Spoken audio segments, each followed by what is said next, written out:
Chapter 1 The Healing of the Angel Sister? Ha ha ha. A serious of unsettling sounds filled the air, rousing Lintian from his slumber. In a state of bewilderment, Heslolio Penitus. The sight before him sent chills down his spine, causing a shiver across his back. All around him were grotesque creatures, each bearing sharp teeth, large noses, and pointed ears, with spiny limbs and misshapen bodies.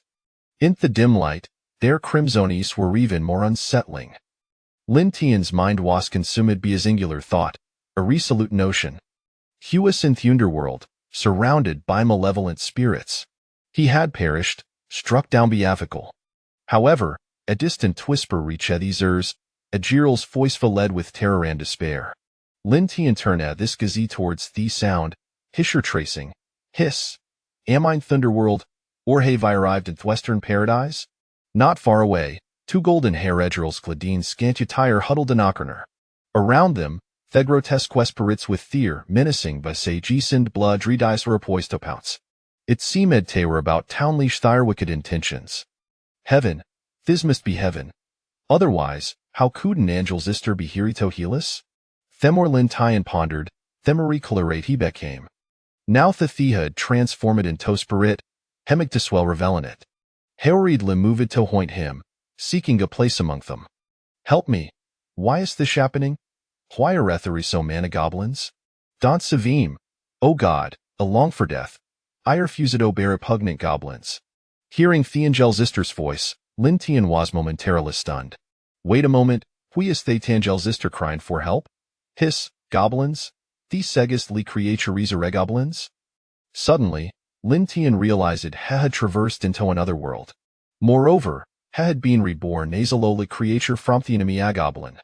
Though he was reluctant to accept this fate, he could not refuse the angel's sister shieling. A goblin heeb, Boothwald seeth his throw. At that moment, an invisible force surged within him, clamoring for release was to consumed with thought to dwell in anything else. Thedral Seclosi Athend was not to be overlooked. But suddenly, a booming voice syrupted from thicket ahead. It sent remorse of our thruffum. Scum! Ish'll slay you'll. Outcharged 4 or 5 towering amans, their blades gaiman gaminously. Standing around an imiturse of any tall, the appeared colossal toaga blinberly standing amitri. Cladine simplir mirand wielding Giran swords sandwood and shields, their faces were twisted with intense loathing. Ah! In an instant, several goblins say top the human girl were cleaved apart. Thick, green, foul-smelling blood splattered all over Lintian. Asher regained his senses, there remaining 23 goblin swift, lie seized their makeshift weapons stored alight. They surged forth like a swarm. Among the humans, a nunc Ladino Whiterobe stepped forward, a spellbook floating in her hands, defying Thuans. Shobi Gontakin through incantation. First year magic, holy light strike. Boom. Ablin de golden light erupted, sending Gal Goblin shortling backward over 10 meters. Lintian could no tevidai the felta sophisbones were shattering. Captain, kill me. On the ground, Agril wept profusely, Harius filled with despair.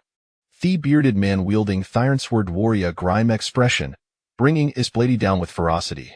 Meanwhile, another girl Hadel Rita succumbed to blood loss, lifeless and reeking. The bearded man seethed, these repugnant scum havial ready-mated with humans they must not be spared. Kill. Goblins possess a peculiar genetic trait. No ton licant they consummate have flesh and blood of foter being still gain ability as and evolve, but they also grow stronger with the number of offspring the produce, enhancing thyronate potential. Ida sock and toth an ocean, that many offspring bring fortune. For instance, a goblin with no progeny will never evolve, capingits level at Temiritan. However, if a thas offspring with creatures such as wild boars or baboons, it can resides level cap. Thought hose offspring would be exceedingly weak. Yet, offspring produced said with magical creatures grow stronger, potential evolving into greater goblins. As for lesser goblins, they lead to the emergency of larger kinds a captivating. Storylin awaits further along, so don't miss it.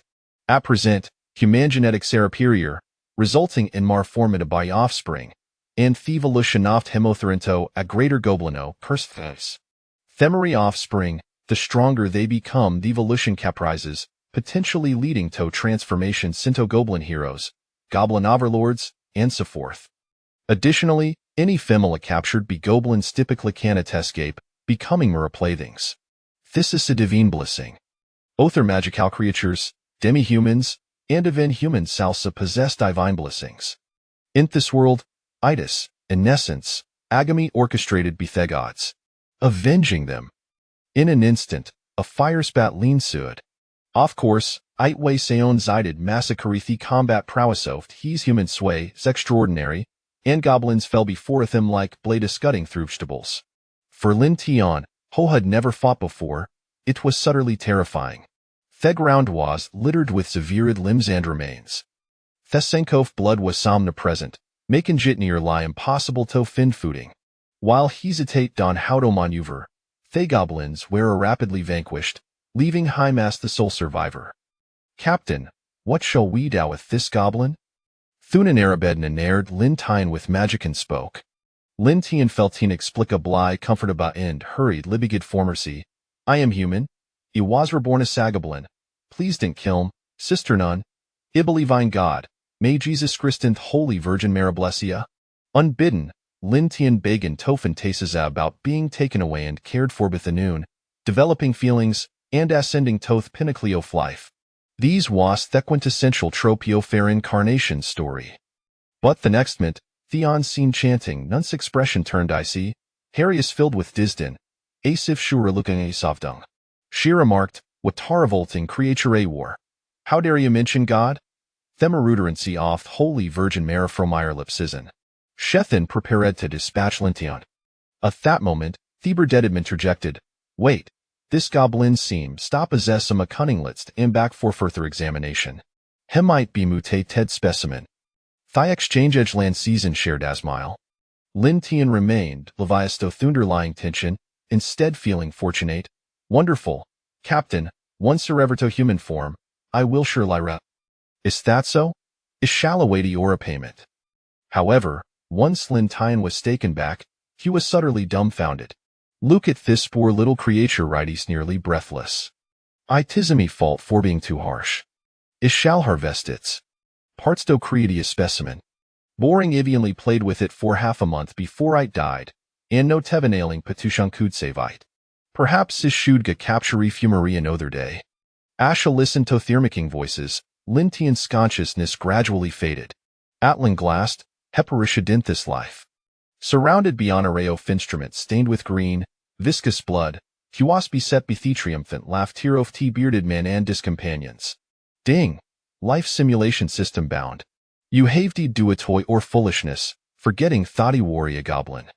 How ku duman sever trust or patai? This led toy or demi seemed stinlister mentan suffering.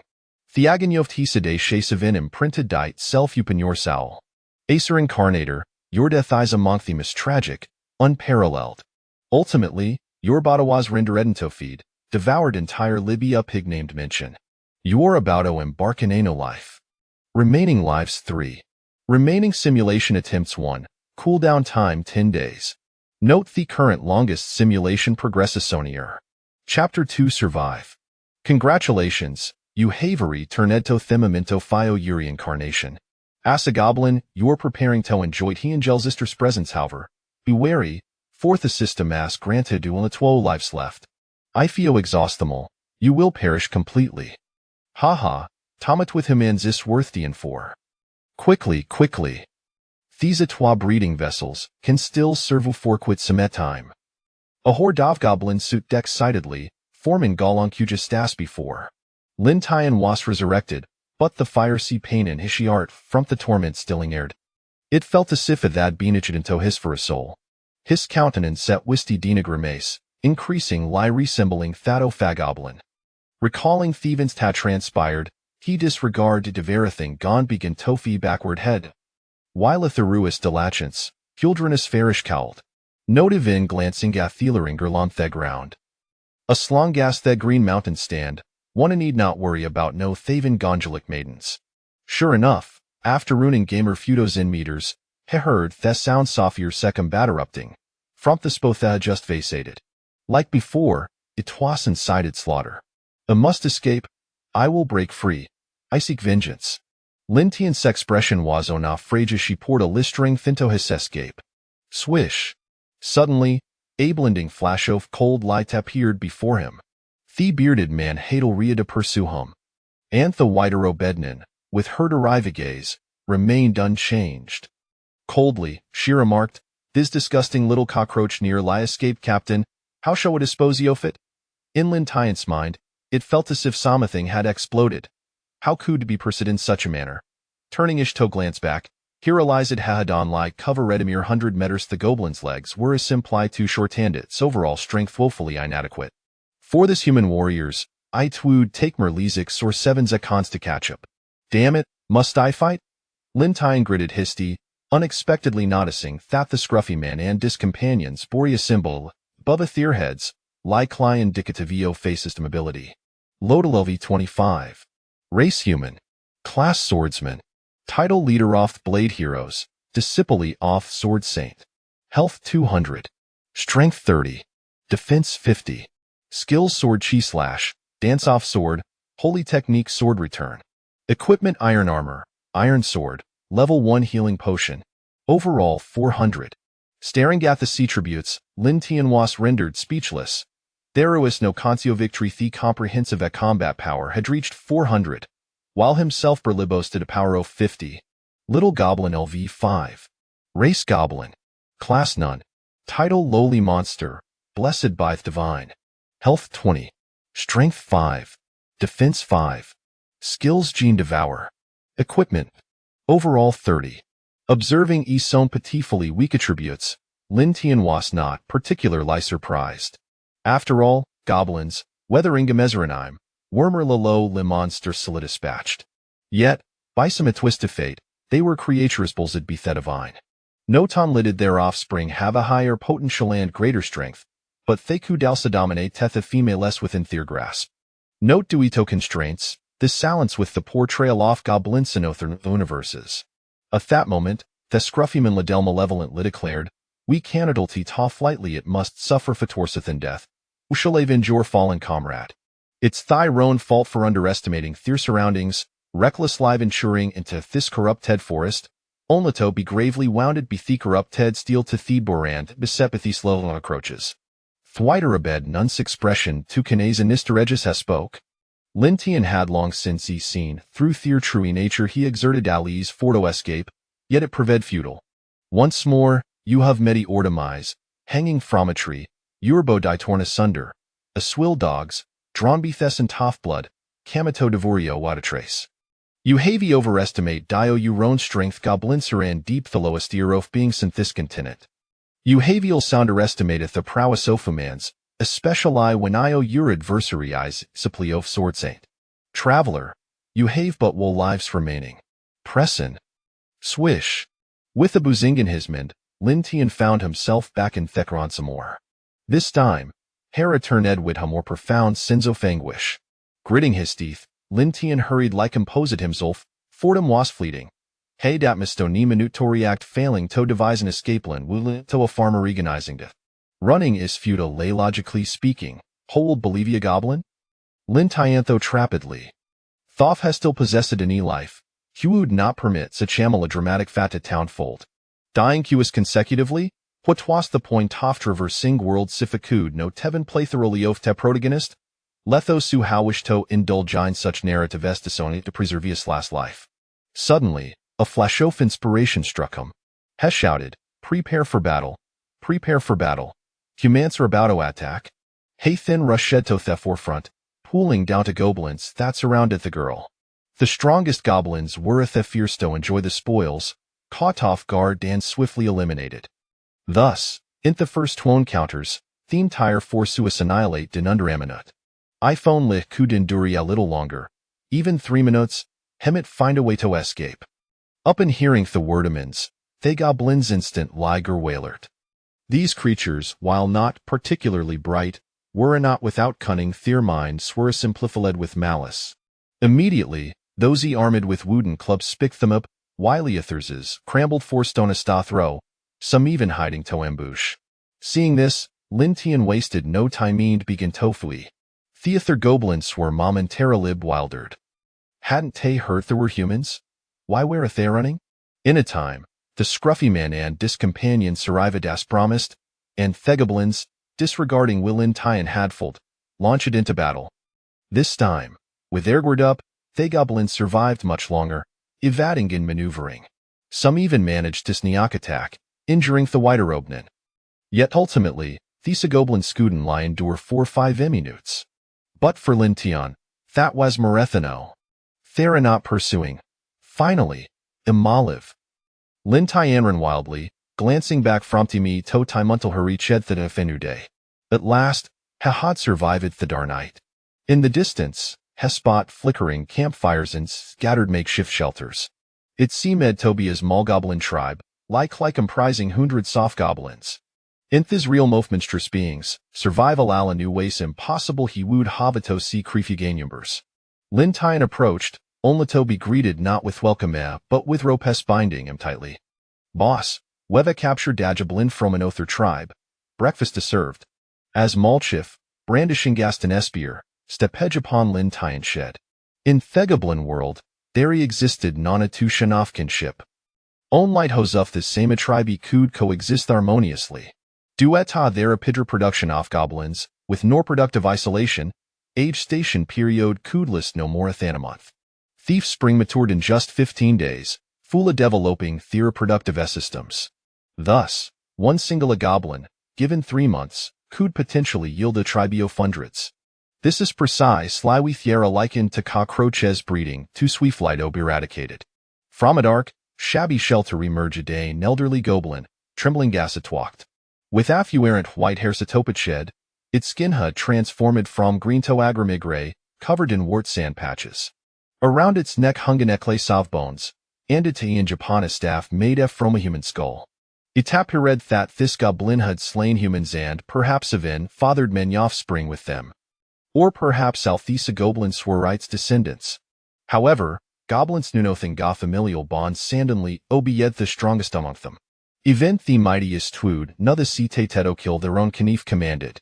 Lin Tian's pupils constricted kudit bit goblin shaman? Great Goblin LV 25. Race Goblin. Class Shaman. Title Breeding Machine. Cunning Elder. Blessed by the Divine. Health 102. Strength 29. Defense 17. Skills Gene Devour. Summon. Thorn Control. Equipment Skull Staff. Bone Chain. Overall 200. These was nomera little goblin thighs, weighs a great goblin. Theaterm great goblin encompassed various types, including goblin warriors, goblin assassins, goblin shamans, evil goblins, swift goblins, and more. The basic level cape was 30. Beyond that, there existed heroic, mutated, leader, overlord, and king types, among others. Chapter 3. The Female Goblin, Hihi. Upon emerging, the goblin priest wore a chilling smile, casting an unsettling gaze upon Lin Tian with its hollow, crimson eyes. It then turned to make its way back, receiving tacit approval. The little leader prepared to start a fire, mercilessly trampling Lin Tian with its feet, treating him as if he were an inanimate object, intent on roasting him alive. Such is the brutal reality. Death lurks at every corner. Leaving no room for dreams of traversing worlds. It is better to wash up and sleep. Of course, Lin Tian was aware of this fate, as he had inherited the memories of this goblin. He quickly exclaimed, "I can craft weapons. Please allow me to join you." When conversing with these goblins, one must employ simple and rigid language, lest they fail to comprehend. Upon hearing this, the goblin priest halted its steps and approached Lin Tian with an unervingly peculiar gait. It pressed its long, black-nosed snout against him, sniffing intently. Finally, it spoke. "There is no scent of deceit. Release him. What weapons can you forge?" The higher the rank of a goblin, the greater its intellect, and its manner of speech becomes increasingly akin to that of humans. Basic iron tools are not an issue. This way, we can triumph over monsters or humans we encounter. As Lin Tian spoke, he rose, his gaze resolute. He had casually observed the iron smelting process from a few rugged individuals in the wilderness. And he had grasped the basics. Upon hearing this, the other goblins' eyes glimmered with astonishment. Iron tools. They were well aware of what these represented, tools of slaughter deployed by humans. The mere touch of such items heralded bloodshed. Even the loss of limbs. Excellent. We can slay humans and feast without scarcity. If they possessed iron tools, could they not attack the elven tribe to the north? I prefer elves over humans, they cackled. The goblin priest, equally astonished, erupted into an evil, shrill laughter. Hee hee. Then hurry and create them. I am weary. You may work on it tomorrow. Having sprinted half the night, Lin Tian was already breathless and exhausted, and now he had to search for iron ore and smelt it. This was bound to be a death sentence, especially with such a frail body. Instantly, the goblins grew irritable, feeling deceived. The little leader pressed its stone spear against Lin Tian's abdomen, and with a slight push, it could eviscerate him. The goblin priest, with a hint of menace, declared, "If you cannot forge iron tools, there will be no food." With that, it retreated to its dwelling. This old creature was exceedingly prudent, never participating in battles. In its youth, it had only concerned itself with reproduction and would never emerge unless absolutely necessary. Lin Tian, lacking the standing to make demands, could only seek refuge in a nearby pile of grass to rest and regain his composure. To seek vengeance, he knew that mere personal strength would be insufficient. This goblin tribe could be of use, however. He must first eliminate that insolent little leader who dared to trample upon his face. Moreover, from their earlier conversation, there was mention of an elven tribe to the north. If he could mate with the elves, his power would surely be greatly augmented. With such thoughts, he gradually succumbed to slumber. Wake up, wake up! A gentle voice roused Lin Tian from his dreams. Opening his eyes, he beheld a goblin draped in tattered robes sitting beside him, the hood nearly obscuring its face. It was slightly smaller than the average goblin. Upon noticing Lin Tian had awakened, it tightened its robe as if to hide its appearance. "Are you hungry? Here, take this." The little goblin timidly offered a dark, grimy lump, clearly a piece of animal hide, still stained with blood, utterly revolting. Even a pile of excrement would appear more appetizing, when Lin Tian remained unmoved. The little goblin appeared disappointed. "This is all I could get, but it's quite tasty, I promise." Hearing this, Lin Tian glanced over and noticed the other goblins feasting on a wild boar they had caught. Thus, this piece of pigskin must constitute the little goblin's meal for the day, possibly even for several days. Lin Tian felt a pang of sympathy, but suddenly grew wary. "Wait, why are you giving this to me? By all rights, such a lowly goblin would not assist another if it struggled to feed itself. This was highly unusual. I don't really know." The little goblin appeared rather flustered, as if it had committed a transgression. Lin Tian disregarded such concerns and promptly examined its attributes. Little goblin, LV3 race, goblin class, divine messenger title, female goblin, fallen deity, pure soul, divine blessing health, 10 strength, 2 defense, 1 skills, gene absorption, wild growth equipment, none overall, 10, note, not a main character. What? Lin Tian could not help but exclaim in astonishment upon seeing these titles. What on earth were these? It was common knowledge that goblins lacked a female counterpart. Remarkably, a legendary female goblin had emerged. In human lore, male goblins could ascend to the status of goblin gods merely by procreating with a female goblin, and of course, this was merely mockery, for goblins would never produce females. To reproduce, they could only mate with other creatures. The goblins, engrossed in their gruesome feast, merely cast a fleeting glance at Lin Tian's outburst, uninterested in his affairs. Lin Tian gradually recovered from his shock. No wonder this little creature possessed such intelligence. Seeing him in this state, the little goblin crumpled in fear. "I didn't mean any harm. I just wanted to share my food." "Ahem. I apologize for startling you." "Thank you for your offering. Let us share it." Lin Tian quickly offered an apology, realizing that he need not be overly terse. He then tore the pigskin in half, stuffing one piece into the little goblin's mouth while swallowing the other himself. Though unpalatable, it undoubtedly helped restore his stamina. The little goblin savored her portion, relishing it as if it were a delicacy. Wiping his mouth, Lin Tian extended his hand. "From now on, I shall be your leader. And I will protect you." "Leader?" The little goblin was taken aback. She had been ostracized from her tribe not just for her frailty but also for her inability to communicate with the other goblins. It was akin to a normal person attempting to integrate into a group of the intellectually disabled. Thus, Lin Tian's arrival piqued her curiosity, prompting her to attempt communication. "All right, leader. I adore gazing at the moon. So I shall be called Gobu-yu." "What about you?" the little goblin exclaimed excitedly. She even took the initiative to name herself. Goblins typically lack names unless they were of a higher tier. Lin Tian pondered for a moment before declaring, "I shall be called Goblin." Given his surname was Lin, he decided to adopt the title of Goblin. Gobu-yu nodded vigorously. It was time for Lin Tian to attend to more pressing matters. He led Gobu-yu up a large tree beside the tribe, surveying the surroundings. The terrain was densely forested, situated several kilometers from the valley.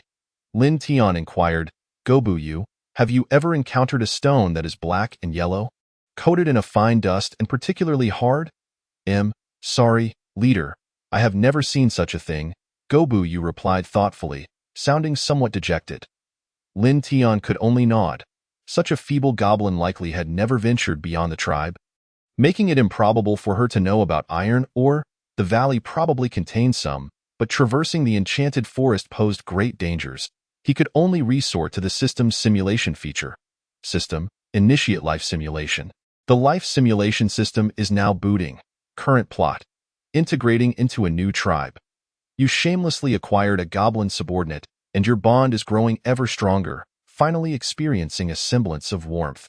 However, under the pressure of the goblin priest, you must venture into the valley to search for iron ore. Along the way, you encounter a stampede of deer, only to discover that they are fleeing from a pack of second-tier magical shadow wolves. Gobu-yu tragically loses her life in an attempt to protect you. After enduring numerous hardships, you finally arrive at the valley, where indeed iron ore is present, but it is occupied by elves. Choice 1. For safety's sake, leave this place and return in disgrace, -5 points. Choice 2. Take the plunge and see if you can stealthily mine a piece of iron ore. Otherwise, you cannot account for your actions to the goblin priest, 15 points. Choice 3. Search elsewhere, points unchanged. Given that this is a life simulation, even if death occurs, it would not matter. Lin Tian chose the second option. Especially since Gobu-yu had perished, such a valuable goblin could not be wasted. Thus, he was willing to attempt the most perilous choice. The vigilant elves soon detected him, and he was struck in the shoulder by an arrow, leading to a fatal infection shortly after returning. The other goblins feasted upon his remains. Summary: your weakness led to this outcome, resulting in the demise of your subordinate and ultimately yourself. Score: 15 points out of 100. Reward: life points x 15. This round of life simulation is complete. The time elapsed is 7 days. Leader, what's wrong? Why are you silent? Gobu-yu's puzzled voice pulled Lin Tian back from the system's grip. He replied, "I was lost in thought. Let us return.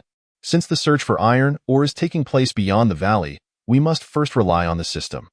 Lin Tian examined the function of life points. Indeed, the systems for travelers are generally similar. Life points can be exchanged for various items.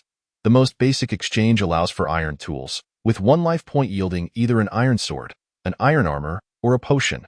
With 15 life points, several iron tools could be acquired. This is the only course of action. First, I must deal with the goblin priest, then propose a request for the other goblins to venture forth in search of iron ore. Gradually, I will establish my authority and take command of this tribe. This is but the first step towards revenge against humanity, the scruffy man, and the white-robed nun. Chapter 4. Establishing authority. Hey, you there? Where are the iron tools? If there are none, I'll eat you. At this moment, a small goblin leader wielding a stone spear approached, urging with impatience. The recent feast of wild boar had left them insufficiently sated. They were nearly eager to devour Lin Tian. The glint in their eyes was filled with murderous intent, saliva dripping from their mouths. Gobu-yu quickly explained, "Just a moment. Iron tools are not so easily crafted. But we will do our best. Hurry up, hurry up." The stone spear goblin was uninterested in reason, shoving Gobu-yu to the ground while brandishing its spear and shouting. Lin Tian's expression turned icy as he mockingly replied, "Here it comes, the iron tools are ready. Look at this. Suddenly, a flash of cold light appeared. A short sword was produced. Even this short sword measured nearly a meter in length, making it cumbersome to wield. Barely able to be held above the ground. Upon hearing this, the surrounding goblins rushed over in excitement. A sword means they can feast on meat and catch higher creatures for mating, especially the elves to the north. These goblins would sneak peeks daily, merely observing, and then you know how it goes. The stone spear goblin was momentarily stunned before bursting with exhilaration. It swiftly turned to the dark, grayish hut, shouting, "Boss, iron tools." It's iron tools. Suddenly, a flash of cold light silenced the stone spear goblin. Its spear and body were neatly severed in two. Blood and entrails spilled across the ground.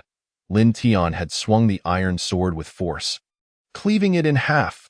He had long harbored disdain for this creature, akin to the boss from his previous job who delighted in tormenting him over trivial matters. Gazing at the lifeless body on the ground, he felt an immense sense of satisfaction. He had slain a goblin. In an instant, chaos erupted throughout the tribe. The goblins that had gathered grabbed their weapons and prepared to resist, their expressions twisted in rage, baring their teeth. Should they all charge at Lin Tian, he would likely be devoured to the last hair. Gobuyu trembled in fear. "What should we do, boss?" "I am scared." "Fear not, that cunning old thing will not let us come to harm." Lin Tian confidently stood his ground, as expected. The sound of a staff striking the ground echoed from behind. The goblin priest emerged slowly, activating the skill summon, which silenced all the goblins. Then it said, "Kikek, it truly is iron tools." "Splendid. I demand more, including iron armor." "Certainly, but I require assistance." Lin Tian replied, "The iron ore must be sought by others. I will remain here in the tribe for safety." The goblin priest pondered for a moment, then used the summon skill to elevate Lin Tian to the position of small leader. He could now command 30 goblins. Although this number was somewhat limited, Lin Tian accepted it. Otherwise, the cunning old creature would surely grow suspicious. "Thank you, boss." Lin Tian deliberately flattered, making the old fellow believe he had gained his loyalty. Subsequently, the goblin priest returned to his hut, a place where none were permitted to enter. Those who had already done so had become natural fertilizer. Boss, wait. It hurts so much on the ground." The small leader was dragging half of its body, desperately hoping the goblin priest would come to its aid. After all, being called a cockroach, its vitality was remarkably tenacious. Suddenly, a tremendous force struck its head, as Lin Tian forcefully pressed it into the ground. The surrounding goblins stared in astonishment, their wariness of this newcomer growing in the realm of such lowly creatures. Strength reigned supreme.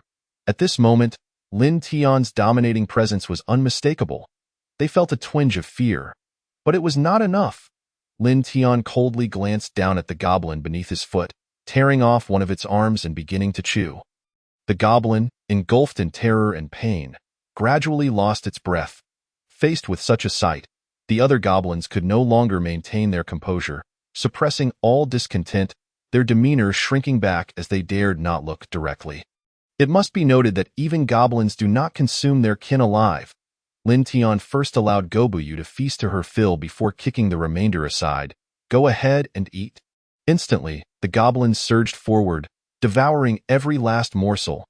Normally, when prey was scarce, they had eyed one another hungrily, as though gazing at a prime cut of meat. Finally, they could indulge. Those who hesitated were fools. "Boss, you are truly formidable." That earlier display was so terrifying, my legs turned to jelly. Gobuyu exclaimed in awe beside him. Lin Tian smiled nonchalantly. "Do not worry. This is merely the first day. Your role will be indispensable. Second in command. What should we do now?" At this moment, the goblins stood perplexed, uncertain of their next move. Upon hearing this, Lin Tian nearly fainted. "Just call me Brother Lin. Do not refer to me as second in command." He then delivered a punch to the first goblin who had called him second, believing this would instill some discipline, akin to training a dog. After a brief moment of contemplation, Lin Tian realized that goblins were nocturnal creatures. They could operate during the day without issue. He asked, "Do you desire iron tools?" "Yes, Brother Lin." Upon hearing the mention of iron tools, the goblin's eyes sparkled. Do you wish to mate with humans? Yes, yes, yes. Do you wish to feast on meat until full? Yes. Do you wish to mate with the elves? Desperately. Ah, elves. With just a few words, the goblins became utterly exhilarated. They would willingly die for iron tools, raising their arms in fervent cheers for Brother Lin. At this moment, none noticed the goblin priest in the hut, eyes fixated through the darkness, watching Lin Tian with a complex expression. Seeing their emotions had settled, Lin Tian then commanded, "All of you, go out and search for various stones." "The more, the better, Brother Lin. Why must we search for stones?" One goblin scratched its large head in confusion. A particularly bold one piped up, "Surely Brother Lin enjoys walnuts. Let us gather them to crack." "I see your head resembles a walnut. This is a crucial step in smelting iron. Now hurry and search," Lin Tian replied, vexed. Explaining what type of or constituted iron or would be beyond their comprehension. It was only when one of them found a piece that they could truly distinguish. After all, he had no intention of searching himself. He could command them as he wished. We goblins lack many things, but we certainly do not lack manpower. However, it was unexpected that it took 2 full days before a goblin finally brought back a piece of iron. In the following days, all the goblins were mobilized, diligently searching and turning the area upside down, yet they found little. Indeed, iron ore is a rare resource, coveted even by high-intelligence races. It seems the only option left is to seize iron ore from the elves.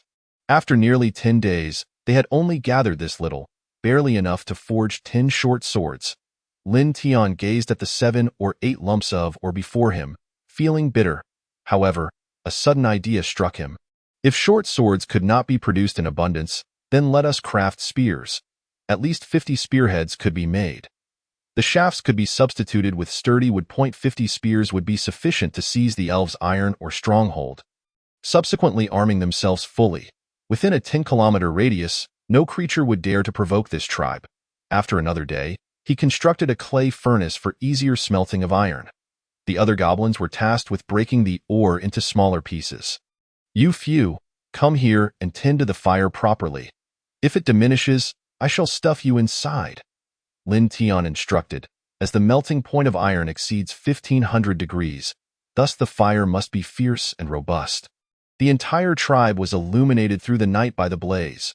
While the iron was being smelted, Lin Tian began training 2 goblins in blacksmithing, crafting molds and the like. Otherwise, he would exhaust himself.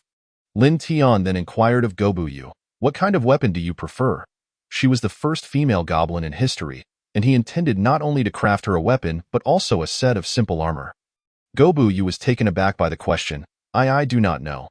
You mentioned your fondness for the moon. Then let us forge a crescent blade." Everything was finally nearing completion, and the life simulation count had refreshed. The time was now ripe. Sitting there, Lin Tian's gaze inadvertently drifted towards the central hut. That old creature, once I forge these weapons, will likely seek to eliminate me.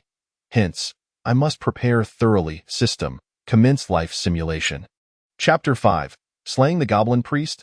The simulation of life is currently initializing. Current storyline.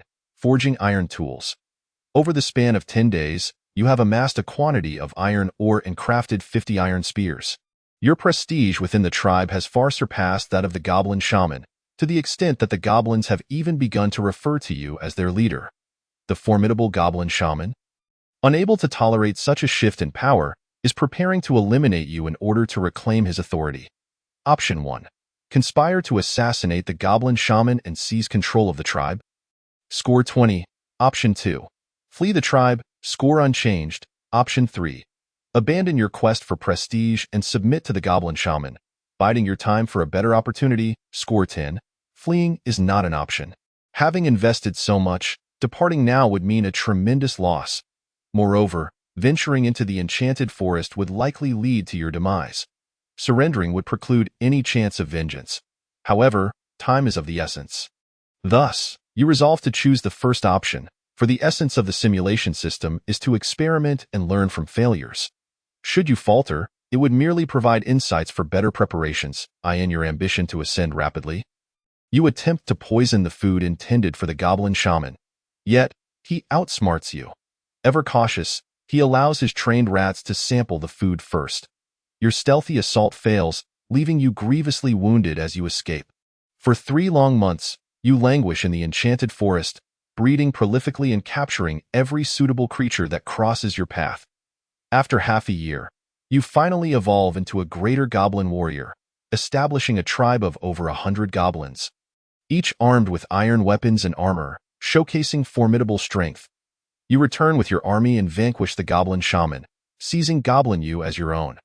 Through various channels, you learn of the heroic band led by the Scruffy Man, gathering in the human settlement of Bright Town, and you prepare to strike unexpectedly.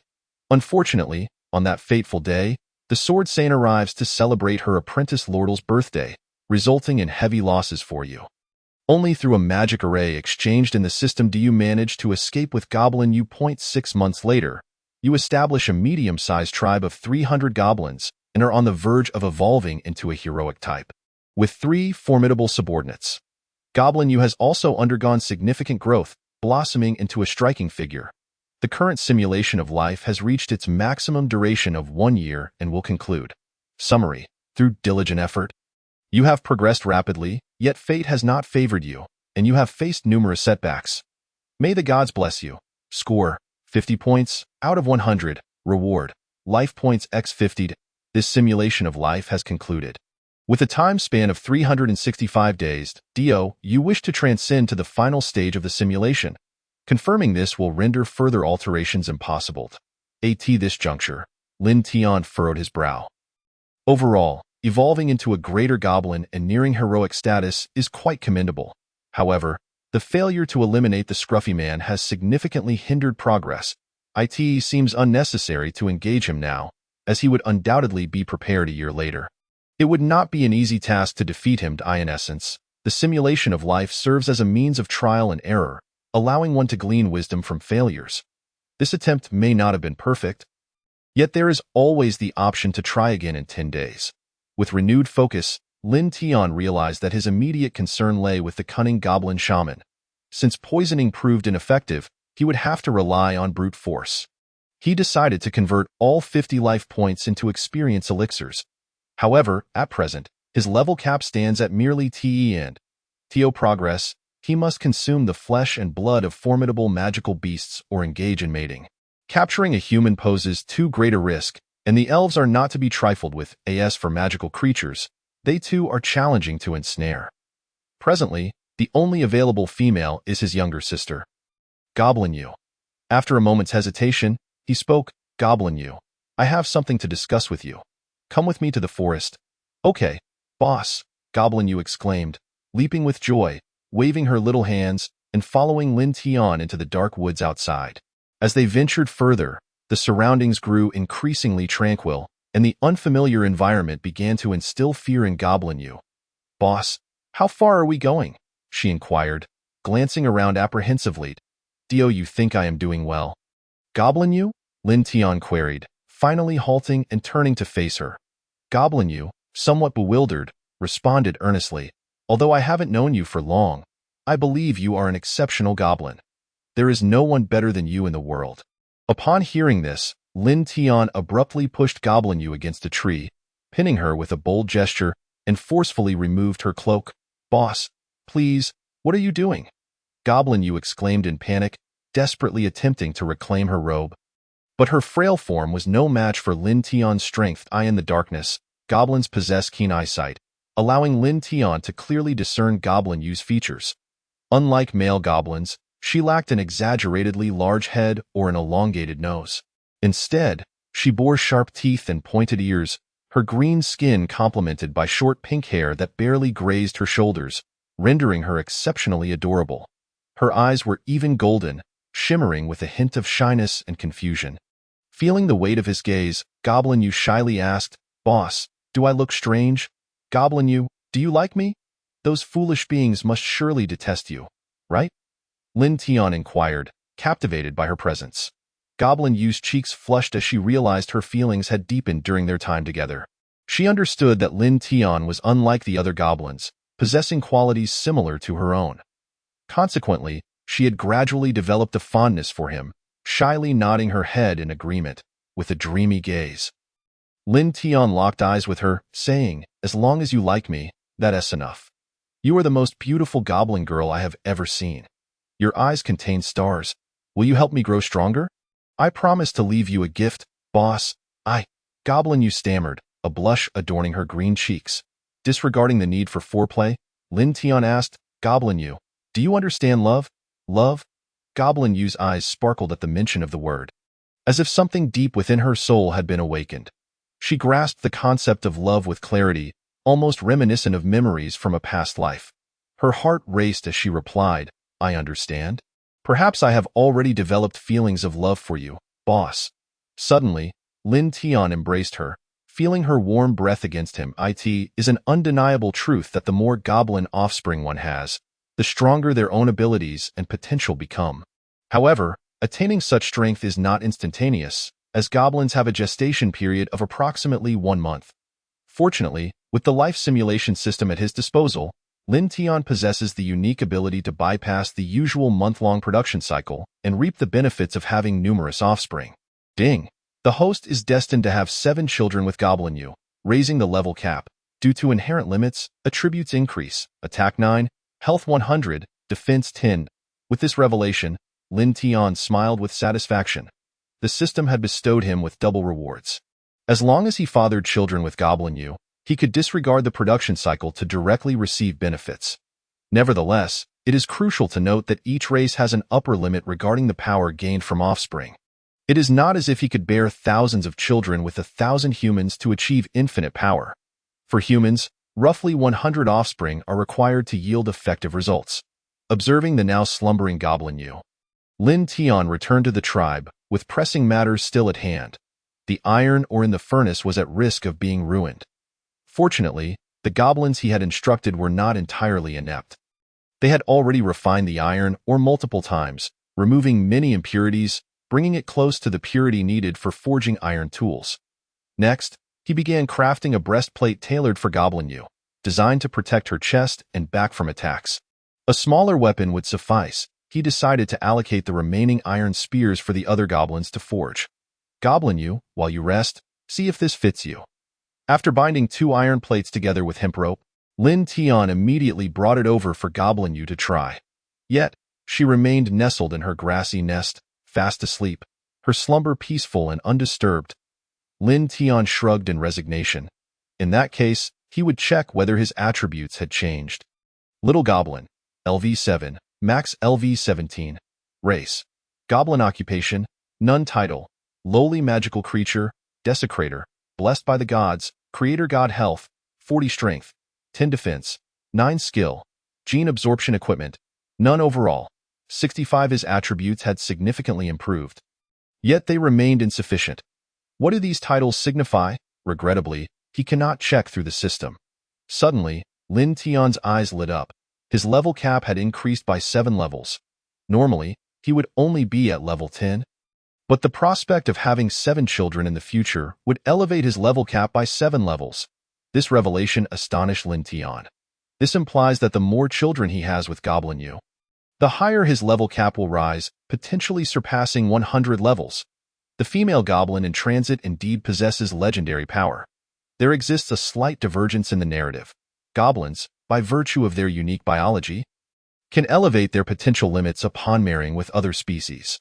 The established thresholds are fixed at levels 10, 20, and 30, which are prerequisites for evolution. The offspring they produce serve to enhance strength rather than level. In the case of humans, such as human females or elven subhumans, the cap is set at 20 levels, although their innate qualities will experience a significant augmentation. Once their potential reaches its zenith, it will subsequently transform into attribute points. To achieve further enhancement, they must resort to devouring the flesh and blood of formidable creatures. In simpler terms, the females of each race act as amplifiers for the goblin's level potential, while the flesh serves as a reservoir of experience. Today, Lin Tian found himself brimming with excitement, for he would no longer need to fret over the constraints of level limits. It was even conceivable that he could transcend the world's regulations and surpass the 100-level mark. Of course, that was a matter for the future. Furthermore, It appeared that his potential had already reached its peak, and the legend of marrying female goblins to bear offspring was indeed true. Exhausted beyond measure, he collapsed onto the ground and fell into a deep slumber. Upon awakening, he discovered himself being hoisted aloft by a multitude of goblins. Lin Gu, Lin Gu. The air was filled with cheers and celebratory shouts.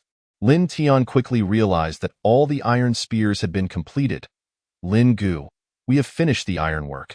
Can we now assault the elves? One goblin exclaimed with palpable enthusiasm. However, Lin Tian shook his head. He still needed to harvest some slender timber. More would be better, and commanded, all hands on deck. While the spearheads were ready, the spear shafts were still lacking. The crucial task was to disperse all the goblins. Once the goblins had left to forage in the forest, Lin Tian's gaze fell upon the grayish-black hut. If these goblins remained present, he would be unable to strike against the goblin priest, who possessed the ability to summon and control them. 50 life points could be exchanged for 50 experience potions. Though he was uncertain if they would suffice to maximize his level, I might as well convert them all at once. Lin Tian mused and proceeded to do so. The result was a complete level up, leaving him with 20 experience potions remaining. He suddenly recalled that typically, early levels required fewer points, while later levels demanded more. He promptly examined his attribute panel. His health had reached 120, strength 20, defense 11, with a total of 150. This was still far inferior to that of humans or magical beasts. Overall, he was even less formidable than the goblin priest, who had already evolved into a higher form.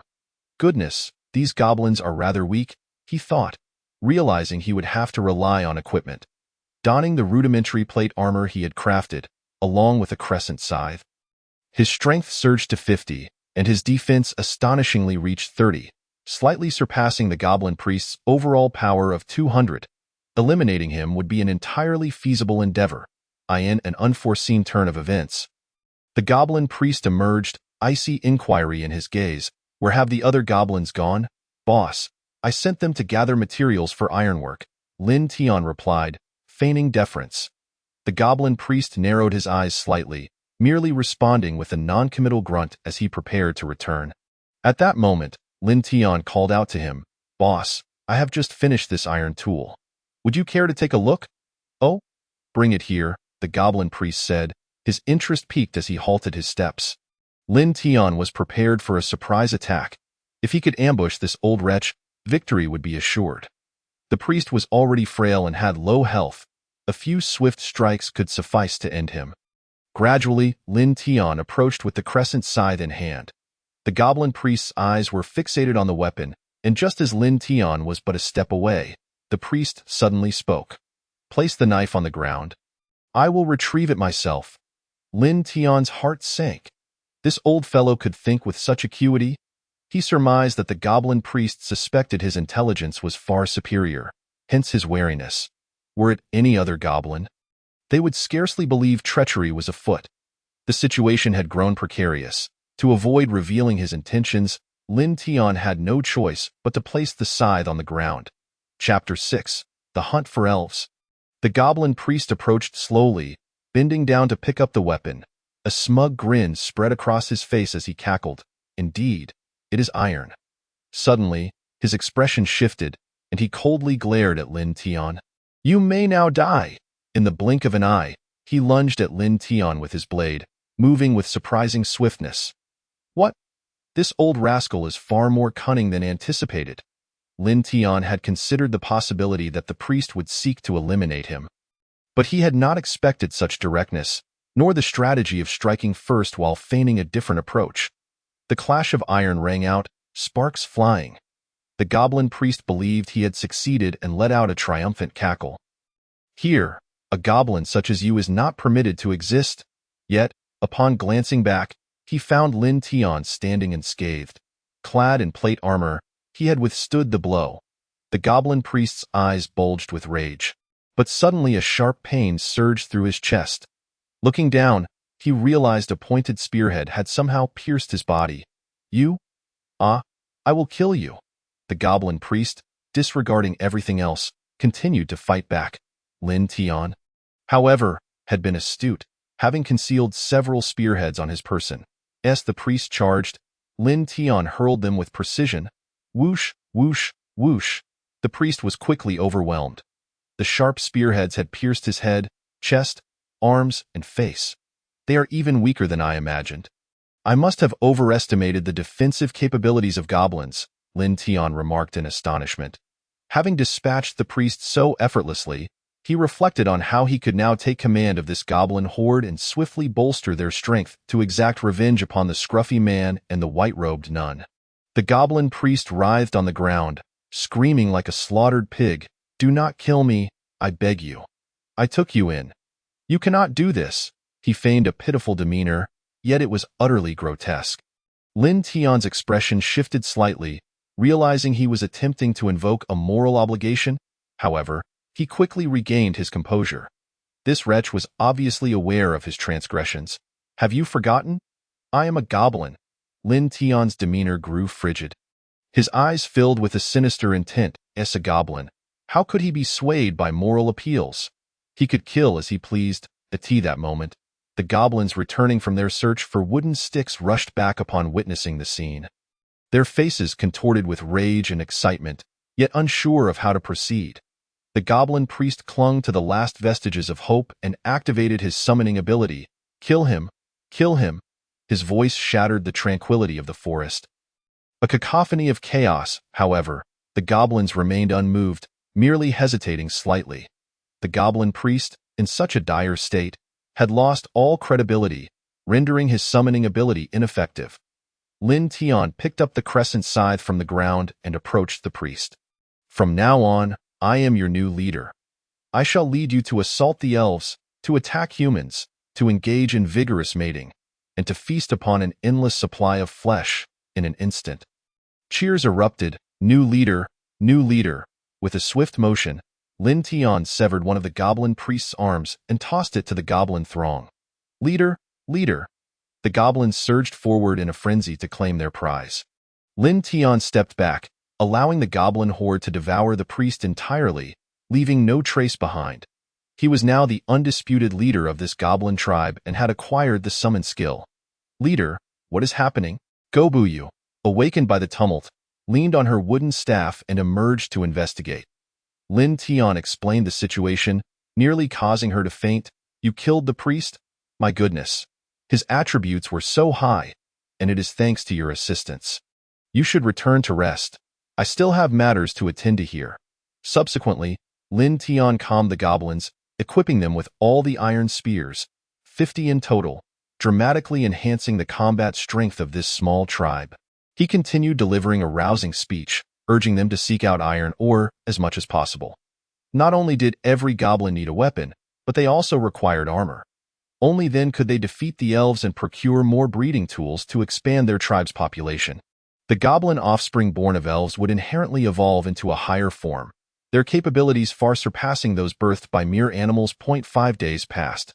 At last, they had gathered sufficient ore and commenced the grand endeavor of smelting iron. Once everyone was outfitted with armor and weapons, gazing upon this goblin tribe from a distance, one could sense an aura of intimidation akin to that of a military force. Alas, their intelligence was somewhat lacking, and they were devoid of tactical acumen in battle. They would primarily rely on instinct. "Today, we shall venture into the demonized forest to slay the magical beasts. Heed my instructions, or you shall perish," Lin Tian proclaimed from atop a stone. Addressing the entire goblin tribe, he intended to train them, ensuring that the assault on the elves would be all the more effortless. Soon, the goblin army set forth in a grand procession. Their ranks were orderly, exuding an overwhelming presence that startled birds into flight and sent animals fleeing in terror.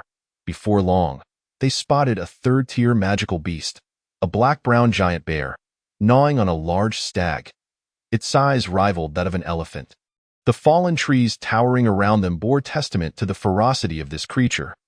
The challenge of extermination is exceedingly daunting. Relying solely on this band of goblins is far from sufficient. At most, we might procure some second-tier enchanted creatures. At long last, we encountered a pack of second-tier enchanted wolves, at least 7 or 8 of them, each the size of a donkey. It is worth noting that these are creatures even the elves dare not provoke. Among the most ferocious and formidable within the second tier, they possess incredible speed, immense strength, and even the ability to climb trees. Crucially, the alpha wolf is capable of commanding tactical maneuvers. Within this enchanted forest, they reigned supreme as the chilling growls of the wolves echoed. Some goblins trembled in fear. "Boss, shall we hunt the enchanted wolves?" After a moment of contemplation, Lin Tian reached a decisive conclusion. "Indeed, if we can slay the enchanted wolves, our strength will be significantly enhanced." Upon consulting the system, he discovered that the enchanted wolves possessed a formidable skill, iron-blooded wolf nature. Once blood is shed, this skill activates the wolf's primal instincts, granting a 20-point enhancement to all attributes and rendering them impervious to pain. You to the left, you to the right. Encircle the pack of wolves. Under Lin Tian's commanding presence, all goblins, despite their trepidation, obediently surrounded the ferocious wolves. Apply pressure. With a single command, the goblins converged, aiming their iron spears at the wolves. Driving them closer together, the enchanted wolves, cornered, began to leap and howl, recklessly charging at the spears in a desperate bid for escape. Yet, within moments, they were grievously wounded, blood flowing profusely. Lin Tian directed them, "Steady, do not falter. Keep tightening the trap around these enchanted wolves now." It was merely a matter of allowing the wolves to seal their own fate. As anticipated, chaos erupted within the pack. They ceased to heed the alpha's commands and began to thrash about wildly. Each wolf was punctured with numerous wounds, and soon, they began to succumb to excessive blood loss. The goblins' formation was only slightly disrupted, given the sheer power of the enchanted wolves. "Kikik, splendid. They are slain. We can feast upon the enchanted wolves. Long live the boss, long live." All the goblins raised their hands in jubilant celebration. They immediately commenced the division of the enchanted wolves among themselves, acquiring the ability Iron-Blooded, passive skill. In combat, upon seeing blood, gain a 20-point enhancement to all attributes and become impervious to pain for 3 minutes. Upon finishing their meal, Lin Tian's mind resonated with the system's notification. This was the goblin's exclusive skill, gene assimilation, which allows them to grow stronger by devouring powerful creatures. Despite starting as the weakest of monsters, they harbored the potential to become the mightiest. Truly, they are creatures blessed by the divine. A glance around revealed that most goblins had ascended to level 10, with some reaching as high as level 13. Yet, this was still insufficient. The next objective is to continue hunting magical beasts, with the ultimate goal of slaying the black-maned giant bear. If we can assimilate its giant mountain skill, the goblin's health, strength, and defense will multiply exponentially. One can only imagine the tremendous power they would gain. 3 days passed. This formidable goblin army had collectively vanquished 3 second-tier magical creatures, the enchanted wolves, the giant-toothed boar, and the earth golem, along with 4 first-tier magical beasts, the tailless cat, the ghost-faced monkey, the 2-headed serpent, and the wandering spirit. In addition to iron-blooded wolf nature, they acquired further skills, giant tooth, allowing their teeth to grow larger, thus increasing attack power, and stone skin, which directly boosted their base defense by 15 points, akin to wearing plate armor. Most crucial, however, were the abilities obtained from the first-tier magical creatures, the ghost-faced monkey and the tailless cat, climbing and stealth. These skills would prove vital when assaulting the elven tribe. The remaining abilities were of lesser utility. The 2-headed serpent could secrete venom, while the wandering spirit could transform into a ghost for a limited time after death. But this was already more than sufficient. At this moment, the ground began to tremble rhythmically, signaling the approach of a colossal beast. Lin Tian's alertness heightened. The black-maned giant bear was upon them. Everyone climbed the trees, cackling. The goblins swiftly ascended the towering trees, concealing themselves in the shadows. Indeed, the massive black-maned giant bear emerged, its crimson eyes glowing like twin lanterns in the darkness. The sound of its heavy breathing was unnervingly resonant, indicating its immense size, an estimated weight of 20 tons. While comparable to an elephant, its bone density, muscle content, and steel-like fur contributed to its formidable mass. In this enchanted forest, it was a true titan. Any creature that encountered it would flee in terror. Even the enchanted wolves. The black-maned giant bear sniffed the air, discovering the mushrooms Lin Tian had discarded, and promptly began to consume them. Only then did the goblins fully comprehend its terrifying stature, immensely robust and radiating an unseen pressure that compelled them to slow their breathing. Black Mane Giant Bear, LV33 Race, 3rd Tier Magical Beast Title, Fierce and Brutal, to be feared, immovable as a mountain. Health, 1022 Strength, 219 Defense, 300 Skills. Barbaric Tier, Rampage, Giant Mountain Composite. 410 The Black Mane Giant Bear devoured the mushrooms voraciously, consuming over 100 pounds in mere moments. Just as it prepared to depart, having painstakingly positioned himself for an ideal strike, Lin Tian issued a command. Fire at will. Awe, from the treetops, the goblins let out a cacophony of war cries. They brandished their iron spears and thrust downward, one after another. However, they quickly regretted their actions. The iron spears were insufficient to pierce the bear's thick hide. The strength of a 3rd-tier beast far surpassed that of a 2nd tier.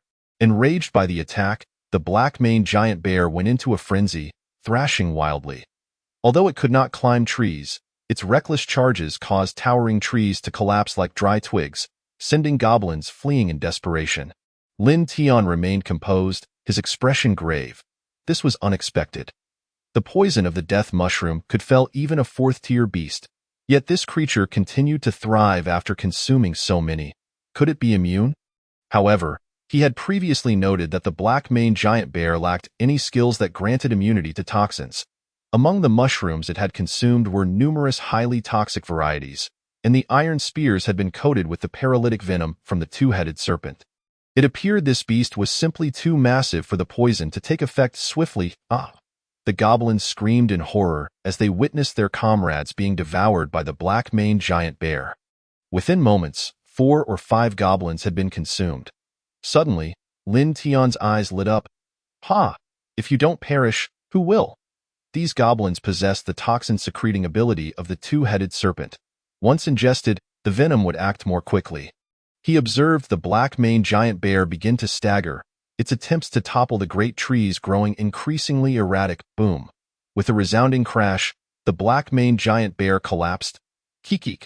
Upon witnessing this scene, the goblins erupted in ecstatic celebration. Dancing with joy, Lin Tian quickly ordered, everyone, feast. Acquire the skills and make haste. Gene assimilation does not guarantee skill acquisition with a single bite. There is a chance involved, but the likelihood is high. Congratulations, host. You have acquired the Giant Mountain ability. Health doubled. After the feast, despite the abundance of Black Mane Giant Bear flesh and blood remaining, they had no choice but to abandon it. The ruckus would undoubtedly attract more magical beasts. Upon returning to the tribe, Lin Tian gazed proudly at the goblins, each one significantly stronger. Little Goblin, LV18 Race. Goblin Class, None Title, Lowly Magical Creature, Blessed by the Divine, Beast Slayer. Health, 231 Strength, 29 Defense, 40 Skills. Gene Assimilation, Iron-Blooded Wolf Nature, Giant Tooth, Stone Skin. Equipment, Simple Iron Spear, Simple Plate Armor Composite. 250 now.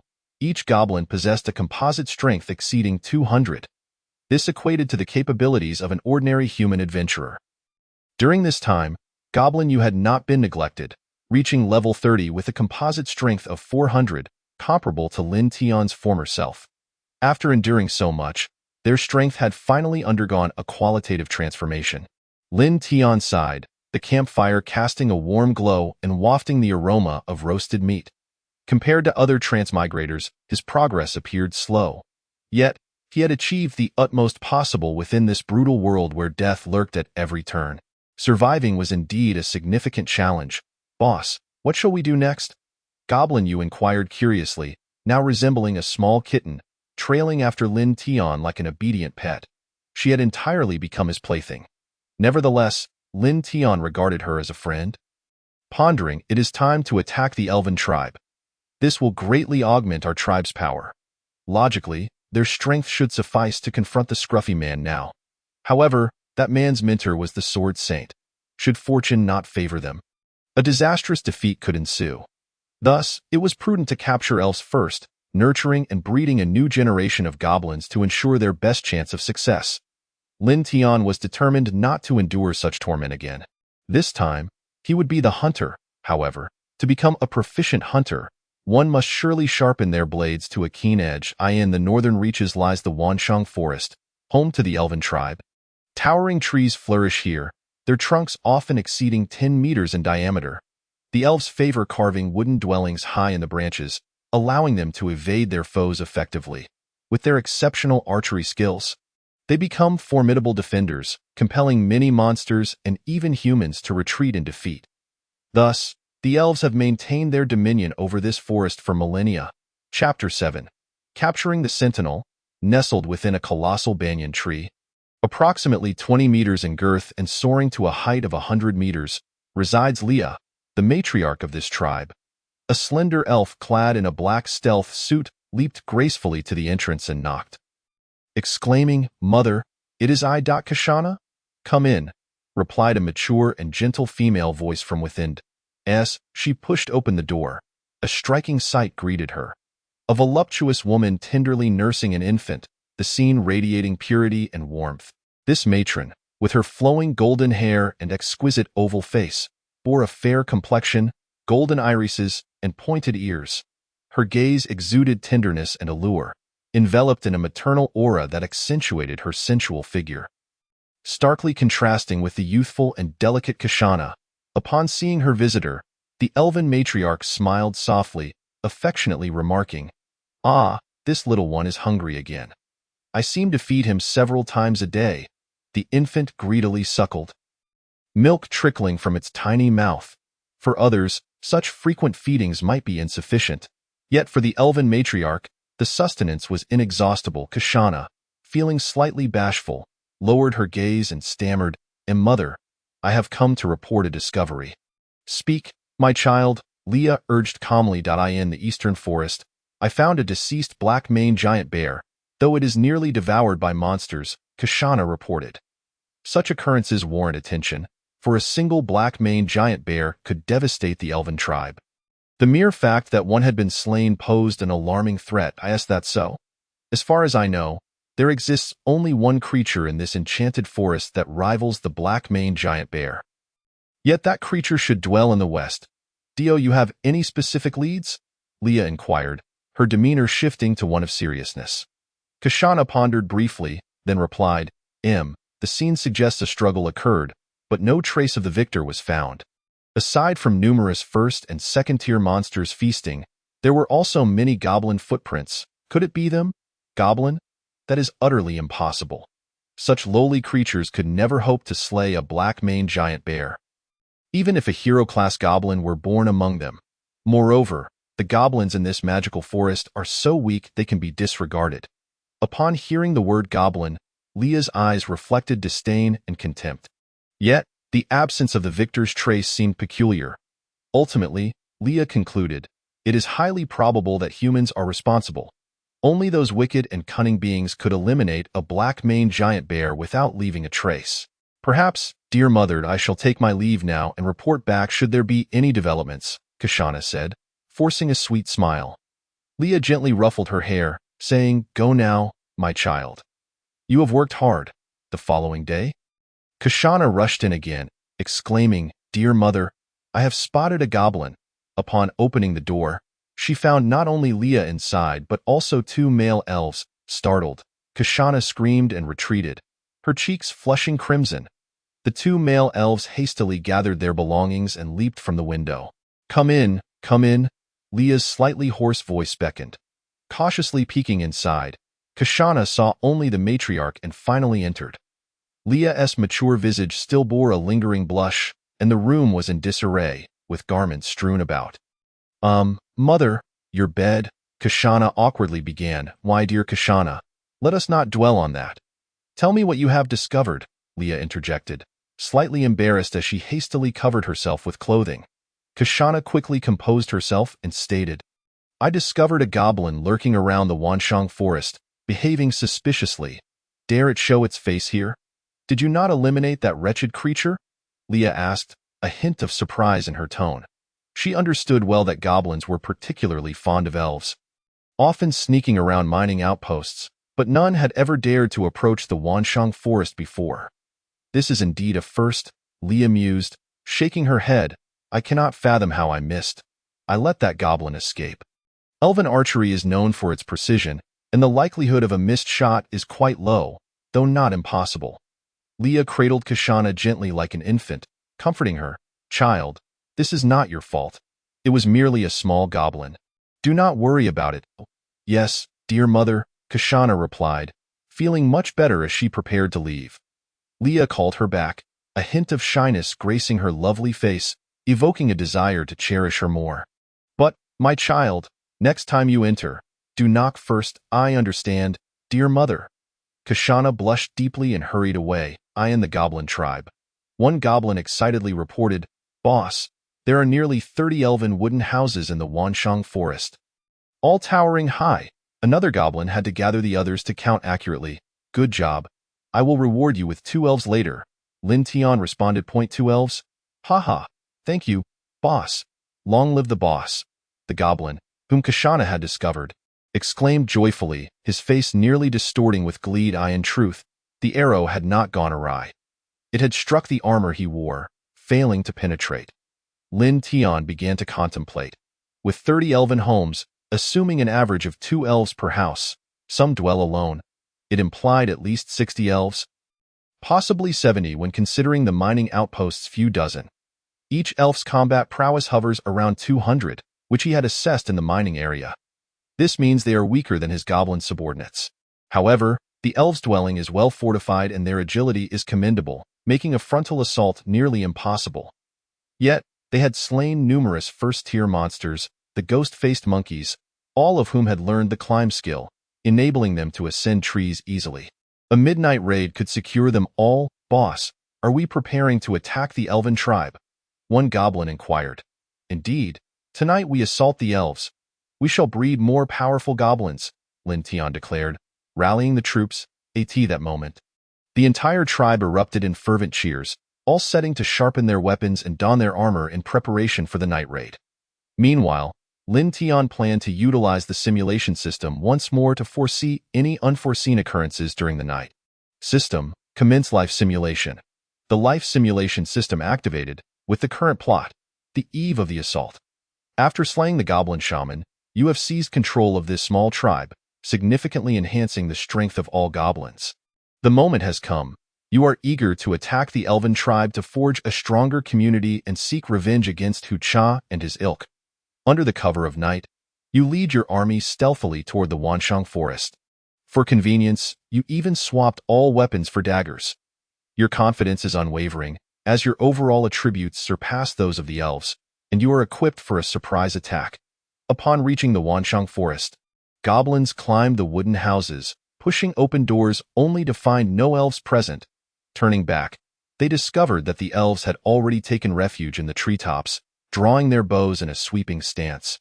Annihilating the goblins, you too fall victim, captured by the elven matriarch and hanged in the Wanshang forest as a warning to the goblins. In summary, what was believed to be flawless was, in fact, under someone else's control. Score, 0 points out of 100. Reward, none. The life simulation concludes with a time progress of 0 days. Lin Tian snapped back to reality, shocked that he had failed and that his entire army had perished. How could this be? What was once thought to be impeccable turned out to be orchestrated by another. Immediately, Lin Tian considered a possibility. He was being monitored. With cold, cautious eyes, he began to observe the surroundings of the tribe. Finally, he spotted a figure clad in black stealth attire perched atop a tree, undoubtedly an elven sentinel. He had been outsmarted. It was imperative to capture her. If she fled back, it would spell disaster. Lin Tian's mind raced with thoughts. She absolutely could not be allowed to escape and alert others. However, the elves excelled at leaping between treetops, and the small-bodied goblins were unlikely to catch her. Stealthy tactics would have to suffice. The elves' keen senses were formidable, so Lin Tian instructed the goblins to dance around the campfire, hoping to draw the elf's attention. Armed with a self-made bow and arrows coated in her own paralyzing toxin, Lin Tian stealthily approached the elf from below. A direct confrontation is easily evaded. But a concealed attack is much harder to defend against. With all her strength, she loosed an arrow. The 8th chapter. Hell? The elf's calamity. Suddenly, Cassandra felt a sharp pain in her posterior. Her face flushed crimson as she could no longer contain herself, crying out, "It hurts, it hurts, it hurts." Hastily pulling out the arrow, she looked down to discover the source of her torment. This detestable goblin. "I must deal with you." Enraged and embarrassed, Cassandra drew her bow and aimed at Lin Tian. To her astonishment, she had no intention of fleeing. Instead, she sought to eliminate the goblins herself. Lin Tian immediately began to evade. With Cassandra hot on her heels, confident in her agility, she pursued Lin Tian deep into the heart of the tribe, looking down upon a horde of lowly creatures attempting to ambush the elven tribe. How foolish they were! No, they lacked the capacity for rational thought. With a swift motion, she began to shoot arrows. Each shot found its mark, however. The goblins struck did not perish. They were merely injured. Cassandra, taken aback, wondered why her attacks did not result in instant kills. If that is the case, then 2 arrows shall suffice. "Intruders! Up above!" One goblin shouted, causing a frenzy of panic as they scattered. They were powerless to retaliate against the elves perched in the treetops and could only scurry away like frightened vermin. Cassandra reveled in the chaos, thinking to herself, "Now you understand my prowess, do you? Today, I shall eliminate you all, and my mother will surely commend me." In the elven mindset, goblins were the most base of creatures. Wicked and vile. When encountered, the only course was to exterminate them. Much like a human would crush a cockroach, "I will shoot you. I will shoot you. And you, the one who ambushed me today, I will bring you down." Cassandra declared angrily, her bowstring thrumming as arrows flew forth, striking numerous goblins. Estimating the time was right, Lin Tian emerged slowly, standing her ground. Cassandra, filled with rage, prepared to draw her bow once more, targeting Lin Tian's head. An arrow was loosed. The goblins gasped in horror. "Boss, whoosh!" The arrow whizzed past Lin Tian's head, narrowly missing its target. Cassandra's expression shifted. "How could this be? Ah, my hand. I can't feel it. This is bad," she murmured, clutching her head, feeling dizzy, and stumbled from the tree. Though falling from a height of over 10 meters would not be fatal, it certainly left her battered and disheveled. Her stealth attire snagged on a branch, revealing her entire form. Standing about 1.60 meters, she was astonishingly slender, her skin as pure as jade, embodying an ethereal grace. Her long legs appeared as if sculpted by divine hands, the silk garment clinging to her form accentuating her exquisite curves. Coupled with Cassandra's struggle, she resembled a fallen celestial being. In that moment, a swarm of goblins charged toward her, their eyes gleaming with fervor. 90% were already exhibiting intense reactions. They had long coveted the elves. Yet, held back by Lin Tian's presence, they refrained from pouncing. Lin Tian approached slowly, captivated by her figure, his eyes glinting with delight. "At last, I have caught you. Was it you who was shooting at me just now?" "I? You vile goblin. What have you done to me?" Cassandra, using every ounce of her strength, found herself utterly immobilized, her body rendered paralyzed. Lin Tian offered no explanations, declaring, "Since you wished to kill me earlier, I'm afraid I must repay you in kind." With that, he forcefully pressed her delicate face into the ground. The once proud elf now lay in utter humiliation. "Help! Mother! Brother! Father! How could this happen? I am being captured by such weak creatures," Cassandra cried, overwhelmed with terror.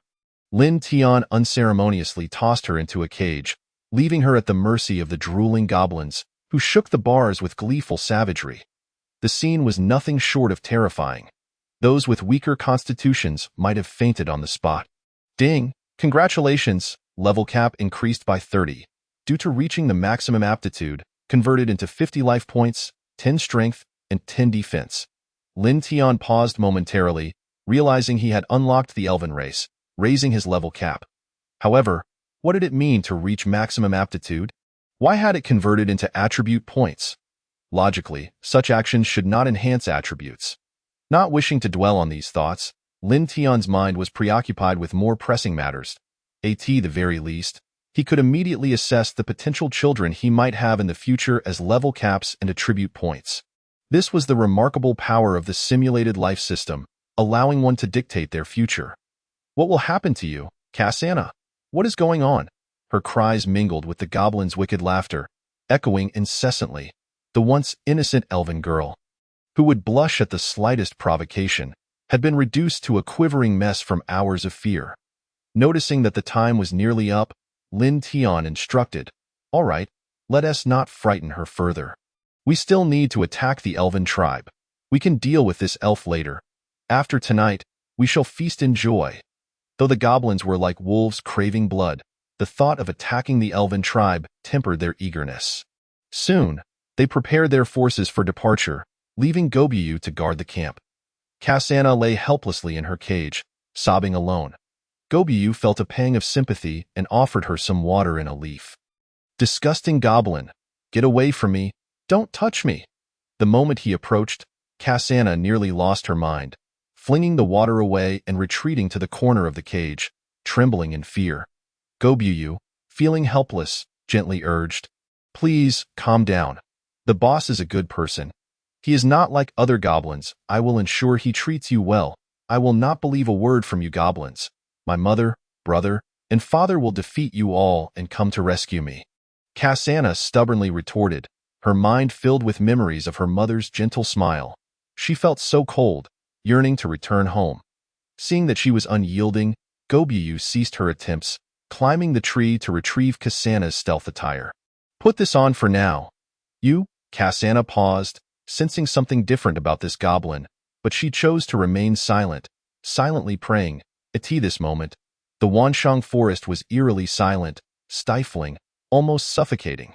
The towering banyan trees obscured the night sky, shrouding the world in darkness. With a multitude of goblins, they stealthily infiltrated.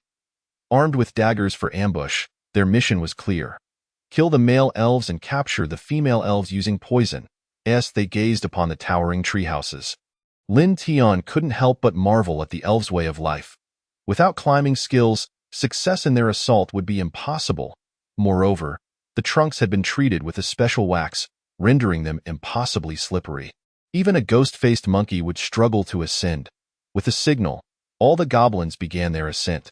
Utilizing their skills and the daggers embedded in the trunks for support, they climbed swiftly and effortlessly. Stealthily, they reached the entrances of each wooden house, biding their time. Lin Tian aimed for the highest treehouse, the matriarch's dwelling. Employing the silent step skill of the tailless cat, even the sharpest elven ears would fail to detect him. Peering through the crack of the door, he beheld a voluptuous elven woman lying in deep slumber. Elven matriarch, LV30 class. Archer title, Mother of the Elves with boundless maternal love life. 280 strength, 43 defense, 39 skills, keen senses.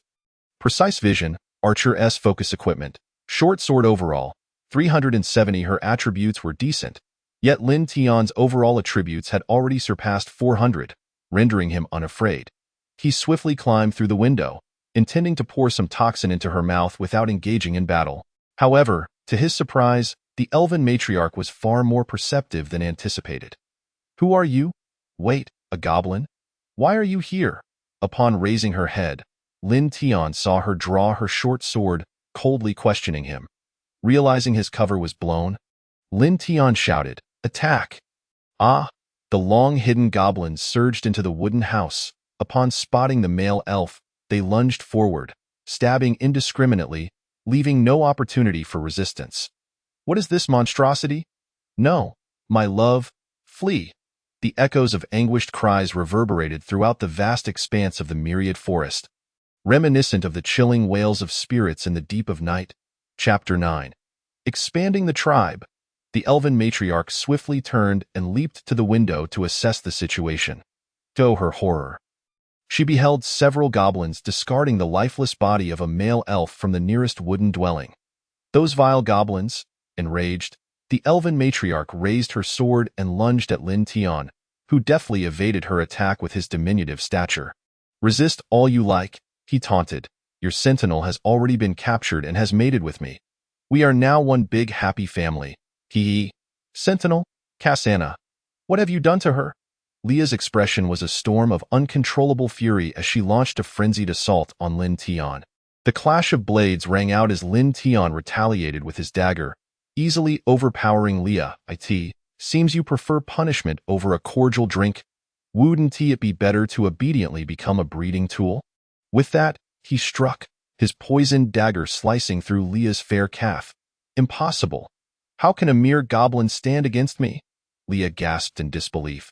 She executed a graceful leap, retrieving a longbow from the wall, only to quickly realize that in such a confined space, she could not aim at all.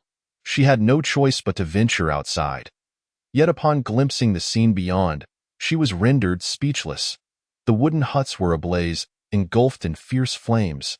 It was a hellscape. Goblins were binding female elves and transporting them below, their faces alight with glee. After all, they were all theirs. Who wouldn't be joyous? The corpse of a male elf lay nearby, eyes wide open in death. Why? Why has it come to this? How could mere goblins possibly overpower us? Leah's mind raced with questions, the cries for help from her fellow elves ringing in her ears. Wah, matriarch, I don't want to be taken by goblins. Save me, my husband has been killed. Who can save us? Why are goblins here? How could such lowly creatures be so formidable? My child has been taken away. What do they want? Leah felt herself slipping into unconsciousness. Not from the effects of poison, but from the sheer horror of the situation. She quickly drew her bow, activating her skill to target a goblin attacking an elf. One shot, one kill. She pierced even its armor. Seeing this, Lin Tian seized the opportunity to ambush, severing her bowstring with his dagger.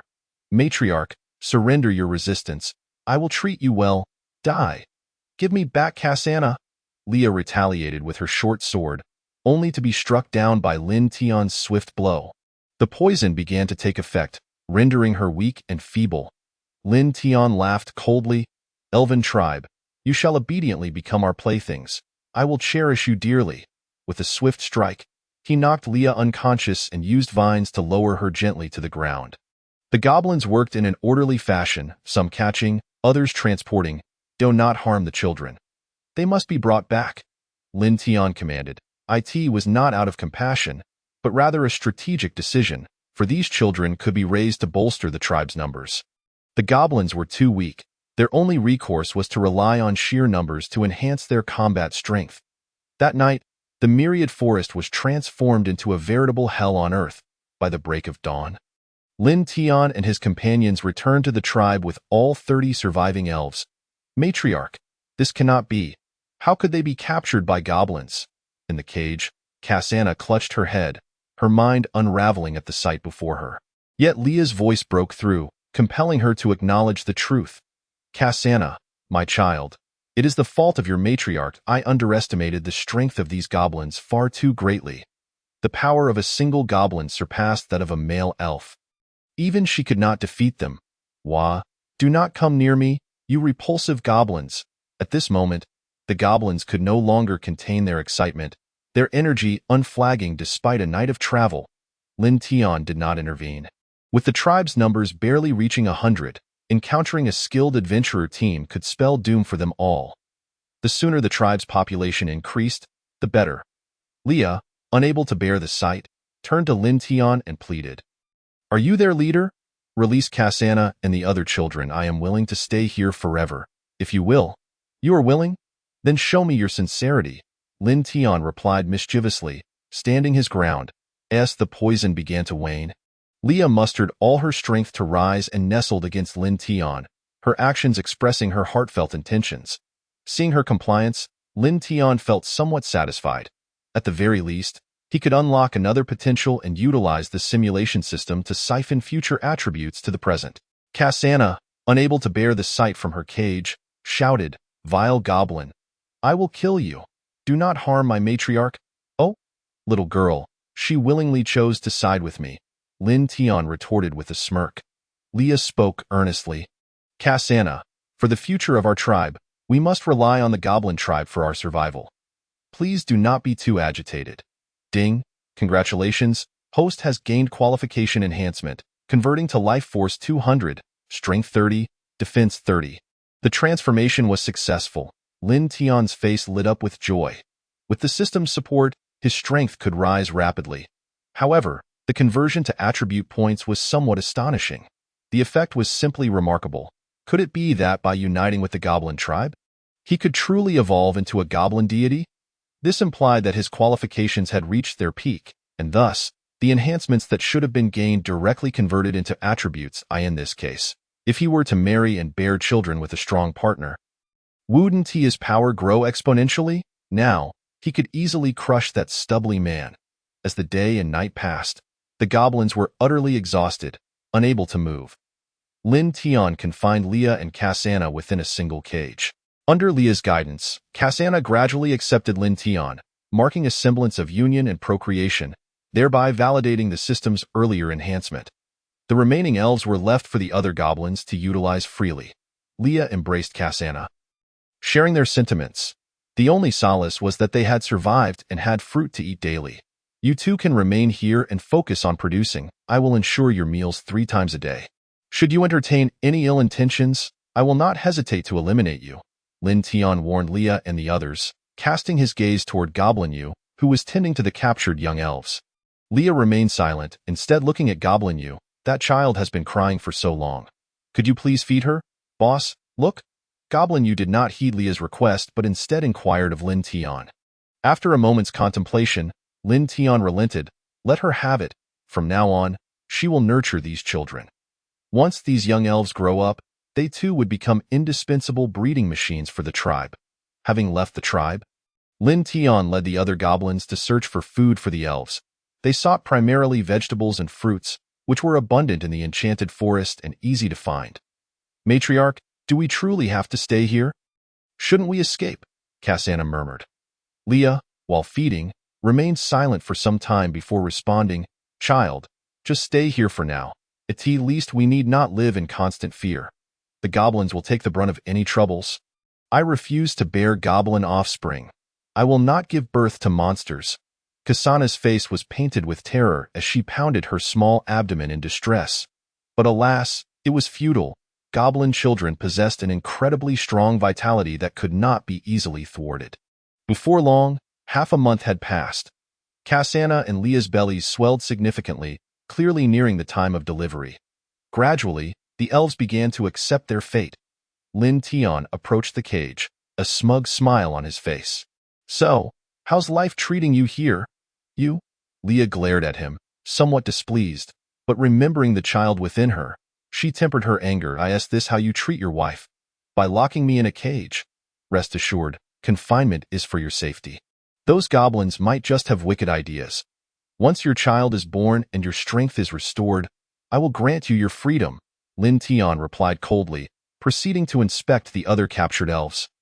As if surveying his pets, for after all, elves were a type of magical creature. Fortunately, it seemed they were all close to giving birth and appeared to be in decent condition. Chapter 10. Journey to Human Territory. Time flies, and now the instances of simulation have reset. Lin Tian seeks a suitable location to commence his simulation. The simulation system is booting up, with the current scenario, capturing elves. After your arduous efforts, you have finally conquered the Northern Elf tribe and successfully impregnated all the captured female elves. The tribe's numbers are about to expand. Thoughts of seeking revenge on the bearded men arise. The pregnant elves give birth to goblins, whose attributes are significantly superior to ordinary goblins. Through Pualia, she has imparted the art of stealth of the elven race to you. Seizing the opportunity while the young goblins are growing, you infiltrate a nearby human town in search of the whereabouts of the Blade Heroes, ultimately locating them in Bright Town. Choose one. Take matters into your own hands and attempt to eliminate Lordle and others. Score 50. Choose 2. Return to lead the goblins in revenge, slaughtering Bright Town in the process. Score 30. Choose 3. Remain an observer, believing the time is not yet ripe, and observe for a while longer. Score 10. Lin Tian's expression changes as he realizes he has found those despicable individuals. Choosing option 1 carries considerable risk. Despite his overall attribute reaching 600, being in human territory means certain death if overwhelmed. The second option is also appealing and aligns with his long-standing intentions. However, past experiences suggest that this choice would likely lead to fatality.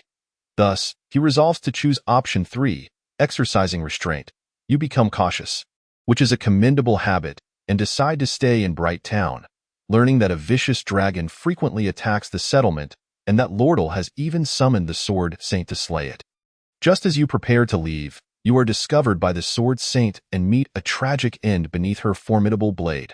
Summary: faced with the powerful Sword Saint, there was not even a chance to escape. Caution is imperative. Score: 30 points out of 100. Reward: life points x 30.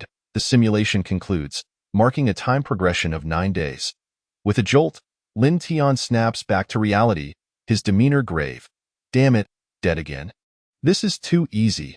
Who would have thought it would be the Sword Saint once more? This individual must be dealt with at the right opportunity. Next, it's time for the elves to give birth. Lin Tian and Goblin You take charge of assisting with the deliveries, anxious to prevent any complications. These elves are extraordinarily valuable breeding machines. None can afford to perish, as the cries of newborns fill the air. Lin Tian's anxious heart gradually settles. Yet, the elves' expressions are filled with disgust. No, not this kind of child. How repulsive. Why must such terrifying creatures be born? Oh, heavens, is he my child? Help! The goblin infants, no larger than a fist, are sticky and can scurry about immediately upon birth. They require no milk, feasting on blood and flesh for sustenance right away. This is the reason these creatures are so hard to eradicate. Their vitality is exceedingly robust. Typically, a single birth yields 3 or 4 offspring. After all, female goblins are highly cooperative during mating, often producing numerous eggs. Cassana, keep it up. Push harder. At this moment, the anxious voice of the elven mother Lia pierces the air. Inside the cage, the alabaster-skinned Cassana is drenched in sweat, her expression one of agony as she struggles to give birth. Lin Tian furrows his brow and rushes over to check, however, upon seeing him. Cassana vehemently protests, "Get away! Don't look at me! Don't look!" Overwhelmed with anger and shame, compounded by the unbearable pain, she bursts into tears. Her already limited strength dwindles rapidly, and she might very well perish from exhaustion. Lia, having just given birth, is too fatigued to assist. "Please, you must save this child. She won't survive." I know. Having previously acquired knowledge in this area, Lin Tian immediately steps in to help correct the position. Before long, a slimy goblin pup emerges, then another. Remarkably, 6 goblins are born in total, a sextuplet. Lin Tian is astonished. No wonder there were complications. You bastard," Cassana weakly utters, her voice faint but her defiance palpable. Lia cannot help but shed tears. Relieved as long as Cassana is safe. We can use them again. Let me go first. At this moment, a group of goblins, unable to contain their excitement, begin to crawl toward the exhausted elves, despite their protests and cries. The goblins show no intention of halting. Lin Tian's eyes turn icy as he draws his short sword and approaches. With a swift motion, blood splatters as he cleaves the first 3 goblins in half, tossing their remains to the newly born goblin pups to consume. I said you must wait 3 days before breeding. Have you all forgotten? Facing the menacing Lin Tian, the goblins tremble in fear. Retreating hastily, Lin Tian continues, "Go prepare the finest fruits. Each elf shall receive double their usual portion." "Yes, boss."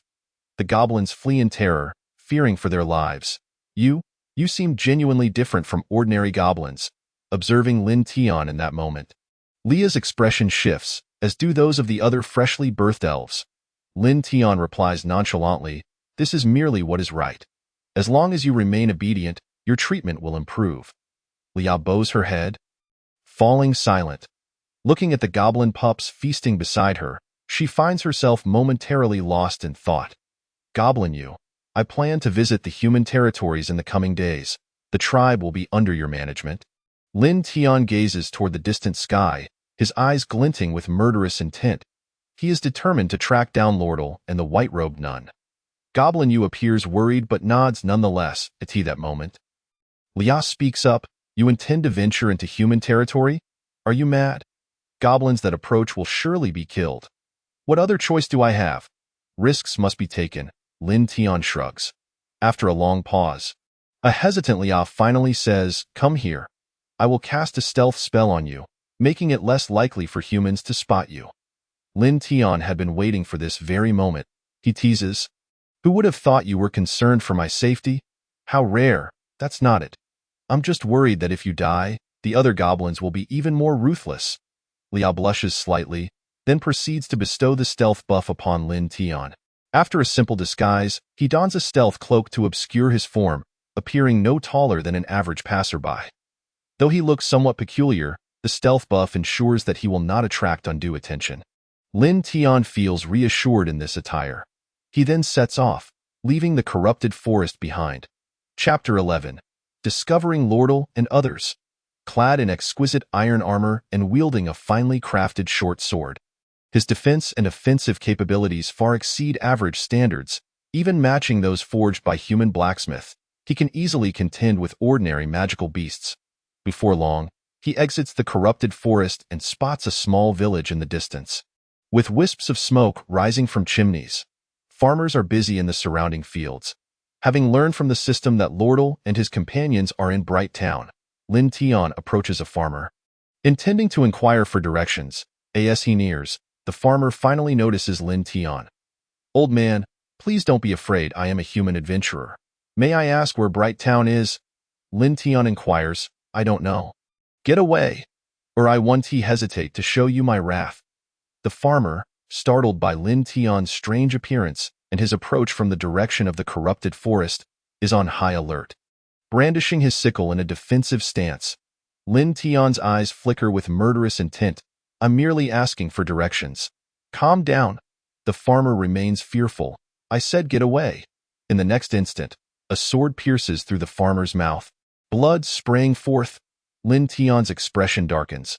Was it really necessary to make such a fuss over a simple question? "It seems you truly deserve to die. Should this disturb the village, the inhabitants would rise in unison to retaliate. And that would spell trouble. Alas, it is too late. A few villagers returning home witnessed this scene and shouted in alarm.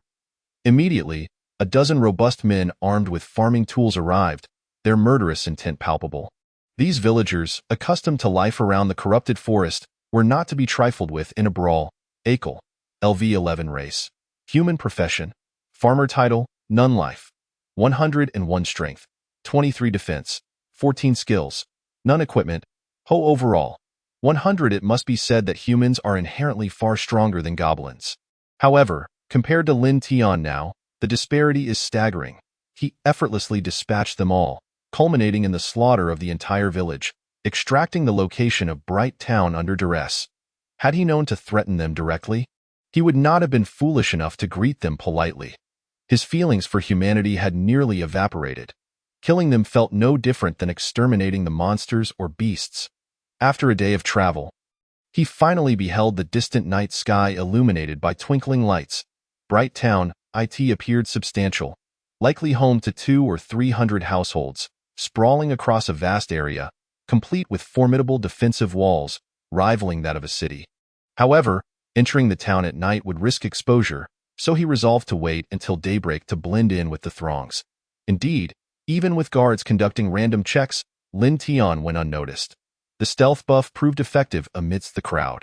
Upon entering the town, he was taken aback by the unexpected liveliness. The townsfolk wore smiles, joyfully meandering through the streets, a dizzying array of vendors at every turn. Could it be that in such a world, they thrived so well? Lin Tian found it hard to believe. Surviving in the corrupted forest had been a grueling endeavor, fraught with anxiety. These individuals had the leisure to spend on snacks and even indulge in leisure pursuits. As he arrived at a small square, clarity dawned upon him. The adventurer team rankings of Bright Town: 1. Platinum, Blade Heroes Guild 2. Silver, Gale Heroes Guild 3. Silver, Savior Heroes Guild 4. Bronze, Pashikea Heroes Guild. This must be the ranking system of the human world.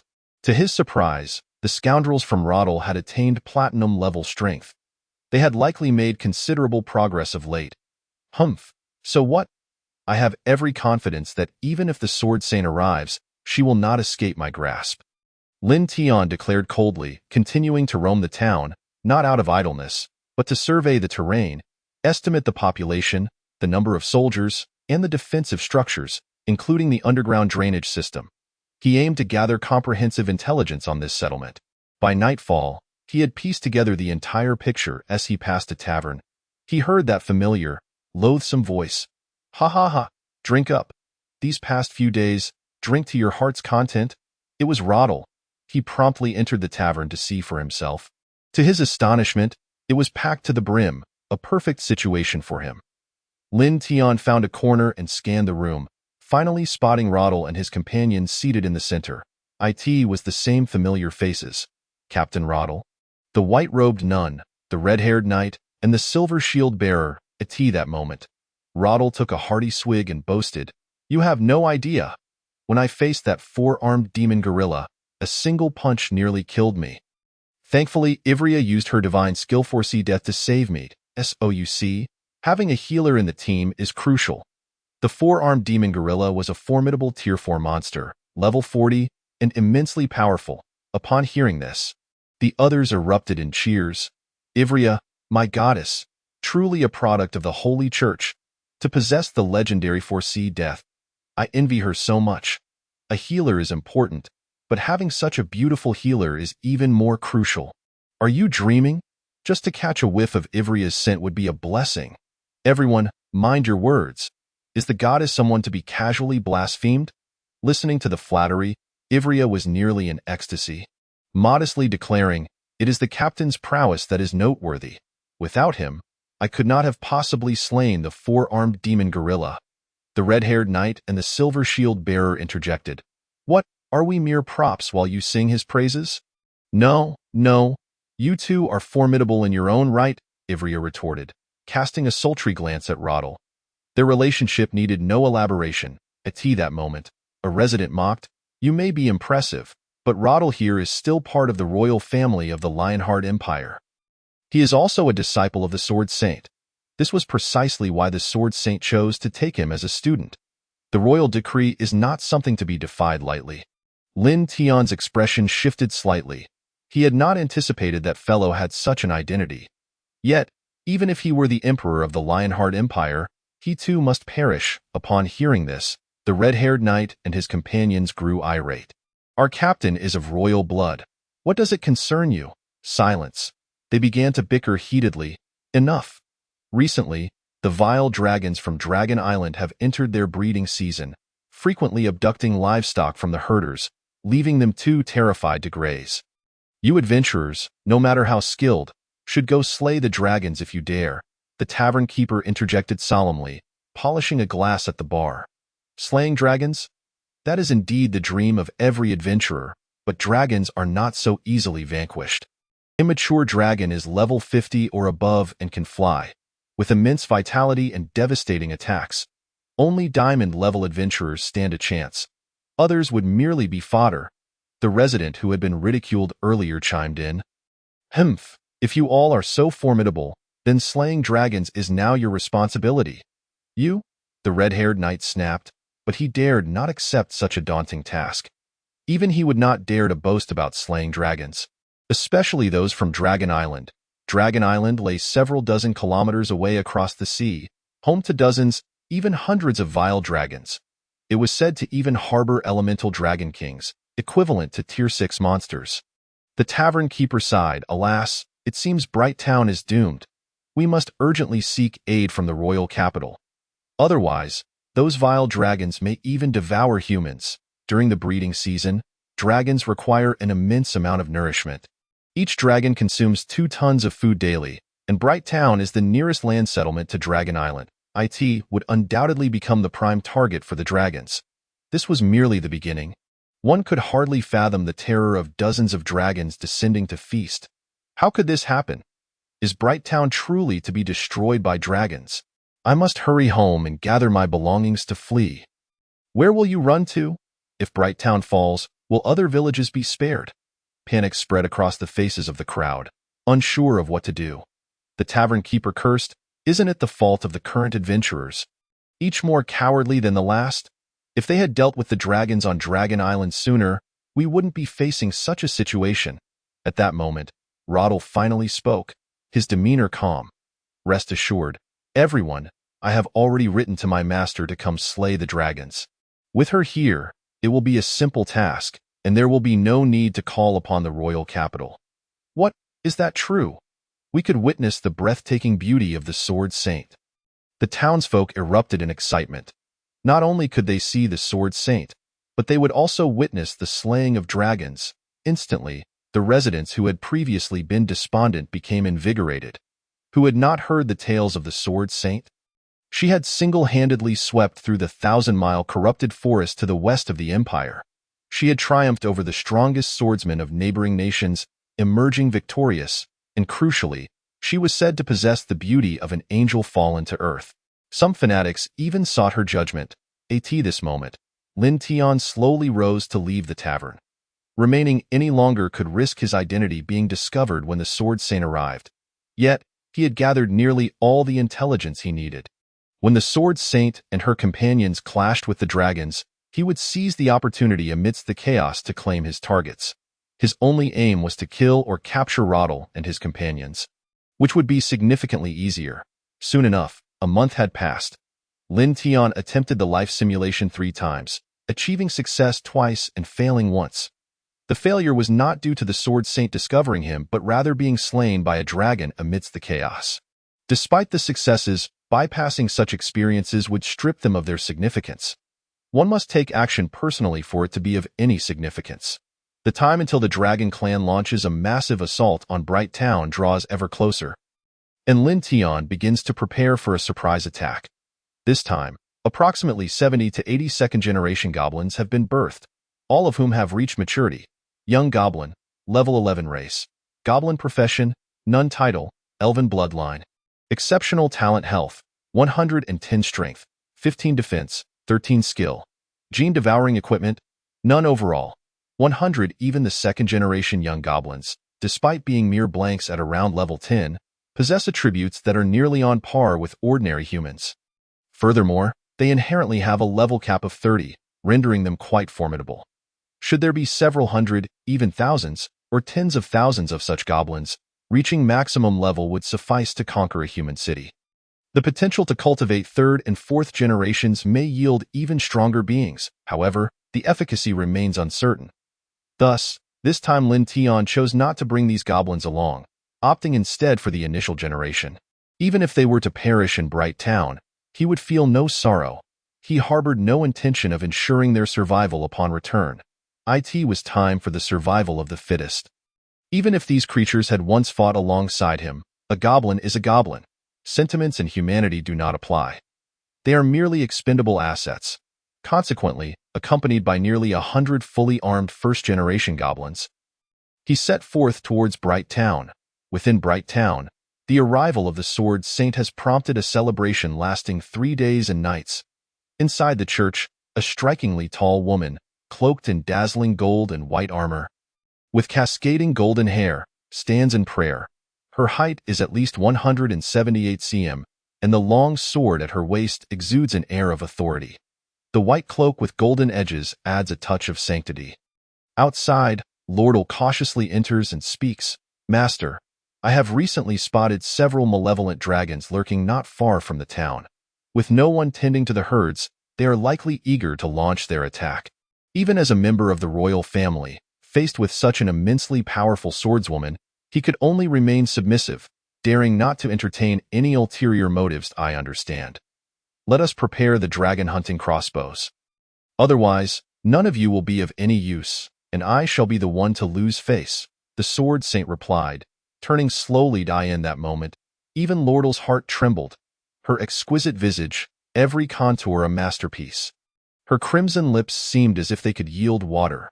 Yet, her eyes, shrouded by a veil of silk, added an air of mystery, making her seem unattainable. Although her eyes were covered, it did not hinder her vision, and she strode confidently outside. Upon exiting, the men of the town gathered outside the church, craning their necks in hopes of glimpsing her beauty. Good heavens, is that truly the Sword Saint? So noble, so beautiful. What is this intangible sense of sanctity? It far surpasses what a nun offers. A woman endowed with both strength and beauty, One could hardly imagine what sort of man could conquer her. Do not even think about it. Even our king, the Lionheart, would not dare to pursue her, they whispered as the sword saint emerged. The townsfolk quickly parted to create a pathway. Her commanding aura was entirely different from that of the residents. You all will gather considerable timber and construct 10 dragon-hunting crossbows within a day, she commanded. Yes, yes. A throng of individuals hurriedly began their tasks, fearful of underperforming and incurring her disdain, and of course, overexertion would not earn their favor either. Otherwise, she would not have covered her eyes with a veil. This world was not worthy of her gaze, save for the man capable of conquering her in less than half a day. The timber was amassed. Following the blueprints provided by the Sword Saint, 10 dragon-hunting crossbows were completed before nightfall and strategically placed at various high points throughout the town. These crossbows required a cart for transport and demanded the strength of several adult men to operate.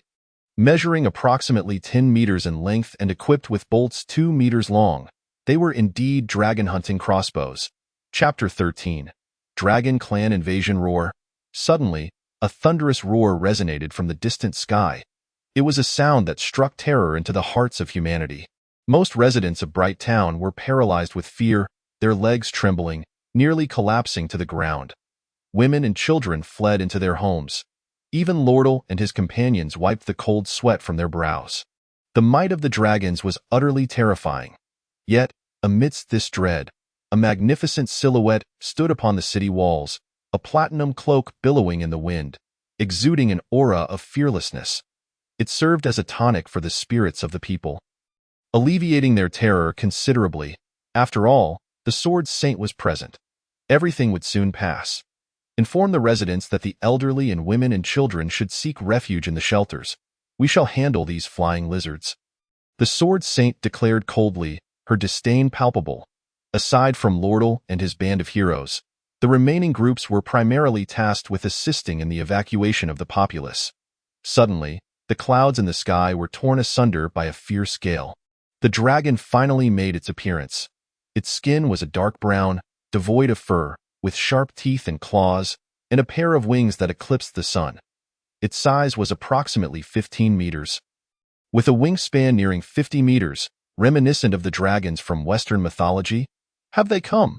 The Sword Saint remarked indifferently. Alone, she loaded a dragon-hunting crossbow and aimed at the sky, 800 meters away. Locking on, she released the bolt. Whoosh!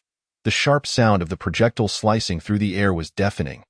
It is worth noting that this was a crossbow requiring the strength of 10 adult men to operate. Remarkably, she managed to draw it single-handedly. What was even more astonishing was the anguished roar of a dragon that echoed in the distance. The mighty dragon plummeted like a winged bird with a broken wing. This spectacle left the residents of Bright Town overwhelmed with gratitude. Truly, the Sword Saint was unbeatable. Let us take refuge. By the time we emerge, the dragon threat will be resolved. Ha ha ha. God bless. After this incident, we shall erect a grand statue in honor of the saint. As the townsfolk cheered, they entered the shelters without a trace of anxiety or fear. However, they left behind 20 to 30 men to assist. Together with the band of heroes, nearly 50 individuals were more than sufficient. With the first dragon's fall, its dying roar incited the fury of the remaining dragons. 7 or 8 dragons, having emerged in search of food, broke through the cloud cover and surged toward Bright Town. Moreover, on Dragon Isle, hundreds of miles away, a colossal creature suddenly opened its eyes. I have demonstrated how to use the dragon-hunting crossbows. Do not be foolish, the Sword Saint stated calmly. Suddenly, with remarkable speed, she executed a spinning kick that sent the wooden materials used for assembling the crossbows flying. In the distance, the pupil of a malevolent dragon constricted. It was too late to evade, and blood erupted from its eyes. With a wail, it lost its direction and crashed to the ground. The nearby dragons were perplexed, as more wooden materials hurtled toward them. Without exception, they all struck home. While they did not slay these dragons, they certainly inflicted substantial damage. The onlookers were left utterly dumbfounded. Wooden debris was capable of suppressing so many dragons. Remarkably, she had her eyes covered. If she were to remove her blindfold, that debris could very well slay dragons. She was on an entirely different level of strength. As the true dragons approached, everyone was to prepare at the dragon-hunting crossbows. The sword saint's expression turned grave. Seeing her on high alert, the rest felt a surge of fear, scrambling to their positions. Roar! Suddenly, a thunderous roar reverberated across the heavens.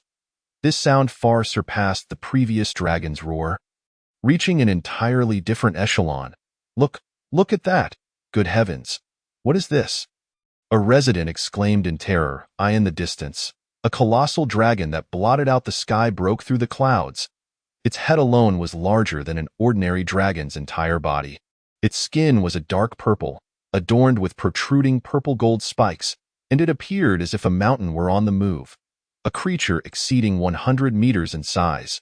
Its wingspan approached 500 meters. The multitude of smaller dragons surrounding it seemed no larger than tadpoles in comparison. Lordle's grave voice resonated. The purple-gold dragon matriarch. Level 79 super monster. Is that the Dragon King? Quick, shoot! Only then did the crowd react. Hastily drawing their bows, .10 dragon-hunting crossbow bolts were aimed in unison at the direction of the purple-gold dragon matriarch. The piercing sound of the projectiles slicing through the air threatened to rupture eardrums. However, the purple-gold dragon matriarch opened her massive maw and unleashed a torrent of purple-gold flames. The incoming bolts were reduced to ashes. Moreover, this inferno was remarkably persistent, scorching everything in its path from a distance of kilometers all the way to the outskirts of Bright Town. The townsfolk, confronted with the oppressive heat wave, were rendered powerless, their legs trembling, unable to stand. Should they be caught in the flames, they would instantly be reduced to ash. High-level sword technique, sword chi tsunami. At last, the sword saint drew her sword. A cold gleam shimmered as a magic circle coalesced around her blade, unleashing a wall of sword energy as powerful as a tsunami. Deflect that dragon flame directly. Lordle, having seen a fair share of the world, was astounded to witness the other members of the brave party nearly gasp in disbelief. An advanced sword technique. Good heavens, it is indeed of a high tier, truly worthy of the sword saintess. To witness such mastery of advanced swordsmanship is a death well spent. The dragon flame was thus halted, and with a swift motion, Lordle and his companions unleashed their crossbow bolts, bringing down 3 wyverns on the spot. The remaining bolts struck the Zijin dragon mother, but to her, they felt like mere toothpicks, causing only a slight sting. Roar! Despite the losses, the wyverns had already breached the town's boundaries, with a single breath of dragon flame. Houses were instantaneously obliterated. One after another, they wreaked utter devastation.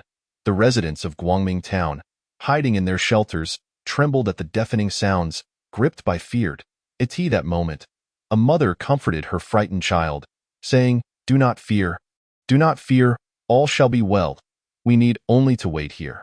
It is quite safe.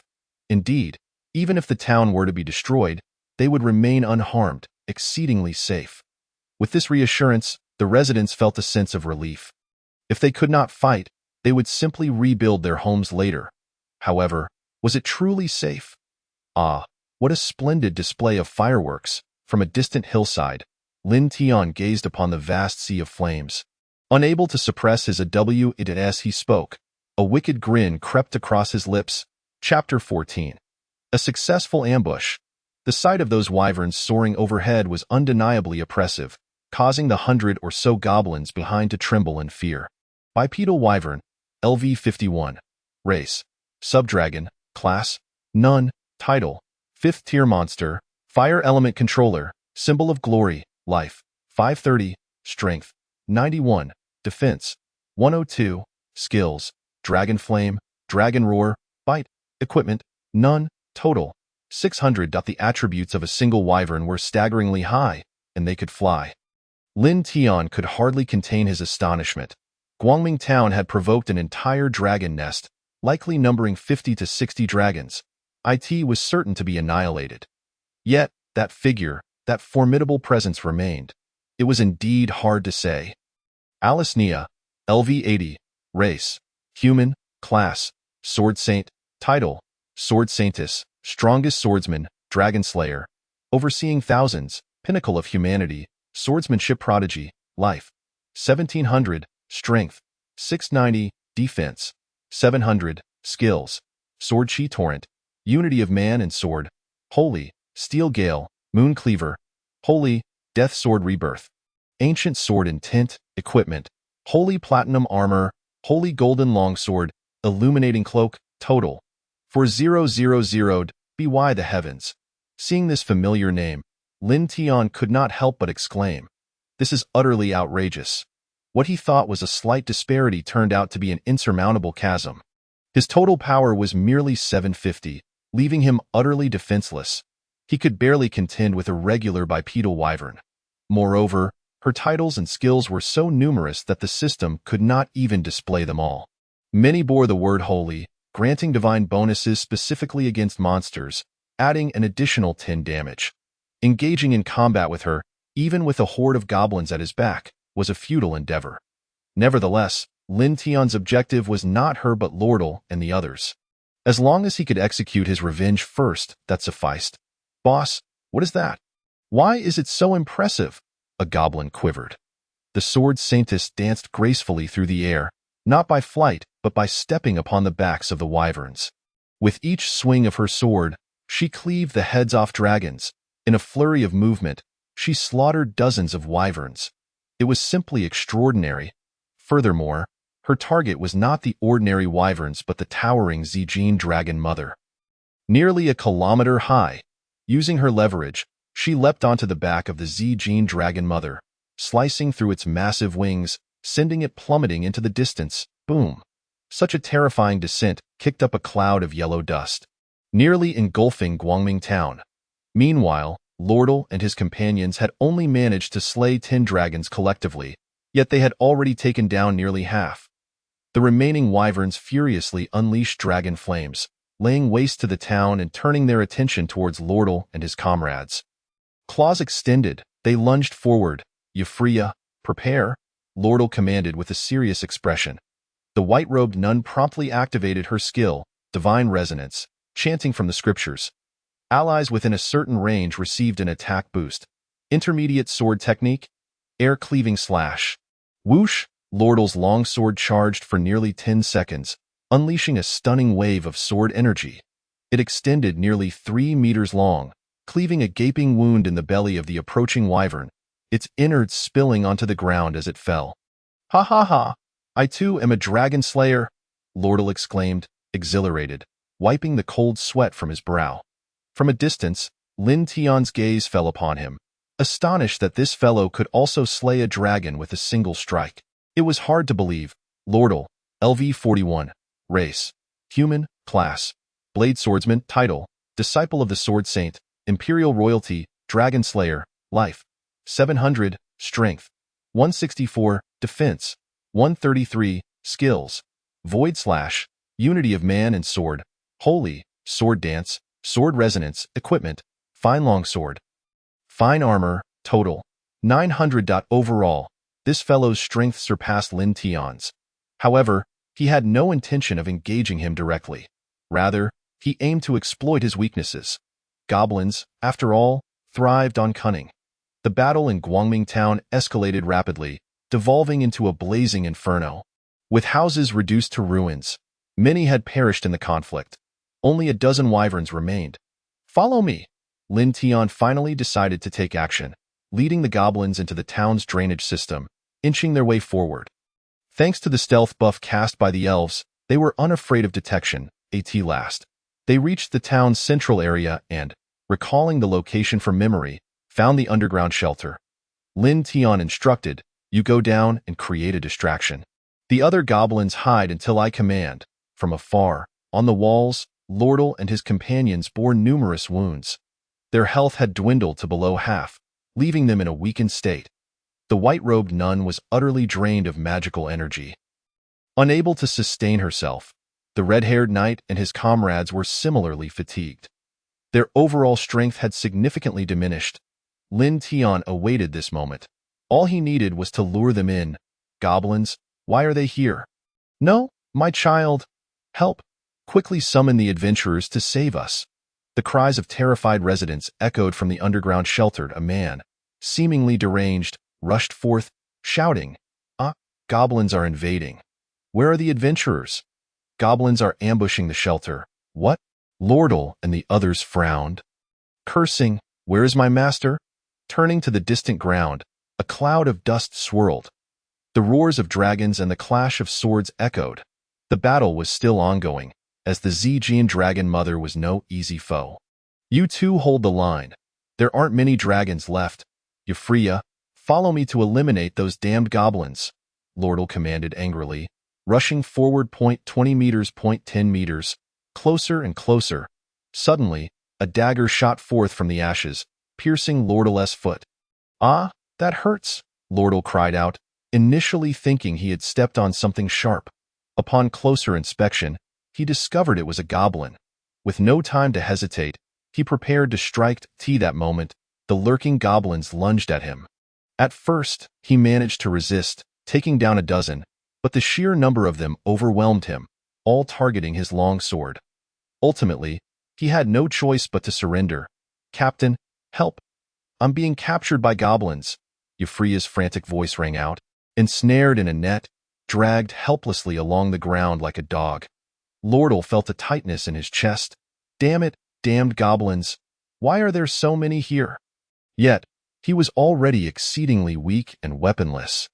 Utterly unable to resist, health, stamina, and energy were interconnected. As his health waned, so too did his stamina, leaving him powerless to fight back. "This is bad, Captain. Euphria!" In the distance, the red-haired knight and the silver-shielded warrior, upon witnessing the scene, abandoned the wyverns and rushed to assist. However, as they passed a pile of collapsed buildings, a chill ran down their backs. Chapter 15. The Sword Saintess's Great Defeat. Lin Tian, who had remained hidden for so long, made his move, a sinister smile on his face, as he pierced the body of the red-haired knight. "You win?" The red-haired knight's eyes widened in disbelief, filled with resentment. "No." Lodle's anguished roar echoed through the air. Yet he could only watch helplessly as the crimson-haired knight's life force dwindled to nothing. He collapsed slowly to the ground, blood spilling profusely around him, ultimately succumbing to silence. At that moment, the silver shield bearer regained his senses. Standing defiantly against several assailing goblins, thankfully, his high defense spared him from a similar fate. Otherwise, he too would have fallen victim to the ambush. However, after a few exchanges, he was taken aback to discover that these goblins possessed not only formidable offensive capabilities, but also robust defenses. Some wielded spears, rendering close combat impossible. "Captain, these goblins are no ordinary foes. Just 6 of them, and I find myself unable to withstand their assault." The voice of the silver shield bearer trembled with fear as he was forced to retreat repeatedly. In that moment, the goblins seized burning torches and hurled them at him, igniting the fabric of his armor and setting it ablaze. It hurts. It hurts terribly." The silver shield bearer's voice became a cacophony of desperation as he discarded his shield. Flailing wildly, now a living torch. "Cursed goblins! I will slay you all!" Lodle's heart-wrenching cries pierced the chaos. Even Ivelia, usually unfazed by dragons, was reduced to tears at the sight. 2 comrades had already perished, Lin Tian coldly remarked. "It's time to retreat. The remaining members should hunt down those operating the dragon-slaying crossbows." With that, he and a dozen goblins swiftly dove into the drainage system, making their escape. Thus, Bright Town descended into utter chaos. Moments before, the town had withstood an assault from a horde of dragons without losing its composure. Yet now it was completely thrown into disarray. At the foot of the distant mountains, vast swathes of trees lay shattered into fragments. The terrified creatures of the forest perished in sheer panic, unable to flee. The Sword Saint Lady was engaged in a fierce battle, having leveled several hillocks in the process. What was happening? How could goblins dare to invade at such a time? Her tone carried a hint of disbelief as she regarded the purple-armored woman before her. Now, having removed her blindfold, the woman revealed sky-blue eyes of unfathomable depth, akin to 2 towering icebergs. The figure in purple armor was none other than the purple-gold dragon mother. Transformed into humanoid form, approximately 2 meters tall, her physique alluring and her armor a fierce exoskeleton fused with flesh, exuding an aura of dominance. Her golden slit pupils were razor-sharp, yet her body was marred by numerous wounds. Oozing blood as hot as molten lava. Humph! It appears you are on the verge of losing control, human sword saint, she taunted, extending her clawed hand as she lunged forward with breathtaking speed. The gust of wind generated sending splinters flying behind her. The sword saint lady, however, responded with unwavering composure, retorting, losing control? I wonder how much dragon blood you have left to spill. Supreme sword technique. Steel tempest. Magical inscriptions formed in waves upon her sword as she swung it with fervor.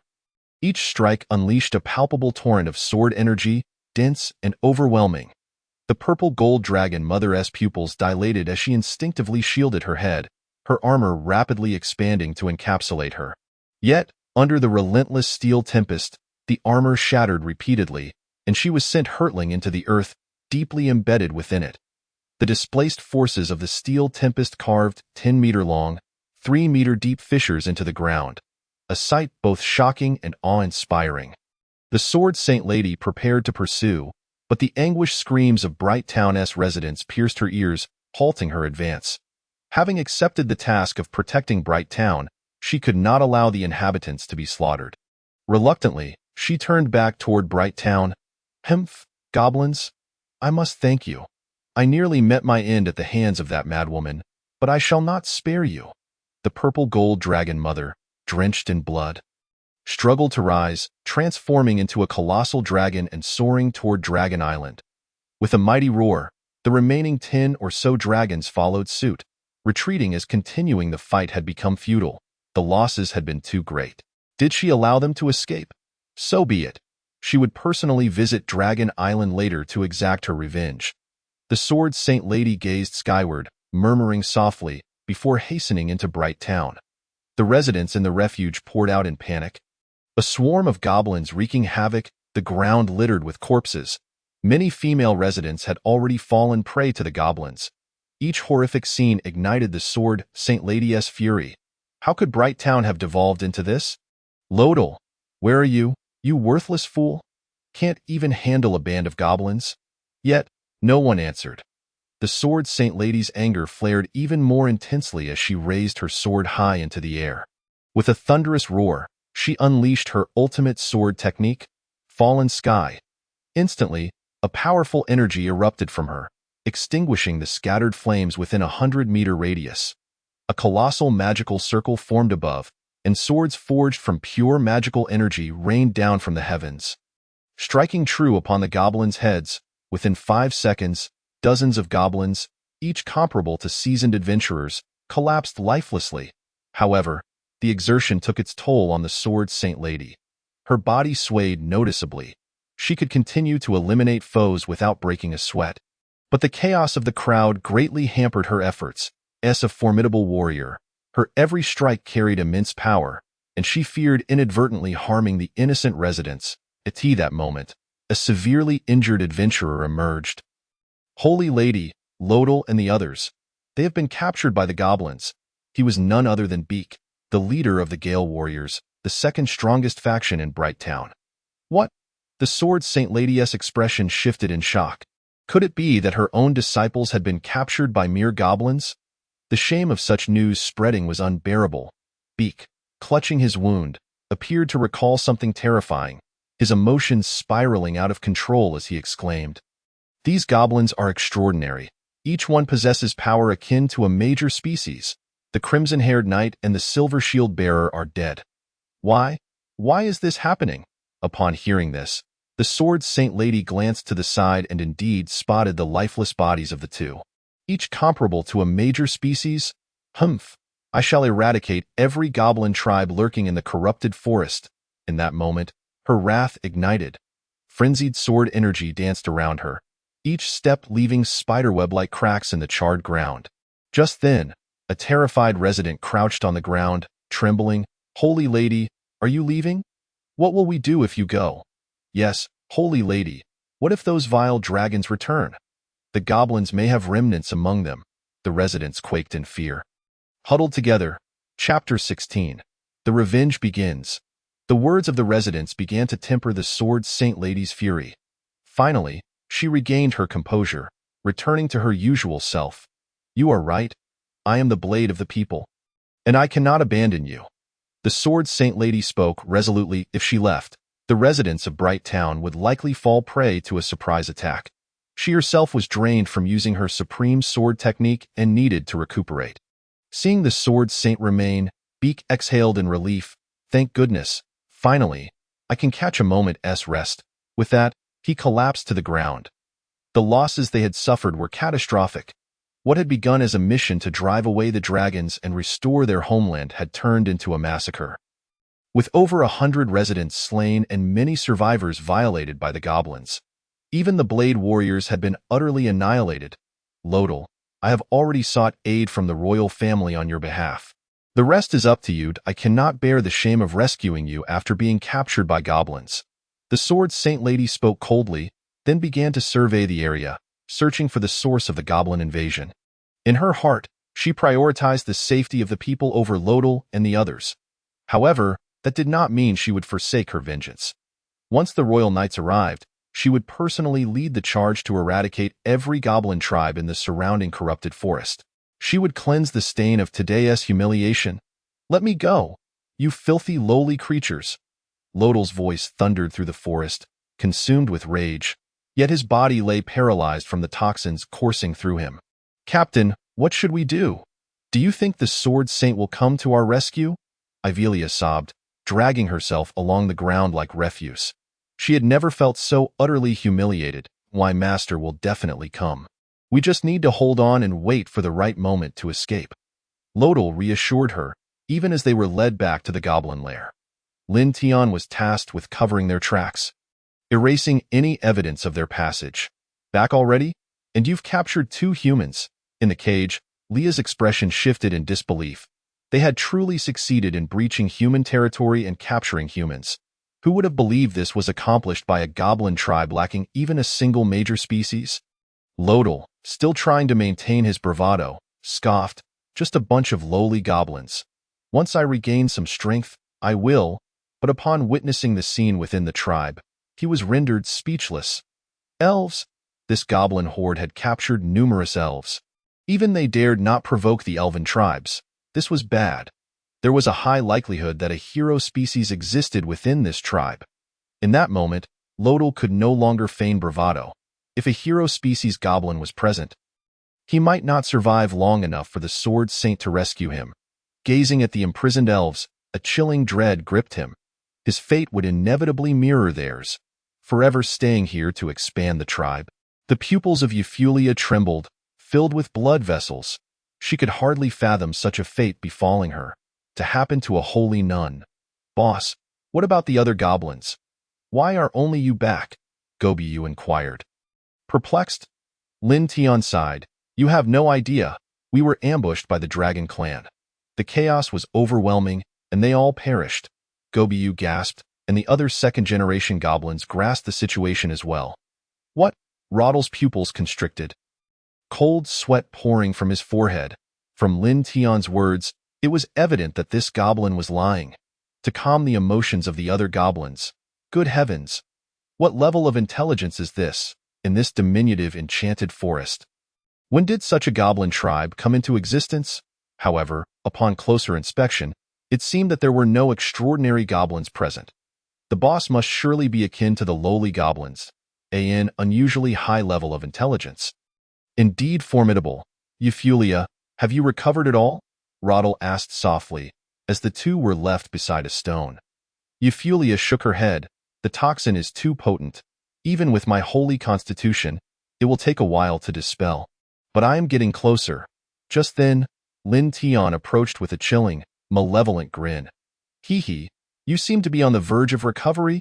He then bit into Euphulia, injecting more poison. The pain caused her to moan incessantly. Stop it, you wretched creature! Rodal shouted in fury. Hearing this, a second-generation goblin rushed over, delivering a sharp slap. Do not raise your voice at the boss, to be humiliated by a goblin. His teeth almost ground to dust. Yet he could only endure. There's no need for concern here. You all go hunt for some food. Lin Tian commanded, his gaze turning icy, regarding the two on the ground as if they were mere insects. This look sent a chill of foreboding coursing through Roddle's heart. You must be a highly intelligent goblin, right? Have you not considered the consequences of abducting us? You must have witnessed the prowess of the human sword saint. Have you not? Of course I am aware. The sword saintess? She is also my prey, but the timing is not yet ripe, Lin Tian replied. Though he appeared calm, his mind was racing with thoughts on how to deal with these two. Animals with human hearts, they certainly would not kill him, as they never dared to slay Lin Tian back then. Hence, he sought to repay them 100-fold. Upon hearing Lin Tian refer to the sword saintess as prey, Roddle could only laugh mockingly. With your kind? The sword saint could obliterate you all with a single strike. Now, I will ask you a question, and you shall answer if you falter or utter an unnecessary word. I cannot guarantee what you will lose, Lin Tian declared, placing a foot upon Roddle's head. Furious and gritting his teeth, he could barely contain himself. Let me ask you, do you take pleasure in secretly imprisoning goblins to torment and abuse them? Lin Tian asked coldly. Roddle's body stiffened slightly. What? In an instant, the glint of claws flashed, brutally tearing his ear away. Blood sprayed, splattering onto Euphulia beside him, nearly causing her to weep. I did not. You beast, have you gone mad?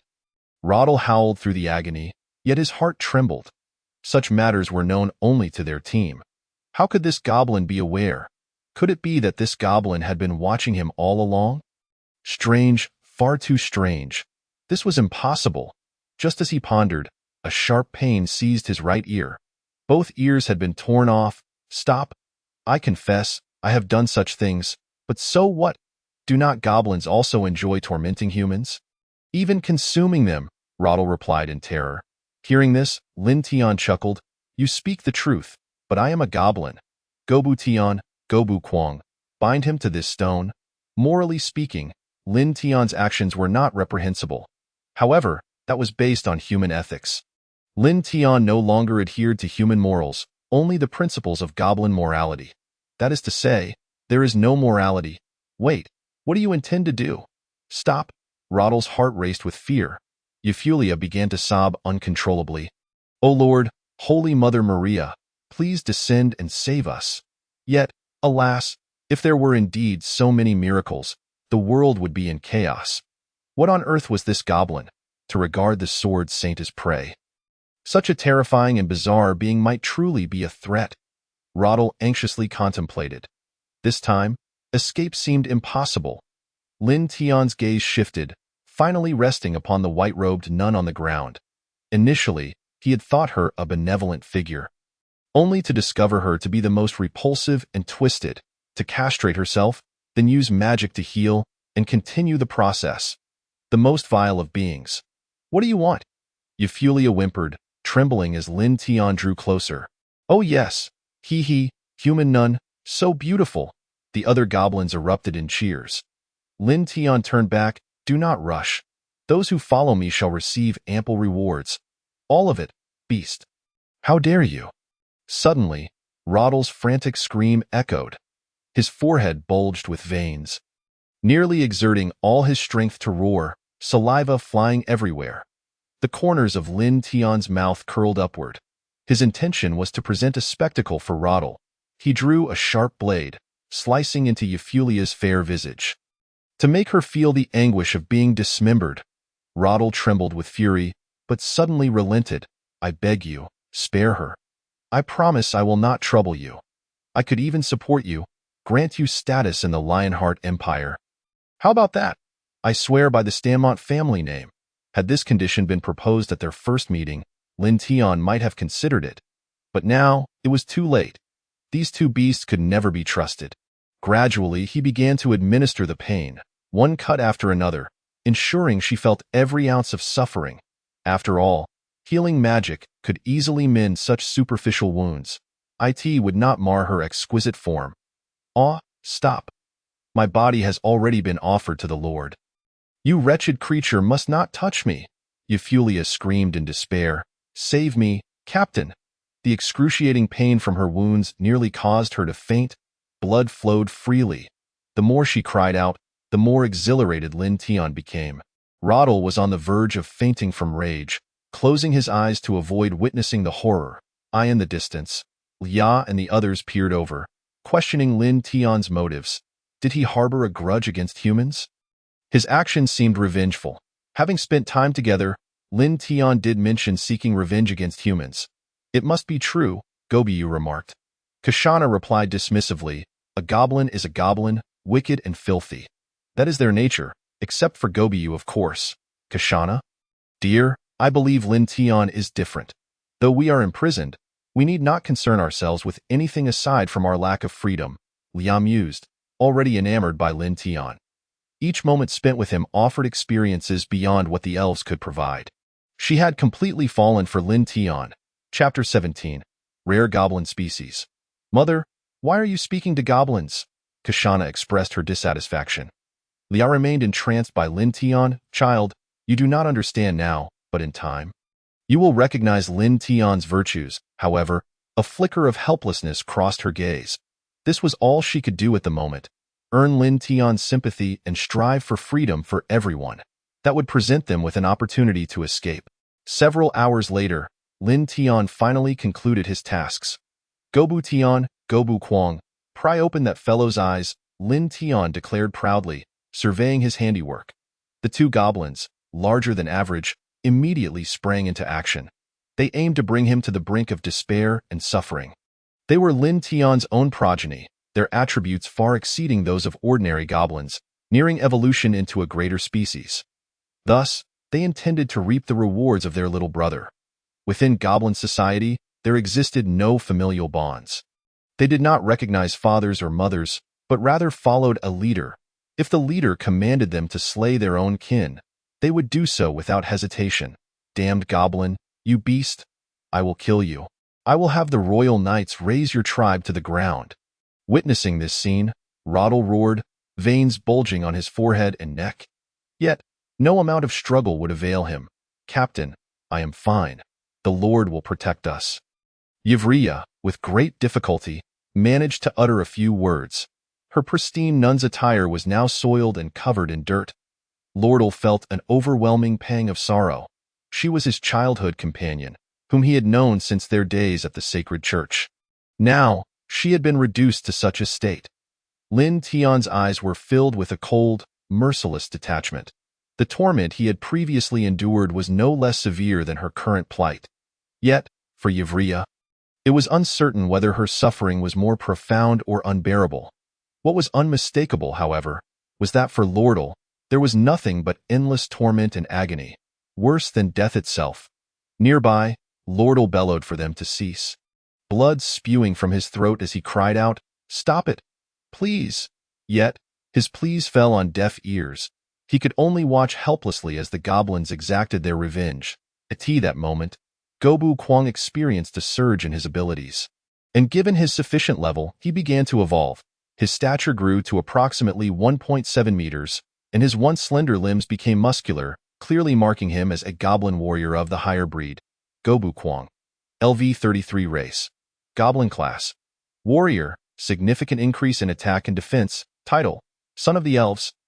Blessed by the gods, slayer of monsters. Health, 470 strength, 142 defense, 168 skills. Snake venom, stone skin, stealth, climbing, iron-blooded wolf nature, giant fangs, mountainous body, battle roar equipment, basic iron armor, basic longsword total combat power, 500. Being a second-generation goblin, he would randomly inherit certain skills, and during this period, they had been consistently hunting magical beasts, thus acquiring numerous abilities. However, the most distinctive skill was the battle roar, unique to goblin warriors. This roar could intimidate other creatures, temporarily incapacitating them, although it proved ineffective against those of great strength. Total combat effectiveness was not merely a sum of attributes, but rather assessed through performance in battle. Observing this attribute panel, Lin Tian was somewhat astonished. As expected of the second generation, their evolution was rapid and their attributes remarkably high, almost rivaling his own. Gobu Tian and Gobu Kwang, along with the other goblins, continued their pursuit of magical beasts, voraciously consuming flesh to level up and evolve. Lin Tian commanded them, stating that as long as this group of second-generation goblins kept feeding and becoming satiated, they would gain experience and subsequently break through to level 30 to evolve into higher breeds. Establishing such a second-generation goblin tribe would be sufficient to dominate this enchanted forest. Based on previous investigations, there were not merely their goblin tribe in this enchanted forest, but a total of 7. Except for the Bloodfang tribe to the west, the others could be disregarded. The leader of the Bloodfang tribe was of a higher breed and was on the verge of evolving into a heroic breed. With over 300 members, posing a significant threat. Therefore, it was best for the tribe members to level up now. Yes, boss. The goblins set forth in grand fashion, capable of sweeping from the south to the north in a straight line. Subsequently, Lin Tian cast a glance at the near-death Yvria. He discovered a red potion vial on her, likely a healing potion. There was no way he would allow this being to perish so swiftly. "Why are you saving me, you demon?" Yvria cried in agony. However, before she could finish her words, he bound her just as he had with Lordle to prevent any escape. At that moment, Lordle began to panic, straining to break free, but Gobuyu continuously injected him with toxins, keeping him in a state of paralysis. He understood that it was now his turn. "Kakik, don't be agitated. Take a deep breath. Dizziness is normal." Lin Tian lowered him from the stone. After meandering through the forest and tinkering with the furnace for a while, he fashioned some rudimentary torturous implements. He intended to return the torment he had previously suffered with interest. "Is it possible? You're merely a goblin. Why do you possess such a terrifying mind?" Lordle gazed at the crude yet effective instruments of punishment, his pupils trembling in fear. The very essence of terror flooded his mind instantaneously. He hastily added, "Wait, this is utterly unsanitary. What if I get infected? Stop. Please, stop." Ugh. As the harrowing screams echoed, Lordle experienced what it meant to endure a fate worse than death. The torment he had inflicted upon magical beasts was now painfully evident in his own experience. After several hours, "Demon! A horde of demons, Captain! Hold on!" Yvria wept uncontrollably, unable to bear the sight of Lordle in his current state. She feared that his overwhelming shame might lead him to take his own life. Lordle, drenched in blood and uncertain if he was alive or dead, was thrown to the ground, only to be bound once more. At last, it seemed to come to an end. Lin Tian's fury had subsided significantly. Now, he needed to prepare to fend off the human purge, although he was not overly concerned that they would find this place so swiftly. "Boss, we're back. The surrounding magical beasts have been eradicated. And fortunately, most of us have evolved into higher breeds." At that moment, the voices of Gobu Tian and his companions echoed from a distance. A motley crew of goblins approached. They were termed peculiar due to the diverse branches of higher breeds. Not limited to just goblin warriors. Lin Tian's eyes sparkled with satisfaction. With this, they could strike down the Bloodfang tribe, capturing their leader to create a third-generation goblin. The third-generation goblins required a goblin hero as a progenitor to achieve a significant enhancement. Although the Bloodfang goblins were still higher breeds, it would be an effortless task for Lin Tian to facilitate their evolution. He then took stock of the types of goblins that had evolved this time. Among them were 50 goblin warriors, boasting exceptionally high attack and defense attributes, yet they were rather mediocre overall. Next were 20 goblin assassins, whose stature was similar to that of low-tier goblins, standing only about 1.2 meters tall, their bodies now darkened for better stealth. Their ears were elongated and pointed, and their once crimson eyes had turned to a deep green. Furthermore, Gobu Tian had also evolved into a goblin assassin. Gobu Tian, LV31 race, goblin class, assassin, speed enhanced, title, son of the elves, blessed by the gods, keen hunter, slayer of monsters, health, 300 strength, 130 defense, 80 skills, night stalker, deadly ambush, equipment, basic iron armor, basic short sword, total combat power. For 50, although his attributes were inferior to those of goblin warriors, his overall strength surpassed that of goblin warriors, as assassins were far more elusive. One could easily find themselves on the receiving end of a stealthy strike in the dead of night. The remainder comprised a few goblin priests and one evil goblin. The role of the goblin priests was to heal the entire group. As for the evil goblin, it was formidable indeed. If only I could transform into an evil goblin as well. Alas, I cannot evolve into a higher breed. I can only ascend to divinity. Lin Tian expressed his discontent. At this moment, he desired to become an evil goblin far more than to be a goblin god.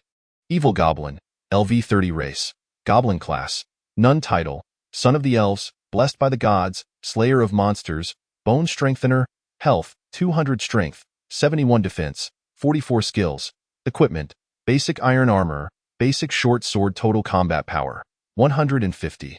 Its overall strength was abysmally weak. However, those skills were indeed enviable. You all head back. I wish to discuss life with this evil goblin in the forest. Lin Tian commanded. He then ordered the evil goblin to accompany him into the dark, enchanted woods. Boss. A shriek pierced the air, startling the birds into flight. A 1 in a million chance. How could I possibly let it slip away? In the forest, Lin Tian indulged in devouring the goblin's flesh. Bite by bite, he relentlessly consumed every morsel, ultimately acquiring all its skills. The likelihood of a higher breed goblin mutating into an evil goblin was exceedingly low, hence Lin Tian chose to eliminate it and seize its abilities. Chapter 18.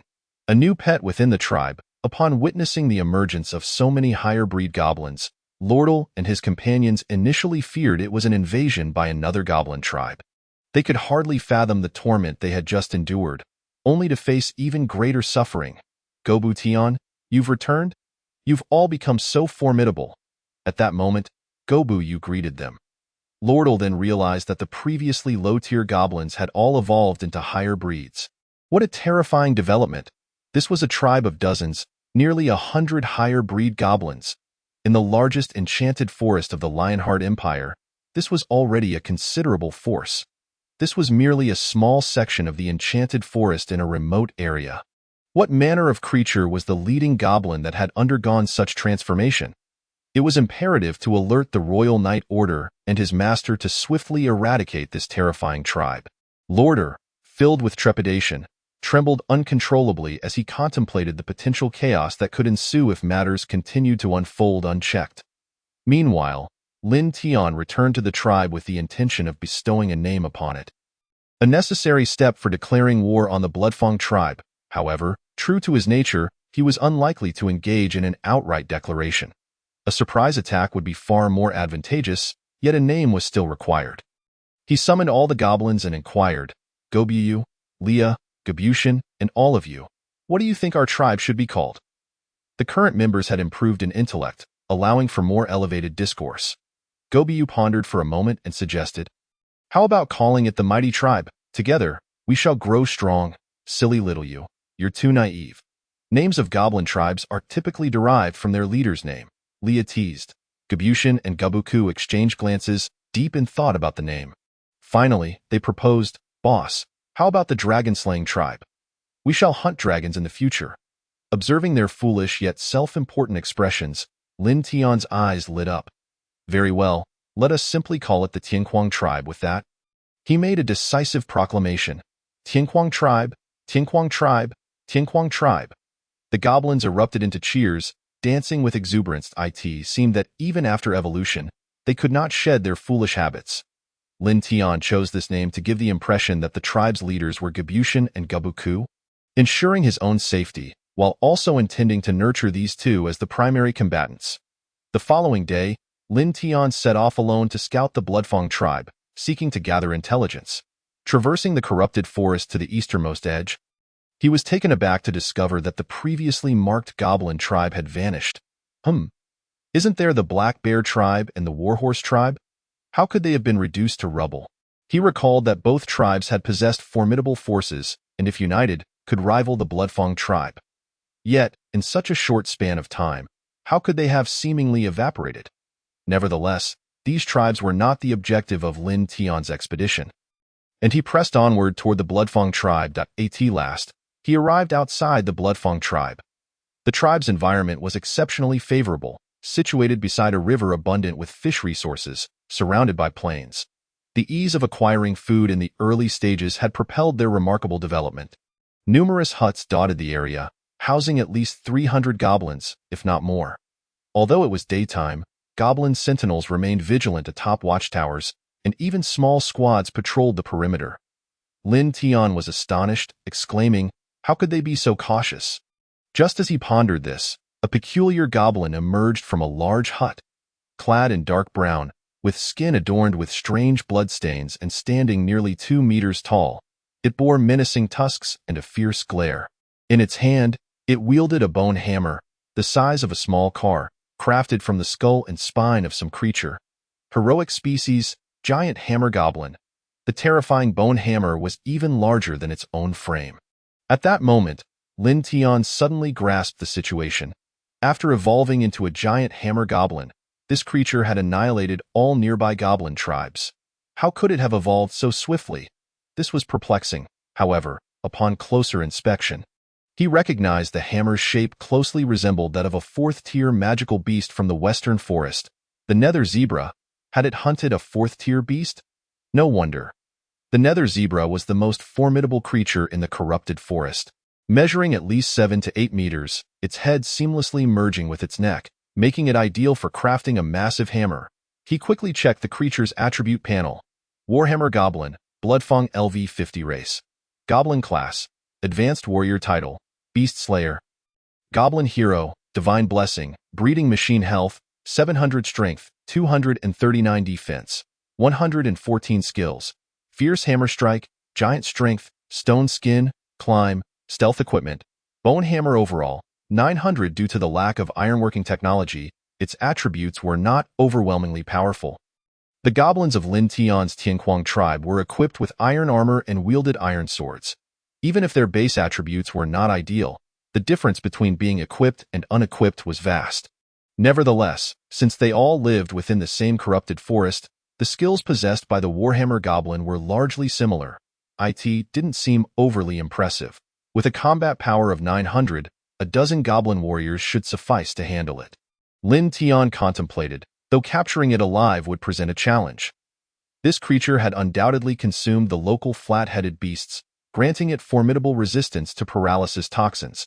If only the white-robed nun, Euphulia, could be of use to him. He could harness the power of divine imprisonment magic. He decided to devise a plan upon returning. Having gathered sufficient information, Lin Tian departed from the western edge of the forest. His intent in dealing with the Bloodfang tribe was straightforward: to capture that giant hammer goblin and utilize it for breeding superior offspring. Only then could they possess the strength to confront the human empire. Otherwise, they would inevitably face annihilation. Upon returning to the tribe, the foolish Gabuku approached him, stating, "Boss, as per your instructions, that human is no longer a threat." Lin Tian turned to see Euphulia lying on the ground, unconscious. As for Lorder, his grand performance had yet to commence. He had spent the entire day watching his unattainable goddess being tormented by goblins, driving him to the brink of madness. Lin Tian slowly approached, waking Euphulia with a swift motion. "Hee, are you in pain now? Does it hurt? Kill me. I wish to go before God and atone for my sins." Euphulia exclaimed in despair upon waking. However, Lin Tian altered his approach, bringing warm water to cleanse her wounds and filth. The boss is truly the boss, so meticulous about cleanliness. Gabuku chuckled foolishly nearby. Euphulia initially thought Lin Tian was showing her kindness, but soon realized the truth, resisting in a fit of agitation. "No, I was wrong. I'm going insane. It hurts so much." Hearing this, Lorder screamed in anguish, "You beast! Enough is enough. How much longer will you continue this? You vile and shameless goblin?" Yet Lin Tian wore a sympathetic expression, cradling Euphulia in his arms, comforting her like an elder. "It's all right. It's all right. I won't allow them to harm you again." Euphulia was momentarily taken aback, but disregarding everything else, she buried her face in Lin Tian's chest, sobbing profusely, releasing the pent-up grievances and anguish of the past days. In her eyes, everything had lost its color. After countless prayers for salvation from God, he had not come. Yet now, Lin Tian had extended a helping hand. He lifted her up and led her to a large vat of water, meticulously washing her body. "From now on, with me around, you will never be harmed by goblins again. Do you understand?" he said while washing her, engaging in gentle persuasion. That moment, Euphelia's mind was blank, making it the perfect time for manipulation. Yes, yes, I am a divine servant. I will remain by your side as long as you protect me, Euphelia exclaimed with excitement, resembling a small kitten. Following this, Lin Tian intensified his persuasive efforts, brainwashing her thoughts. Soon, Euphelia became Lin Tian's devoted follower, her mind consumed with the desire to remain by his side for safety, with nothing else mattering. Why, Lord, the Divine One, Euphelia is willing to give everything. At this moment, Euphelia nuzzled against Lin Tian's thigh. Witnessing this scene, Leah and the others felt immense relief. They could scarcely imagine becoming such a wretched creature. It would be worse than death. Lin Tian's revenge was not merely physical torment, but encompassed mental anguish and a lifetime of enslavement and control. Eventually, he would present her to familiar faces, forcing her to confront her own degradation. As for Lorder, his true hellish retribution had begun. Gabuku and the others approached him with wicked grins, remarking, "Humans are delightful. Their males have such delicate skin. They live longer than us yet possess smoother skin. What are you doing? Hey, wait, are you serious?" Lorder's panic escalated. That day, a new beast was born in the corrupted forest. Observing Euphelia, Lin Tian inquired, "I wish to see how you utilize the skill, Holy Light Prison." Presently, she dared not utter a word of dissent, fearing his displeasure and the abandonment that would follow. "Holy Light? Prison? What is that?" "I don't know, my lord," Euphelia replied, her face a picture of confusion, having completely forgotten her human past. Lin Tian then procured the original magic tome for her. After perusing several passages, a spark of recognition ignited within her. "Holy Light Prison? Is this it?" Upon her utterance, the magic within her began to activate autonomously, connecting with the tome. Chapter 19. Assault on the Bloodfang Tribe.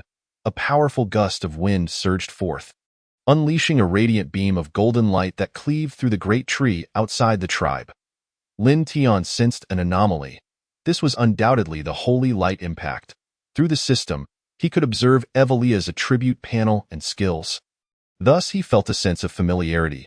Evelia, LV38, race, human, class, holy nun, titles, servant of God, sacred body, monster hunter, hero, health, 309, strength, 98, defense, 107, skills, holy light impact, holy light defense, divine healing, Bible cage, God's blessing, holy equipment, low-level holy spellbook. Overall, 500.as a healer, her strength was not formidable, yet in a full state, she could single-handedly contend with several large goblins. However, at this moment, she had essentially become a loyal pet to the goblins. At that moment, Lin Tian turned to the page of the Bible cage. Gazing at the strange characters inscribed upon it, Evelia began to involuntarily recite the text. Resonating with the spellbook, a golden halo the size of a fist erupted from its pages, transforming into a cross shape that embedded itself firmly into the ground. This was what he had hoped for. Lin Tian smiled in satisfaction. With this ability, dealing with the giant hammer goblin should pose no challenge. However, prior to that, he needed to gather a substantial amount of paralysis toxin. Once imprisoned, he could administer it liberally until its resistance crumbled. At this moment, the goblin frenzy had lost their enthusiasm. Lordle finally had a chance to breathe, feeling as though he were living in hell. Were it not for awaiting the arrival of the Sword Saint and the royal family for rescue, he would have long since taken his own life. "Huh? Evelia, you have recovered? Quickly slay that goblin. Use magic to restore my body. Hurry!" Lordle nearly roared, his body trembling with urgency, his eyes wide with bloodshot fury. Yet Evelia merely cast a fleeting glance in his direction, seemingly unrecognizing him, as she curled up at Lin Tian's feet, her pale and beautiful form succumbing to slumber. "What is happening?" Lordle's breath quivered, unable to fathom the scene before him. Evelia, a holy nun, had inexplicably become a goblin's pet. It was utterly absurd. Lin Tian regarded him with a cold smirk. What else could it be? She has willingly submitted to me, transformed into my loyal servant. You seek death. Do you comprehend your actions? Evelia is the daughter of the bishop of the Holy Church, chosen to serve God as a handmaiden, the child of the Virgin Mary. You cannot possibly grasp the gravity of your actions. The wrath of the Holy Church. What can a mere goblin like you withstand? Even the Lionheart Empire must yield to the Church's authority, yet you dare to act in such a manner. Ha ha ha! Lordle was caught in a tumult of laughter and rage. Evelia's identity surpassed his own. Otherwise, he would have acted long ago. However, he dared not take any forceful measures, for she represented the divine. Should she fall to a goblin's blade, it would simply be a battle between humans and monsters, quite normal indeed. Even if she were to be sullied by a goblin, it could be justified, for after all, they were goblins. But now, a goblin had tamed a servant of God, reducing her to a mere possession, obedient and docile. This was a provocation against the divine, a challenge to God. This heralded a war between monsters and the divine. The Church would not let this transgression go unpunished.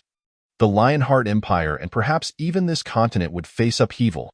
Ha ha ha, your actions will undoubtedly lead to the total extermination of goblins in this world. Lordle erupted into another fit of laughter. Lin Tian began to understand. Why should goblins not possess her? Is God a deity while goblins are devoid of divinity? Bah! A wretched, lowly creature is hardly worthy of comparison to the divine. Your very existence is merely to be slaughtered. Lordle spat vehemently, his emotions surging. Lin Tian slowly nodded. I see. Well then, Goblin Frenzy, are you all feeling weak? Unable to handle this situation? Ah, boss, please do not slander me with that. Goblin Frenzy and the others reignited their determination. Lordle trembled with rage, fearful and furious. Beasts, damned beasts. Ah! As matters concluded, Lin Tian began to summon the goblins, preparing their weapons. It was time to deal with the Bloodfang tribe, he announced. This time, all other goblins may be slaughtered, but their leader must be captured alive. From now on, gather as much paralysis toxin as possible and store it in these iron barrels.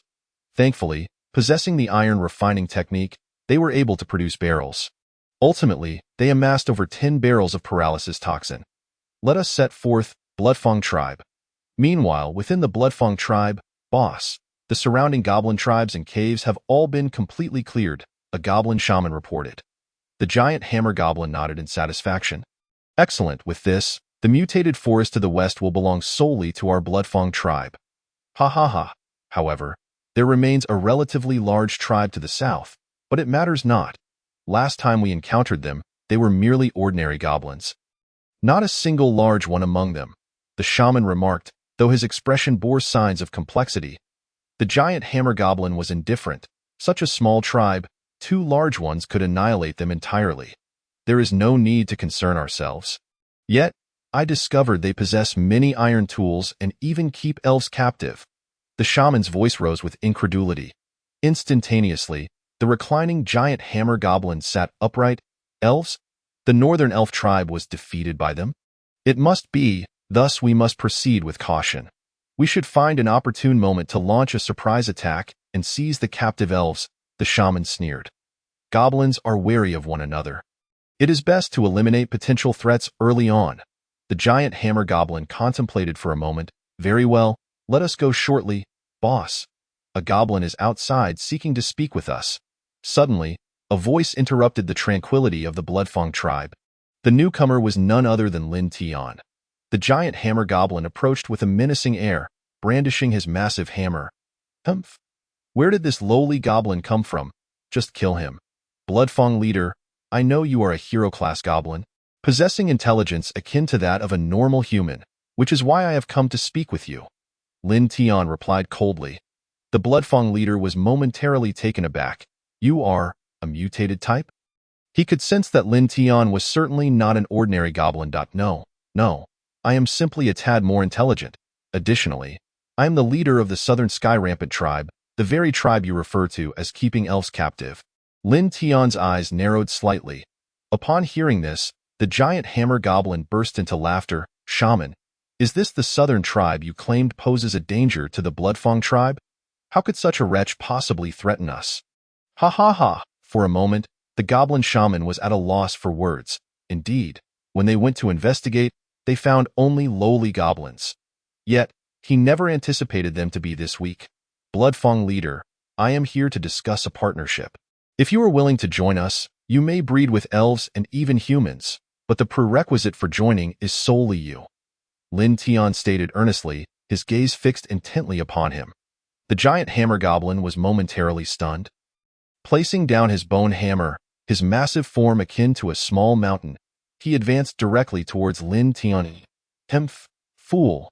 Kill you, and those elves shall be mine, he declared, preparing to crush Lin Tian with his hand. Goblins do not adhere to any notion of sparing envoys.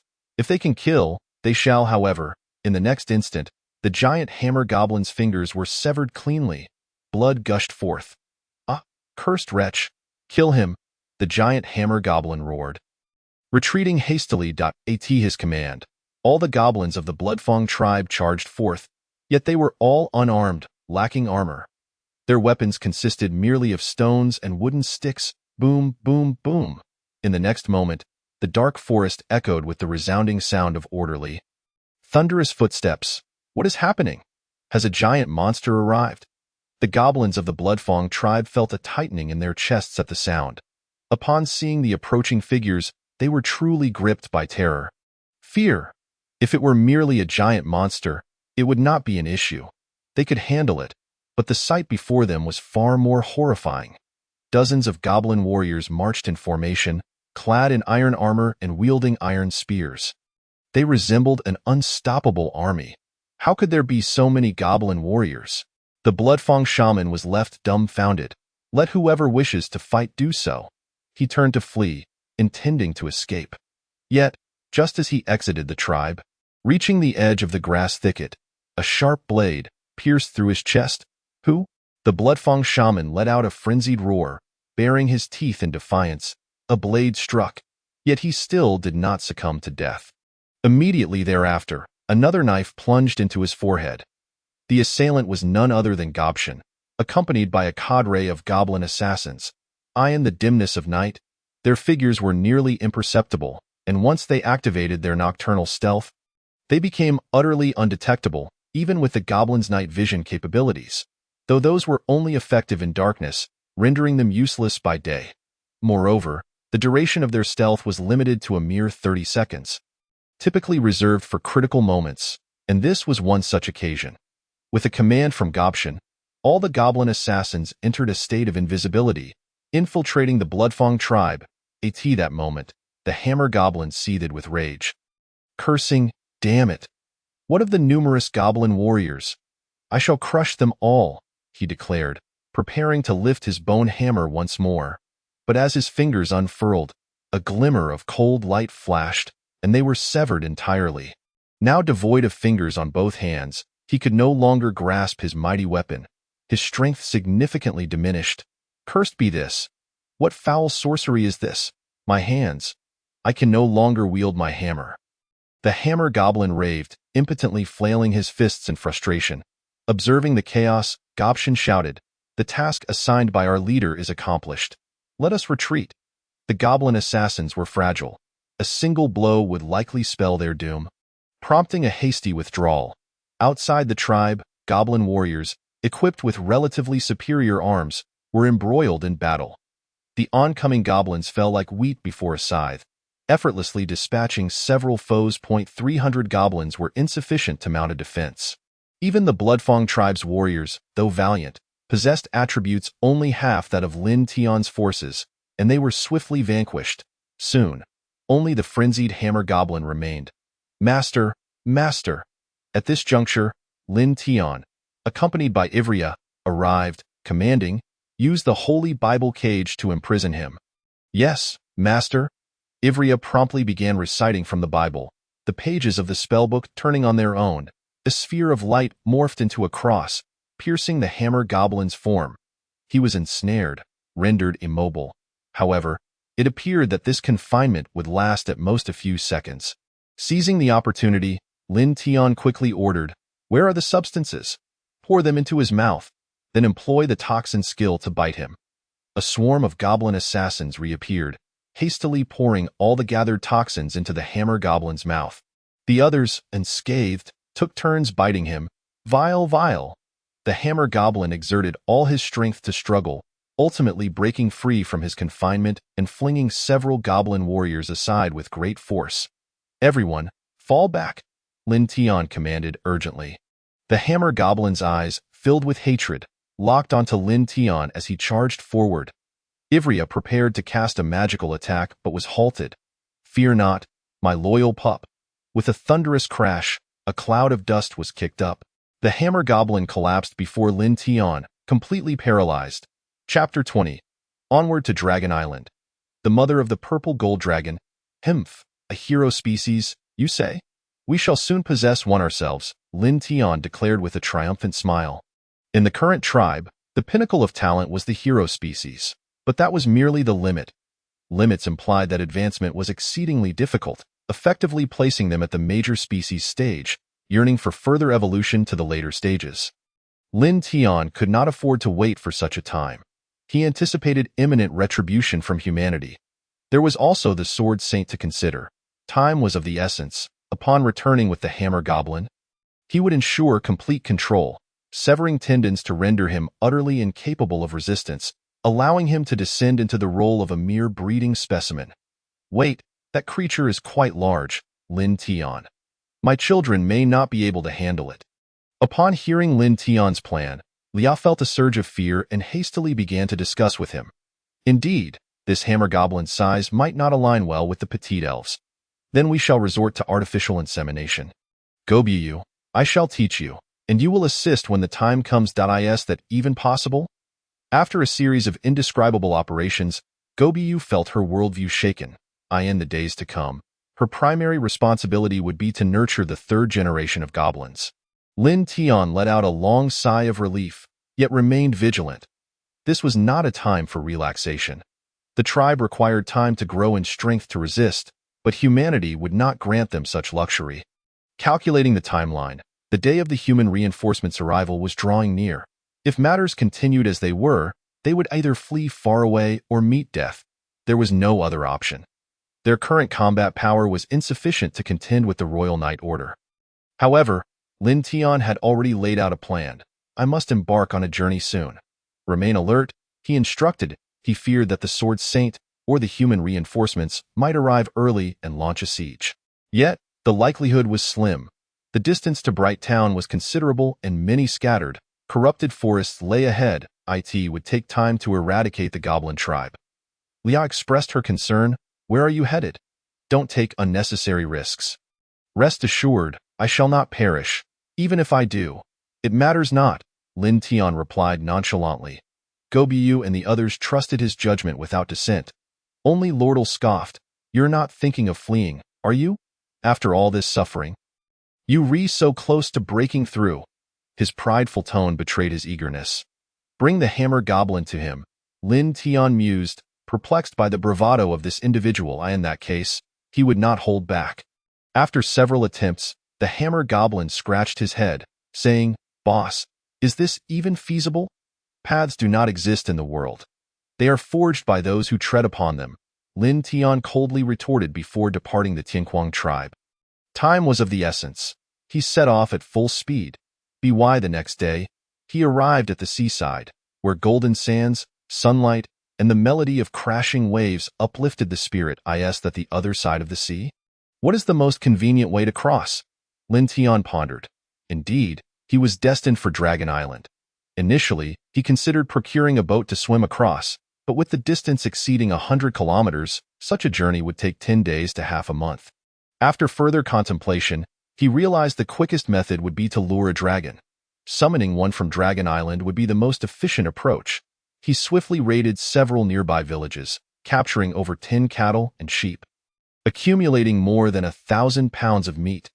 After bleeding them out, he bound the flesh together and piled it upon the beach, hiding within. The scent of blood held a potent allure for dragons during their breeding season, compelling them to seek out nourishment in abundance. After half a day passed, a dark red silhouette surged through the clouds, hurtling towards the shoreline.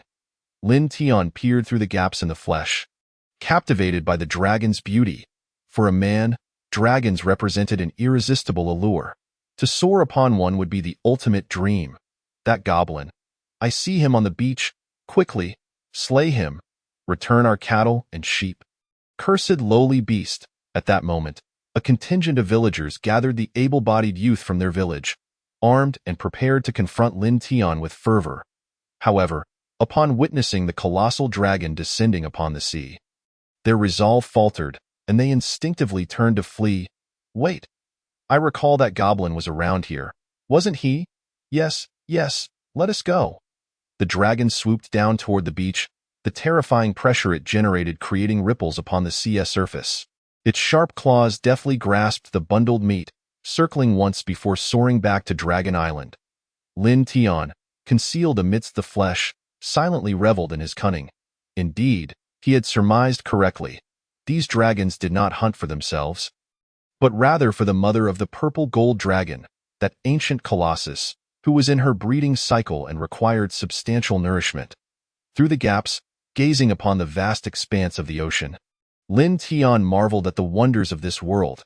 Its enormity was unfathomable, and the belief in deities seemed deeply entrenched in the minds of humanity here. Suddenly, a surge of water erupted, shooting hundreds of meters into the air, splashing directly before Lin Tian. Looking down, he was nearly rendered speechless. A ninth-tier magical beast, the sea-swallowing whale. Its vastness was nearly immeasurable, seemingly melding with the ocean itself, estimated to be around 10,000 meters in length.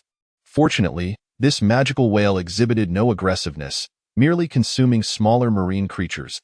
As he remained lost in thought, he finally spotted a small black on the distant horizon, which grew larger until it was unmistakably clear. Is this Dragon Island?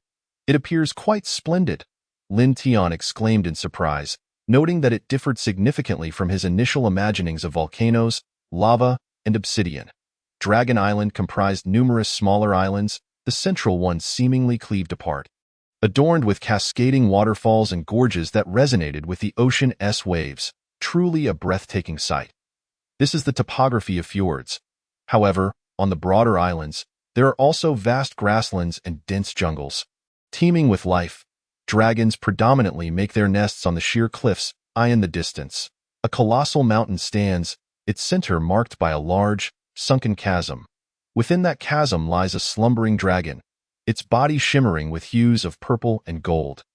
Crystals sprout from its back, cold yet beautiful, purple gold dragon matron, LV-79 race, ancient dragon class, Nun title, King of Dragon Island health, 4100 strength, 510 defense, 580 skills, purple gold dragon flame. Anthropomorphization, dragon roar, ancient call, super equipment, none overall.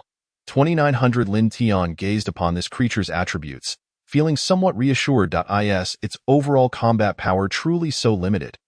Although his own was lower, it seemed unreasonable that anyone could match the Sword Saint so easily.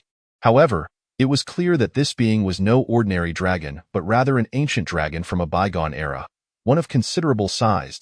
That moment, a dragon, carrying Lin Tian, arrived at the chasm and casually dropped a piece of meat before the purple gold dragon matron before departing.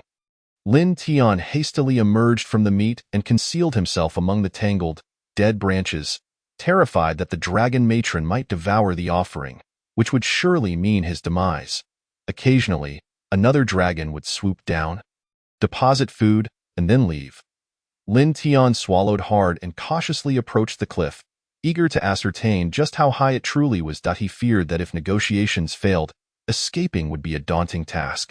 Upon seeing the height, regret washed over him. It was of such a magnitude that it could easily induce vertigo. How could one reside at such an elevation without fear? In his fright, Lin Tian quickly retreated, only to find a gigantic golden eye fixated upon him. Who is this little insect? The purple gold dragon matron spoke, regarding Lin Tian as a mere bug, insignificant as an ant to a human. Her nostrils flared as she prepared to expel him with a breath of flame. Wait, it's me, the goblin leader who attacked Bright Town, Lin Tian exclaimed, fearing that a moment's delay would lead to his untimely end. The dragon matron's pupils narrowed, her gaze piercing, as if recalling something. Her constricted pupils reflected Lin Tian's current appearance, Still the same ugly goblin, short, with sharp teeth and green skin. Yet this time, Lin Tian's heart remained unchanged. He had accepted his reality. He even tidied a few stray white hairs atop his head. After a long moment, the purple gold dragon matron spoke again. You don't seem to be lying. But what brings you here? You seek revenge against that human sword saint as well, do you not? How about we join forces? After all, you aided me in my escape last time. Lin Tian replied earnestly. The dragon matron's pupils constricted once more as she scrutinized him. You, a mere lowly goblin, possess a slightly higher intelligence, yet you believe you are worthy of discussing an alliance with me? Although you did assist me previously, that does not obligate me to express gratitude. Taken aback, Lin Tian realized the truth in her words. He had nearly forgotten that high intelligence does not equate to gratitude. Foolishness. He had momentarily projected human thinking onto this dragon. Lin Tian, you are a goblin, and this being before you is a dragon. Why do you assume she will negotiate with you based on human morals? However, you do seem quite interesting. Speak. How shall we collaborate? I too yearn to sink my teeth into that madwoman. The purple gold dragon matron suddenly declared. Her immense form began to shift, activating the skill anthropomorphization, transforming her into a stunning humanoid figure, adorned in radiant purple and gold armor. Lin Tian regained his composure and explained, It's quite simple. All you and your dragons need to do is cause some disturbances around Bright Town daily. Disturbances? Do you comprehend how deranged that woman is? She has even sought aid from the human kingdom. If we provoke her again, not a single dragon will remain on Dragon Island, the dragon matron retorted. Her anger palpable. She had underestimated the madwoman's strength during their last encounter, nearly costing her the lives of her kin. Provocation does not equate to attack. We merely need to make our presence known from a distance, allowing them to see that dragons are lurking in the vicinity of Bright Town. The aim is straightforward, to keep the Sword Saint and the incoming human reinforcements occupied, making them hesitant to search for goblins. This will afford us the time to cultivate a substantial number of third-generation goblins, and what of us? What do you propose we do? The purple gold dragon matron inquired, intrigued. Lin Tian contemplated and replied that they would need to produce a significant number of hero-class goblins to confront Bright Town. After a moment of reflection, the dragon matron considered the pros and cons. Ultimately, she concluded that she would not lose any dragons in this endeavor, with the fighting left to the goblins. Her eyes gleamed with satisfaction. Very well, we shall join forces then. Might I request that you arrange for a swift return for me? The altitude is daunting, Lin Tian said somewhat awkwardly. With a snap of her fingers, a two-legged dragon swooped down. This one shall serve you. Treat her kindly. She has just come of age. A dedicated dragon? Lin Tian's heart raced with excitement at the unexpected turn of events. How splendid it was to have forged such a delightful alliance with the dragon matron. As he prepared to mount the two-legged dragon and depart, he inquired, By the way, dragon matron, since you are in your breeding season, I have yet to see any other ancient dragons on Dragon Island that match your stature. Do you presume these two-legged dragons could compare to me? They would scarcely register as a morsel. You are forcing me to consume you, the dragon matron retorted. You have a year at most. I intend to return to the ancient dragon clan to lay my eggs. Do hurry. With that, she turned to savor her feast of mutton and beef. A year. Lin Tian mused, this world operates on a similar timeline. Yet, if what she suggested is true, there must exist another domain akin to Dragon Island, populated by ancient dragons. How many such colossal beings could there be? Surely, not even the Sword Saint could match them. The thought sent a shiver down his spine as he mounted the two-legged dragon and made his way back to the tribe. These dragons possessed intelligence comparable to that of low-ranking goblins, understanding simple commands with ease. Was this what freedom felt like? Above the clouds, Lin Tian felt as though he was riding the very winds themselves. Not merely a dragon. As he soared through the white clouds, the blue sky felt within reach. Plummeting at high speed, the splashes of water sparkled brilliantly, forming small rainbows. After a thrilling journey, he finally arrived at the corrupted forest. Warning! Roared Goblin Tian, his heart racing as he beheld the massive silhouette soaring overhead. Leah! She gasped in shock. A dragon. How could it be here? Is it a flying dragon? What has transpired in Bright Town? Lordle questioned, perplexed. The dragon circled above the tribe, each flap of its wings sending trees swaying perilously close to being uprooted. "Let me go!" Lordle exclaimed, struggling against his restraints.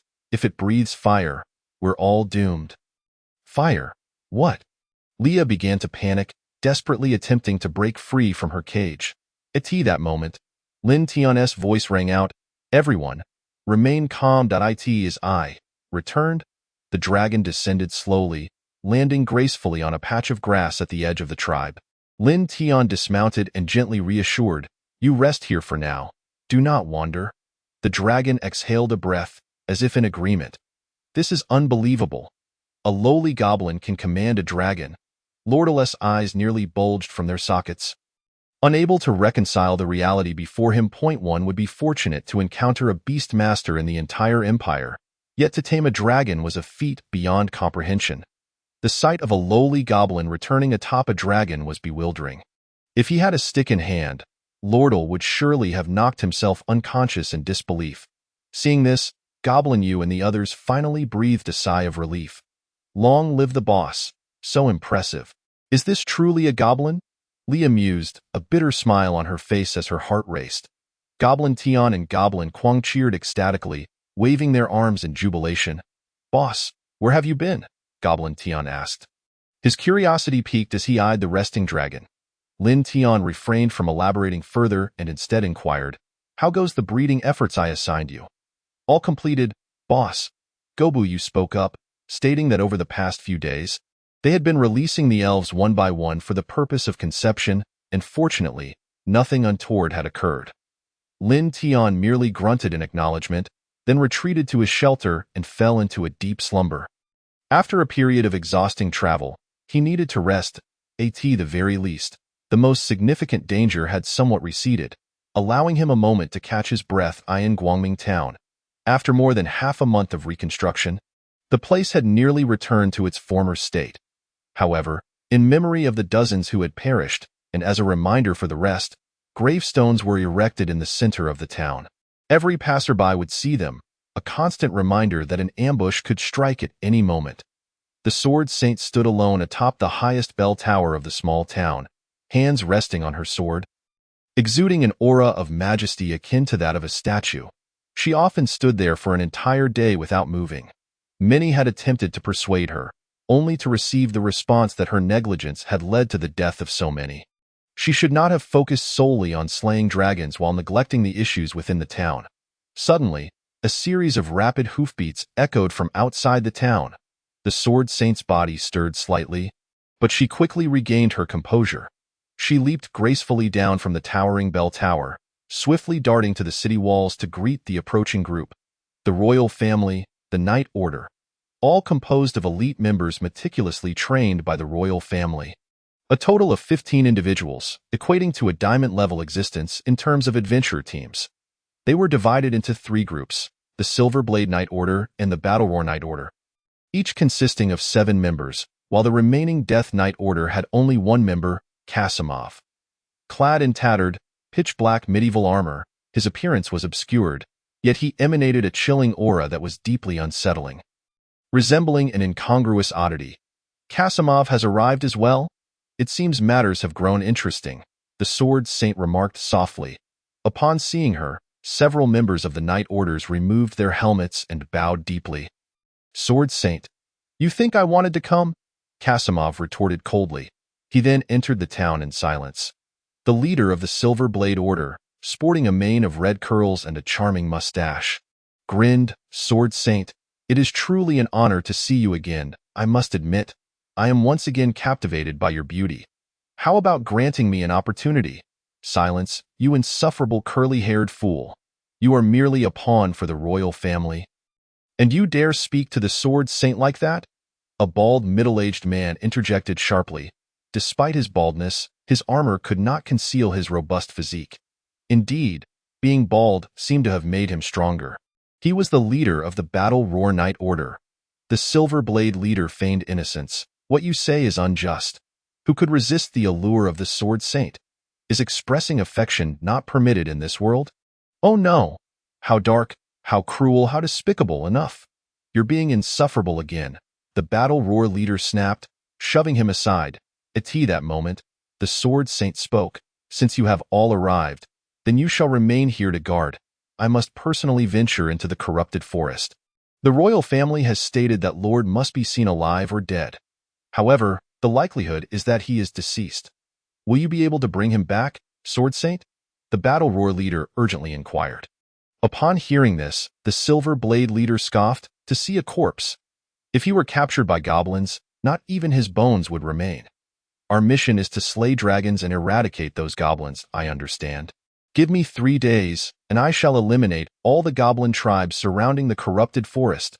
The Sword Saint's voice was tinged with irritation, causing everyone to feel a tightening in their chests. Fearful of speaking further, suddenly, a terrifying dragon's roar resonated from the distant sky. The earth trembled with its might. What could that be? It is enormous. Do not tell me it has come to slay dragons. Targeting that creature, the members of the Night Orders stared in disbelief at the horizon, instinctively taking a step back. The Silver Blade Knight leader's flamboyant demeanor instantly returned as he exclaimed, "Could it be an ancient dragon?" No wonder even the Sword Saint could not manage to handle it with dignity. My goodness. I have heard tales of ancient dragons being colossal, but this one is beyond comprehension. Prepare for battle, the Battle Roar Knight leader commanded, raising his voice to its peak. Everyone drew their weapons, bracing themselves for what was to come. The Sword Saint too halted her departure, her gaze icy as she fixed it upon the distance, intent on personally slaying that creature. Yet, they remained in a stalemate for what felt like an eternity. The ancient gold dragon did not approach Guangming town closely, merely circling the city for about an hour before departing. What is happening? Is it observing us? It is likely that these beasts are preparing for an attack. Damn it. They arrive only to cause trouble.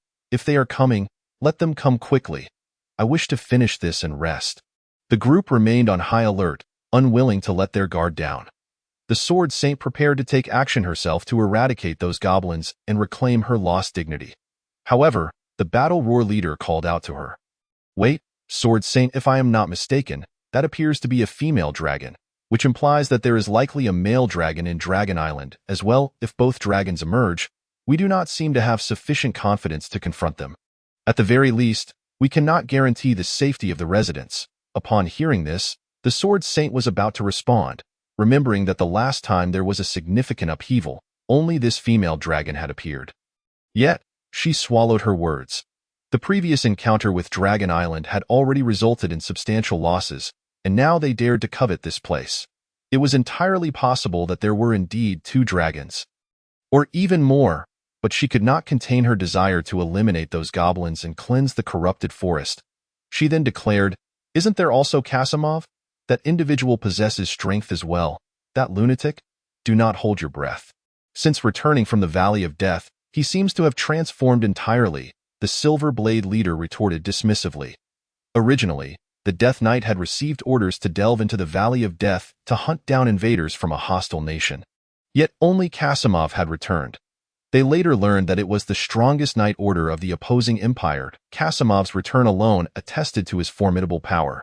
The Sword Saint felt a twinge of dissatisfaction, but ultimately suppressed it. She was indifferent to Lord's fate, yet she was determined to restore her lost honor. Contemplating, she decided, I will remain here to guard, while the task of pursuing the goblins who captured Lord shall be entrusted to the Silver Blade Knight Order. That is agreeable, Sword Saint, your foresight is commendable. We shall commence our inquiries tomorrow. The Silver Blade leader replied with a knowing smile. Thus, in the ensuing days, the ancient gold dragon persistently harassed Guangming town, exerting immense pressure on its inhabitants.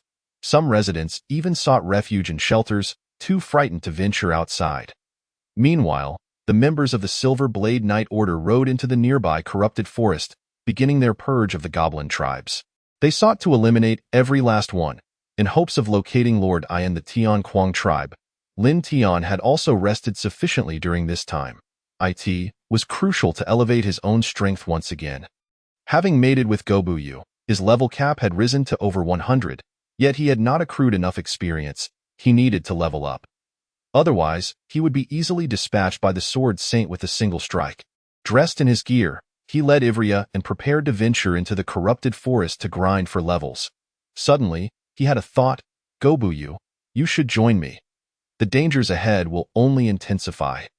And it is imperative that you do not perish. You require strength to protect yourself. It would be best to level up together. However, grinding levels gradually would undoubtedly be a waste of time. System, initiate simulated life. The simulated life system began to activate the current plot, cultivating the third generation of goblins. Following the ambush on Guangming Town and the capture of the heroic species, you have achieved notable results. However, you have provoked the Sword Saint, the human royal family, and even the formidable Holy Church. You seek to expedite your power and level up. Accompanied by Ivrea and Gobuyu, you entered the corrupted forest to grind levels. Over the course of half a month, you defeated 2 packs of corrupted wolves, 7 groups of demon-faced monkeys, and numerous first- and second-tier magical beasts, reaching level 43.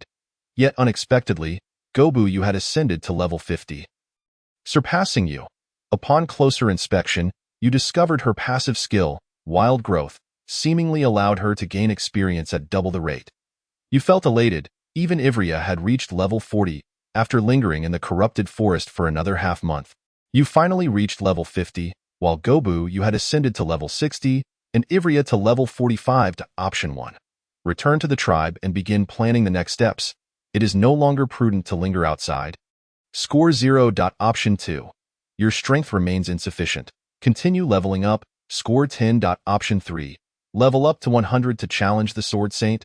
Score 1000. Gazing at this absurd choice, Lin Tian couldn't help but chuckle in disbelief. Challenge the Sword Saint. Even if one were to ascend to level 100, the possibility remains rather bleak. After all, goblins are fundamentally low-tier monsters with limited capabilities.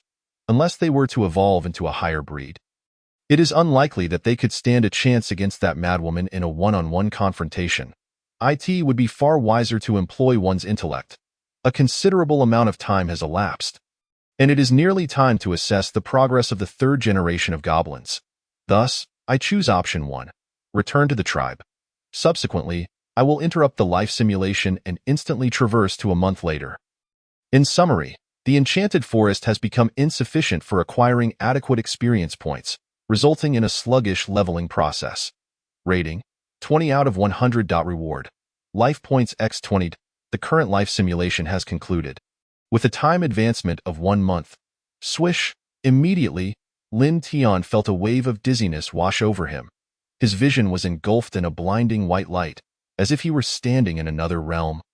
Surrounded by an eerie silence, from an aerial perspective, he witnessed the events unfolding in his original world. Frames of images flickered rapidly before finally settling upon the Tian Quang tribe. He felt as though Lin Tian was being drawn into it. And he ultimately returned to reality. "Why, dear master, are you all right? Do you feel unwell?" came the voice of Yifulea from beside him. Lin Tian opened his eyes, disregarding her concern, and instead examined his attribute panel. Indeed, he had reached level 50. Health, 850, Strength, 270, Defense, 300, culminating in a mere combat power of 900. Quite feeble, indeed. While his level had risen significantly, his combat prowess had not followed suit, resulting in a disappointing overall evaluation of 900. Nevertheless, it was of little concern. As long as his attributes improved, other matters could be addressed later. He then glanced at the attribute panel of Gobuyu. Gobuyu. LV 60, Race, Goblin Class, Divine Messenger, Titles, Female Goblin, Fallen Deity, Pure Soul, Monster Slayer, Divine Blessing, Health, 1000, Strength, 270, Defense, 390. Skills, Gene Devour, Wild Growth, Climbing, Stealth, Stone Skin, Equipment, Simple Iron Armor, Simple Curved Blade. Overall, 700. Although her attributes had improved, her overall rating was still alarmingly low, likely due to her lack of combat skills. A modicum of self-defense capability would suffice. As for Yifulea, Lin Tian paid her little mind, considering her merely a pet. He hurriedly inquired about the newly born third-generation goblins. "Gobu Tian, where are the new goblins? Why do I not see them?" Lin Tian questioned, his tone irate. Gobu Tian, head bowed in submission, replied, "Boss, they are with the elf." Before him, Leah cradled 2 goblin pups, nursing them, while another lay curled on the ground, appearing quite weak. "You have returned, I do not know why, but only these 3 goblins have survived. The others were stillborn or perished shortly after birth," Leah lamented, her eyes filled with sorrow akin to a mother grieving for her children. Although Lin Tian struggled to comprehend the situation, he offered her some comfort. "Is that so? You have worked hard, Leah." "Ha ha ha. Repulsive goblins, still hoping to cultivate powerful offspring? Truly the epitome of foolishness," sneered Lorder at that moment. His hair had grown long, and his beard was unkempt. His head hung low as he was bound to a rock, looking particularly disheveled. Yet, his tongue remained as sharp as ever. Lin Tian narrowed his eyes. Inquiring, "You seem to know the reason behind this?" Lorder scoffed. "The higher the tier of the goblin, the harder it is for their offspring to survive. If it were not for this, goblins would have long since ruled the world with their superior reproductive capabilities." "Ah, I see, so you were aware from the very beginning, yet you withheld this information, causing my elven sisters unnecessary suffering." Lin Tian's expression grew increasingly cold and menacing.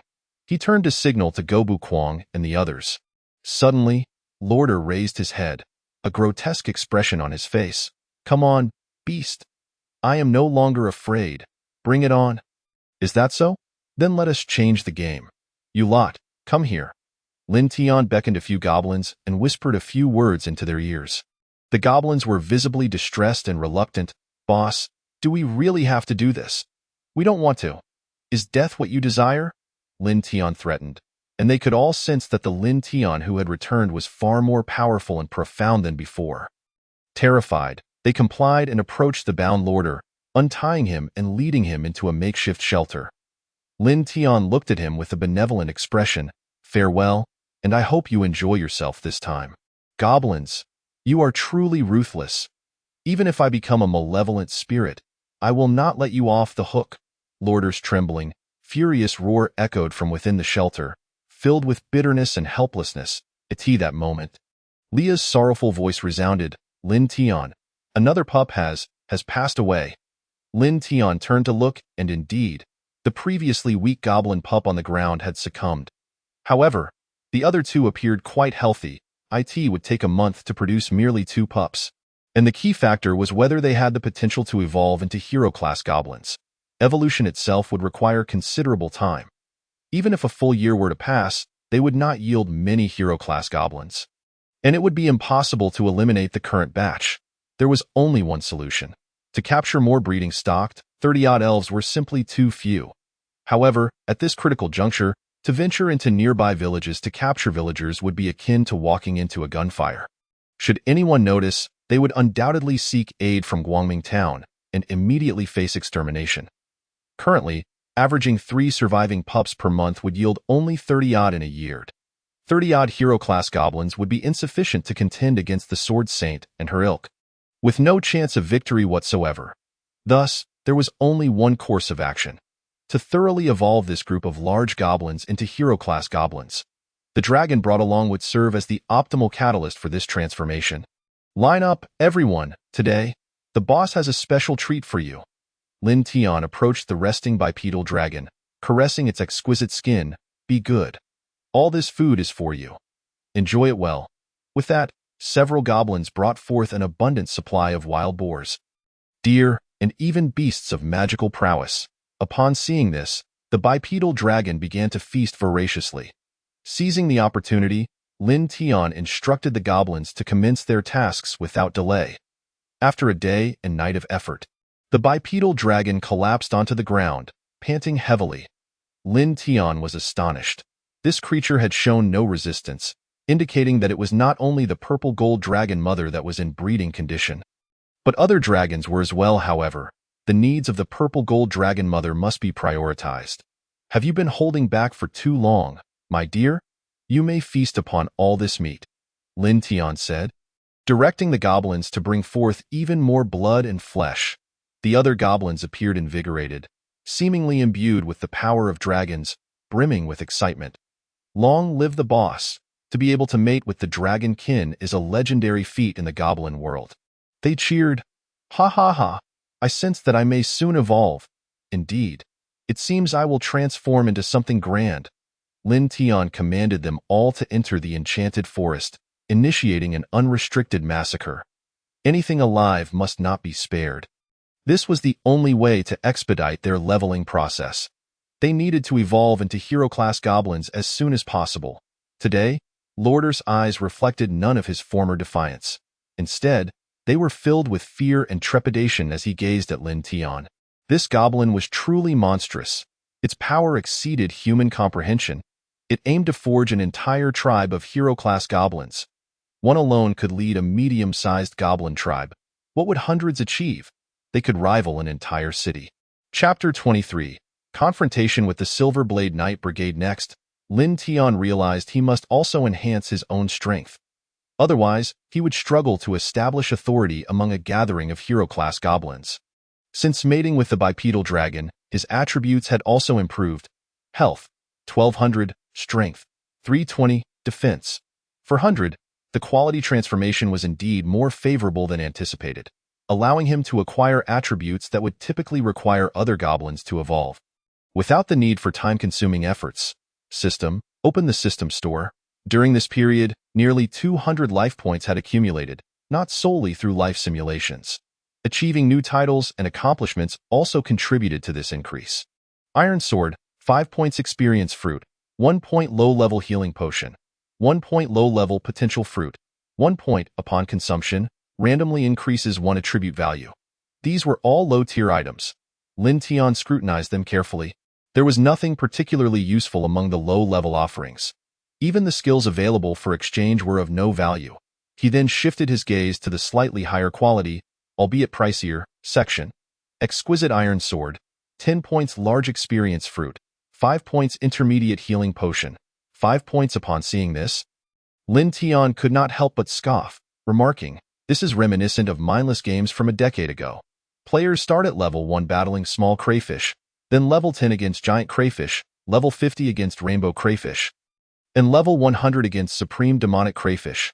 How absurd." He then proceeded to examine the advanced items. In the realm of high-quality equipment, the primary categories are gear, skills, items, and others. Currently, considering Lin Tian's attributes, he is not weak, rather quite formidable. However, he lacks a suitable weapon and possesses no powerful skills in combat.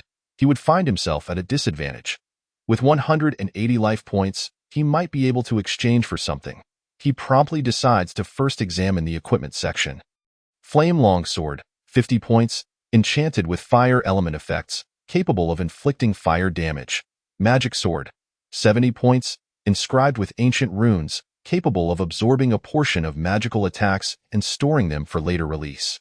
Elemental Crossbow, 80 points, capable of absorbing elemental powers to release elemental arrows, with available elements being water, fire, wind, lightning, and poison. Gazing upon these weapons, Lin Tian fell into contemplation. The Flame Sword is the least expensive. Yet it is of little use.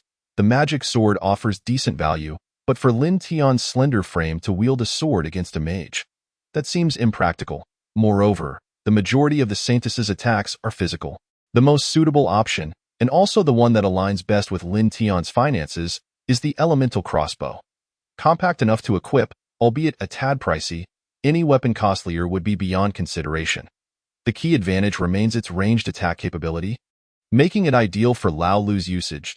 He promptly clicks to exchange. Instantly, the elemental crossbow materializes in the system's storage. It can be retrieved at any moment. However, Lin Tian does not rush, instead opting to explore the skills section adjacent to it. This area predominantly features high-level skills, with the highest being at the super-tier level. With only 100 life points remaining, he can barely afford a high-tier skill. Super-tier and above are out of reach. Unarmed Parry, 80 points, allows one to counter 3 weapon attacks barehanded. Necromancer's Call, 100 points, summons nearby souls to serve, lasting 180 seconds, often useful in large-scale battles. Blood Boil, 100 points, boosts one's attack power, becoming increasingly formidable, with a maximum tripling of attack power for 10 minutes, though it significantly reduces attack power for 3 minutes post-effect. These skills appear promising, particularly the Necromancer's Call, which equates to having double the forces, albeit for a brief duration, offering a potential turnaround. However, it is evident that it would demand considerable magical energy.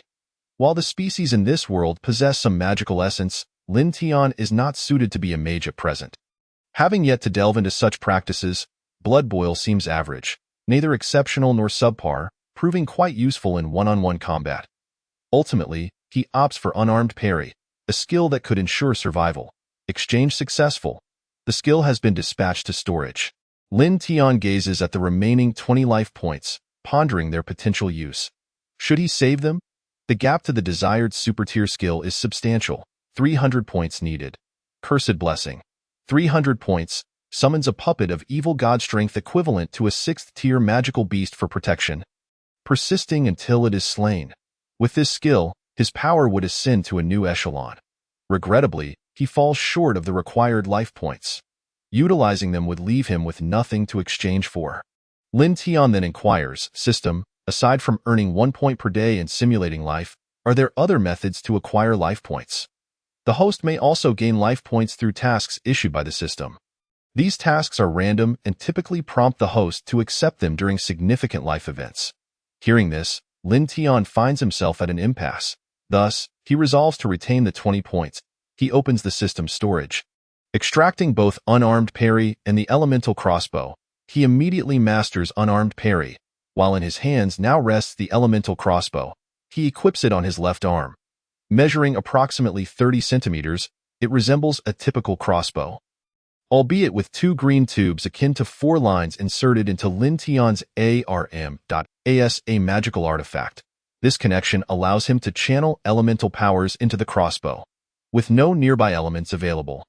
Lin Tian secretes poison to be absorbed by the crossbow. Spotting a target, he fixates on the bound lordle and raises his left hand, unexpectedly discovering an aiming reticle, much like in a shooting game. He aligns his shot and fires. Who's ambushing me? The slumbering lordle yelps in pain, cursing while searching for his assailant. In the next moment, his expression shifts dramatically. His body?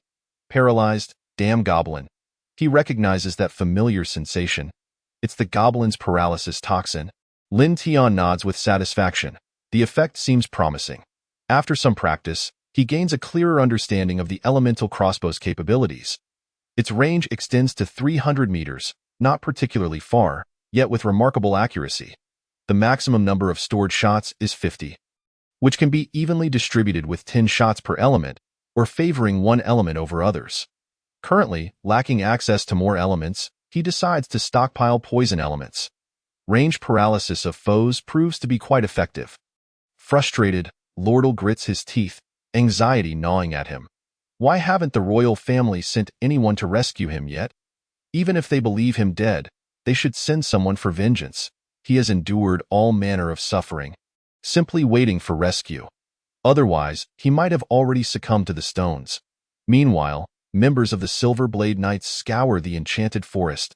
Among them, a female member cries out for help, a tactic to attract the attention of goblins.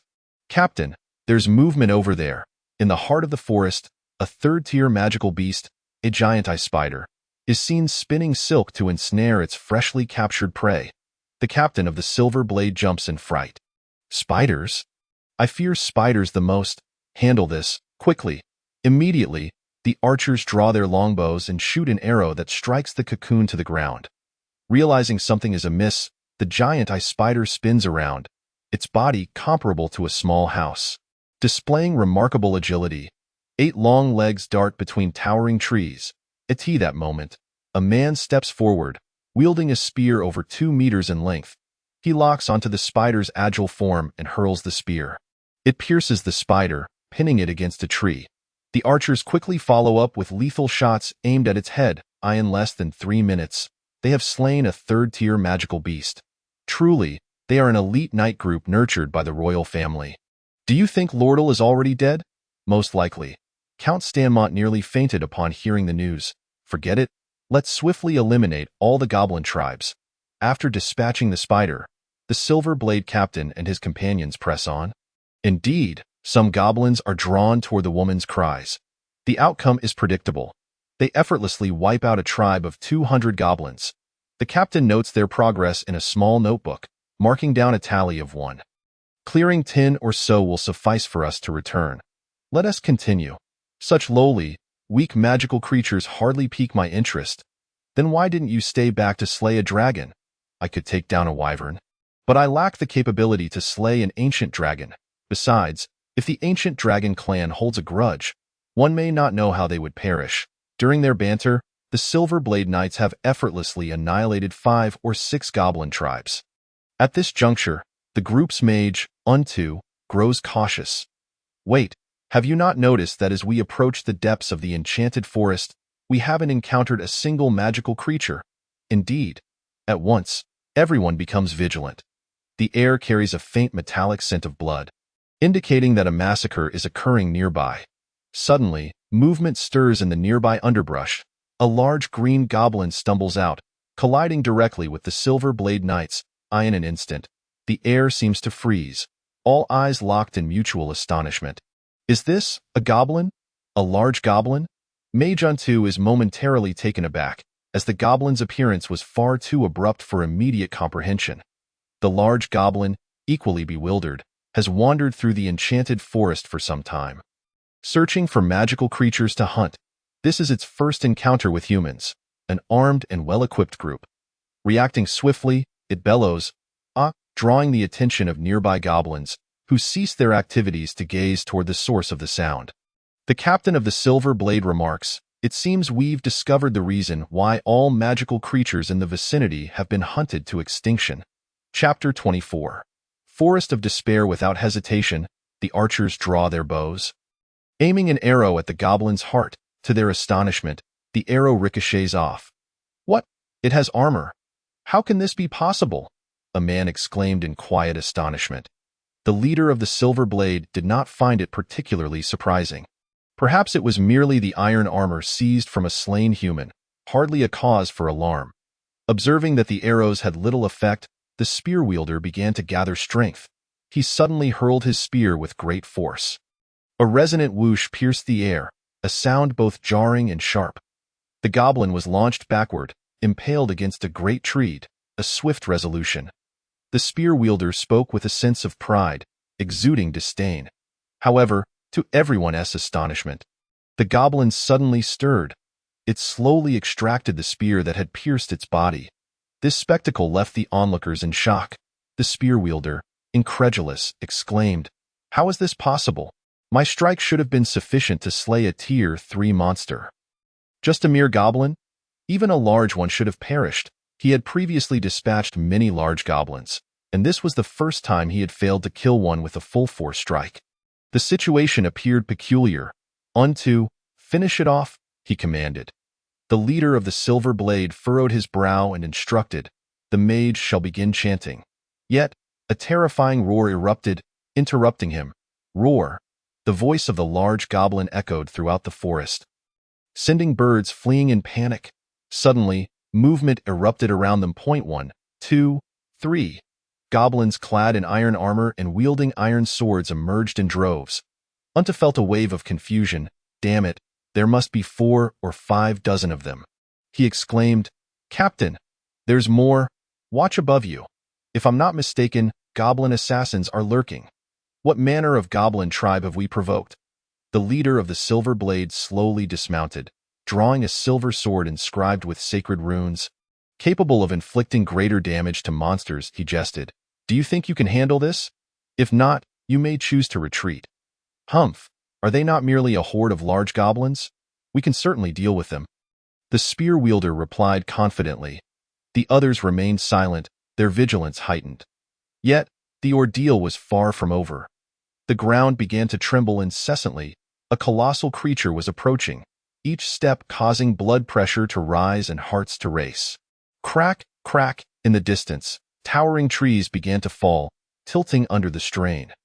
The leader of the Silver Blade and his companions swallowed hard. "It's coming," from the shadows, for crimson eyes glowed with a menacing light. Drawing nearer. The height of these eyes suggested a monstrous being towering 2 to 3 meters high.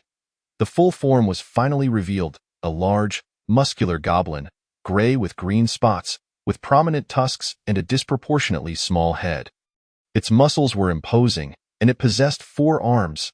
Armed with a long sword, the fangs of some massive creature, and the spear wielder's own spear, it strode forward, parting the throng of goblins. It was Goblin. That foolishly robust lad had evolved into an elite species. The mighty goblin. Was he the leader of this goblin horde? The presence he commanded was indeed formidable, chuckled the leader of the Silver Blade, tightening his grip on his sword. The spear wielder dismounted, brandishing 2 spears. Having never encountered an elite species with 4 arms. "Allow me to test my mettle," he declared, invoking a mid-tier martial technique, Storm Spear. With that, he hurled a spear imbued with skillful energy, sending it hurtling toward Gobukwan's head. Faced with this fierce attack, Gobukwan effortlessly caught the spear with one hand and hurled it back. At that moment, the other goblins sprang into action, launching a coordinated assault to rend these humans apart. The spear wielder's pupils dilated.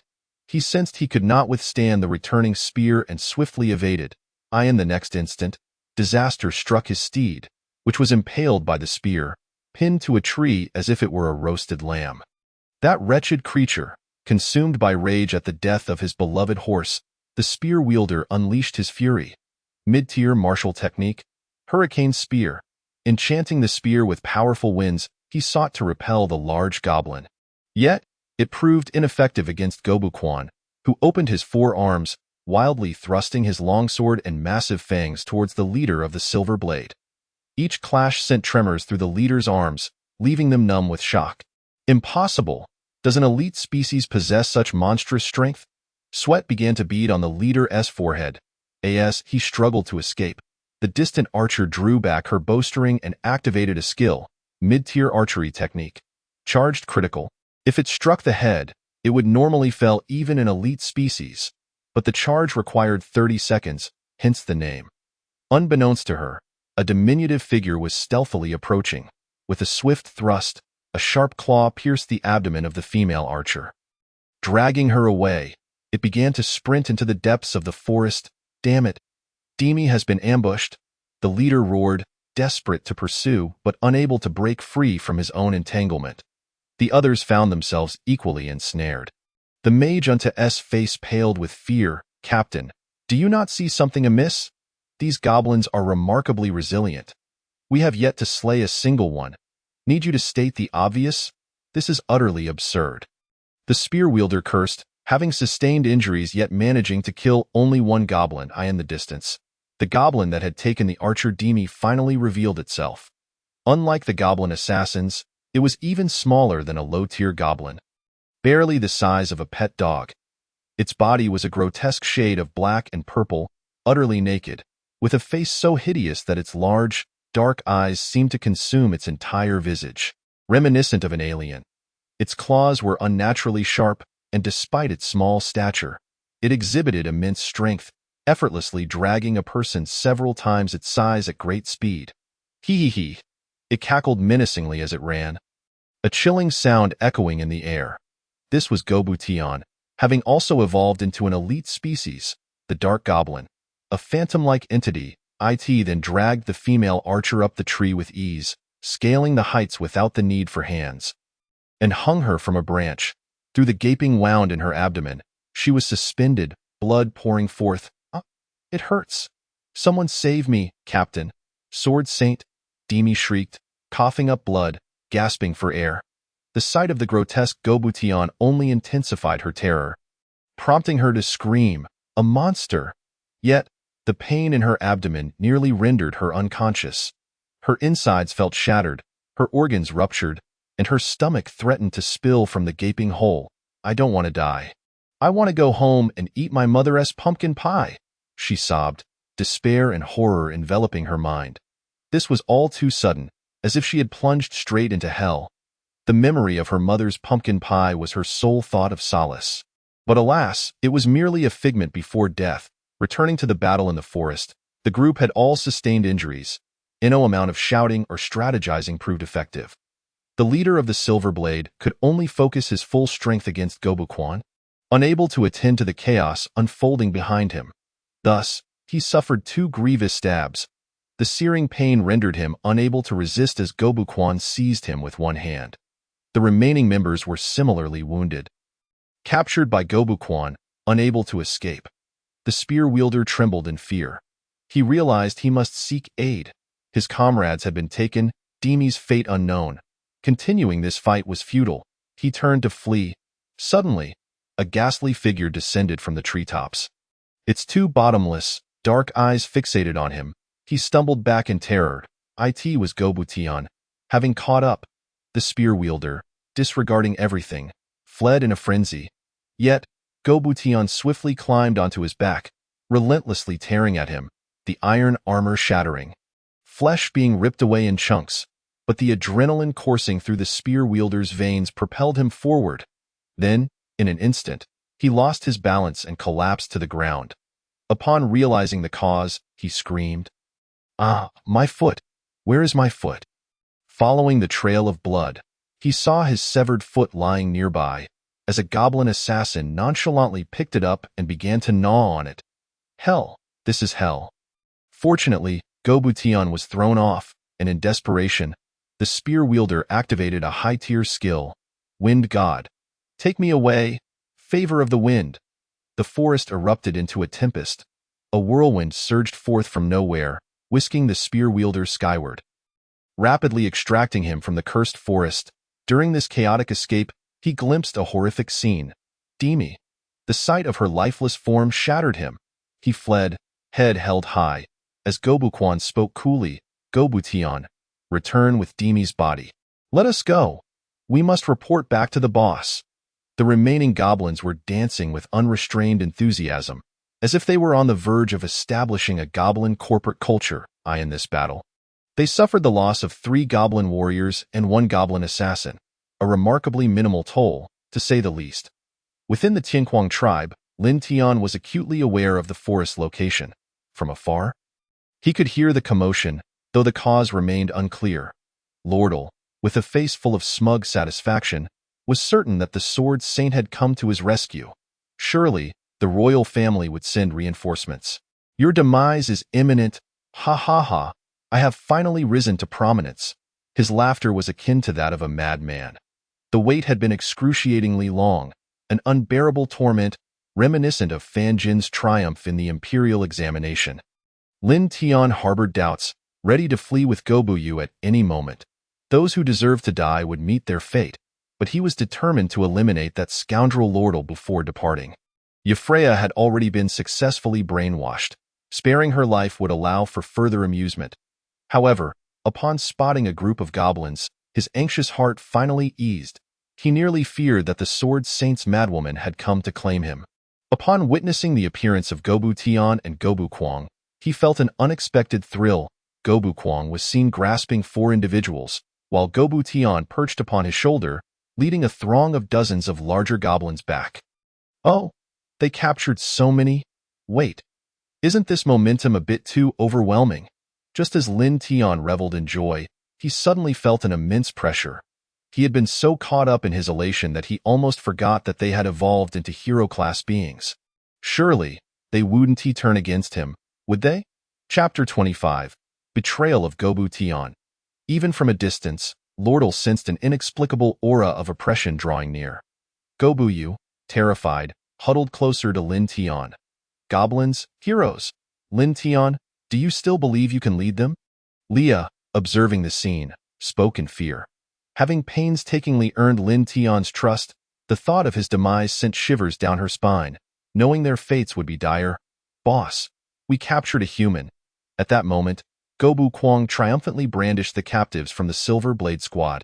Lin Tian remained calm and composed, replying, "Well done. You shall be rewarded later." Ha ha ha. Gobuquang erupted into laughter. Yet, Gobutian's hollow, deep-set black eyes remained fixed on Lin Tian, silent as if in deep contemplation. "Impossible! The Silver Blade Squad leader, Untu. How could you also be captured?" Upon seeing the captured individuals, Lordle's heart plummeted. The expression of the Silver Blade Squad leader flickered with shock. "Lordle, you're still alive. I apologize for failing the Countess' orders. These goblins are too powerful, and we are utterly outmatched unless the Sword Saint comes in person." As he spoke, his eyes quivered with despair. They were simply no match, having lost 2 of their 7 members. With 1 fleeing, all were severely injured. Could they truly not contend with just 2 hero-class goblins? Untu was dead, and Kane too. What of Demi? Lordle glanced at the corpses dragged by the goblins, his emotions teetering on the brink of collapse. The 3 knight squads dispatched were all trained by the Stanmon Count's family. Thus, Demi was his childhood friend. At that moment, a goblin tossed down a grotesquely mangled corpse. Its eyes were wide open, evidently tormented by pain. Yet, it still managed to whisper, pumpkin pie, Lordle? Why are you here? Would you like to come to my house for pumpkin pie before finishing? It could no longer hold on. Ah! Kill them! Slay these despicable, wretched goblins. I demand the king to send troops.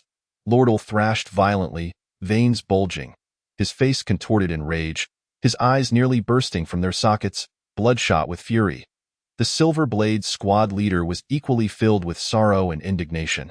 Defeat was defeat, Your Highness, it is our inability. I apologize, but one of our members escaped. I believe the Sword Saint will come to our aid. Why hasn't that wretched Alice Nia shown up? Has she forgotten her duty to protect the Lionheart Empire? Lordle seethed, directing his wrath towards the Saint of the Sword. After enduring such prolonged agony, not only had he not been rescued, but his childhood friend had also met such a tragic end. The pent-up emotions within him erupted at that moment, feeling as though he might perish on the spot. The Silver Blade squad leader lowered his head, helplessly stating, Your Highness, please do not act this way. The Sword Saint is deeply concerned for the safety of the residents of Guangming Town, never once slacking in her vigilance. Curse Guangming Town, that rabble. Were it not for them, would I have fallen so low? They are all wretched scum. Lordle continued to bellow. The members of the Silver Blade squad fell silent, understanding his frustration. Now, they could only hope for the Sword Saint's timely arrival. At that moment, Lin Tian commanded, Bind those ruffians. Do not kill them yet, for I have questions to pose. However, the goblins at the back did not act. All their gazes turned to Gobu Kuang. To them, he held greater authority. Yet, the naturally simple-minded Gobu Kuang was the first to take action. Binding the incapacitated captives, Lin Tian began to discern the underlying tension. These goblins were beginning to defy him. Ha ha ha! Suddenly, Lordle erupted into a fit of maniacal laughter. Beneath his disheveled hair, his sinister eyes were locked onto Lin Tian. You can no longer maintain your position as leader. I long to witness them tear you apart, devour you alive. The Silver Blade squad leader was still trying to comprehend the situation. What? That hero-class goblin isn't their leader? This little goblin? You would do well to concern yourselves with your own fates, Lin Tian retorted disdainfully. He then proceeded to examine the attributes of Gobu Tian and Gobu Kuang. Gobu Tian, LV50 race, Goblin class, Dark Assassin titles, Child of the Elves, Divine Blessing, Astute Hunter, Hero's Might, God of Death and Darkness, Slayer of Monsters, Health, 670 Strength, 230 Defense, 140 Skills, Razor Hands, Evasion, Spectral Stealth, Ghostly Form, Equipment, None overall, 1200, Gobu Kuang, LV50 race, Goblin class, 4-armed warrior titles, Born of Great Strength, Dominance, Hero's Might, Divine Blessing, Slayer of Monsters, Child of the Elves, Health, 1000 Strength, 340 Defense, 280 Skills, Frenzied Might, Earthquake Strike, Stalwart Shield, Magic Resistance, Equipment, None overall, 1100. Observing these two, Lin Tian felt a sense of satisfaction. Compared to humans, goblins possess lower attributes but significantly higher overall combat power. In contrast, goblins had higher attributes but comparatively lower overall strength. After all, humans excelled in teamwork, techniques, equipment, and skills. Of course, exceptions existed, such as dark goblins. Gobu Tian has truly ascended, achieving an overall combat power of 1200. Lin Tian mused to himself as he slowly approached the campfire, extending his hand to absorb the elemental energy of the flames. What is happening? Is he absorbing the flames? Is he a mutated type?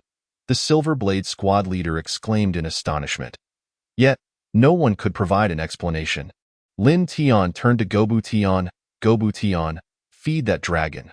From a distance, Gobu Tian, perched on a stone, hesitated for a moment before finally beginning to act, resembling a rebellious child. Seizing the moment he turned, Lin Tian drew his elemental crossbow, charged for a long time, and shot. Whoosh! A fireball the size of an egg shot forth. There was no time to evade. Gobu Tian was struck and sent flying over 10 meters, leaving everyone, goblins included, utterly dumbfounded. The boss was clashing with Gobu Tian. Fight! Fight! Fight! Gobu Tian, show him who the real boss is. As these words were spoken, Lin Tian turned to the goblin who had spoken, yet he did not act immediately. For Gobu Tian had vanished. Favored by darkness? It is indeed your domain at night, with skills allowing you to become completely invisible. A smirk graced Lin Tian's lips, a mixture of praise and disdain. At that moment, Gobu Tian, akin to a lizard, scurried across the ground, darting to the shelter and then leaping onto the branches outside. His gaze remained fixed on Lin Tian, eagerly awaiting the opportunity to strike.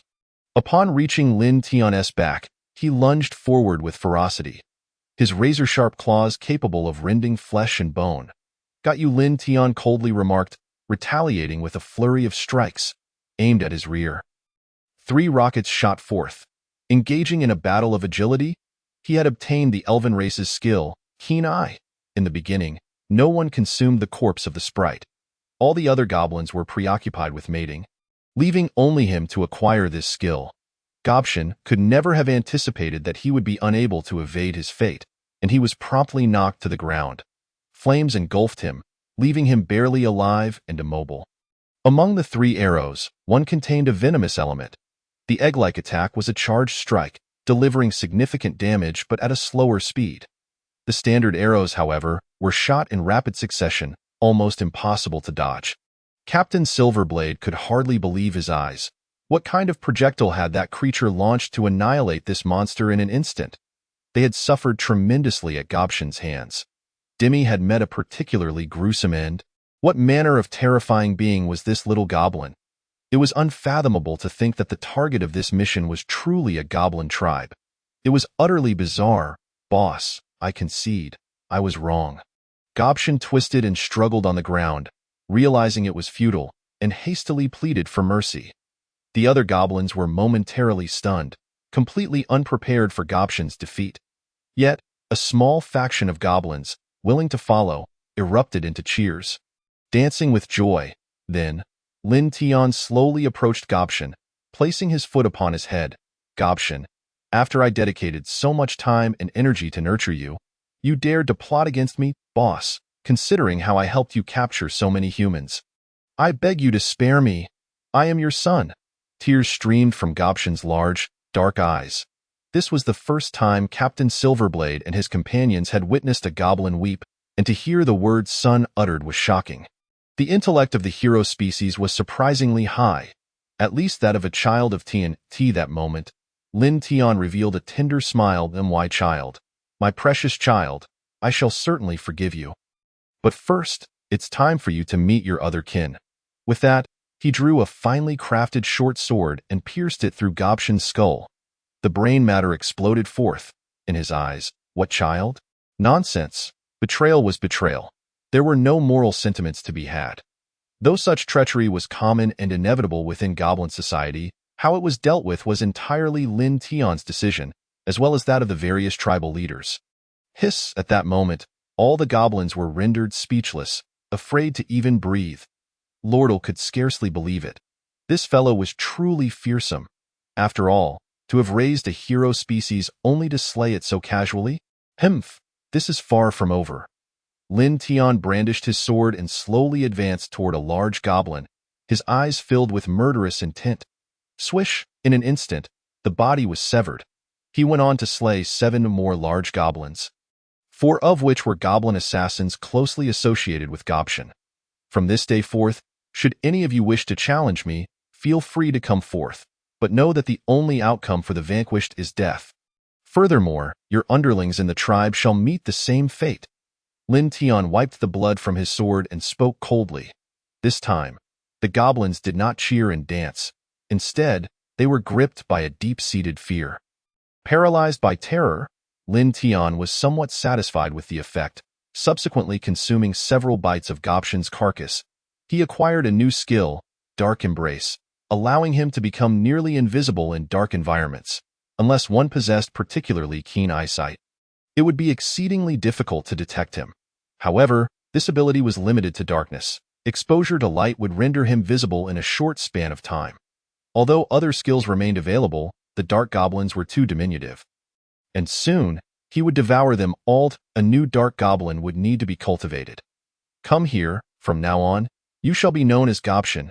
Lin Tian called to a goblin assassin he had observed for some time, more honest than the others and previously aligned with him.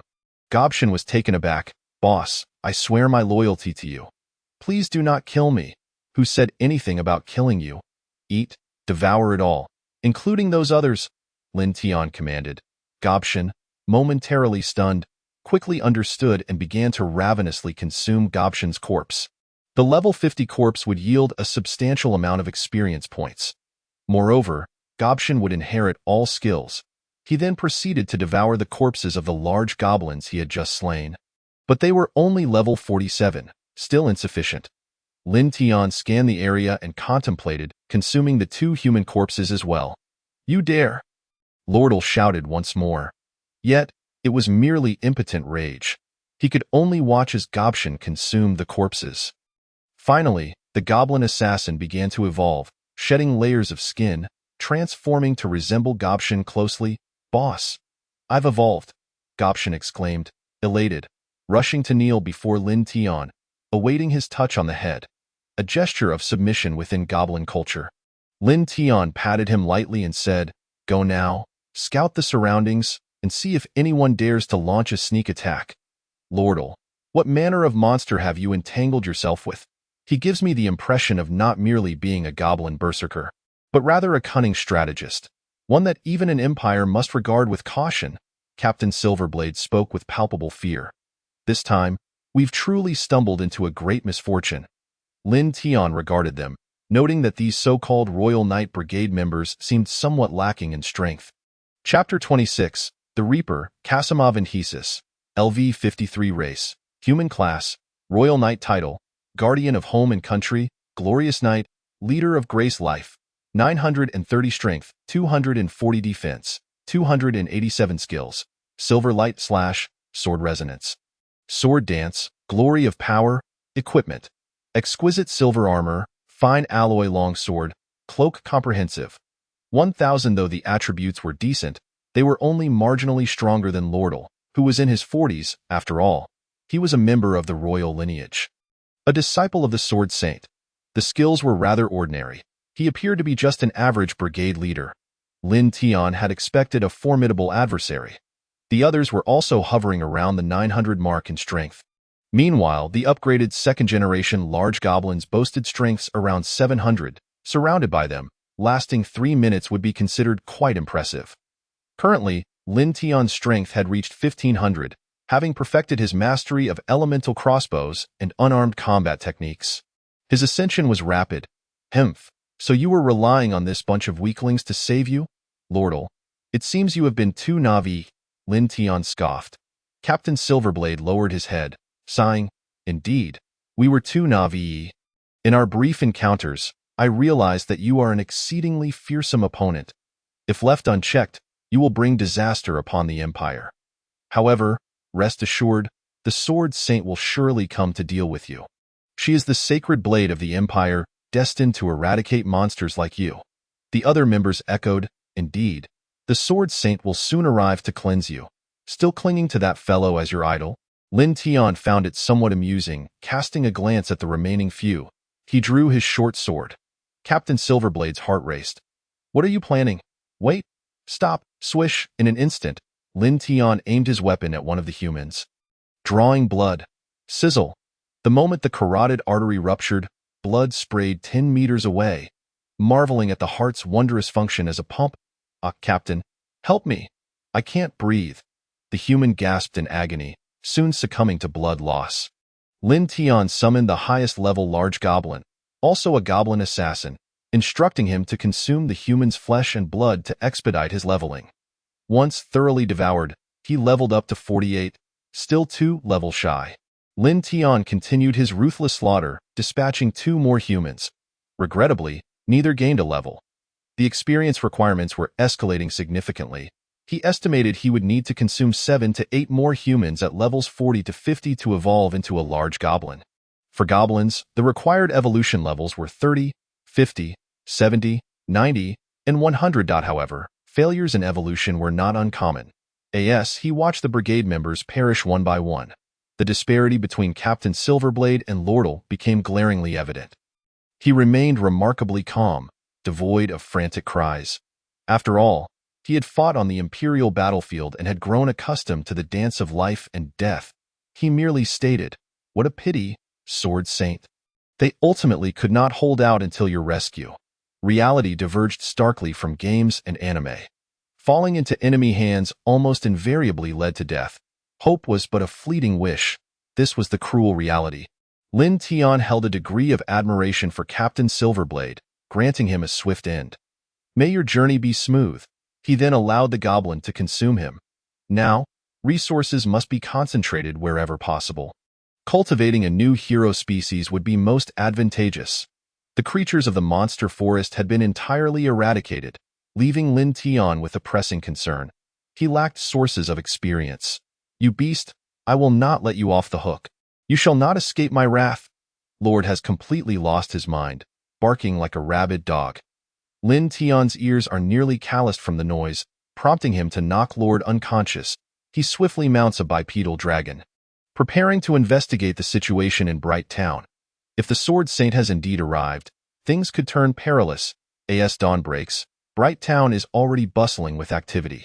The members of the Battle Roar Guild are chatting and laughing in the tavern, having spent the night awake guarding against a potential dragon attack. They even indulge in a morning whiskey to invigorate themselves, perfectly embodying the wild and boisterous spirit of the guild. Those fellows are utterly useless. Aren't they? After so many days, they haven't even dealt with a few goblins. Ha ha ha ha.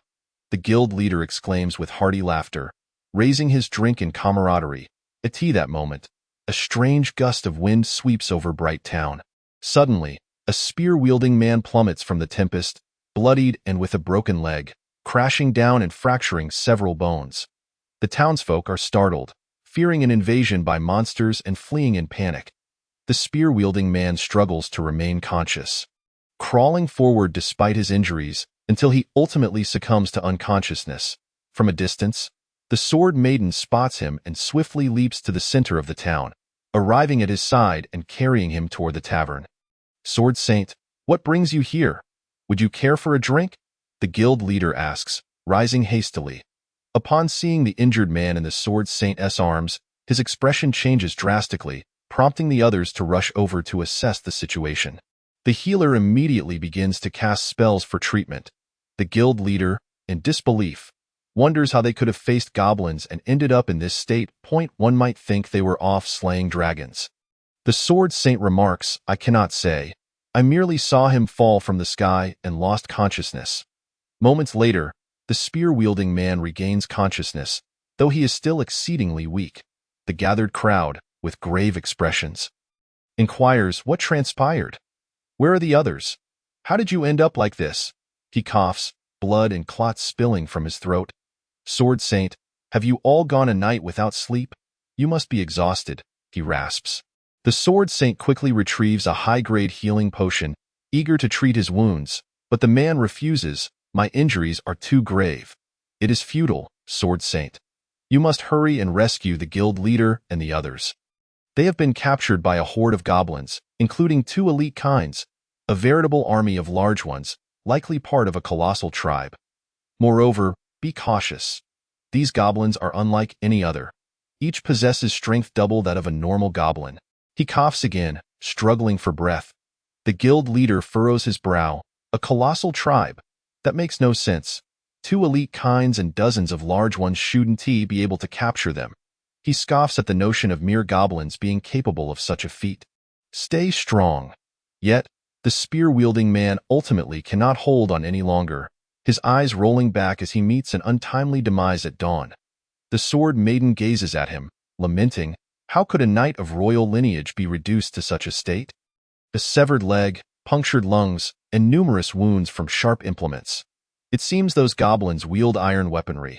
How infuriating! The last scion of the Wind Spear family has perished just like that. The guild leader, filled with rage, stares mournfully at the fallen warrior's body. He had never imagined that the Silverblade Knights would fall to a band of goblins, creatures he typically dismissed as lowly and insignificant. Just moments ago, they were laughing heartily. Now they have been dealt a crushing blow. The other guild members are equally perplexed. Even with 2 elite kinds and a horde of large ones, it shouldn't have ended in such a disaster. There wasn't even an opportunity to flee. Damn it! Let us go wipe those lowly beasts out. The guild leader's fury surges as he brandishes a dual-bladed axe, ready to charge forward. Yet, his comrades restrain him. Wait, didn't he just say that this group of goblins is unusual? We cannot act recklessly. Who cares? I'll chop off their heads and shove them up their behinds. The guild leader grinds his teeth in anger, his fists cracking ominously. At that moment, the Sword Saint interjects. Calm down, everyone, if you rush out. I want to be able to protect the townsfolk from the onslaught of 2 ancient dragons and a swarm of flying dragons, not to mention the possibility of a goblin ambush. So, Sword Saint, are we to simply wait here? If we delay, the Silverblade Guild will be annihilated. The guild leader seethes, feeling trapped in indecision. The Sword Maiden, equally troubled, finally suggests, you should hurry back to the royal city and bring more reinforcements. In the meantime, I will personally deal with those goblins and the dragons. You only need to guard Bright Town. But if that is the case, what about the Silverblade Guild? The guild leader begins. But his comrades stop him. Do you truly believe they could still be alive? The state of the one who returned speaks volumes. The spear-wielding man's flight for survival had ended in tragedy. If the others had been captured, it is likely that some goblins have already digested them. Hearing this, the guild leader finally calms somewhat. Very well, let us proceed as you suggest. For now, I will take on the task of rescuing the Silverblade Guild. Suddenly, a chilling voice cuts through the air. The speaker is none other than the leader of the Death Knight Guild, Kasimov, the sole survivor of the Battle of the Death Valley. His strength far surpasses that of the other guild leaders. The Sword Maiden regards him, asking, Are you certain you can go alone? Even a single knightly order fell. When I was in Death Valley, I faced 4 Titan warriors alone and survived. A mere horde of goblins won't be able to harm me in the slightest. Kasimov asserts, removing his pitch-black helmet. The onlookers gasp at his appearance. His head is bald, covered in scars from burns, and his face bears numerous jagged knife wounds. He resembles a terrifying monster, leaving them to wonder what kind of battle he had endured to emerge alive. The guild leader chuckles, relieved. I knew you wouldn't falter. But to speak so boldly in front of the Sword Saint, you truly are audacious. I wouldn't dare to compare myself to the Sword Saint. But dealing with the likes of you is a simple task, Kasimov dismisses with a scoff. The guild leader, incensed, feels the urge to throw a few punches, but his comrades hold him back, without wasting further time. Kasimov mounts his steed and gallops toward the depths of the corrupted forest. Not far from Bright Town, atop a high mountain, Lin Tian sits astride a bipedal dragon, observing intently. Kasimov, LV-60 race, human class, desperate knight, gains a 30-point attribute buff when alone. Titles: Survivor of Despair, Guardian of the Kingdom, Glorious Knight, Bearer of a Mission. Health: 800 Strength, 310 Defense, 303 Skills. Death Roar, Reaper's Harvest, Knight's Glory. Equipment: Black Iron Armor, Black Iron Longsword, Black Cloak. Overall, 1300 from afar. Lin Tian assesses the situation. His strength is commendable. Yet does he truly believe he can annihilate us alone? How naive with that. He leads the dragon back home. Kasimov glances upward, sensing something pass overhead, yet he sees nothing, as Lin Tian is flying low to avoid detection. Upon returning to the tribe, Lin Tian contemplates how to capture this individual. At level 60, he is formidable and a substantial source of experience. If he can devour him, it would bring him closer to cultivating a new elite kind. Do you know a man named Kasimov? He is coming. He is seeking death, Lin Tian informs Lord. Upon hearing this, Lord erupts with joy. Ha! I never expected him to come. Finally, there is hope. You are all doomed. He is capable of taking down multiple Titan warriors single-handedly. What are Titan warriors? Lin Tian inquires, perplexed. Lord, eager to elaborate, explains, they are a special breed of warrior cultivated by enemy nations using Titan genes, possessing extraordinary physical prowess, capable of tearing apart fifth-level monsters. So, it seems Kasimov indeed possesses some skill, Lin Tian muses, realizing he cannot afford to fall into that man's hands. Casualties must be minimized, preferably to zeroed. Every goblin in this tribe has been painstakingly cultivated. Lord continues to gloat, repeatedly declaring that they will all perish. Lin Tian glances at him, momentarily uncertain of how to deal with him. Sending the goblins after him might only serve to please him. The physical torment has rendered him numb. He can hardly feel pain anymore. Suddenly, an idea strikes him regarding how to handle Kasimov. Evelia, come here. Yes, my esteemed master. What do you require of Evelia? Ivelia rushed over like a dog, her delicate pink tongue lolling out. Lordle's voice abruptly ceased. Lin Tian commanded, soon. I will need you. You dare. Ivelia, do not heed that beast. You belong to humanity. You are the saint of the sacred order. Do not consort with that accursed goblin, Lordle shouted in despair. Having lost once more, crushed repeatedly by Lin Tian in that moment, Ivelia stood up, donned her tattered garments, making herself look quite filthy. Were she to appear as a normal person, she would undoubtedly raise suspicions. Subsequently, she was directed towards the enchanted forest.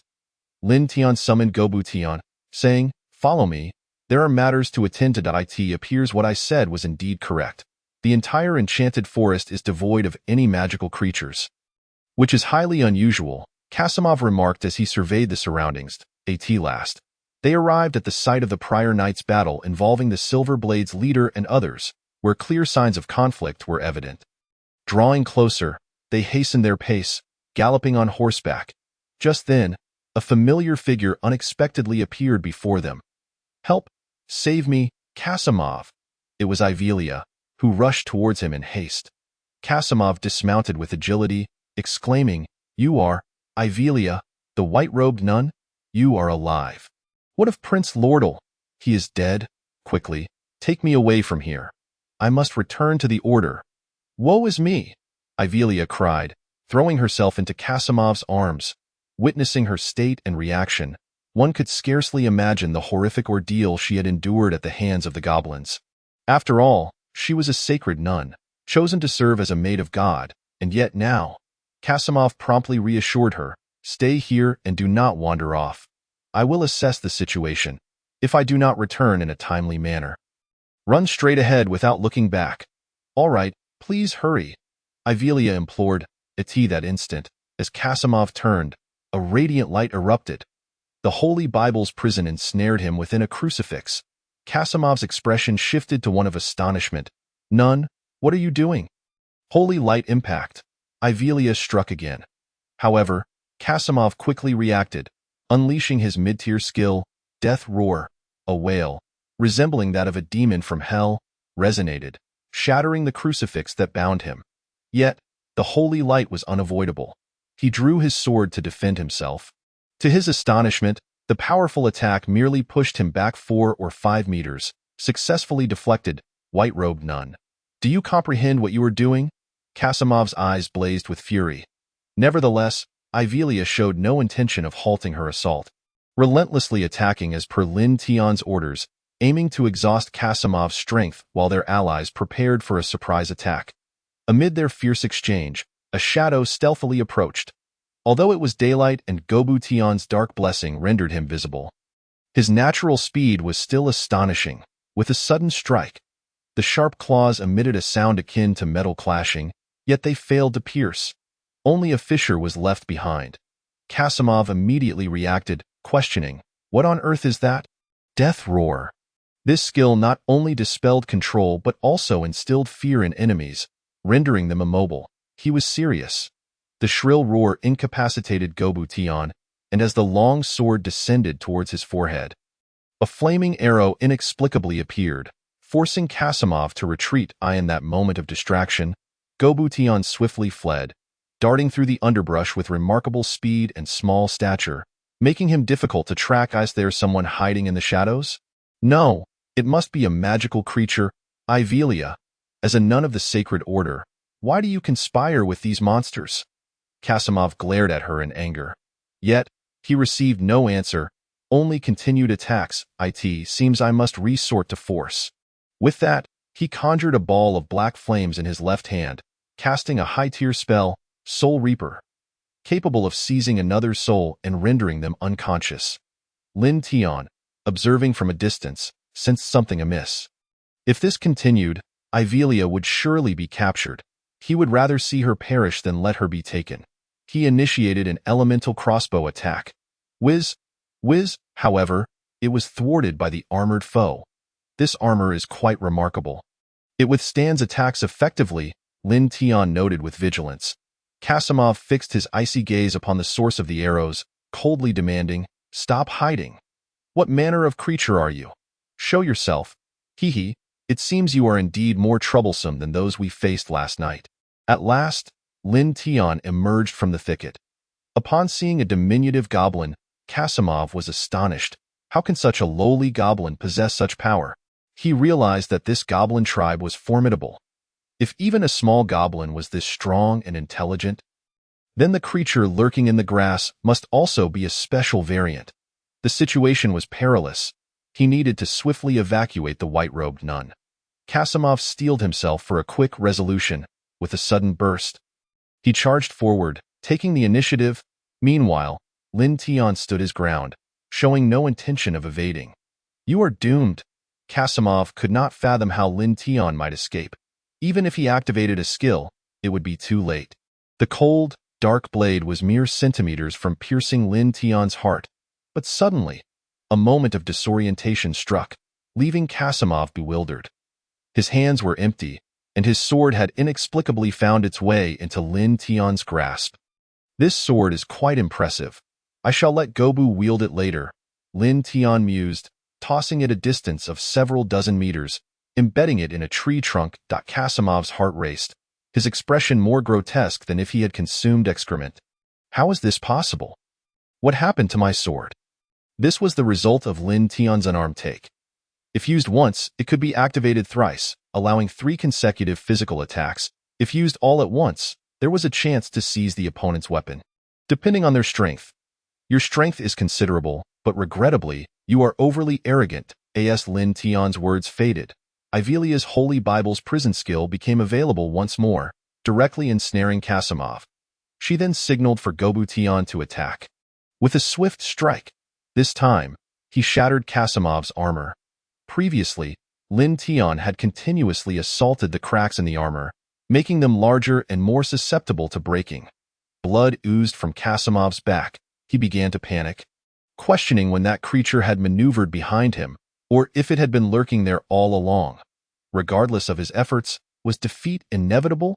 Now he understood. Even if his sword had not been seized, he would still be ambushed by that dark creature. Clutching his wound, Kasimov retreated repeatedly. Severely injured and weaponless, he realized his time was up. After Gobution's relentless assault, he was entirely devoid of resistance. Faced with merely 2 goblins, he was no match for them. What manner of terrifying existence was this tribe? "Captain, I come to meet you," Kasimov uttered as he collapsed into a pool of blood. Lin Tian, with a chilling smile of triumph, thought, "At last, it is resolved." Fortunately, these creatures came at me one by one like the heroes rescuing their grandfather. Had they come together, it would have been quite challenging to handle. Yet, under his schemes, they had no choice but to act thusly. Otherwise, would all the effort to locate the golden dragon mother be for naught? Turning to Ivelia in the distance, Lin Tian remarked, "You did well. I shall reward you suitably." She had indeed played a part in this endeavor. Ivelia, bounding towards him on all fours, tugged at Lin Tian's ragged garments, exclaiming, "Noble master, I demand my reward now. I am your servant. Allow me to serve you. Away with you." We shall discuss this later. Lin Tian impatiently kicked her softly on her fair, tender face. He then retrieved the black long sword, instructing Gobu Tian to drag the body back to the tribe. When Kasimov's corpse was discarded in the center of the tribe, the goblins erupted in cheers once more. Lordle, in disbelief, exclaimed, "Another one dead. Another one gone. That wretched sword saint. Why does she not come for those damned Light Town rabble? Oh, you dare to speak ill of your master? I find her to be quite admirable, indeed." Lin Tian mockingly remarked, surveying him. He then summoned the previous goblin to devour the corpse. This act propelled him directly to level 49, bringing him ever closer to evolving into a hero species, while also receiving Lin Tian's bestowed name, Gobishin. This creature was relatively docile, considered a benevolent individual among the goblin clan.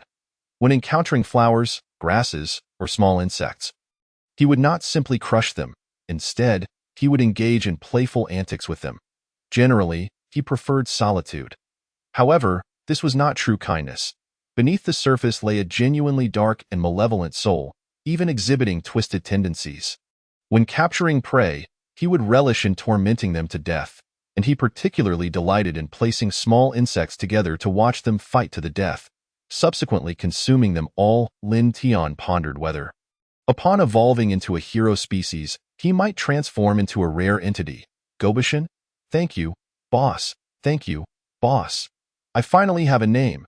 Gobishin danced joyfully, celebrating with exuberant movements. Chapter 28, The Ultimate Scheme. The next day, Bright Town remained in a state of constant trepidation. The Azure Dragon matriarch would arrive unpredictably, keeping everyone on edge, afraid to let their guard down for even a moment. It had been quite some time. She should have returned by now, right? Inside the tavern, the battle roar leader and his companions were drinking, discussing their circumstances. They belonged to the reserve forces, ever ready to engage in battle, while the sword saint bore the weighty responsibility of standing guard. Stationed at the highest bell tower like a statue, she could not afford to make another mistake. If anything were to happen in Bright Town, it would bring shame to her identity as the guardian of the Holy Sword. A protector of the lives of the kingdom's citizens, the grateful residents of Bright Town often urged her to take a break, offering money and food, yet she refused all their kindness. Days passed, and at last, the Battle Roar members began to believe that Kasimov had perished in the corrupted forest. What kind of goblin tribe could be so ruthless, taking lives one after another? Why did it feel as though we had fallen into a grand scheme? A scheme? If that were the case, it would be utterly terrifying. Impossible, impossible. The group deliberated, and the Sword Saint entered, immediately stating, "All of you must leave this place and return to the royal city to request reinforcements. This is the only way. We find ourselves in an exceedingly precarious situation. On one side, we are restrained by the Dragon Clan, and on the other, we face the threat of the goblins. We must bring in more support to resolve all issues at once. Moreover, if we neglect those goblins, they may very well leave this area and grow into a significant threat." The Sword Saint continued, "The corrupted forest has nearly been stripped of magical creatures and animals. It is evident that the goblins have captured them all for consumption. Once food runs scarce, they will likely migrate. We cannot allow them to escape before we exact our vengeance." Hearing this, the members of the Battle Roar exchanged glances, acknowledging the validity of her words. However, the Battle Roar leader was somewhat reluctant, exclaiming, "If we do that, will our Battle Roar group not be branded as cowards? We always charge to the front in every mission. You all seek reinforcements. I shall confront those goblins myself. I refuse to believe that I cannot overpower a horde of lowly beasts." The long-standing impression of goblins was that they were inferior creatures, easily dispatched. He could not fathom that a few hero species and high-ranking goblins could pose a significant challenge. The other leaders were at a loss for words. This had been reiterated far too many times. Subsequently, they began to drag him out, insisting, "Come on, leader. Time waits for no one. We must hasten to the royal city." Under duress, the Battle Roar leader finally relented, albeit still grumbling on the way back to the royal city.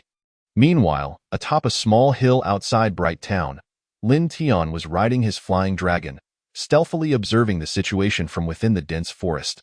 Upon seeing the members of the battle roar emerge, a smug smile crept across his face. Humph, it seems these fools are rather dim-witted, leaping one by one into my grand scheme. Lin Tian chuckled, preparing to return first. However, he suddenly sensed something amiss. The direction those individuals were heading was not towards the corrupted forest, but rather along the main road. Instantly, he realized their intent to seek reinforcements. No, I absolutely cannot allow them to escape. Quick, intercept them. Lin Tian mounted his flying dragon and soared ahead of the battle roar group.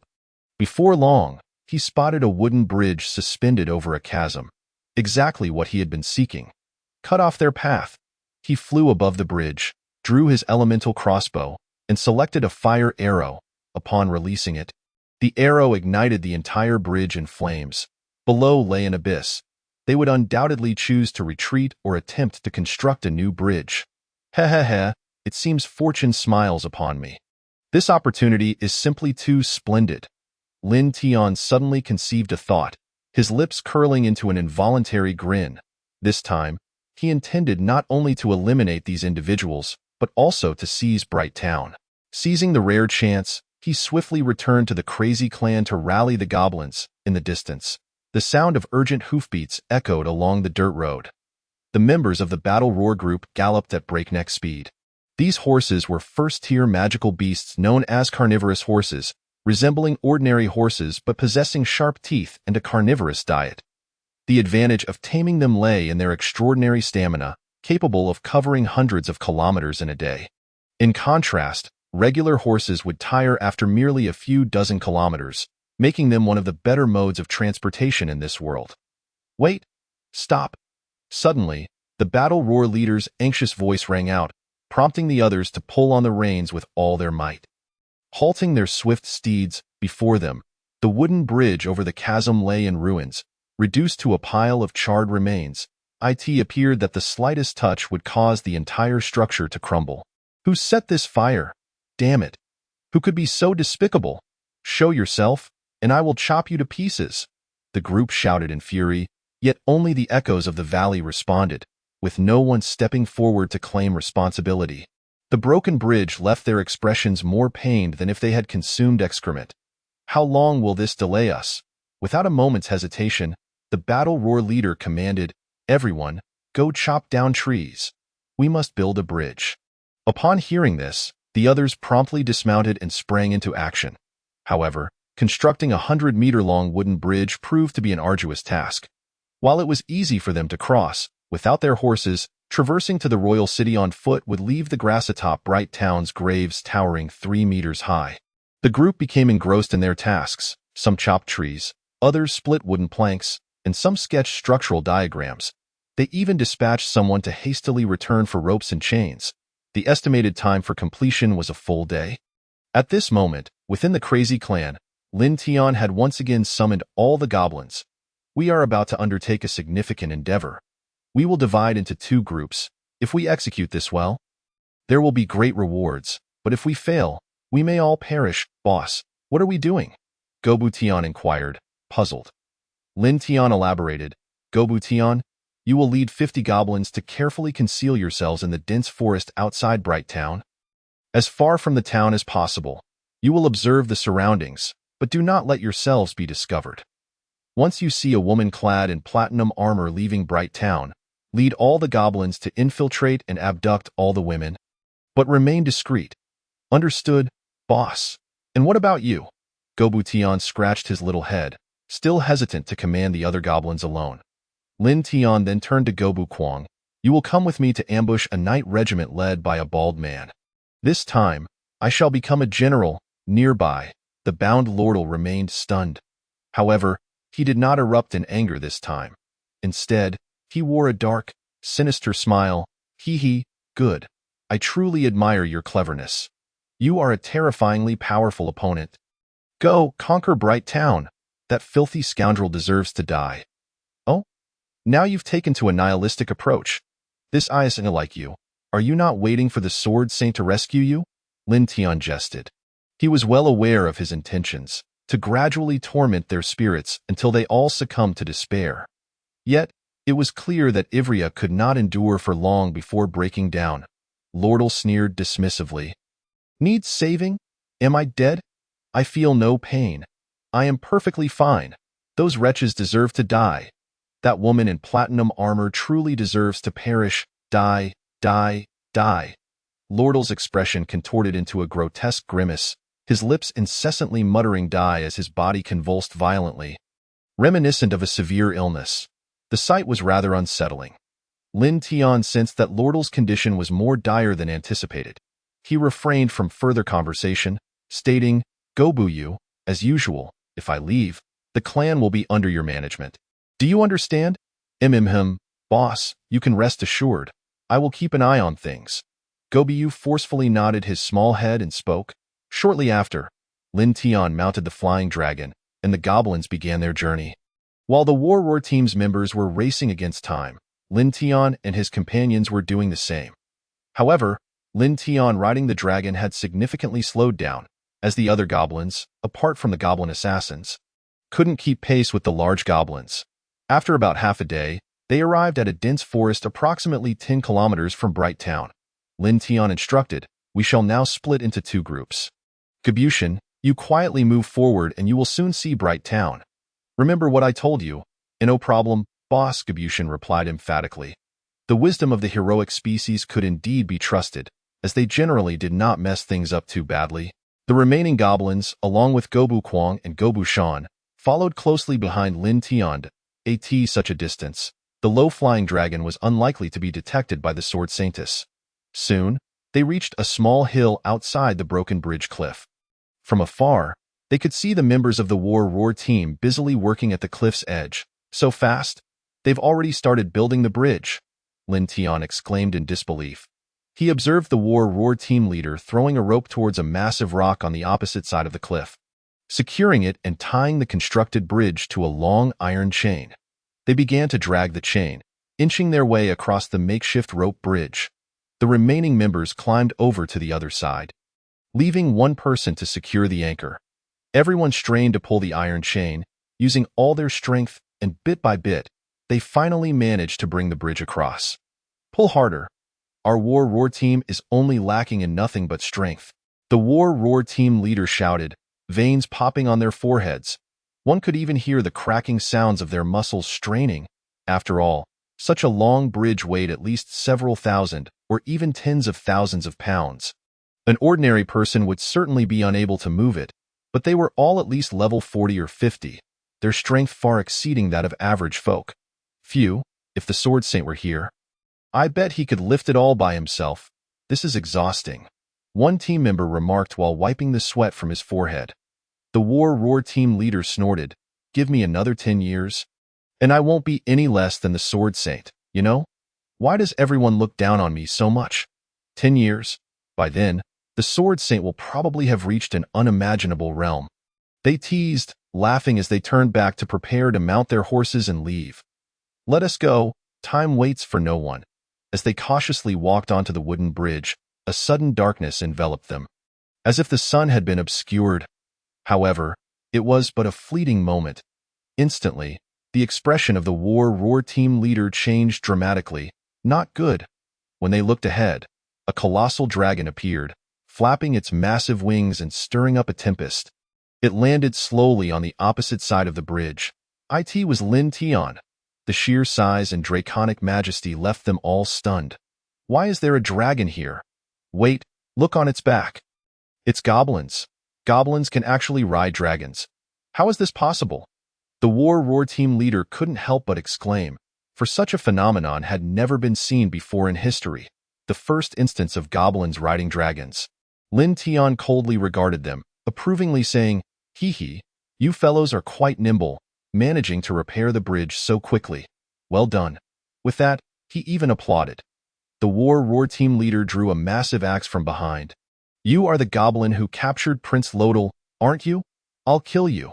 Before the words could fully escape, they were caught in their throat.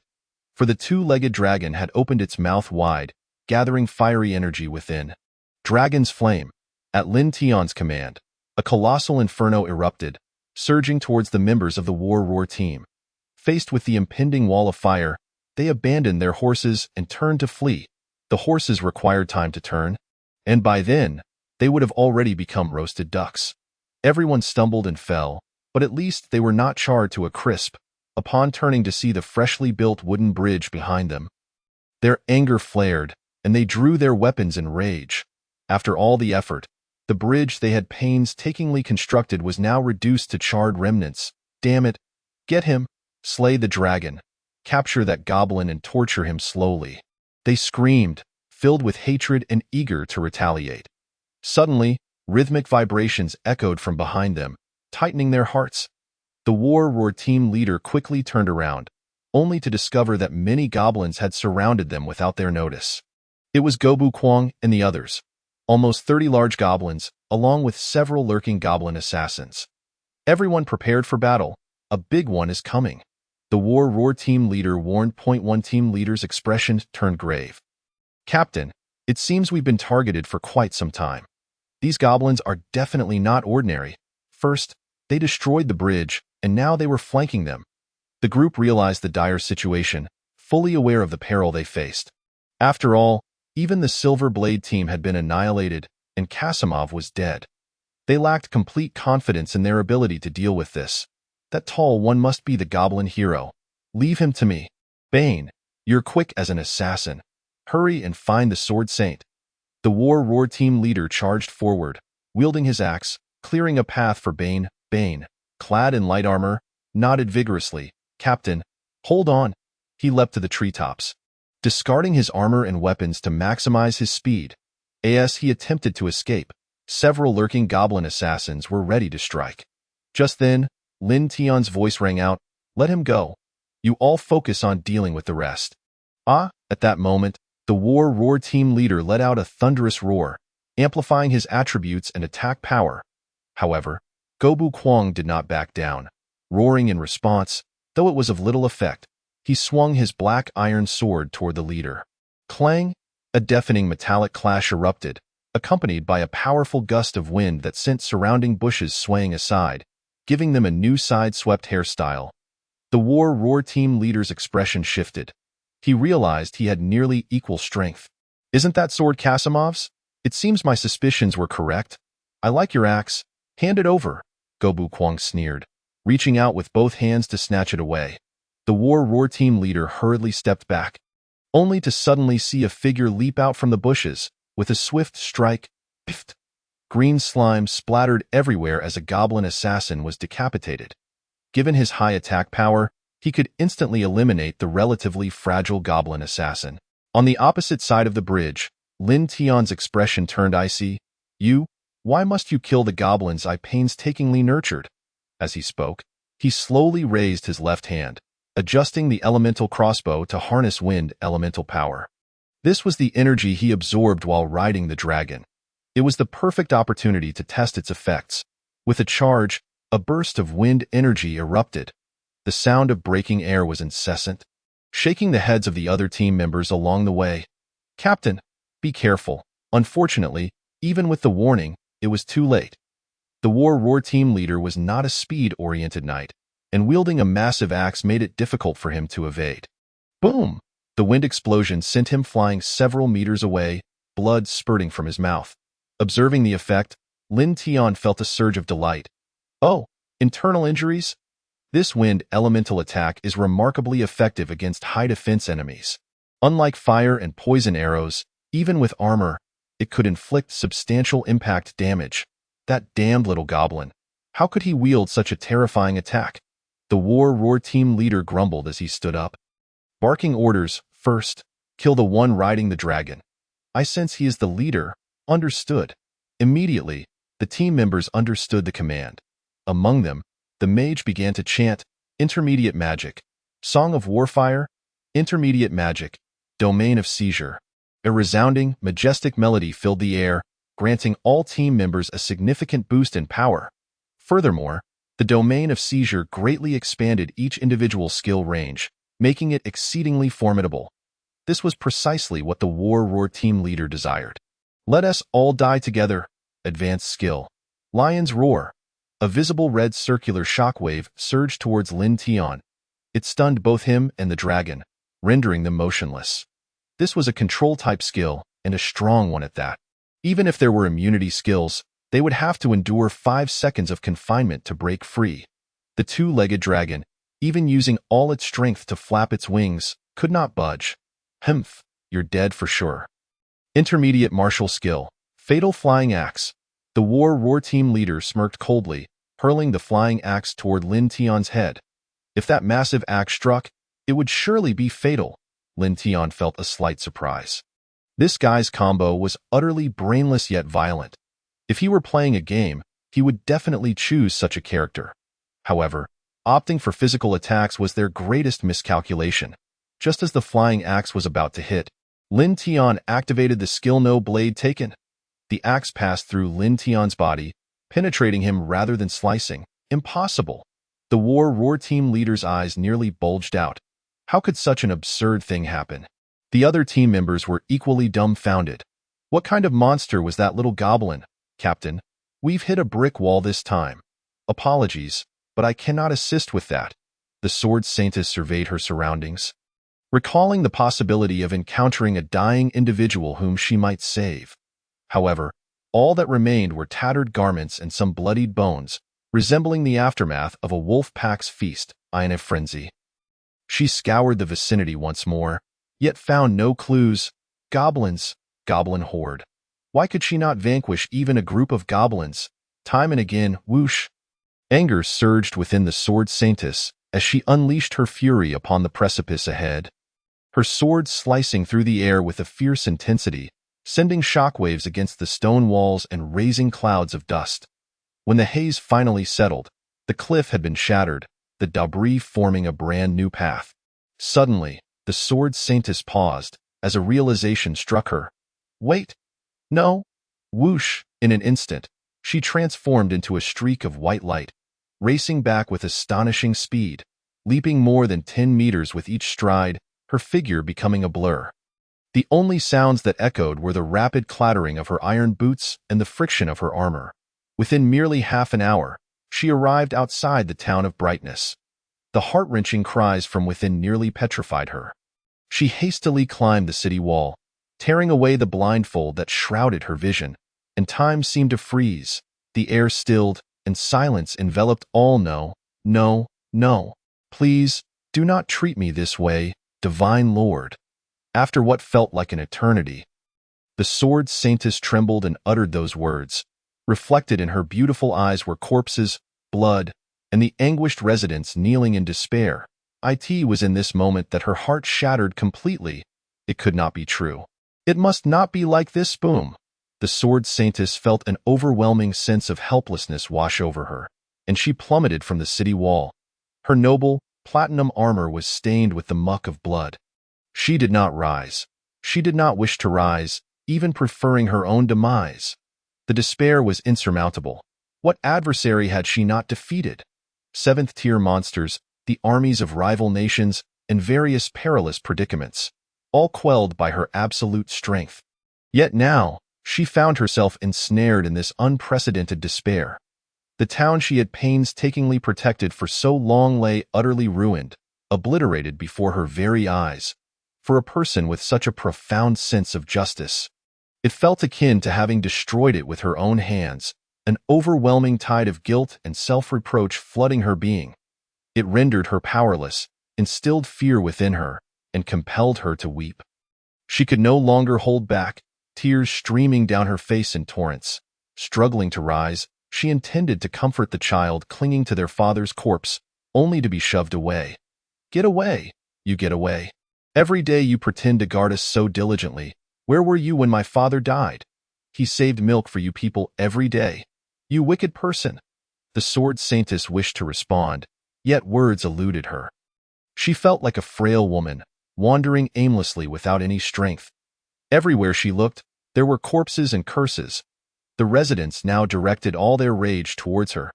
The accusations in her ears felt like countless hands from the depths of hell, pulling her down deeper and deeper, deeper still, until she could scarcely breathe. I am sorry. Finally, after uttering those words, the sword saintess collapsed to the ground, losing consciousness. On a distant hill, the purple gold dragon mother, now partially human, observed the scene with a triumphant laugh. That goblin truly had his way, and the human sword saint, an undefeated legend, bested by a mere goblin. Ha ha ha. Glancing at the unconscious sword saintess, she could not be bothered to deliver a finishing blow. Just a lost dog, after all. She then transformed back into a colossal dragon and took flight. When would she have the opportunity to meet that little creature again? Within the Tian Quang tribe, Lordle watched as the townsfolk of Brightness were brought back in bundles, laughing maniacally. Good, good, excellent, woohoo! That's the way, Lordle exclaimed in a frenzied state, far happier than any goblin. By nightfall, Lin Tian and the others finally returned to the tribe. Well done, Gabution, splendid work. The women confined in cages were pivotal to the tribe's expansion. Quick, tell me about that woman. How is she? Hurry, hurry, Lordle asked with childlike curiosity, excitement radiating from him. Lin Tian shot him a glance. How would I know? I was merely inquiring. Gabution, elaborate. Did everything go smoothly on your return? Gabution recounted the events in detail. They had captured nearly 100 women and slain over 100 humans. Leaving the town with only the elderly and children, I believe that esteemed sword saint will be utterly shattered by this. Won't she? Lin Tian said with a smug smile, acknowledging that facing such a powerful adversary head-on was impossible. Instead, they would strike at her vulnerabilities. It was evident that the sword saintess possessed an overwhelming sense of justice and responsibility. Even when Silver Blade Squad, Kasimov, and Lordle Evrea were captured, she did not come seeking revenge. Was it not obvious? Hence, Lin Tian devised this plan. Beside him, Lordle was writhing in frustration. I'm asking you a question. What about that woman? Is she dead? Is she dead?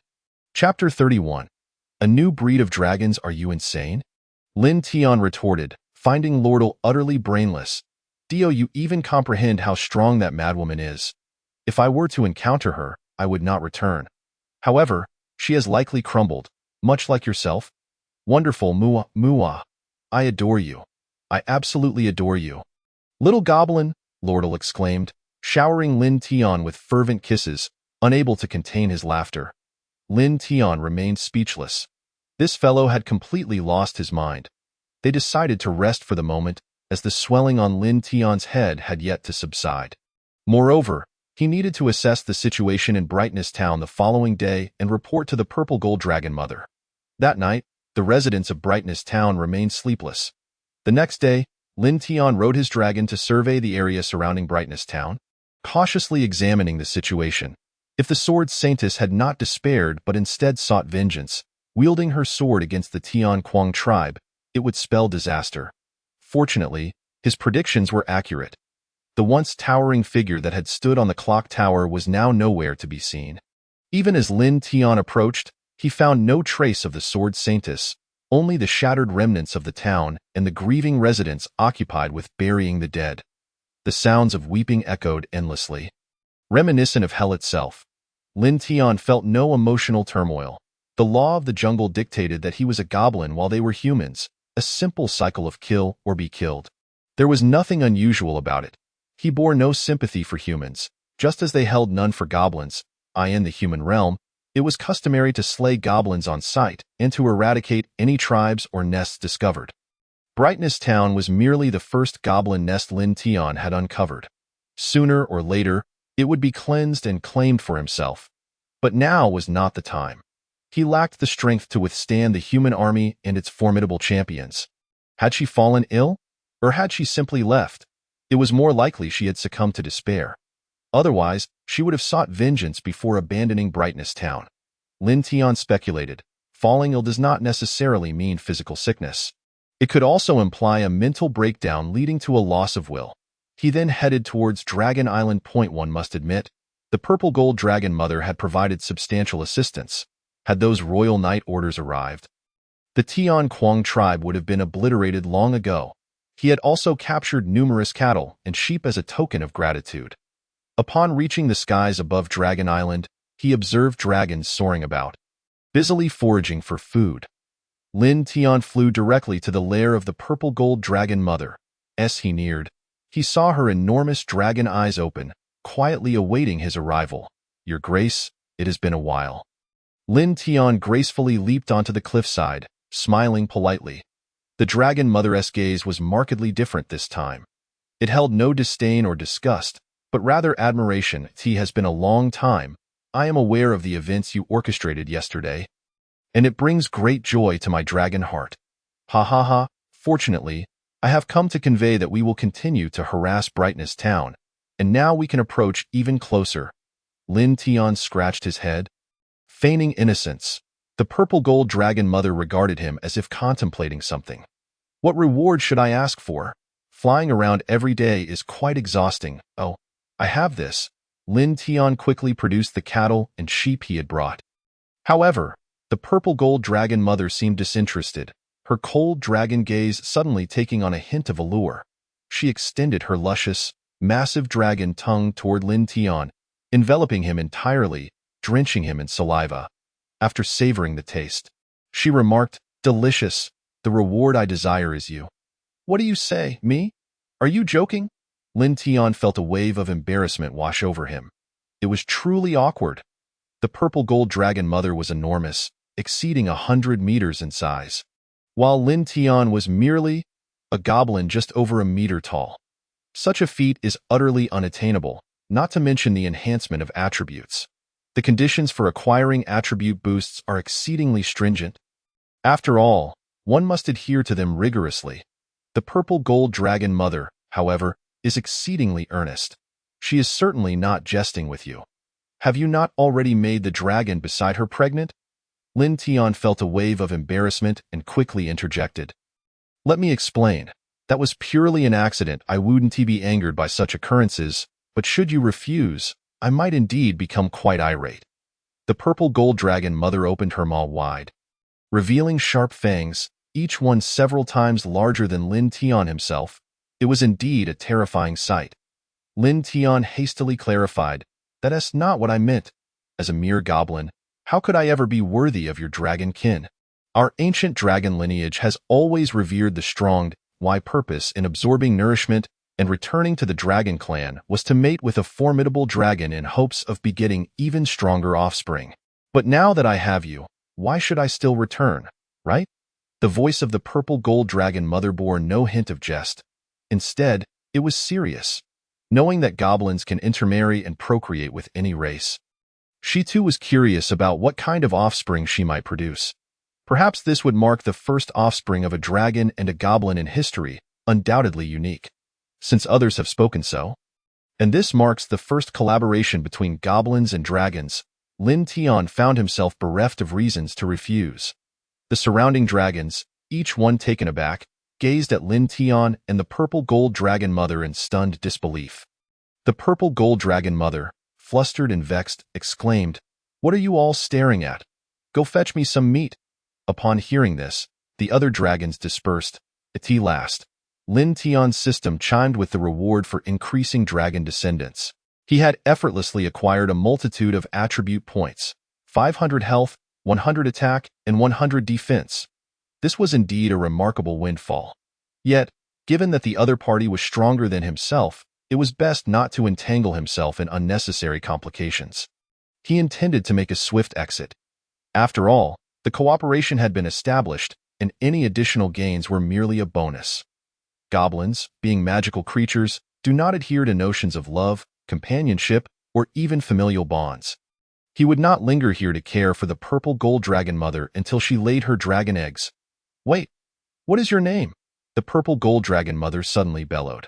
She had no intention of halting Lin Tian, for the dragon kin have always been a matriarchal society, independent of male dragons. "Lin Tian, if there's nothing else, I shall take my leave." With that, Lin Tian mounted his bipedal dragon and swiftly departed from Dragon Island. He still had pressing matters to attend to. Watching him fade into the distance, the purple gold dragon mother wore a playful smile at a goblin. Perhaps this race is not as filthy and inferior as it seems. No, rather, he might lead the goblins to forge an entirely new world. Upon returning to the Tian Quang tribe, the captives they had taken were mostly settled. However, Lordle, that lunatic, continued to berate and mock them. Oblivious to his own pitiful state. "We're doomed. Lordle has completely lost his mind. What should we do? Will the Sword Saint come to rescue us? A young woman curled up in fear lamented. Lordle laughed maniacally. The Sword Saint? That wretched harlot. You might as well take your own life while waiting for her to save you. Ha ha ha. You, Lordle, how can you speak of your master in such a manner? What has happened to you? Indeed, I noticed something was off from the very beginning. Why do you seem to harbor such hatred for us and the Sword Saint? Enough. He is truly pitiful, undoubtedly subjected to inhumane torment, a group of residents murmured, casting sympathetic glances his way. This only provoked Lordle to roar, I don't need your pity. You should be the ones feeling sorry for yourselves. Suddenly, a rustling wind sounded from above, and Lin Tian returned riding his dragon. After dismounting, he surveyed the captured residents before striding toward the cage that held Leah. Now, you are free. Those who wish to stay may remain. Those who wish to leave may do so, he declared. What? In that moment, not only Leah but the other goblins were also taken aback. They would simply be released? Leah parted her red lips, about to speak.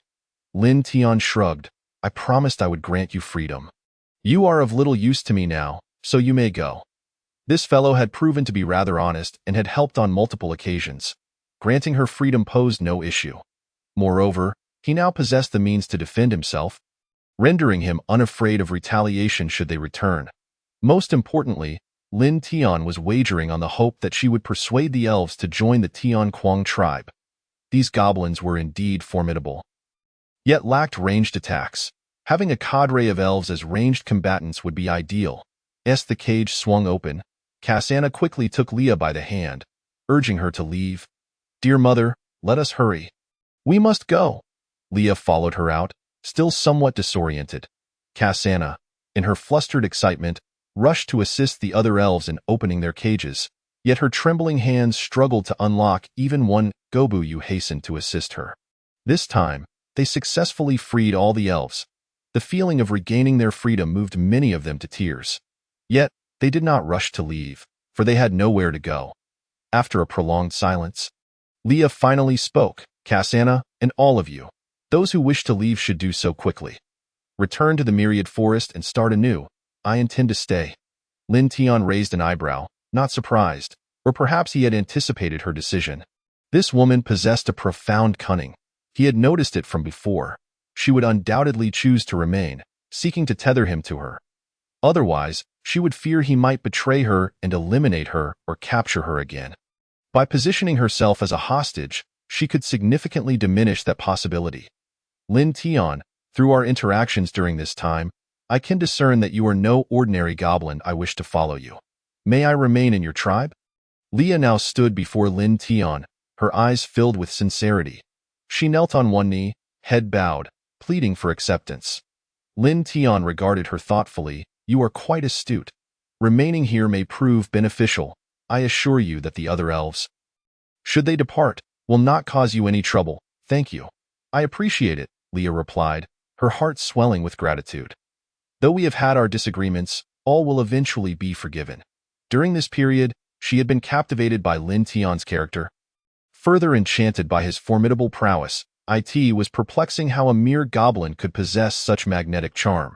Staying behind to explore this enigma was certainly an option. After setting aside matters concerning the elves, Lin Tian's focus shifted to the newly captured humans. Their potential for utility paled in comparison to that of the elves. They were little more than breeding machines. Gobu Quang, Gobu Tian, I shall now entrust you with the task of breeding all these humans. Lin Tian commanded. With the Sword Saint incapacitated, this presented the perfect golden opportunity for expansion. It was imperative to cultivate a sizable number of hero species and third-generation goblins. Otherwise, complications would arise once reinforcements arrived.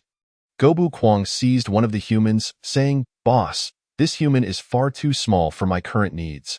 Hiss, it appears to be true. Then let us resort to artificial breeding, though I must trouble you yet again.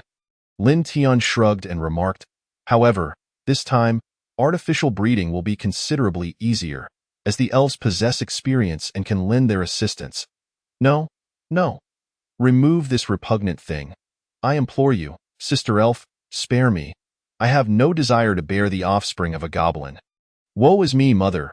Why is this goblin lying atop me? After a brief scream of despair, Lin Tian sought out Gobushan, that scoundrel. Despite expending such vast resources and experience points, he failed to evolve. It would be a disservice not to dispose of him and feed him to others.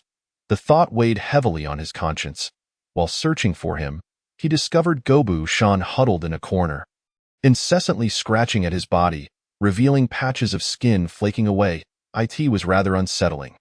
Lin Tian sternly inquired, Gobushan, what are you doing, boss? I feel terribly itchy, as if something wishes to emerge, Gobushan replied, continuing to scratch. His motions grew frantic, escalating to a point where he rolled on the ground, his flesh becoming a blur, and the scene spiraled out of control. Lin Tian rushed over and firmly restrained him. Stop! If you continue, you'll scratch yourself to death, boss. Please let go. I feel so uncomfortable. Gobushan struggled futilely, his strength insufficient against Lin Tian's grip. Witnessing his plight, Lin Tian felt no urge to intervene. Perhaps death would bring some unexpected turn of events. The sound of nails scraping against flesh grew louder, and thick, repugnant blood flowed from Gobushan's body. Ultimately, Gobushan managed to scratch himself to death. He lay on the ground, convulsing a few times before falling still. Had he failed to evolve? How unfortunate to encounter such a slim chance of failure. Lin Tian sighed. Logically, goblins evolving into hero types should succeed if their innate qualities were adequate. For instance, the second generation of Gobutian evolved swiftly and directly. Just as he prepared to drag the body away to feed it to other higher-level goblins, suddenly the corpse reacted. Crack, crack. The sound of bones growing echoed as Gobushan's diminutive form began to expand, reaching nearly the size of a large goblin, around 1.60 meters to 70 tall. Astonishingly, a row of sharp bone spines protruded from his back, with similar growths at his shoulders and elbows, and around his thighs. His chest bore horizontal extensions resembling ribs jutting out from his skin. Most notably, a long bony tail sprouted, at least 3 meters in length, resembling a natural armor and rather impressive. Next, the bloodied body began to restore itself, ultimately completing its transformation. While not particularly robust, the figure appeared lean and elongated. The arms and legs were relatively long, and the skin retained the green hue characteristic of goblins. Lin Tian hastily checked this creature's attributes. Gobushan, LV 50, species, mutated goblin, class, berserker, titles, resurrected, mutated body, distorted abnormality, blessed by the divine, health, 1200, strength, 350, defense, 400, skills, bone spike, bone sword, bone growth, heart of fury, combat will equipment, war bone. Total, 1500. What in the world? This creature possesses such a high overall combat power. If it weren't for the attributes gained from mating with the golden dragon mother, victory would not have been guaranteed. Lin Tian expressed his astonishment. Gobushan stood in place, curiously admiring his transformation. Though silent, he emanated an aura of strength, as if capable of combat were written across his face. Lin Tian surmised the situation. Rather than evolving into a hero type, he had mutated into a variant type, a berserker goblin. Boss, I didn't die. I've become incredibly strong. Ha ha ha. Gobushan rejoiced, dancing with unrestrained enthusiasm. The goblin's innate nature remained unchanged. Upon elation, he waved his hands and kicked his feet, resembling a dance. Lin Tian, pleased, remarked, indeed. Your strength now ranks just below my own. I trust your intelligence has also increased. So in future breeding endeavors, do lend a hand and take an active role. Unexpectedly acquiring a variant type. Who would desire a hero type? Yet, it was reasonable to assume that the breeding chances for variant types were significantly lower than for hero types. Perhaps out of 100 attempts, not a single successful offspring would emerge. As you command, boss. Gobushan, for the time being, held no intention of challenging Lin Tian. Obediently complying with orders in the ensuing period, Lin Tian's primary task was to monitor the activities in Guoming town. The rest would be entrusted to the captured humans. The more they could reproduce, the stronger the tribe would become. Lin Tian activated the frenzied simulation life mode, wishing for the ability to traverse the past. The simulation life system was initiated. Current plot: breeding the third-generation goblins. With the events in Guoming Town concluding, you have gained the golden opportunity to expand your tribe. The Holy Maiden of the Sword remains in a prolonged state of mental stupor, posing no immediate threat. Nevertheless, you continue to vigilantly observe Guoming Town's condition, wary of any unforeseen changes.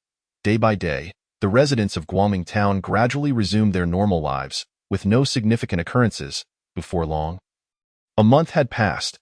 Eagerly, you return to the tribe to check on the production status of the third-generation goblins.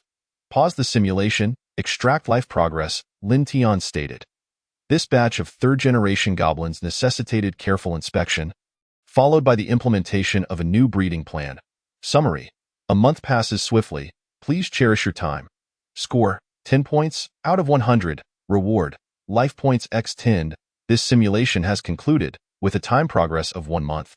Lin Tian had scarcely returned to the tribe when the second batch of third-generation goblins began to be produced. Given that the previous attempt at breeding the third generation yielded only 2 survivors, this was now the second batch. With a full complement of 100 breeding tools, considering the possibility of multiple births, a total of 300 third-generation goblins were produced. 40 of them survived, each possessing exceptional innate qualities. Upon birth, their attributes significantly surpassed those of ordinary goblin offspring. The efficiency was barely acceptable. For the third batch, Lin Tian planned to entrust all 50 females to Gobu Shan for breeding, seeking to ascertain the survival rate of the variant goblins. This time, unlike with the elves, these individuals were merely breeding tools, expected to resume breeding within mere hours of production. Their value was considerably lower than that of the elves. As long as they remained alive, that sufficed. A month passed, and the third batch of goblins was born. Alas, how disheartening! Not a single one of the variant goblins survived. Lin Tian felt regret coursing through him, realizing that of the remaining batch, over 20 had survived. Now he understood just how low the survival rate of variant types was, estimating it to be around 9.8. It was imperative to focus on producing more third-generation goblins. 3 months elapsed. This time, 70 survived, accumulating a total of 150 third-generation goblins over 3 months, all of whom could easily evolve into hero types, and their attributes far exceeded those of wild evolutions. Life had grown somewhat too tranquil, leading Lin Tian to ponder whether the Lionheart Empire had abandoned Guoming Town. After all, this was a significant settlement with the potential to expand into a city. Finally, just days later, Lin Tian noted a group entering Guoming Town. Chapter 33. A surge of adventurers. Due to the rapid passage of time, Lin Tian did not discern their attributes or identities clearly. However, he surmised they were certainly not ordinary individuals. Their attire appeared quite plain, likely belonging to the adventurous sort. They might simply be passing adventurers seeking shelter, and Lin Tian did not dwell on it. Yet, shortly thereafter, another group arrived. This time Lin Tian discerned they were merely a silver-tier adventurer team, as indicated by their titles on the panel. They were hardly worth considering, a pure bunch of weaklings. Hiss, something feels amiss. 9 times out of 10, Lin Tian could not help but exclaim. Soon after, yet another throng arrived, and continuously, no fewer than 100 adventurers entered Guoming Town daily. Crucially, all were adventurers. Each individual's panel bore introductions. Lin Tian murmured to himself, have we inadvertently disturbed the nest of adventurers? 1 or 2 dozen teams, including 3 diamond tier and even 1 epic tier. To understand, it was previously the case that Lordle and his companions were merely at the platinum level, unable to even reach the diamond tier. In this realm, the ranks of adventurer teams are distinctly categorized: bronze, silver, gold, platinum, diamond, epic, legendary, mythical, immortal, and world class. Those who are able to obtain the diamond badge are already among the elite, exceptionally capable. Not to mention the epic tier, whose tales are widely circulated throughout the kingdom, akin to the notion of other people's children. Lin Tian sensed that something was amiss and immediately returned to the tribe. It was imperative to relocate the group. They could not remain in this place any longer. Boss, the new goblins have mostly grown up, but resources in the forest are too scarce, and everyone is on the verge of starvation. Reportedly, Gobu added, The iron mines have almost been depleted. Many new goblins lack iron armor and weapons, resulting in a significant disparity in strength. Gobuyu and the elves were primarily responsible for managing the tribe's logistics. And they did so exceptionally well, which put Lin Tian at ease. With that said, Lin Tian addressed everyone, "Gather your belongings. We are moving house today." Immediately. "Moving house? Boss, what's going on?" Gobu Shan inquired. Gobu Kuang and Gobu Tian were equally puzzled. After so long, they were hearing about a relocation for the first time. Lin Tian did not elaborate further, stating that the resources here had become insufficient, and it was essential to find a more resource-rich location for their sustenance and development. Indeed, it was a matter of both physical and mental growth, as the third-generation goblins lacked the necessary experience points for evolution. They were akin to mere foot soldiers, if anyone could easily eliminate them. What was the point of all the hard work in nurturing them? Of course, the primary concern was the potential siege from Guangming Town. If the entire group were to be trapped here, it would spell disaster. Listen carefully. During the migration, tread lightly and obediently. Lia, Gobuyu, you and the elves will be responsible for erasing any traces left behind, Lin Tian instructed. Having the elves, masters of stealth, handle the cleanup was the best choice. Subsequently, 200 to 300 goblins began the grand moving operation, gathering useful resources, including breeding tools, in preparation for departure. That moment, Liao pointed aside and said, "Boss, what about that guy?" The guy in question referred to Lordle. "Oh, I almost forgot about him. He's still alive. Or has he grown moss?" Lin Tian exclaimed in shock, realizing that the man had an extraordinary capacity for survival. Suddenly, Lordle spoke up, "Don't kill me. Take me with you. I want to witness you defeat that wretched creature with my own eyes. Please, I've been enduring this just to see that day come. Humph, how could I let you die so easily? When I captured you, I vowed to make your survival a torment," Lin Tian retorted, assigning Euphria to drag him along into the moving convoy. The tribe had little to carry, just iron ore and basic supplies like fabric, rope, and pots, not to mention the crucial breeding tools. Lin Tian had already scouted a new place to live while riding on a dragon, an expansive waterfall cave over 100 kilometers away. The cave was impressively deep and vast, with a complex network of chambers resembling an underground city. Gobu Kuang could barely enter many areas where even jumping might not reach the ceiling. However, some spots were exceedingly low and narrow. "Boss, how much farther do we have to go?" Lia could not help but ask as they traversed normal terrain after crossing the enchanted forest, surrounded by pleasant, lush greenery. "Not far now. Listen, can't you hear the sound of flowing water?" Lin Tian casually replied. Sure enough, the sound of rushing water soon echoed nearby as they emerged from the dense woods. Their view widened to reveal a clear river, about 10 meters wide, with a tall waterfall upstream.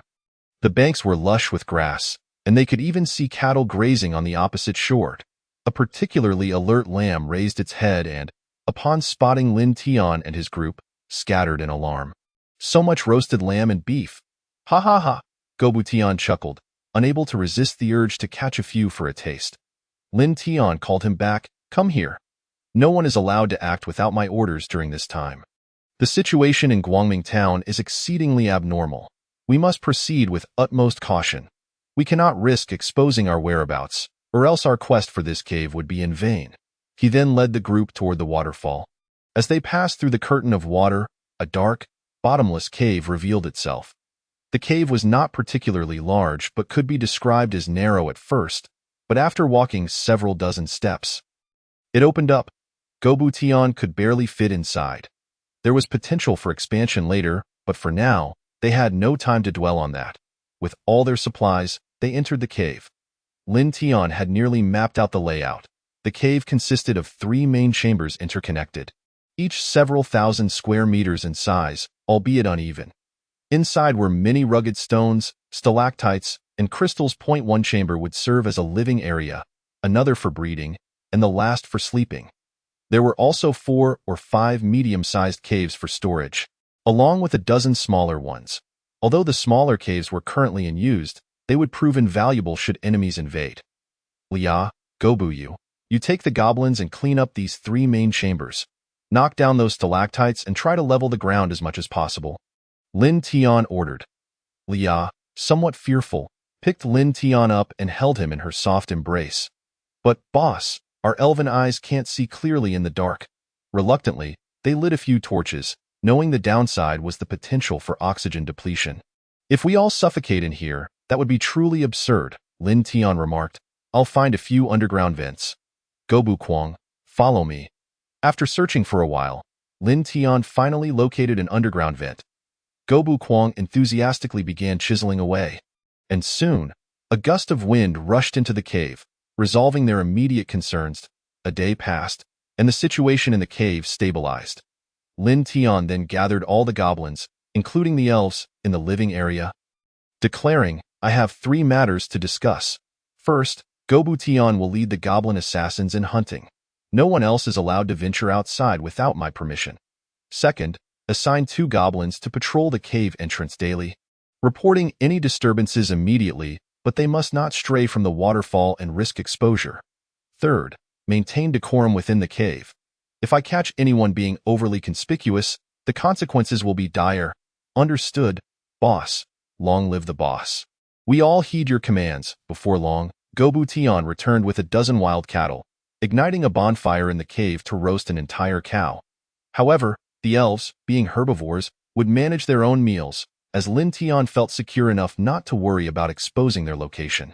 The surrounding area boasted an abundance of fruits and vegetables, far more than they could consume. Humph! You truly have a knack for finding such a concealed cave, easily defensible and hard to attack. Even an army would struggle to breach it. Could it be that royal support has arrived? Lordle sneered. Lin Tian glanced at him. You're quite astute. A large influx of adventurer teams has suddenly appeared in Guangming town. They likely intend to launch a siege against us. Adventurers? Royal support? Lordle queried, perplexed. Lin Tian shrugged. How would I know? I merely observed the arrival of numerous adventurers.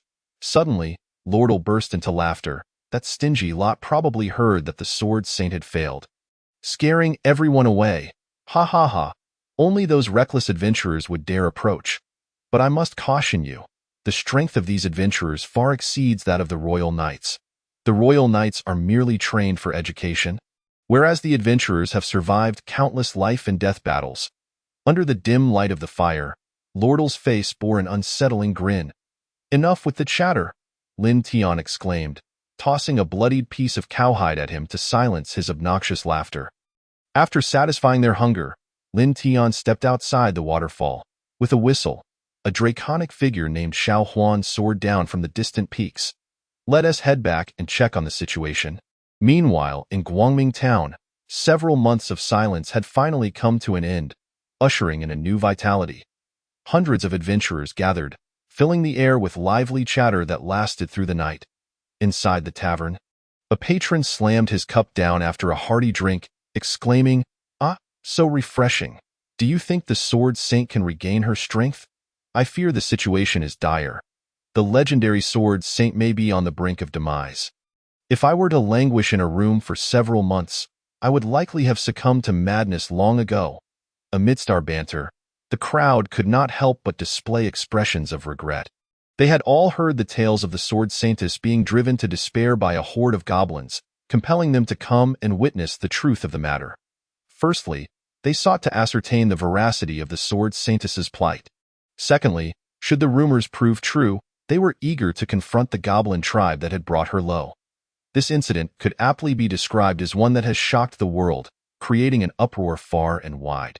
It was not only the Lionheart Empire that reacted, but even individuals from other empires expressed their disbelief, often accompanied by derisive laughter. A renowned sword saint, overwhelmed by goblins? It is akin to an adult being toppled by a mere swarm of ants. Chapter 34. Danger. Goblin Assassins? Himph. A mere band of goblins. We, the Blizzard Heroes Guild, can easily handle them. At that moment, several individuals clad in shimmering silver armor strode into the tavern. The diamond-emblazoned insignia upon their breastplates was strikingly prominent. They were indeed a diamond-tier adventurer team, averaging around level 60, their prowess requiring no further elaboration. Each member was undoubtedly a formidable warrior who had danced on the precipice of life and death countless times. The leader of the Blizzard Guild, a young man named Siziel, exuded an air of nobility. Upon his entrance, many patrons politely raised their glasses in greeting, recognizing him as His Highness Siziel. "How fares the esteemed Count?" they inquired. "Thank you for your concern." "All is well," Siziel replied as he removed his helmet. Like Lordle, he too hailed from royal lineage, holding the title of Count within his family. Is it not true that His Highness Siziel only slays high-tier monsters? "What brings you to deal with goblins?" the tavern owner asked as he began pouring drinks. Lifting his cup, Siziel took a delicate sip before passing it to a companion, as he found the poor quality of the drink intolerable. He then remarked, "It is due to my inept cousin, who was captured by the goblins. Thus, I intend to resolve the matter myself. I see," the tavern owner responded, feeling somewhat awkward, as he had just served the finest wine available. Yet, he thought little of it, for one must consider that a royal's palate is decidedly different. At that moment, a more audacious voice pierced the air. "Ha! Siziel, do you think you can handle this alone? Am I to have come here for naught?" An elderly man with flowing white hair entered, leaning upon a long red crystal staff, his beard equally white and long. He donned a tattered gray wizard's hat, the classic pointed kind that seemed to have seen better days. "What? The gray-hatted wizard, Gru. He has arrived." The tavern erupted into a fervor. This infamous gray-hatted wizard was rumored to have once been an evil sorcerer. Instilling fear in the hearts of many, however, he had somehow turned over a new leaf and founded the Gray-Hatted Heroes Guild, receiving a diamond-tier insignia upon its inception. Following him were several other wizards adorned in gray hats. Siziel, rather than displaying anger, greeted him with the courtesy befitting his noble status. "Ah, Gru, it is a pleasure to finally meet you." "Humph, spare me your pleasantries. I am in dire need of funds, and if you wish for me to abstain from participation, you must pay me 1,000 gold coins, and I shall take my leave." Gru's appearance was that of an old man, yet his voice rang with vigor, as if he had the upper hand. Siziel, in response, could only chuckle wryly. 1,000 gold coins? That is no trifling sum. Perhaps we could negotiate? Negotiate? Not a single coin less. If you lack the funds, I shall seek your father for assistance, Gru declared resolutely, presenting himself like a brazen rogue. Just as the debate continued, a voice emerged from the tavern's periphery. "How amusing! You think that just because the sword saintess is down, you can take center stage? Do not forget that cold-blooded woman has also arrived in Bright Town." "Cold-blooded woman? Who is that?" "I have not heard of her," someone interjected. "You fool, you do not know her. She is an epic-level adventurer, Lucy Lena." A merciless mercenary team. Why are such dangerous individuals converging here? It is said that as long as the price is right, she will eliminate anyone, including several philanthropists who have met their end by her hand. Sho! Be careful, or you may find your throat slit next.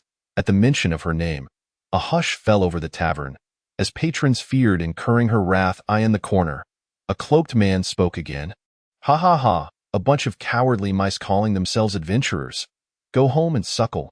Oh, you are the wandering hero?" At this moment, Siziel recognized the man, who was also a diamond-tier adventurer, known for roaming the world without a true name. The wandering hero, somewhat surprised, was pleased that someone of noble birth, like Siziel, would know of his humble title. "You are far too modest. So, that means 3 diamond-tier adventurers have arrived, along with that cold-blooded mercenary team." Lucy Lena, Siziel contemplated. A diamond-tier adventurer team does not necessarily imply that all its members are of diamond rank. Typically, there is but one. For instance, the wandering hero, Siziel of Blizzard, and Gru the Grey Hat are the only true diamond-tier adventurers among many whose ranks are comprised of platinum or even golden-tier members. It is often said that one would rather be the head of a chicken than the tail of a phoenix. Yet, there are teams composed entirely of diamond-tier warriors, though they are exceedingly rare.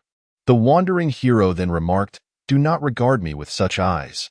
I have no desire to engage in this nonsense, and goblins hold no interest for me. They are simply repulsive to behold." "Ah? Then why are you here?" Siziel inquired, puzzled. Bright Town is a rather remote location within the Lionheart Empire, making the journey quite lengthy.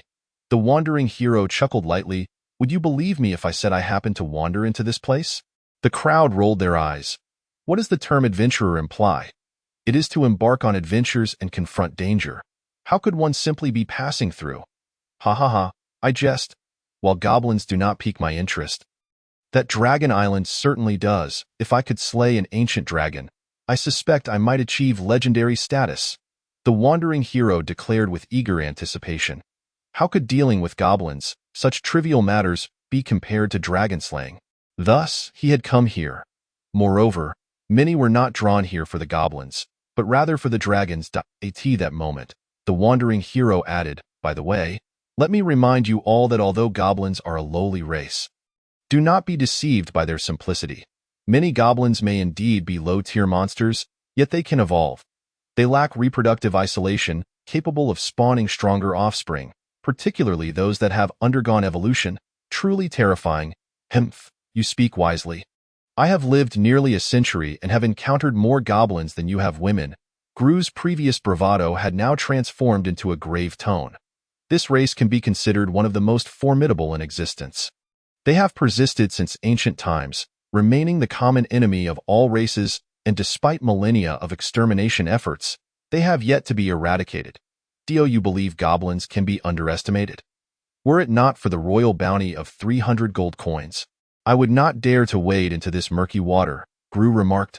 Siziel, being a humble individual, grew more cautious upon hearing this. Upon reflection, even the sword saintess had been brought to despair, losing her fighting spirit. These goblins may indeed be more formidable than anticipated. They had analyzed the situation. It was not a mere assumption that the sword saintess could not contend with a horde of goblins. Various factors contributed to this outcome, such as the recent fatalities in Bright Town, the Dragonkin, and the deaths of several royal knight orders, alongside the protracted duty of standing guard, and so forth. Though blemished, the brilliance of the sword saintess could not be entirely overshadowed. Very well then, dear Gru, let us join forces to confront this goblin horde. I shall ensure your gold is rewarded, and I shall take no share of the spoils. Siziel ultimately resolved. His initial purpose in coming was not for the bounty, but rather on familial orders to eliminate the goblins, to prove to Lordle's family that theirs was the stronger lineage. Indirectly, he sought to demonstrate to the king that their family far surpassed the Stanmon lineage in strength. However, given the current circumstances, it would be wiser to ally with others for safety. Gru's aged eyes twinkled with mischief as he grinned. Ha ha ha, splendid. Since His Highness Siziel is so generous, I shall not be rude. Together, we may face even the goblin chieftain or tyrant. Ah, it seems the 300 gold coins may elude us, someone remarked. Not to worry. Let us simply enjoy the spectacle. Our primary aim was to witness the Sword Saint's plight, and that has already been accomplished, another added. The crowd expressed a mix of sighs and murmurs. They had initially hoped to capitalize on the goblins, seeking a stroke of luck to earn 300 gold coins. However, with 2 diamond-tier adventurers joining forces, their chances had all but vanished. Siziel, Gru, and the others quickly gathered their belongings and left the tavern. Seeking an open space on the streets to meticulously discuss their battle strategy, in my view, we should resolve this with sheer force. The Sword Saint failed because she was restrained and unable to strike. Gru expressed his thoughts aloud. Siziel remained cautious, recognizing the multitude of unknowns. It would be prudent to first scout the area and observe the terrain before devising a concrete plan. It was rather bothersome that the young man exhibited such caution. These matters should be left to you all, Gru remarked irritably.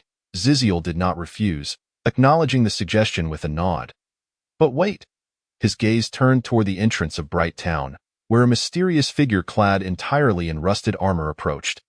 The armor was so tightly fitted that not even a fingertip or a patch of skin was visible. It was the kind of heavy armor designed for maximum defense. For an ordinary person to wear it would be a strenuous task. Notably, the figure bore a broad sword on their back.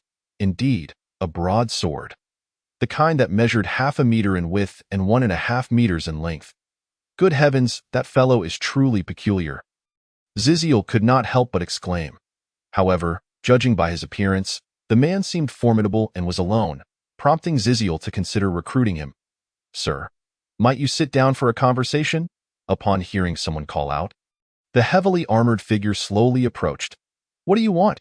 He inquired, his voice deep and imposing, likely modified by a voice changer. This piqued Ziziel's curiosity further. May I inquire how to address you? Why don such heavy armor, even concealing your voice? The armored figure replied. It's a matter of personal privacy.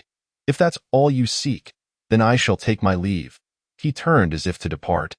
At this moment, Gru interjected. I didn't expect a goblin slayer would come here. Oh, wait, of course, a goblin slayer would be here. Why don't we have a chat? Chapter 35. The mysterious goblin slayer. This heavily armored figure was none other than the renowned goblin slayer. Not an adventurer nor affiliated with any faction, but a solitary individual with a singular passion for slaying goblins. If one were to assign him a rank, it would be akin to that of an epic hero. With tales of his exploits circulating widely across the empire, Ziziel felt a wave of embarrassment wash over him. I apologize for not recognizing you. My lord, I prefer not to be recognized too widely. Being able to quietly slay goblins is sufficient for me, the goblin slayer replied nonchalantly. Gru seized the opportunity to ridicule. Ha, Ziziel, you've never heard of the goblin slayer's illustrious name? He is known to have slain goblin chiefs. By the way, is it true that you killed thousands of goblins in that battle? Surely, your prowess rivals that of the Sword Saint. Thousands? Ziziel's face was a mask of astonishment. That's an unimaginable number. And there were goblin chiefs involved. The goblin slayer began to grow impatient, stating, whether true or false is of little consequence. Even if I had slain tens of thousands, there will always be more goblins to hunt. Sensing the goblin slayer's growing irritation, Gru quickly clarified their intentions. We plan to join forces to eradicate that group of goblins. Perhaps we could collaborate, Goblin Slayer? Indeed, even the Sword Saint fell to those goblins. Cooperation would be wise, Ziziel chimed in, eager to enlist his aid. Collaboration, you say? I have partnered with others in the past, but they invariably ended up being slain by goblins. I think I shall pass. The Goblin Slayer declined politely. Ziziel felt a surge of frustration. How audacious, to claim that even the Sword Saint had fallen. Could he truly be that confident? Gru attempted to interject further, but the Goblin Slayer retorted. You need to join forces, but I do not. Would you like to know why? Gru crushed the cookie in his hand, his face contorting with irritation. Might you be a tad too arrogant? Should you be captured by goblins? Do not come seeking my assistance. He could no longer contain himself. In the past, anyone who dared speak so brazenly would have been met with a devastating spell. Ziziel, sensing that the situation was becoming increasingly complicated, quickly intervened. Let us not pursue cooperation then. It's quite all right. Humph. I only hope you won't come begging for my help later, the Goblin Slayer said without looking back as he departed, leaving the two men in a state of bewilderment and anger. Ziziel couldn't help but chuckle bitterly. What a strange individual. Pah, just a worthless fool. Has he slain a few goblins and now thinks himself grand? One might think he had vanquished high-level magical beasts or cleaned out the Great Tomb. Gru grumbled. The Great Tomb was the largest gathering place for monsters within the Lionheart Empire. Rumored to be the lair of a 12th-tier demon lord. It had always posed a significant challenge, even causing the Sword Saint to retreat. Subsequently, Gru stood up decisively. Let us go. What are you still dawdling for? We must clear out those pests. I do not wish to linger in this cursed place any longer. Ah? Right now. Are you sure we want to prepare further? Ziziel asked warily, mindful of the Sword Saint's previous misfortunes. Gru snorted dismissively. Prepare for what? We can certainly handle mere goblins together. The real concern is that if we delay, that fellow will snatch the opportunity. That's a fair point. Thus, the two men set off with their team, fully equipped. Meanwhile, on a distant hillside, a green head cautiously peeked out. The cold gaze became increasingly unsettling. Lin Tian utilized the elf race's keen skill to observe the three individuals from afar, contemplating their presence at a goblin slayer. I didn't anticipate such a character existed, specifically hunting goblins. How peculiar. The earlier perverse creatures from Lordal who reveled in tormenting the weak were one thing. But now there was someone dedicated to hunting goblins. What had goblins done to deserve such attention? Oh, wait. It seemed they had antagonized everyone. Goblin Slayer. LV65 race. Human class. None titles. Goblin Slayer. Charmer. Tyrant. Bloodthirsty. An unwanted existence health. 900 strength. 260 defense. 450 skills. Heavy strike. Blood of the Father equipment. Rusty iron heavy armor. Rusty broadsword overall. 1000 to 3000 hiss. Lin Tian stared at the Goblin Slayer's attribute panel, utterly bewildered. How could attributes range from 1000 to 3000? Was this some sort of jest? System, are you truly this unreliable? Or is there a malfunction? Lin Tian hastily inquired. However, the system responded with an infuriatingly official answer. Apologies, host, but there are no issues on this end. Unable to pose further questions, Lin Tian resigned himself to the situation. Very well, let me examine the attributes of the other two individuals. Ziziel had an overall combat power of merely 1300 and was classified as a paladin, possessing skills effective against monsters. Gru had a slightly higher overall power of 1400 and was classified as a grand mage, with a plethora of skills, making him quite challenging to deal with. Observing their departure from Bright Town, Lin Tian mounted his steed, Xiao Huan, and set off ahead. These two diamond-ranked individuals appeared rather foolish, which shouldn't pose much of a problem. It was the Goblin Slayer that warranted further contemplation. Riding onward, Ziziel and his companions soon arrived at the vicinity of the previous Tian Quang tribe ruins. There was nothing left. It had been meticulously cleared, restored to blend seamlessly with the surrounding environment. Creating a deceptive effect, led troubleseekers to believe that the inhabitants had simply not yet been found. Hiss! A goblin tribe of this size should have been discovered by now. The magic forest is not particularly vast. Gru expressed his confusion, sensing something was amiss. Ziziel added, the ground bears numerous signs of past battles. Although they appear to be from long ago, they sufficiently indicate that the tribe was nearby, after searching for some time. The two groups finally made a discovery. Elder, look at this. At that moment, Ziziel picked up a golden strand of hair. Gru scrutinized it closely, sniffing it before examining it intently. If I am not mistaken, this is elven hair. Elves? The neutral demi-human race? Surely not. Ziziel exclaimed in surprise, suddenly realizing something. Could it be that the elves assisted in helping those goblins hide? That seems implausible. Goblins were universally reviled by every race. If that were true, there must be a high-level intelligent being among them. Gru pondered gravely, beginning to contemplate the situation. The elven arts of concealment and stealth were widely known for their effectiveness. Finally, Gru stated, we need to find a flower butterfly. They are particularly drawn to the scent of elves. After some effort, the group managed to capture a vividly colored butterfly resembling a flower. Upon reaching the earlier location, Ziziel released the butterfly from its container. The little creature seemed to possess a sense of purpose, immediately taking flight in a specific direction. Follow it, Gru commanded. The group proceeded while marking their surroundings. Ultimately, they found themselves beside a riverbank. Oh no, they may have crossed the river. The butterfly has lost its scent. The underground passage was uninviting, and Gru cast a wary glance around. Deprived of Huadai's guidance, he felt like a headless fly. Sighing, Shixia remarked, it's over. It has been nearly a day, and we have yet to find any trace. We might as well wait for that goblin assassin to come looking for us. Let us strike first. They might be unable to locate it, but surely the goblin assassin would possess the means to do so. Gru, however, was reluctant to join forces with that individual, even if it meant gaining an advantage. Humph, unnecessary. Wait, look over there at the edge of the forest across the river. A large goblin was seen loitering at the forest's edge. Upon noticing Shixia and the others, it turned on its heels and fled into the woods. Chase. Chapter 36. The Perverse Goblin. Upon sighting the goblin, Shixia and his companions instantly became invigorated. They plunged through the river without hesitation, pursuing the creature into the opposing forest. Lin Tian, observing from above, smiled faintly. Excellent, the prey has taken the bait. However, it appears to be playing the role of the unsuspecting victim in the dense woods behind. A mysterious figure clad in heavy armor approached slowly. Reaching the riverbank, upon recognizing this individual, Lin Tian's brow furrowed slightly. The plan had been to eliminate the two fools in front first, but he hadn't anticipated that the goblin assassin would follow as well. At that moment, strange sounds escaped the assassin's lips, akin to exhilaration or excitement. Wonderful.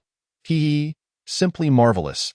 Beneath the armor, a pair of eyes gleamed with fervor, leaving Lin Tian bewildered. Was this creature in a state of ecstasy? What was the source of this mirth? The goblin assassin began to unfasten the weapons strapped to her back and proceeded to slowly remove her mysterious helmet. The visage revealed was not that of a burly man with a beard or a scarred brute, but rather a captivating woman with skin as pale as jade and softly curled long hair. Her deep green eyes resembled an enchanting forest, and her lips were as red as coral, reminiscent of a medieval angelic painting. However, upon closer inspection, one could discern that her ears were slightly pointed. Lin Tian felt his eyes blur in disbelief. A woman? Why would she don such heavy armor to conceal her gender? And what was the matter with those ears? In the next moment, the goblin assassin began to unfasten her greaves. Her legs were so stunningly beautiful that it was difficult to breathe.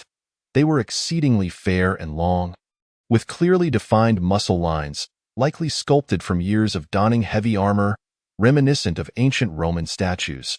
With a resounding thud, her breastplate fell to the ground, revealing a series of white bandages that bound her form. It unveiled her immaculate collarbone and navel. Censored, brothers, I must apologize for this. The sight of those bandages struck a chord with Lin Tian, igniting a fervent imagination about her fragrance. He yearned to seize her and make her his personal breeding tool. Lin Tian swallowed hard, longing to take action immediately. Yet, ultimately, reason triumphed over desire. The strength of that individual remained unknown. He dared not act recklessly. It would be wiser to first deal with the two fools ahead. He even entertained the notion that she might have noticed him and was deliberately luring him in. At that moment, the goblin assassin shed all her garments, resembling a fallen angel descending into the mortal realm. She gracefully stepped into the crystalline river before her, commencing a bath that cleansed every inch of her body. Like a fervent, pure white lotus, it ignited a fervor within those who beheld her. This was Lin Tian's first experience of such a sensation. He felt utterly enchanted. After a brief moment of admiration, he ultimately chose to depart, for the confrontation ahead was imminent. What manner of intelligent being was she? He was eager to savor the experience. In the river, the goblin assassin murmured to herself with anticipation, her eyes brimming with desire, her expression betraying her excitement. Her cheeks flushed a rosy hue. Meanwhile, the large goblin continued to flee in a frenzy, running for miles before finally collapsing in exhaustion. The reason for such a long escape was to create a diversion, leading everyone to believe that the tribe was hiding within the forests miles across the river. Damn it! Is that fellow a dog? How can he run so fast and so far? Gru cursed, unable to contain himself. Even a carnivorous horse couldn't catch up. Thankfully, the carnivorous horse had far superior stamina compared to the goblin. Shisir's nerves tightened as he halted, cautioning everyone, be alert. The goblin tribe must be nearby. Upon hearing this, the group heightened their vigilance. Suddenly, a sound like the breaking of air pierced the atmosphere. Whoosh! An arrow flew from an unknown source, striking Gru's mount and startling it into a frenzy, throwing him off. Gru sprang up and immediately wielded his red crystal staff, unleashing a powerful blast into the thick forest ahead. Boom! An explosive cacophony erupted, accompanied by roaring flames. The successive detonations shattered the surrounding trees, clearing the view. Be careful, goblins are here, Shisir shouted. Emerging from the underbrush was a frenzied goblin, brandishing a black iron sword and a massive axe, precisely the weapons of Kasimov and the war leader. Upon seeing this, Gru unleashed a fierce attack. Die! Flames engulfed the enormous figure of the goblin. It was likely a hero species. Focus your fire, Gru commanded. The members of the Grey Hat team unleashed fireball spells, bombarding the goblin with relentless fury. If it were a human, there would be nothing left but ashes. Shisier watched in embarrassment as he remarked, That's enough, Gru. That fellow has already turned to dust. However, as the flames subsided, The goblin stood unharmed, for arms shielding its body, wielding the axe to block the flames with minimal injury. Only the skin on its arms had blistered, a sight that appeared painful. Gru's heart raced in disbelief. What? It survived that? It seems to be a hero species. Keep attacking. From a distance, the goblin assassin stood atop a boulder, observing everything with a sneer. They don't even realize that a four-armed goblin possesses magical resistance. I suppose they'll all meet their end here. Look around. Goblins are closing in, all large ones. Shisier exclaimed. A horde of fully armed large goblins was rapidly approaching, at least dozens of them. Gru then realized they had been surrounded. Damn it. Why do these goblins have iron armor and swords? We must not let them get too close. Shisier, it's up to you. High-level magic. Spring of life. He quickly activated the skill, creating a spring emanating blue luminescence beneath their feet. Within its confines, they could continuously regain strength, effectively a constant source of magical regeneration, enabling them to cast spells without restraint. Shisier and the others guarded the gray hat mages. Intermediate magic. Ice spike. Intermediate magic. Quicksand field. Intermediate magic. Rain of judgment. In an instant, a dazzling array of magical attacks erupted. Ice, water, sand, flames, and more. Indeed, they managed to suppress the large goblins, who hesitated to advance. Only 3 casualties had occurred thus far. However, this relentless onslaught could not continue indefinitely. Lin Tian commanded, Goblin Tian, try to create an opportunity for the goblin berserker to charge in. Understood, boss. From atop a towering tree, Goblin Tian leaped down with a cackle, landing squarely on Gru's head. He began to claw at Gru's face, causing blood to flow in an instant. Gru screamed in agony. Hastily interrupting his spellcasting, high-level shield, boom. A shockwave erupted from his very being, forming a blue dome that sent Goblin Tian flying. Nevertheless, it provided the goblin berserkers with a chance to strike. Charge mindlessly, the goblin berserker roared, swinging its weapons with abandon. Shisier and the others instinctively took a half-step back, shouting, "Do not fear. Shields at the ready." 2 knights drew forth their massive silver shields. Clang! The deafening sound of metal clashing echoed as the goblin berserker was momentarily halted. However, that merely stopped the berserker. The others were instantly overwhelmed by a wave of goblins. The air was filled with anguished screams. Seeing the dire situation, Shisier raised his sword to his eyes and began chanting, "Holy Lord, I shall wield your power to vanquish the wicked." Ultra-level magic. Holy light enchantment. Swish! The ordinary sword was instantly enveloped in a radiant golden glow, resembling a 2-meter-long golden blade. "Your Highness, save me." A knight was tackled to the ground by a goblin, which clawed desperately at his armor, ripping it apart to expose flesh beneath. With a savage bite, a chunk of meat was torn away. The large goblin continued to chew, but suddenly, the sword glowing with holy light pierced through it, rendering it unresponsive.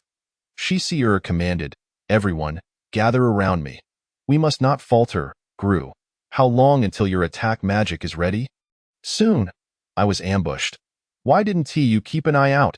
At this moment, Gru could hardly concern himself with offensive magic. He first cast a healing spell to mend the wounds on his face. Delay would render his efforts futile. Finally, the Blizzard heroes led by Sisyphus reacted, initiating the Blizzard formation. 7 individuals formed a hexagonal snowflake pattern, with another healing paladin at the center, dedicated to restoring the group strength. While Gru awaited the mages to recuperate, Sisyphus, wielding his holy sword, stood resolutely against the onslaught of goblins, forcing them back with sheer determination. "Oh, a paladin. How unexpected," a goblin assassin remarked from a distance, only to quickly add, "Alas, they underestimate the goblins, this beautiful and formidable race." Gru felt a surge of satisfaction. Indeed, he had chosen the right team to ally with. "I am ready. Let us eliminate them," he declared, once again channeling the power of the Fountain of Life. The gray-hatted members prepared to unleash their relentless firepower. Observing this spectacle, Lin Tian couldn't help but marvel at the caliber of this diamond-level adventurer team, far exceeding his expectations with competent offense and defense. Had it been any other goblin tribe, Even with 10 heroic types, they would likely have been no match. Unfortunately for them, they had come to the wrong place. Gabuzin, what are you waiting for? Lin Tian's words barely left his lips when a goblin clad in spiked bone armor emerged. Boss, I shall not hold back, it cackled. What in the world is that, a goblin? Sisyphus and the others gasped in shock, having never encountered such a bizarre creature, its body covered in spikes and bone armor. Gru sensed something was amiss, his pupils constricting in realization. Oh no, it's a mutated type. Focus fire on that mutant goblin. Chapter 37. Instant kill, the power of the goblin assassin. At his command, everyone prepared to launch their attacks. Suddenly, the ground began to tremble violently, as if something were about to emerge from below. In the next instant, 3 sharp bone spikes erupted from the ground around Gru, skewering 3 gray-hatted mages in a gruesome display. Help! Save me! My steel door! My steel door has been pierced! They cried out, their voices echoing in agony before fading into silence. Gabuzin reveled in their screams and twisted expressions, inhaling deeply. What a delightful symphony! Boss, can I have more? Enough of your depravity. Do as you wish, Lin Tian retorted in disgust, realizing the depths of this creature's twisted psyche. He finally understood the phrase, look at those flowers blooming on the mountain. Seeing this, Sisyphus raised his holy sword and charged at Gabuzin, slashing fiercely. The creature showed no intention of dodging, instead swinging its bony tail to absorb the blow. It then transformed its left hand into a long bone spike, lunging at Sisyphus. This one is troublesome. Sisyphus quickly retreated back to the blizzard formation, knowing that holy light could not inflict critical damage on mere bones. A direct confrontation would be exceedingly difficult. At that moment, Gobu Kwang led a horde of large goblins into a fierce assault. The mages were momentarily paralyzed by the sight of the 3 corpses, their courage faltering as they focused solely on defensive spells to shield their vulnerable beings. What are you all dawdling for? A bunch of fools, Gru shouted in frustration, rising to cast spells to repel the goblins, but suddenly felt a chill beneath him and hastily retreated. Swish! Another bone spike shot up, startling Gru as he gasped, that was close. My life nearly slipped away. Boss, shall we unleash our full might? Gabuzin inquired, sensing the disarray in their formation. Lin Tian replied, it's time. Eliminate them. With a roar, Gobu Kwang swung his massive axe against a shield-bearing knight, cracking the armor with the first blow, stunning him with the second, and cleaving him in 2 with the third. Over 100 large goblins surged forward. Faced with such a frenzied assault, Sisyphus could no longer hesitate. Run! Retreat! I feel we have fallen into a trap. Why are there so many large goblins? Logically, a goblin tribe should predominantly consist of the smallest varieties, those that posed no threat. Yet now, they faced 100 fully armed large goblins, alongside heroic and mutated types. As Sisyphus and his companions prepared to mount their horses and flee, a rain of arrows whistled through the air. Whoosh, whoosh, whoosh. A multitude of arrows struck, sending the carnivorous horses into a panicked frenzy, rendering them impossible to ride. Sisyphus felt his legs weaken in terror. It's over. I should have anticipated the hidden archers of the elven race. He abandoned thoughts of others and sprinted frantically forward. Behind him, the gut-wrenching screams echoed. Glancing back, Sisyphus beheld a scene of unimaginable horror, his heart racing with fear. I must escape. Father, I surrender. Please send regular troops. 7 or 8 individuals had been impaled by Gabuzin's bone spikes, avoiding vital points, yet unable to escape, writhing like skewered insects, emitting pitiful chirps. Hee, Gobu Kwang, don't kill them yet. Let me have some fun first. Gabuzin grinned wickedly. Gobu Kwang then thrust Gru, still grasped tightly, onto the spikes. No, please don't, Gru cried, tears streaming down his face, his forehead bulging with veins as he gasped for breath. Yet Sisyphus had no time to spare for him, as he noticed something darting rapidly through the surrounding foliage. It was too fast. It caught up to him in an instant. Help! Someone save me! Sisyphus could no longer contain his tears, still a mere 19-year-old, now surrounded by death. At that moment, he saw a figure clad in heavy armor, exuding an aura of safety. "The Goblin Slayer, my lord. Please, save me." Sisyphus outstretched his hand, desperation etched across his face, ready to kneel at her feet if necessary. The Goblin Slayer, observing their plight, found it all rather predictable. Is it merely a mutated type? Very well, this could be somewhat entertaining. Sisyphus exerted all his strength, urging, "Faster! Please, reach me quicker." But alas, disaster always seemed to strike first. The goblin assassins lurking in the underbrush sprang into action, leaping onto him and viciously stabbing and biting. Fortunately, Sisyphus's armor was thick enough to prevent injury, yet his movements were severely hindered, stumbling and unable to walk properly, and no matter how he struggled, the goblins clung to him as if glued in place. They swiftly disarmed him, a tactic Lin Tian had trained the goblins to employ. Suddenly, darkness enveloped Sisyphus as Gobu Tian leaped onto his face, its claws sharper than a simple short sword, in mere moments. It shredded his helmet. Gobu Tian opened its foul maw, lined with rows of serrated teeth, preparing to feast as if at a buffet. Whoosh! Just then, a dagger flew through the air, piercing Gobu Tian's back. In agony, it leaped back, writhing on the ground in torment. Realizing the situation had turned against it, it stumbled away, fleeing towards Lin Tian. The other goblin assassins were similarly struck, each of them writhing on the ground in pain, their bones seemingly twisting under the strain, ultimately succumbing to silence, their bodies remaining contorted even in death. Sisyphus, terrified, scrambled on the ground, making his way to the feet of the Goblin Slayer. "Thank you, thank you. I will repay you. Do you obey?" The Goblin Slayer inquired nonchalantly, picking up the dagger. Sisyphus nodded vigorously. "Then stay far away from me, as far as you can, you foolish child," the Goblin Slayer replied. "What are you planning? Don't approach. This is no ordinary goblin tribe. There must be a goblin overlord. This is the first time I've seen an entire tribe of large goblins fighting. Don't go near them," Sisyphus nearly shouted, wishing he could drop to his knees in supplication. However, the Goblin Slayer remained unfazed. "Is that so? I was actually worried about there being no goblin overlord. The more, the merrier. That would truly satisfy me." With a leisurely yet powerful stride, she advanced step by step. Meanwhile, Gabuzin and his companions continued to toy with Gru and the others impaled on the bone spikes, faced with the predatory gazes reminiscent of a buffet. They were on the brink of collapse, overwhelmed by terror. It was utterly cruel and horrifying. They yearned for someone to end their suffering, for this torment was 1,000 times worse than death. Suddenly, a small dagger hurtled through the air, piercing the body of the goblin berserker. Such an assault was trivial to him. He casually withdrew it, pondering its significance. Just as he was lost in thought, a jolt surged through his eye.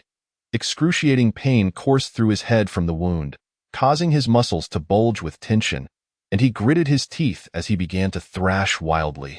He collided with tree after tree, yet his rampage was far from over, as he crashed into a massive boulder, losing consciousness on the spot. "What was happening, Goblin Berserker? Have you lost your mind?" Goblin Shan looked on in astonishment, while the other larger goblins exchanged bewildered glances, uncertain of the unfolding chaos. At that moment, Gru and his companions noticed the figure ahead, a goblin assassin. It was as if they had laid eyes on a savior. They longed to shout but hesitated, for the slightest effort felt as though it might tear them apart. After all, science indicates that when one speaks loudly, even a steel door vibrates with each utterance. For those afflicted with hemorrhoids, the agony was even more pronounced, as it seemed to press outward. Lin Tian had already observed her arrival, but was momentarily at a loss as to her methods. The instantaneous demise of the goblin assassin was one thing, but both Goblin Berserker and Goblin Tian were now incapacitated, their fates uncertain. Goblin Shan also spotted her and swung his bony tail. Striking fiercely, the goblin assassin effortlessly seized the tail, drawing forth a massive broadsword from her back and delivering a powerful slash. In an instant, she severed the entire tail. Goblin Shan felt no pain, but he had effectively lost a weapon. At that moment, the goblin assassin dismissively flung the severed tail aside, shouldering the rusted iron broadsword, and inquired, Are you the leader of this motley crew of goblins? Her skepticism was palpable. How could such a disorganized rabble bring down the Sword Saint? Their strength was certainly insufficient, and their intellect, that seemed even less likely. Goblin Shan's face twisted in fury. Kill this wretch. As soon as the words left his mouth, all the larger goblins lunged forward. The goblin assassin remained unfazed, executing a spinning maneuver with her broadsword. A dozen larger goblins sustained severe injuries, some losing limbs. While none were killed outright, the strange scene repeated itself. The injured goblins began to wail and writhe in agony. In less than a minute, 3 to 4 dozen larger goblins lay dead. To continue would be tantamount to sending them to their doom. Lin Tian in the sky wore a grave expression. Damn it, what tricks does this creature possess? The system indicated her skills were nothing beyond ordinary basic attacks, devoid of magic. Yet, she had inflicted unprecedented losses in such a brief span. The larger goblins were too terrified to advance any further. Chapter 38. I am the Goblin King. Make way! At that moment, Goblin Shan shouted. The goblins promptly retreated. From the distant branches, elegant figures lay in wait. Drawing their longbows, the taut strings creaking ominously, whoosh, countless arrows flew toward the goblin assassin. Yet, they were all thwarted by her heavy iron armor. Lin Tian found this hard to believe. No wonder she donned such thick armor. She could disregard ranged attacks and even withstand magic. With the arrows rendered ineffective, the elves ceased their assault. Further attempts would be a waste, as a chaotic melee could inadvertently harm the goblins. Come on, amuse me? The goblin assassin scoffed, eyeing Goblin Shan as if she regarded the mutated goblin with disdain. Upon witnessing this, those who were still clinging to life felt a flicker of hope. Gru quickly pleaded, My lady, might you let me down? I beg you. I'm close to death. I possess high-grade healing potions. High-grade healing potions could offer salvation, but if he remained tethered, even divine intervention would be futile. However, the goblin assassin swung her broadsword. In an instant, she beheaded him, cleaving him in two with her bony spikes. Shocked, the others recoiled in fear. She had killed a fellow goblin. Which side is she on? Enough of the chatter. Perish swiftly to spare yourself further agony, the goblin assassin remarked nonchalantly.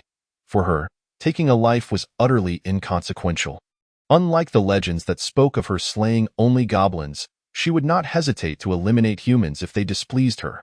Goblin Shan's visage contorted in rage, his bony spikes transforming violently, the spines on his back elongated, and the chest armor shifted backward, his fangs protruding to nearly obscure his vision. His nails morphed into elongated, sharp spikes, and additional bony protrusions sprouted around his wrists, fortifying every inch of his being. Horns erupted from his forehead, and a crimson aura seeped from his bloodshot eyes. Berserk transformation? A frenzied bull? Heh, the goblin assassin remarked indifferently. Goblin Shan leaped forward like a raging bull. The bloodlight from his claws seemed to imprint upon the very fabric of space. Bang! Instantly, the goblin assassin swung her broadsword, sending Goblin Shan hurtling back, crashing against a boulder that cracked under the impact. In the next moment, Goblin Shan was upon her once more. His bony claws relentlessly tore at her heavy armor, producing a deafening screech of friction. After a prolonged struggle, he left behind mere shallow claw marks, failing to penetrate. Lin Tian watched from a distance, realizing that elemental crossbows would prove ineffective. Wind, water, fire, and poison could not penetrate her defenses. The armor was too thick and cumbersome. Even wind elements could not create impact. Perhaps lightning might work, but it was autumn, and not a single rumble of thunder had been heard in a month. Facing the frenzied Goblin Shan, the goblin assassin sought to end the skirmish quickly, seizing one of his bony horns and snapping it with ease. She then thrust it into Goblin Shan's eye. The agonizing pain compelled him to flee, yet she caught hold of his tail. Die! The goblin assassin raised her broadsword, poised to deliver a lethal blow to Goblin Shan. At that sight, the other goblins rushed to his aid. But it was too late. Without the overwhelming force of Goblin Berserker and the stealth of Goblin Tian, the remaining larger goblins were merely elite soldiers at best. Crack! The assailant severed all the bony spikes on Goblin Shan's back and shoulder. However, the broadsword only embedded itself partially into his shoulder, failing to cleave entirely through. Without the skeletal structure for protection, he would have been split asunder. Lin Tian did not remain idle. He gathered a substantial amount of earth elements. Launching a series of charged attacks, clumps of sticky earth ensnared the goblin assassin's feet and body, hampering her movements. In light of this situation, Lin Tian contemplated retreat. Yet, this creature held many mysteries, and she was a prime breeding tool. The mystery lay in why her dagger could incapacitate both Goblin Berserker and Goblin Tian in such a brief time, while the lesser goblins fell dead, and those ears after much deliberation. Lin Tian resolved to alter his attack strategy. If swarming, close combat, ranged attacks, and trickery proved futile, then a war of attrition was in order. At this juncture, Lin Tian appeared, riding a bipedal dragon, commanding everyone, fall back and form a surrounding formation. If she advances, retreat. If she retreats, advance. Those with stones, throw them. Those with ranged weapons, fire away. Hearing this, the goblin assassin was momentarily taken aback, glancing upward. A goblin that could ride dragons? I knew this place would not disappoint. Lin Tian continued to use earth elements to bind her. The other goblins began to employ their most annoying tactics. Gigantic boulders rained down upon the goblin assassin, staggering her as she struggled to maintain her balance. The goblin assassin could not help but scoff. Is this all you are capable of? Please, don't let me down. Humph, it's not over yet. Chop down trees. At Lin Tian's command, the other goblins began to fell trees over 10 meters long. Several goblins hoisted them and repeatedly crashed them into the goblin assassin. While the effect was minimal, the ongoing exertion would soon tire her out. For over an hour, they relentlessly swept and smashed with the trees, while boulders crashed down and the weight of the earth elements weighed heavily upon her, causing her to gasp for breath. Finally, the goblin assassin was left panting. However, the surrounding goblins were equally fatigued, in dire need of rest. Lin Tian triumphantly declared, I wonder how much longer you can endure. Underestimating goblins will lead to your demise. At that moment, the goblin assassin lifted the visor of her helmet. This puzzled him, as he was unsure of her intentions. To his astonishment, the goblin assassin picked up Gru's corpse from the ground, severing pieces of flesh and stuffing them into her mouth. After chewing a few morsels, she extended her rosy tongue to lick away the residual blood and flesh. She then replaced her mask. Seizing the opportunity while the goblins were recuperating, she suddenly surged forth as though invigorated by a potent elixir. Attack? The goblin assassin coldly declared. Rest? Nothing replenishes energy faster. In the blink of an eye, she was among the goblin ranks, swinging her broadsword and slaying one goblin after another. Some were killed outright, while others succumbed to an unknown force. The goblins, who had once held the upper hand, now scattered in chaos. Even Goblin Shan dared not approach. Yet from a distance, the goblin assassin withdrew a small dagger from her waist, aiming it at Goblin Shan and launching it forward. Anticipating the incoming threat, Goblin Shan was prepared, but witnessing Goblin Berserker fall at the slightest prick was chilling. He hastily swung his severed bony tail in defense. Whoosh, however, after deflecting one strike, he was unable to block the second. Instantly, centered around that dagger, no larger than a pinky finger, his veins erupted. The sensation of pain engulfed Gobu Shan, as if his entire being was being devoured by an overwhelming force. He writhed on the ground in agony, even feeling his very bones beginning to disintegrate. Lin Tian inwardly lamented, having underestimated this goblin assassin. Damn, who was this person? How could they possibly restore themselves by consuming flesh?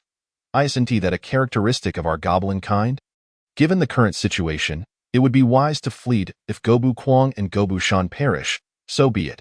After all, I already possess over 100 breeding tools and a secret cave capable of rapidly producing more goblins. To me, they are merely expendable resources. Just as Lin Tian prepared to abduct Yiphilia and depart, he heard the goblin assassin speak. She stated, I can spare their lives. You merely need to show me. I wish to see what manner of goblin possesses such strength. It has been ages. 7 years? No, 10 years since I last encountered a goblin as intelligent and formidable as you. Your tactics, your manipulation from behind the scenes, your mastery over dragons, your control over the elven race, and your cultivation of so many high-tier breeds.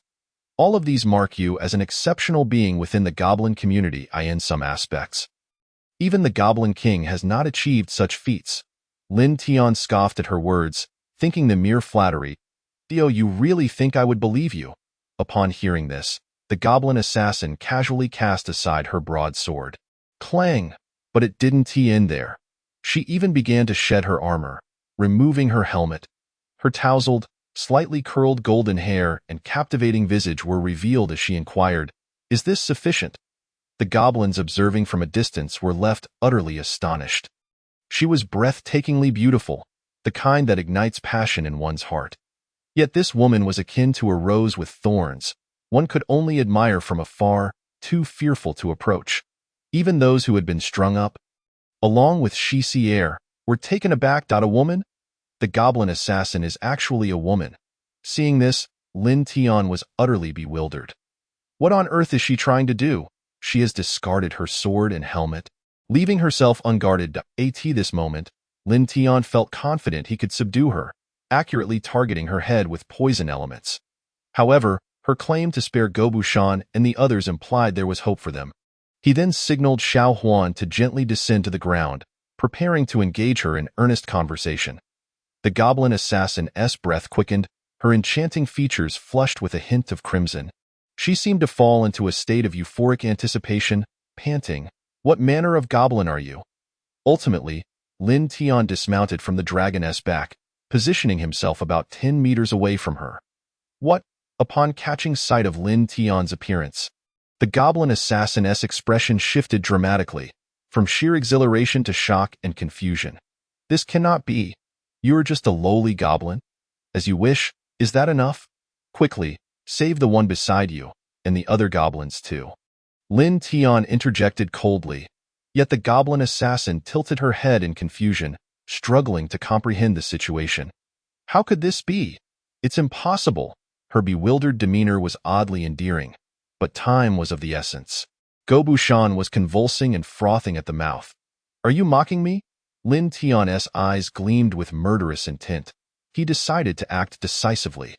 Opportunities to exploit others' vulnerabilities are scarce, with no other choice. The goblin assassin produced a small vial containing vibrant red blood. She approached Gobushan and let a drop fall into his mouth in no time.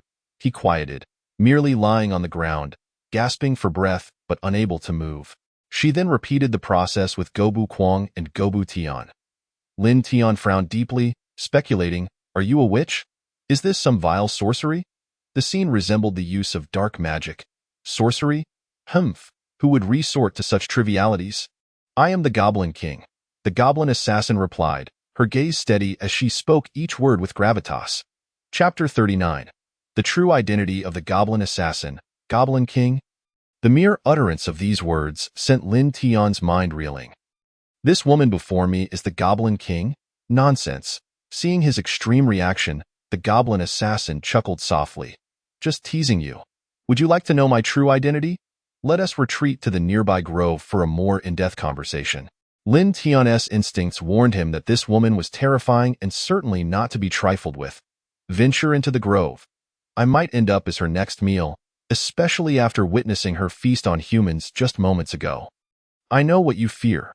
Indeed, I am the goblin assassin, and I revel in hunting powerful goblins, merging with them, and then slaying them post-coitus. However, until now, I have yet to encounter a goblin worthy of my attention. And you possess that potential, the goblin assassin declared earnestly, her eyes once again glinting with desire. She resembled a succubus. Lin Tian swallowed hard, yet the complexity of her identity left him apprehensive. Capturing her for later enjoyment seemed plausible, but he needed to incapacitate her first. The goblin assassin continued, "Though I appear as a lowly goblin, I possess wisdom on par with the Goblin King. He truly excites me. I beg of you, agree to my proposition. Allow me to claim you." As she spoke, she advanced toward Lin Tian. "What is this? Is she insane or deliberately provoking me?" Lin Tian was taken aback. retreating in haste, unwilling to be ensnared by this thorny rose. What woman behaves in such a manner, especially one of such stunning beauty? Lin Tian knew all too well that a creature as unattractive as himself would never attract a woman's affections. The goblin assassin's pleading, yearning gaze remained fixed upon him. I promise not to kill you. I wish to accompany you. I want to see what you will become, she urged, pursuing him. The remaining goblins hesitated, torn between aiding him and their innate fear of this woman. How embarrassing to be pursued by such a beautiful woman yet feel too intimidated to reciprocate. Lin Tian was at a loss for words. Thus, the two of them, one man and one goblin, began a dizzying dance around the dragon, Xiao Huan.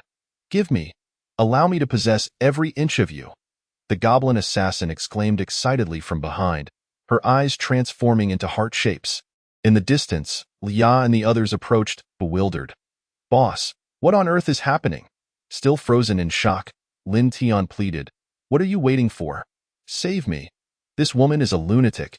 Yet Liya appeared somewhat awkward, responding, but boss, you don't seem to be in any danger. Isn't this human woman your type? Why not give it a try? By now, Gobu Shan, Gobu Kwang, and the others had awoken. Realizing that calling for Liya yielded no results, Lin Tian shouted, You lot, quickly restrain this human. Boss, do not harm our master. If there's a problem, take it out on me. Gobu Kwang, having regained consciousness, shook his head vigorously and charged forward. Hearing this, Lin Tian felt inexplicably displeased. Even if death were imminent, he was unwilling to give this oaf an advantage. However, Gobu Kwang suddenly froze in place, standing stiffly as if mechanized. Even Gobu Shan and Gobu Tian, who had risen, shared the same fate. Lin Tian sensed something was amiss. There was an overwhelming sense of foreboding. What are you fools doing? Are you all daft? Don't bother. They are now under my control. Hee hee. The goblin assassin let out a villainous laugh. Lin Tian felt like he might weep in despair. So, I have now become the victim, have I? He was suddenly seized by the goblin assassin, who embraced him tightly. Damn it, you crazy woman. What are you planning? Lin Tian struggled fiercely, yet he feared she might employ the same tactics on him as she did with Gobu Shan. Fearing he wouldn't be able to withstand it, he hesitated to act with full force. But gazing into her emerald eyes, filled with affection, and feeling her heated breath, he sensed that perhaps she bore no ill will. No, it must be filled with malicious intent. Yet this maliciousness did not feel threatening to Lin Tian, who would consider a beautiful woman's advances as malevolent. I've captured you, my sweet little thing, the goblin assassin declared, a triumphant smile gracing her lips. The long-desired goblin had finally encountered a target she could not let slip away. As her armor fell away, revealing her pristine form wrapped in mysterious white bandages, Lin Tian felt a rush of heat. Still, he found himself asking, Are you serious, beautiful? This was the first time he hesitated in the presence of a stunning woman. Ya and the others, including Shi Air and the not-quite-dead adventurers, stood utterly dumbfounded. They had been engaged in a fierce battle, and now it had devolved into this chaotic scene. All jaws nearly touched the ground. Disbelief etched across their faces. Is it true? The goblin assassin is? And she is such a beautiful woman. Shi Air, clutching her head from a distance, couldn't comprehend what was happening. Having lived in the royal city for so long, she had seen countless beauties, yet none compared to this goblin assassin. The unfolding events felt utterly abnormal, resembling the instincts of a beast. No, more like a goblin. Desire surpasses all else, unfettered by any human ideologies. After a considerable time, the armored goblin slayer emerged with a commanding presence. Satisfied, he donned his helmet and wielded his sword once more. Lin Tian found it hard to believe that he was utterly subjugated by the might of the Goblin King, rendered incapable of resistance. Though his potential had reached its zenith, he had yet to attain that final step in strength. Boss, what's wrong with you? It's the first time I've seen you down like this, Liya exclaimed in astonishment, hastily helping Lin Tian to his feet. Faced with her inquiry, Lin Tian felt too embarrassed to admit it was merely a blunder. Focus on that individual. I have many questions for her. Such matters were too shameful for Lin Tian to voice aloud. He even contemplated reporting to the authorities, for he was the victim in this scenario. What on earth is happening here? The wretched disparity of goblin hierarchy is insurmountable. At that moment, the goblin slayer stood firm, showing no intention of departing. Upon seeing Lin Tian, she smirked, "Darling, hello to you." Lin Tian's face twitched in irritation. Ignoring her rogue demeanor, he commanded, "Let us go.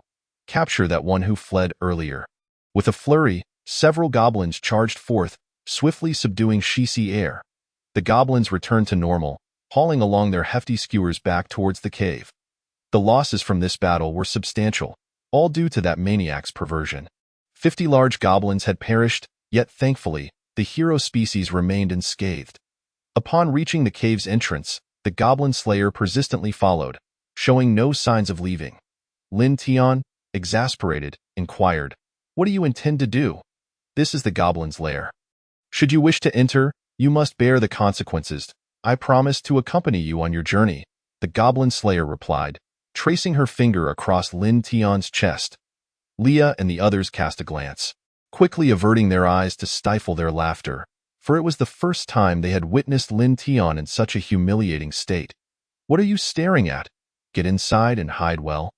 "Don't expose our position," Lin Tian snapped, leaving only himself and the goblin slayer at the cave's mouth. In this situation, Lin Tian recognized that the cave could not remain hidden.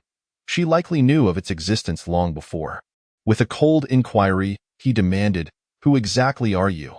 What is that peculiar power of yours? How could you control my subordinates and even me?" He hesitated on the final question, feeling a twinge of embarrassment were there not others present. The goblin slayer paused, then said, "If I were to reveal everything, you would have to agree to let me accompany you, wouldn't you? Speak first," Lin Tian retorted impatiently. Were it not for the value she possessed, he would have already torn off the facade and confronted her.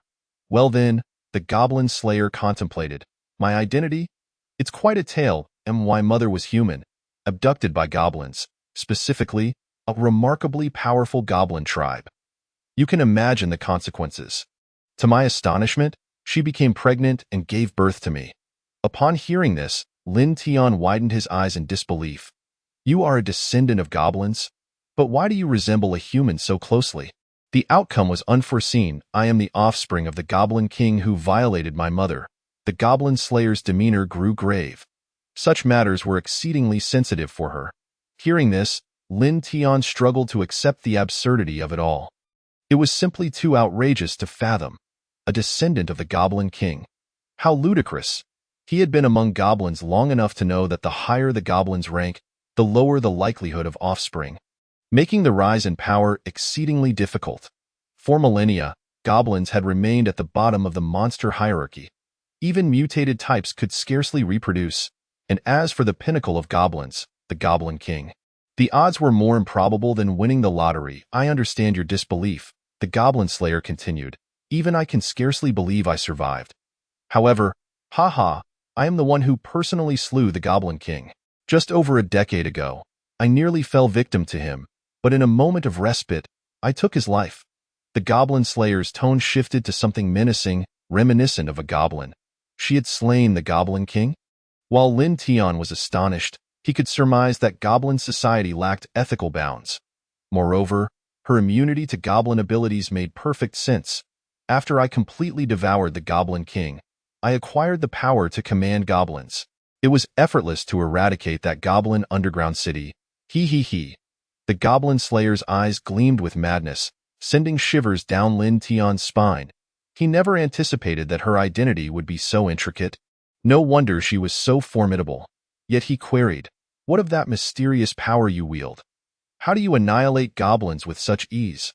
"I can be considered one with royal blood. The class divide within goblins is more pronounced than that among humans.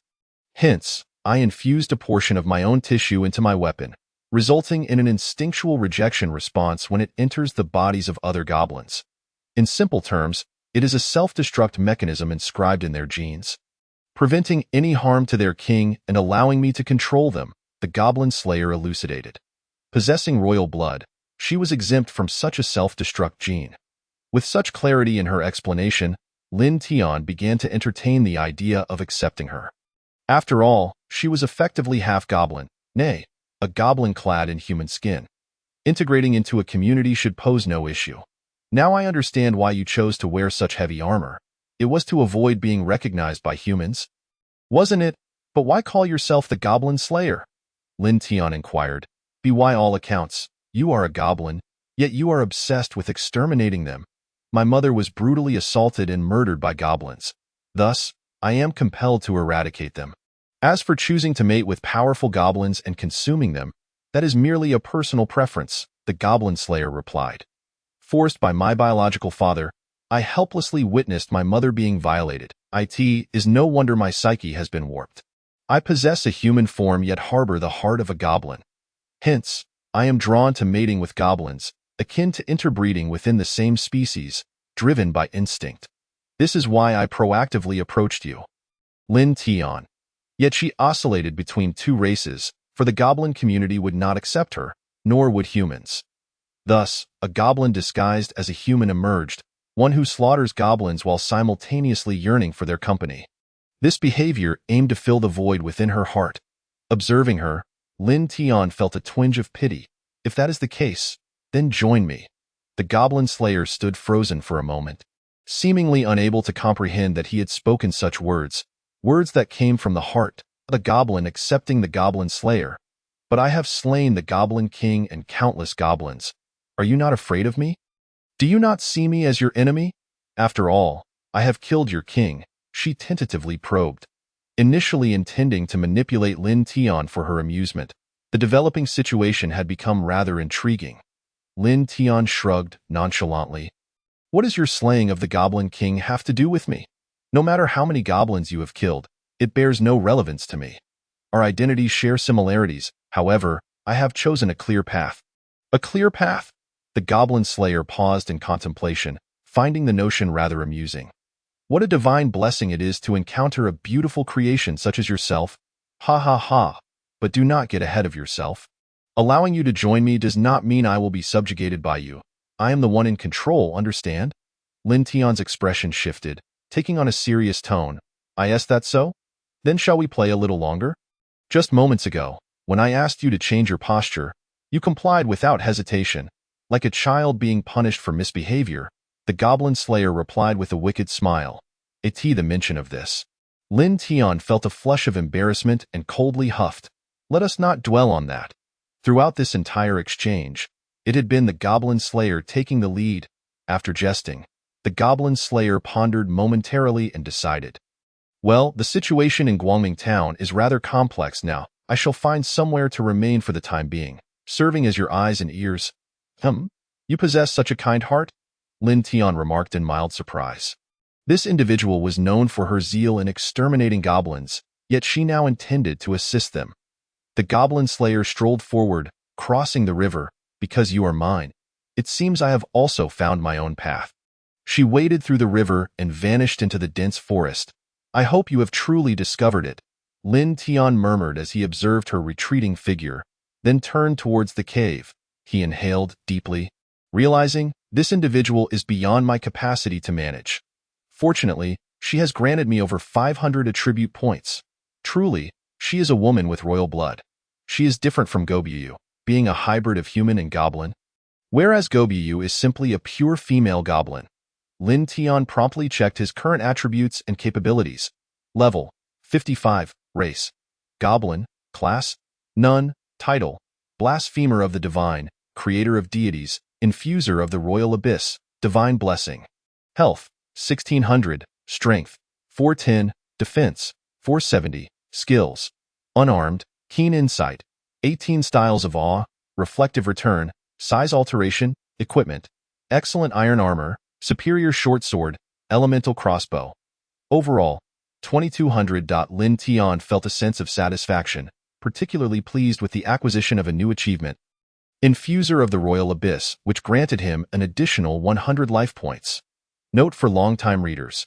It has been amended that acquiring a new title also grants life points. Subsequently, Lin Tian entered the cave. Boss, you've arrived. We were just about to start the barbecue.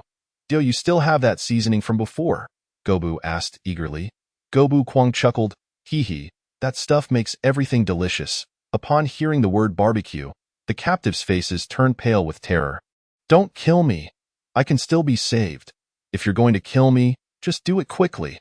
I don't want to be roasted alive. One of them cried out in despair. That traitorous goblin killer. Where is the sword saint? Has she not recovered yet? Can she not come to rescue us?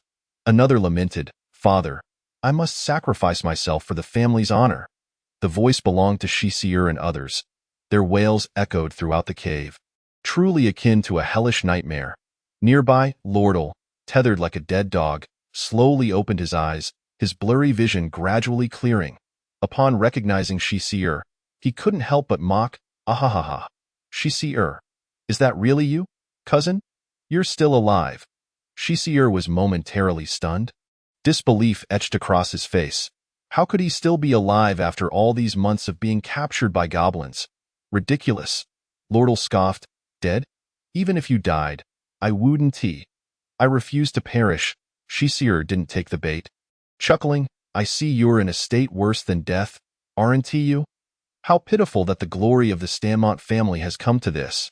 In the noble circles, it was well known that Lordle was the apprentice of the Sword Saint. Thus, the Stanmont family had always looked down on others, ridiculing their prospects. Shisier's family had never treated him with respect. Now, Lordle's predicament proved he was no better off. You worthless fool, have you not realized you are merely a fish on the chopping block? You shall die before my eyes, ha ha ha ha. Lordle continued to taunt. Indeed, he would not die. Lin Tian had not yet had his fill of tormenting him. Hearing this, Shisier was taken aback. I see the sword saint your master? Why hasn't she come to save you? Could it be that you are too weak for her to bother? The mere mention of that name darkened Lordle's expression. Suddenly, he erupted with a fierce shout. Shut up! Don't mention that traitorous cousin, that selfish traitor. For her self-proclaimed sense of justice, she abandoned me. Ha ha ha. So the Sword Saint truly lives up to her title of guardian of the sacred sword. Shisier laughed, but his expression suddenly stiffened as he witnessed a horrifying scene unfolding beside him. Gobu Kwang began preparing the meal, and the intended victims, of course, were the group of adventurers.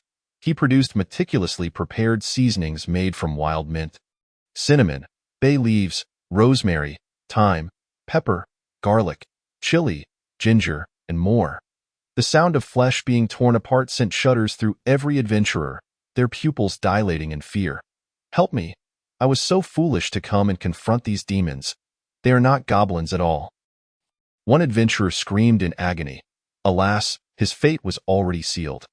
Gobu began the cooking process, igniting a bonfire as flames flickered and danced, preparing for the feast. The anguished screams of the adventurers reverberated throughout the cave. To them, this was indeed hell. One creature was no different from a devil. Lin Tian couldn't help but marvel. You, my friend, are more twisted and ruthless than I had imagined. Hee hee, Gobu Kwang smiled innocently, though the smile was unsettling. For goblins, the screams of despair were a delightful prelude to their meal. Shisier trembled in terror as he observed the horrifying spectacle of the others about to feast. Nearly brought to tears, though he was a diamond-ranked adventurer, the moments leading up to death were more terrifying than death itself. Lordle, however, had grown numb. His psyche dulled at that moment. Gobu Kwang's dark, blood-red eyes fell upon the paralyzed Shisier in the corner. Fear surged through him instantaneously. Shisier quickly pleaded, Don't kill me. I am a noble. I can offer you money, women, anything you desire. Just spare me. Yet, goblins were indifferent to such pleas. Stop. Suddenly, Lordle's voice rang out. Firm and resolute, Shisier looked on in astonishment, a hint of calm returning. Cousin, you? Lin Tian became intrigued. Oh, you, this useless dog, have finally found your voice after such a long silence. Your name is Lin Tian, correct? If you release him, I will grant you any request. Chapter 41. The Vampire? Lordle spoke earnestly, seeming more lucid than ever before. Shisier, moved, grasped Lordle's leg, weeping, Cousin, I'm sorry for criticizing you earlier. Hee hee, a prisoner, and you dare to negotiate with me? Lin Tian showed no mercy, swiftly severing one of Shisira's legs and placing it on the fire to roast. The numbing state dulled the pain, but the gruesome sight caused him to faint from fear. A shadow of a smile curled upon Lordle's face. Listen to me. How about you let him go?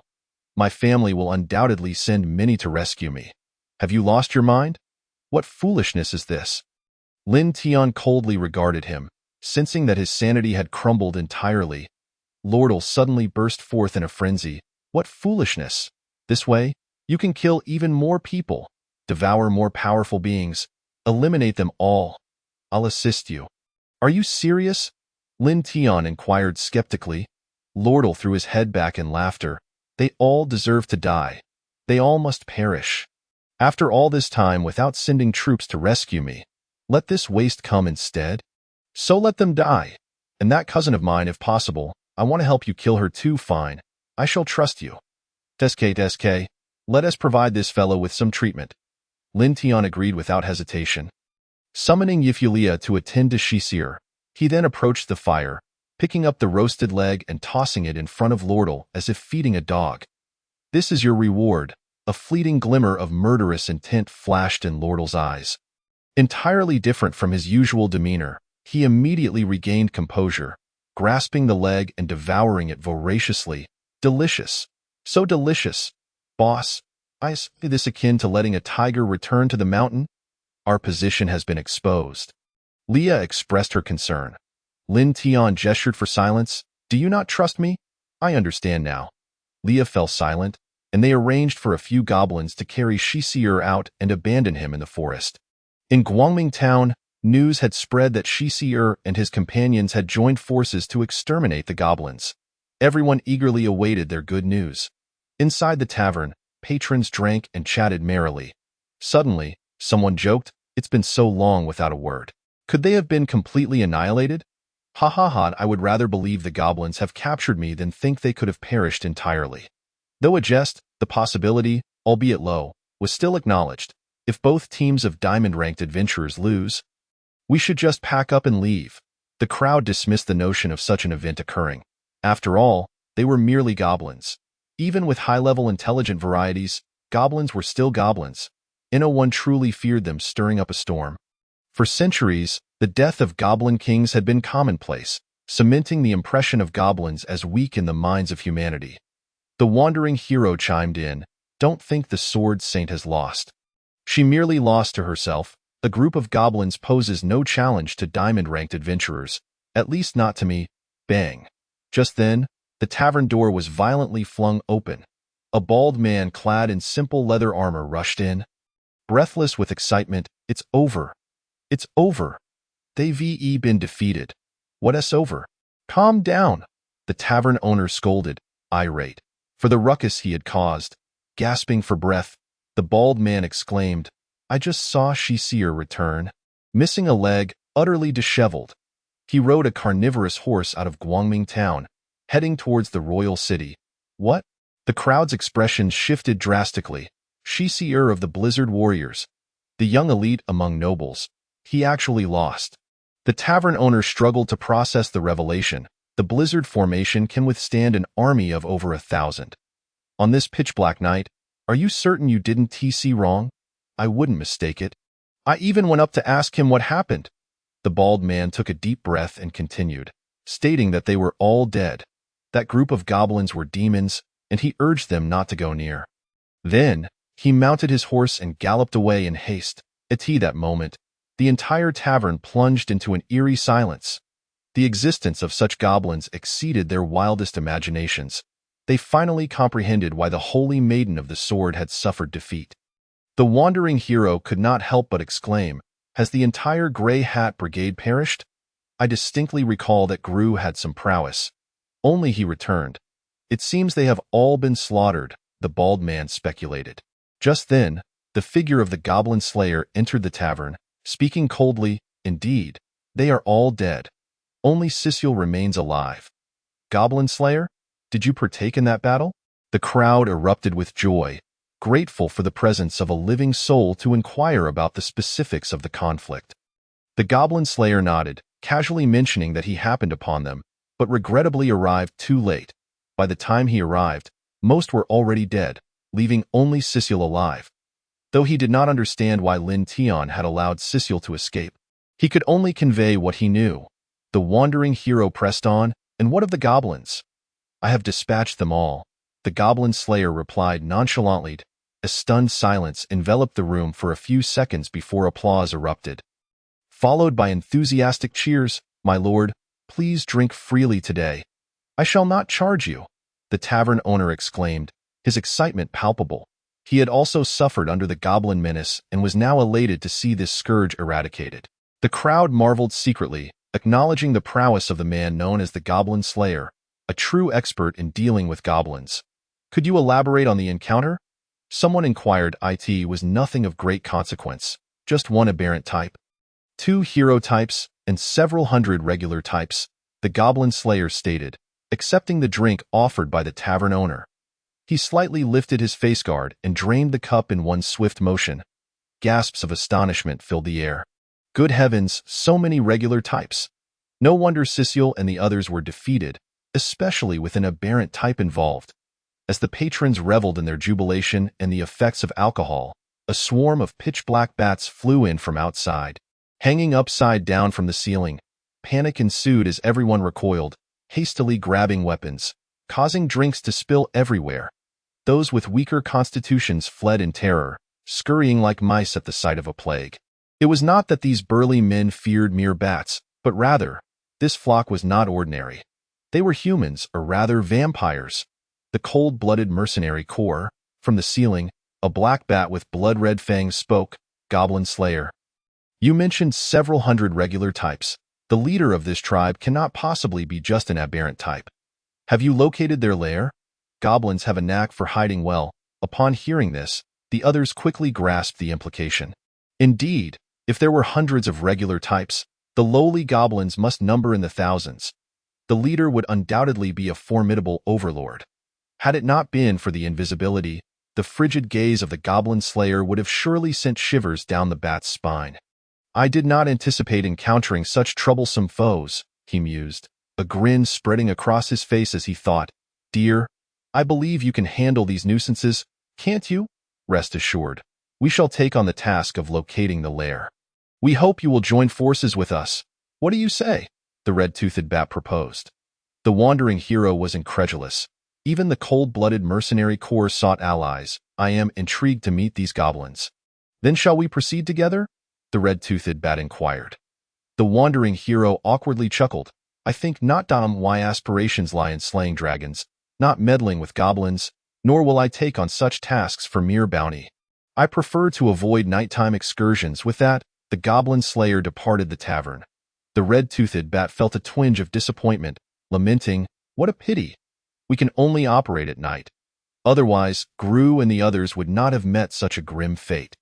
Let us move, my kin. Squeaking incessantly, the group of bats took flight, heading toward the corrupted forest. Meanwhile, a well-equipped knight, riding a carnivorous steed, swiftly arrived at Bright Town. After inquiring about a few matters, he found the room of the Holy Maiden of the Sword. The door was tightly shut, and despite it being barely nightfall, the lights were extinguished. The knight sighed, slipped a letter through the door, and turned to leave. Above the corrupted forest, the bats, being vampires, thrived in the night. Their vision was keen, their reflexes sharp, and their sense of smell extraordinarily acute. Before long, they caught a whiff of a strong, metallic scent of blood, stemming from the bloodstains deliberately left uncleaned several dozen kilometers across the river. The bats hung from the trees, contemplating the signs of battle. Captain, what is your assessment? There doesn't appear to be a significant tribe nearby, one bat inquired. The red-toothed bat sniffed the air intently. Suddenly his eyes gleamed with a sinister red glow. Return! This scent was intentionally left behind. Following the trail of blood, they soon found themselves back by the river, lingering around the waterfall. The red-toothed bat grinned with satisfaction, declaring, the scent ends here. They must be inside. Let us go. With that, the bats plunged into the waterfall. Indeed, they soon spotted 2 patrolling regular goblins. Bats? Ignore them. Keep your wits about you, one of the regulars remarked dismissively, not giving them a second thought. After all, why would monsters concern themselves with a flock of bats? The red-toothed bat led the way, stealthily infiltrating the cave deeper, arriving at the living quarters. Inside, rows of goblins lay fast asleep, their slumber seemingly inviting. The bats hesitated to strike, quietly surveying the entire cave. The red-toothed bat was taken aback. Was this truly the extent of the goblin population? And only one aberrant type? Had they mistaken their location? Surely, this is merely a mid-sized tribe. The members voiced their doubts. However, the red-toothed bat remained resolute, insisting, no mistake here. There are too many regular goblins, just as the goblin slayer described. Let us proceed, feast to our heart's content. Though the blood of goblins is not particularly palatable, it is highly nutritious. As one bat spoke, it stealthily crept onto a sleeping goblin. Its sharp fangs pierced the skin, akin to an ant's bite. And if the goblin was deep in slumber, it would likely remain oblivious. Within mere seconds, the once robust regular goblin now resembled a desiccated corpse. The red-toothed bat reveled in the experience, exclaiming, "Today, we shall drink our fill." The cold-blooded mercenary corps had, in silence, dispatched many formidable foes in such a manner. Chapter 42. The Count. Why is there grass growing on my head? In no time, over a dozen goblins had been drained to a husk. Hee, Captain, you are ruthless, squeezing those goblins dry so swiftly. One bat remarked, astonished. The red-toothed bat shot him a glare, urging, hurry and drink. It's utterly uninteresting. We must claim our 300 gold soon. I had anticipated a more significant prize, perhaps the blood of a goblin overlord. Yet, we encounter only a bunch of regulars, with precious few high-tier types. Under the cloak of night, death continued to descend, unnoticed. The entire cave remained eerily silent. Lin Tian slept peacefully in a small, secluded cavern. Accompanied by Goblin Yu, Lia, Cassana, and Ivelia. One bat cautiously approached, and upon seeing humans and elves, it was overwhelmed with excitement. I in such a secluded spot. Surely no one would notice if I were to sneak a taste of human blood? They were bound by the Adventurers Guild's regulations, which forbade the consumption of human blood. Even if one were to kill, they could not drink, lest they lose their standing within the Lionheart Empire. Thus, these vampires resorted to adventuring, earning money to purchase blood. This bat gazed longingly at Ivelia's pristine neck, unable to resist. Earning money is a challenge, and this place is so remote. No one would discover my transgression. Driven by its sanguine desires, it could not hold back as its fangs emerged and pierced the delicate flesh of her neck. An explosion of holy light erupted, illuminating the small cavern and startling Lin Tian and the others awake. Who goes there? Lin Tian, roused from slumber, readied his hand crossbow for an attack but found nothing amiss, only a small shadow darting away. Sensing something was dreadfully wrong, he commanded, "Stay here. I will investigate in the cavern." The bat's fangs shattered upon contact. Damn it, a holy maiden. Why on earth is there a sanctified nun in a goblin cave? It was an inconceivable notion, one less likely than its ancestors being unearthed. Yet, the divine light could not be mistaken. "Captain, a holy nun," the bat hastily announced upon reaching the larger cavern. The church's influence was an anathema to vampires, who would never dare provoke it.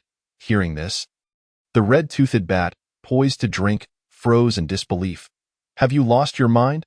Where would a nun come from in this cave?" All units, prepare for action. At that moment, a shout echoed from the depths of the cave. All the goblins sprang to life, fully alert. As Lin Tian beheld the swarm of bats, an inexplicable sense of foreboding washed over him. Under ordinary circumstances, one would expect bats to refrain from entering the goblin cave. How could it be that, while lost in thought, he noticed some goblins still lying motionless? Upon closer inspection, he finally discerned the truth. They were adult corpses, vampires. The term sprang to Lin Tian's mind, and he hastily shouted, "Ignite! Seal the exit!" The goblins promptly sprang into action. In the pitch-black cavern, a roaring flame erupted. The goblins encircled the crimson-toothed bats entirely. Lin Tian spoke coldly, "Dare to come here to drain blood? I shall see what powers vampires possess." "Captain, what should we do?" inquired one bat, displaying no hint of fear. Suddenly, the crimson-toothed bats began to whirl rapidly, coalescing into a cloud of darkness that gradually descended, transforming into humanoid forms, clad in sleek black armor. Their pale faces framed by flowing chestnut hair, they were none other than Lilith. With a piercing gaze, Lilith declared, "Since we've been exposed, let the slaughter commence. They are merely a band of goblins." And no sooner had she spoken than the remaining dozen or so goblins also morphed into human forms. And to their astonishment, all were female. The most venomous of hearts lie within women, Lin Tian mused, assessing her before checking the attribute panel. To his shock, he was taken aback.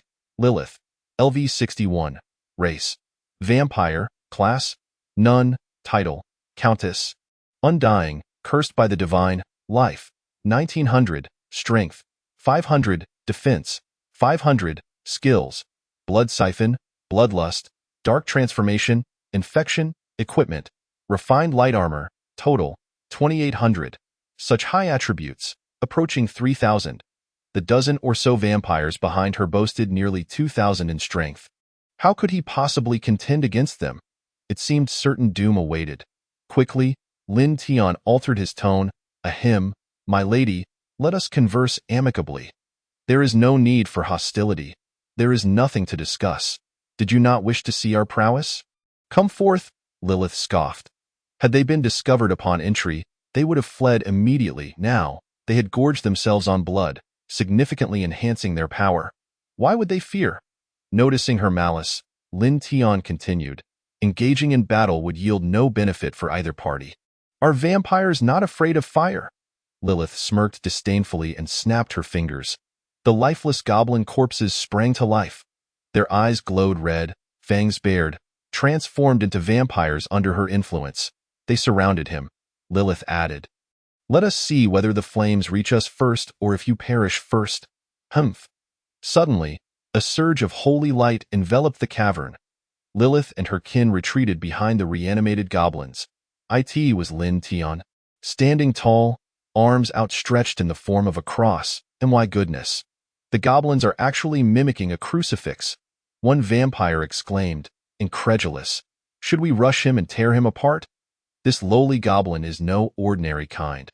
The vampires were bewildered. A goblin performing such an act? Lilith, caught off guard, hastily commanded, "Tear him apart." Lin Tian quickly instructed, "Everyone, maintain this posture." As all the goblins formed a cross, the holy light illuminated the entire cave. Were the church to witness this, they would undoubtedly be astounded. Monsters employing holy skills against other monsters. Thus, the two sides remained at a stalemate. Neither moved. Finally, Lin Tian could no longer contain himself. "This is rather tedious. Why not negotiate terms?" Lilith paused for a moment, then replied, "Speak." Indeed, being illuminated by holy light rendered them immobile and quite uncomfortable. "What is it that you seek?" Lin Tian inquired directly. By all accounts, vampires would not come specifically to hunt themselves. Lilith, revealing no hesitation, stated, "We are an adventurer team from the human side, and someone has placed a bounty on you. Naturally, we have come to kill you. By the heavens. So I have made it onto the bounty list? No wonder so many adventurers have come to Bright Town," Lin Tian exclaimed, realization dawning upon him. He then asked, "Do you vampires still require money?" He simply could not fathom what they would need it for. One disgruntled vampire retorted, "Do we not need funds to purchase blood? Do you think in the Lionheart Empire, one can simply kill at will? The holy sword of protection, the sacred church, who dares to provoke them? I understand now. How about we cooperate?" Lin Tian proposed, signaling for the other goblins to lower their arms. There was no need for conflict in this situation. A mutually beneficial alliance could be formed.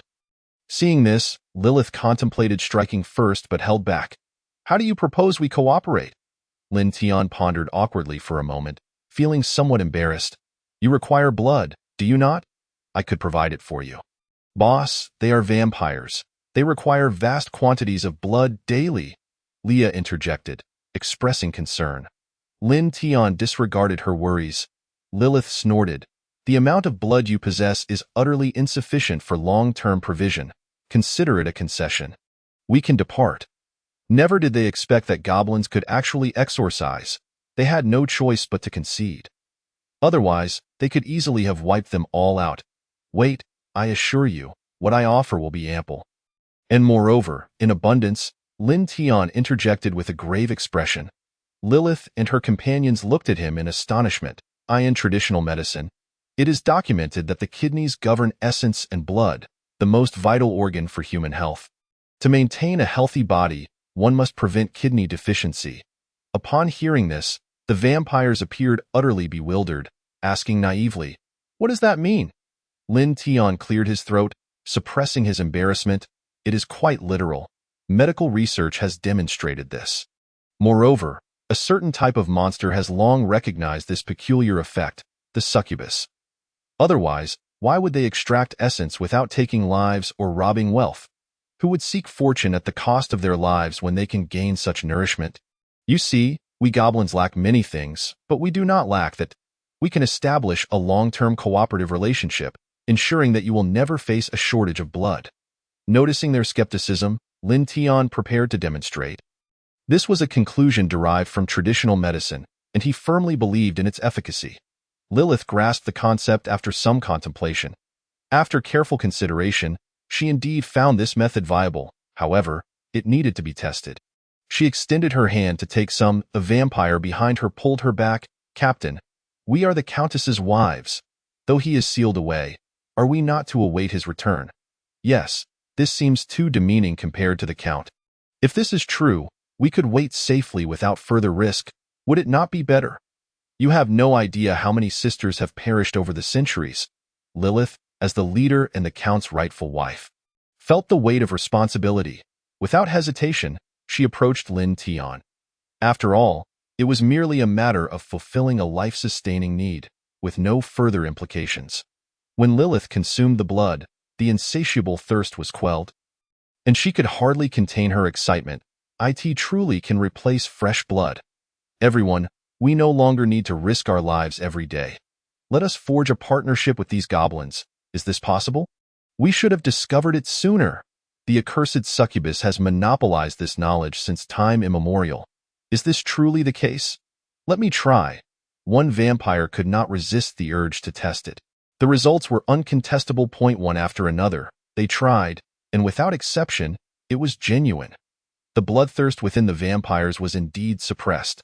At this moment, Lin Tian felt as if he were on the verge of becoming a corpse. "Leah, support me." "Huff, huff, boss. You have truly endured much," Leah remarked, half laughing, half crying. At this juncture, Lilith became serious. "Goblins, I agree to your partnership. What do you wish in return?" "Quite simple. Protect this cave from intruders, and I shall not allow you to leave. Here, in perpetual darkness, you may live without constraint," Lin Tian replied earnestly. Forging an alliance with these vampires was not merely a matter of necessity. It also presented an opportunity to measure the vampire race, enhancing their clan's attributes and seizing a valuable chance that could not be overlooked. However, he felt somewhat guilty regarding their count. Chapter 43. The Tears of the Sword Saint. "Very well, I agree to your terms. I never expected a lowly goblin to possess such wisdom for communication," Lilith replied readily. A mischievous smile flickered within Lin Tian's heart. There was no need to rush. If he wished to cultivate this relationship, it would take time. He then explained the situation within the cave and outlined some regulations. Lilith and her companions were thoroughly accommodated, even feeling somewhat touched. "Your actions have left me grateful, as long as the intruders are not overwhelmingly strong. We will do our utmost to assist you. Then let us rejoice in our partnership." Lin Tian extended his hand. In that moment, a look of astonishment transformed Lilith's expression. How curious to encounter a human trait. Though she was a vampire, she had been human before her transformation. Lilith added, "No wonder the Sword Saint has become withdrawn. Of course, we refer to opponents of her caliber, I understand. Speaking of which, what is this matter concerning the Count?" Lin Tian inquired tentatively. After all, he had quite literally been the cause of someone's marital misfortunes, and not just for one, but for several. If the Count were to discover this, given his formidable strength, retribution would be inevitable. Lilith's expression was tinged with unmistakable disappointment as she lamented, "He is our husband, a vampire who has survived for over 1,000 years. Alas, he is imprisoned by the church within the sanctuary. The church, recognizing that we were forced into vampirism, chose not to punish us." Upon hearing this, Lin Tian grasped the situation. As long as the Count remained confined by the Holy Church, there was no immediate cause for concern regarding his escape. He looked at her with concern and said, "Do not worry. Once I grow in strength, I shall dismantle the church. You see, even the church's saint has been thoroughly tamed by me." "Really? Is that true?" Lilith's face radiated the charm of a devoted wife, touched by the prospect that someone would assist her husband. Lin Tian nodded affirmatively, "Absolutely true. You also seem weary. You should rest now." He then gently took her delicate, fair hand and led her into a small cave. The group of vampires behind them regarded Lin Tian with newfound admiration. After he departed, they began to discuss amongst themselves, "I can't believe I witnessed romance and responsibility in a goblin. He truly moves me to tears. Who understands this?" After centuries of wandering, they were now granted a sanctuary by a goblin. "Madam, do you not think he is quite dependable?" As women, the vampires immediately fell into a gossiping frenzy, each contributing to the conversation. Yet, Lilith remained resolute. "Enough. We are the Count's people. We cannot speak this way. If anyone mentions the Count's return, I cannot assist her." At the entrance of the cave, Lin Tian slowly revealed a smug smile. This was the allure of a devoted wife, guarding her chastity and resisting fervently, yet ultimately succumbing step by step to the clutches of fate, much like a pure maiden losing her innocence. With a mischievous grin, Lin Tian exited the small cave, intending to indulge in a brief nap. There was no rush, not yet. In Bright Town, the tavern was ablaze with light throughout the night. Many patrons remained awake, eagerly awaiting news from the cold-blooded mercenary corps. However, as dawn broke, no information arrived. The tavern owner sighed, "It seems even they have faltered. Everyone should rest. My old bones can hardly withstand this. Those who wish to drink may serve themselves, but remember to pay." Upon hearing this, the patrons wore expressions not of fatigue, but of dread. They simply could not accept the bitter taste of repeated failures. The situation was dire, especially since even the vampires had engaged in battle. They were immortal, after all.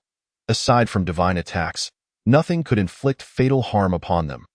Gradually, all eyes turned to the wandering hero, the only diamond-ranked adventurer present. Feeling the weight of their gazes, the wandering hero hastily remarked, "What do you all want from me? I'm here to slay dragons, not to concern myself with those goblins. If a fight is to occur, shouldn't you be wise enough to gather all your strength and attack as one? But if we do that, how will we divide the bounty?" A bald man interjected. Most adventurers were motivated by monetary gain. Who would take on the risks otherwise? The goblin disaster had nothing to do with them. Only the allure of the reward drove them. The wandering hero scoffed, "Suit yourselves. I have no interest. Coward." A voice suddenly rang out in the tavern, swiftly followed by another. The wandering hero, infuriated, exclaimed, "Who dares call me a coward? Is that what I am? I am off to slay dragons. Those filthy goblins are beneath me?" No one responded. Just as he thought the tavern had fallen silent, several voices chimed in again. "Coward, pretender, diamond? More like dog dung." The tavern erupted into chaos. In a corner of Bright Town stood a dilapidated little house. Inside, the furnishings were sparse. A gray bed, a cracked wooden table, and a single stool. In the corner lay a dusty platinum longsword and a pile of armor. Amidst the noise from the tavern, the sword saint slowly awoke. Her golden hair was tousled, indicating she had lain there for quite some time. Though she stirred, she did not sit up. Her azure eyes stared blankly at the ceiling. Lost in thought, suddenly, she noticed something beneath the door crack, an envelope from the mysterious figure. After much hesitation, the sword saint decided to investigate. Throwing off the covers, she had already shed her armor and donned a casual white nightgown. The delicate contour of her waist could easily be grasped by a single hand. The garment barely reached her thighs, revealing enticing glimpses of her fair skin. Her feet appeared as tender as a newborn's. resembling the finest milk-soaked delicacy. However, faint scars marred the soles, remnants of her hasty return from a trap at the broken bridge, where her feet had been left bloodied and RW'd. As she stood up, the sword saint stumbled slightly, nearly losing her balance. A wry smile escaped her lips. How long have I been lying here? Why can I barely feel my legs? She then picked up the letter. Upon seeing the lion emblem with a gaping maw on the cover, she immediately recognized the sender. It was none other than the king of the Lionheart Empire, the Lionheart Emperor, T.O. Elisenia. I have heard that your formidable sword will has faltered against a horde of goblins. But I know that is not the case. You have merely succumbed to your own doubts. I have always said, do not be too harsh on yourself. Sometimes it is beneficial to lose oneself in madness. To forget oneself, much like a Lionheart King, Charles I. As she read those lines, a single tear, as blue as the ocean, escaped from the sword saint's eye. She had even forgotten her own name, Elisenia. Yes, indeed, I am Elisenia. Not merely a blade, but a person. Elisenia whispered to herself, her expression shifting quietly. From her ocean-like eyes, what flowed was not merely tears, but her very essence. She was weeping for herself.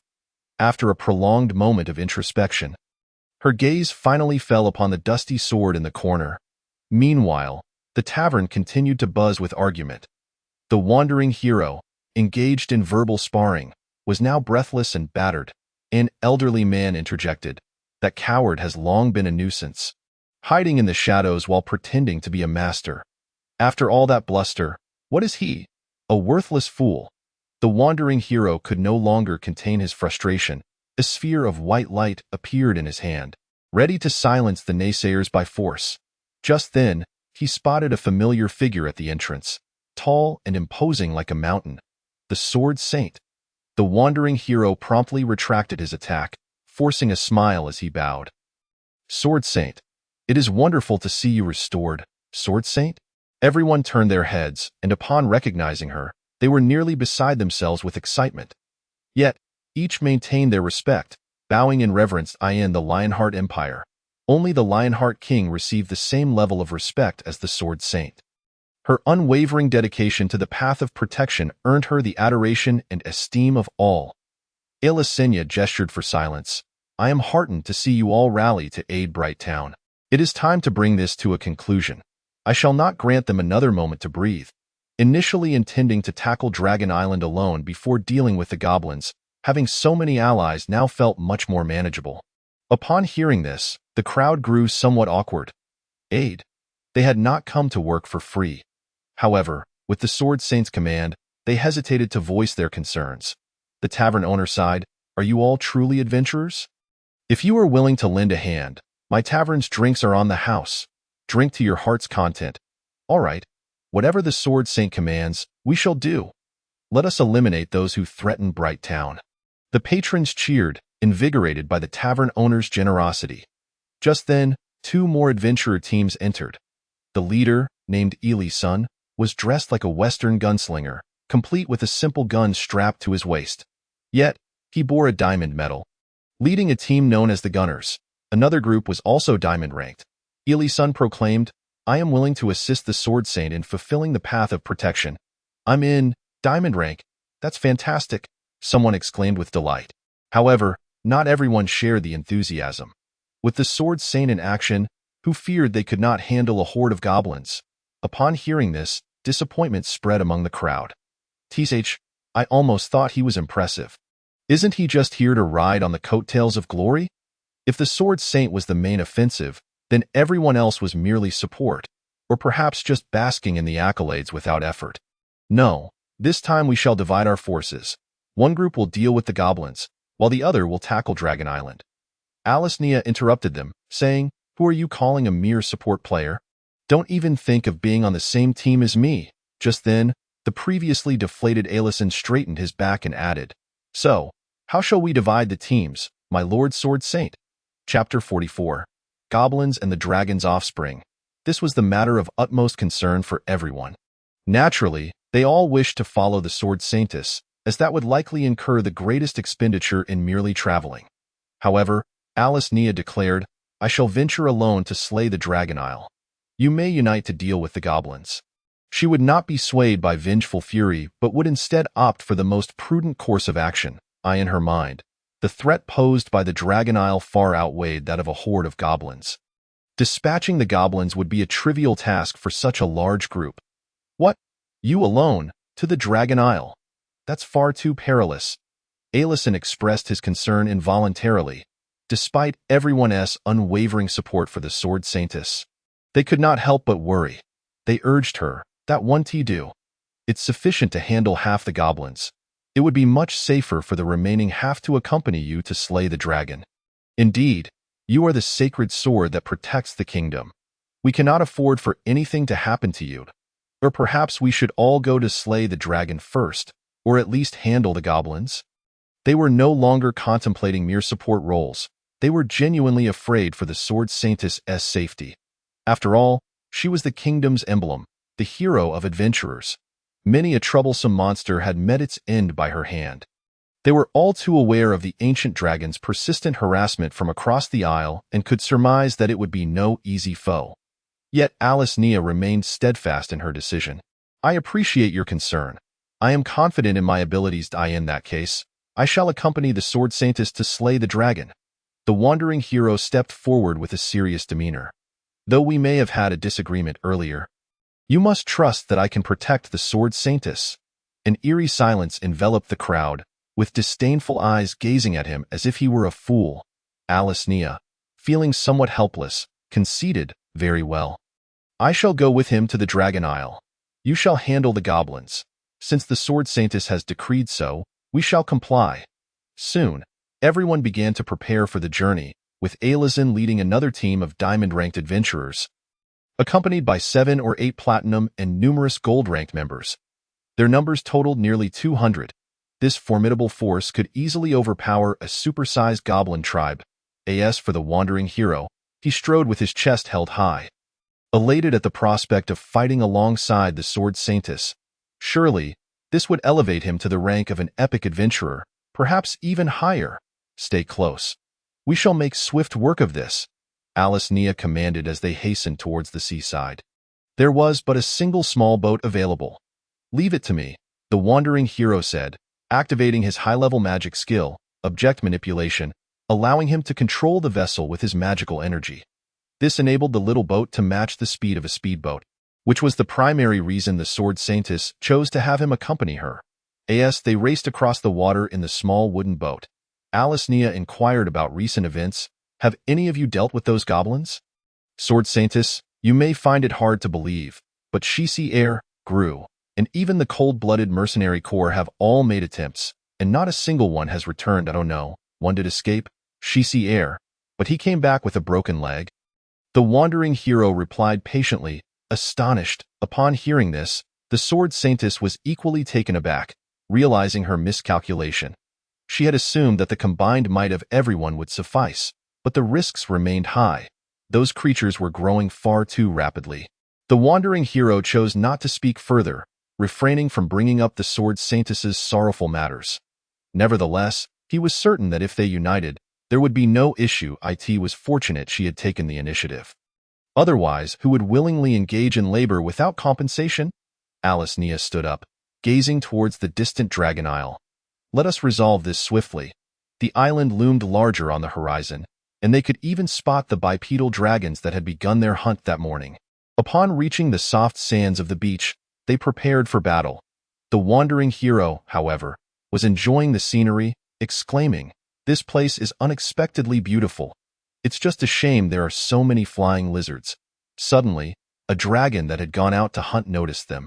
With its razor-sharp claws, it lunged to snatch them up and carry them away for a meal. The wandering hero instantly shouted, "Sword Saintess, be careful. A dragon is approaching." Before he could finish, a flash of sword light illuminated the air. The massive lizard, measuring over 10 meters, was instantly decapitated, its headless body thrashing wildly upon the sand. Dragon blood spattered across the beach, staining it crimson. "Follow me," Alice Nia called as she dashed forward, swiftly climbing a small cliff that towered 30 meters high. intentionally exposing herself to draw all attention and eliminate them. A cacophony of deafening roars shattered the air as the enraged dragons charged toward Alice Nia. With an advanced sword technique, Blade of Radiance, she elegantly swung her sword, and a brilliant light seemed to imprint itself upon the very space around her, slicing the oncoming dragon into pieces as effortlessly as one would slay a chicken. Meanwhile, the wandering hero was struggling to climb up the cliff, only to witness the carcasses of dragons raining down around him, as if a torrential bloodstorm had descended. Soaking wet, he couldn't help but chuckle. How remarkable! For others, slaying dragons is a lifetime achievement. Yet here it seems almost trivial. As he painstakingly made his way up, he realized that no more dragons were flying overhead. Sword Saintess, how many dragons have you slain? He could not contain his astonishment. Alice Nia stood, sword in hand, shaking her head. I haven't been counting. I simply aim to slay them all. This was precisely her purpose for coming here. The wandering hero swallowed hard, estimating that she had already dispatched nearly 20 dragons, with some pieces being too fragmented to count accurately. That moment, atop the highest peak of Dragon Mother Mountain, a relatively small young dragon flew over and exchanged a few words in the dragon tongue. I see now. I did not expect that madwoman to rally herself, but just at this time. The purple gold dragon mother wore a melancholic expression as she gazed into the distance, seemingly making a resolute decision. The dragons of Dragon Isle were nearly all slain, save for a few younglings whom she had instructed to flee. Beneath her massive frame lay a black-green dragon egg, which she tenderly kissed. Whispering, "Remember, your father is a goblin, a very special goblin." The dragon egg seemed to quiver in response. Afterward, she carefully concealed the egg in a hidden patch of earth. Madwoman, make your decision. With a powerful flap of her enormous wings, the purple gold dragon mother soared into the clouds. Alice Nia noticed her from afar, gazing skyward. Has she finally arrived? What has come? The wandering hero looked around, gathering magical energy into a sphere, ready to attack. Yet saw nothing. It was only when a colossal shadow obscured the sunlight that he realized, roar. But what met them was a torrential wave of purple dragon fire, cascading like a deluge from the heavens. Unstoppable! Alice Nia raised her sword before her, chanting, "Sword Energy Torrent." As always, she unleashed a powerful wave of energy that forcefully repelled the purple flames. However, the intense heat still scorched the surrounding flora, leaving them charred and withered. The wandering hero, like a faithful squire, fanned both himself and the sword saintess as the dragon fire dissipated. The purple gold dragon mother seethed. I never thought that woman, defeated by goblins, would rise again. How dare you cling to life? What happens to me is of no concern to you, but you have threatened my kin, and for that, your life shall be forfeit. Come forth. Alice Nia faced the colossal dragon without a hint of fear. Declaring boldly, the wandering hero, who had initially intended to confront the ancient dragon, now felt his legs weaken in terror. It's too massive. There's no way I can face it. The purple gold dragon mother said nothing further. Instead, swinging her enormous tail in a devastating arc, boom! The small mountain crumbled instantly. As Alice Nia dodged, she grabbed the wandering hero, noticing he was in her way, and tossed him aside. Thank you. How could anyone possibly withstand that? The wandering hero, thrown like a mere chick, felt no anger, only relief. Thus, he watched the spectacle unfold from the sidelines. The purple gold dragon mother continued her assault, gathering a massive magical array in her maw. Her purple gold scales beginning to glow in unison with the formation. Then, she unleashed a barrage of crystalline projectiles. Alice Nia stood resolute, her sword cleaving through every single crystal aimed at her. Those that fell around resembled cannonballs, sending dust soaring to heights of over 10 meters, causing the wandering brave to scurry about like a wild dog in fright. Being struck would mean certain doom. Goodness, how did it take flight? In the midst of his frantic movements, Alice Nia was already soaring towards the sky, stepping onto the approaching crystals. Super tier sword technique. Iron Tempest. The holy sword in Alice Nia's hand vibrated and hummed incessantly, unleashing tangible sword energy that shot forth like a flurry of great blades, Showcasing its formidable power, a pained roar from the purple gold dragon mother reverberated through the air, shaking the very fabric of space. The sword energy forcefully interrupted her attack, cleaving several bloody gashes into her skin. In agony, she hastily retreated, her eyes filled with unwillingness.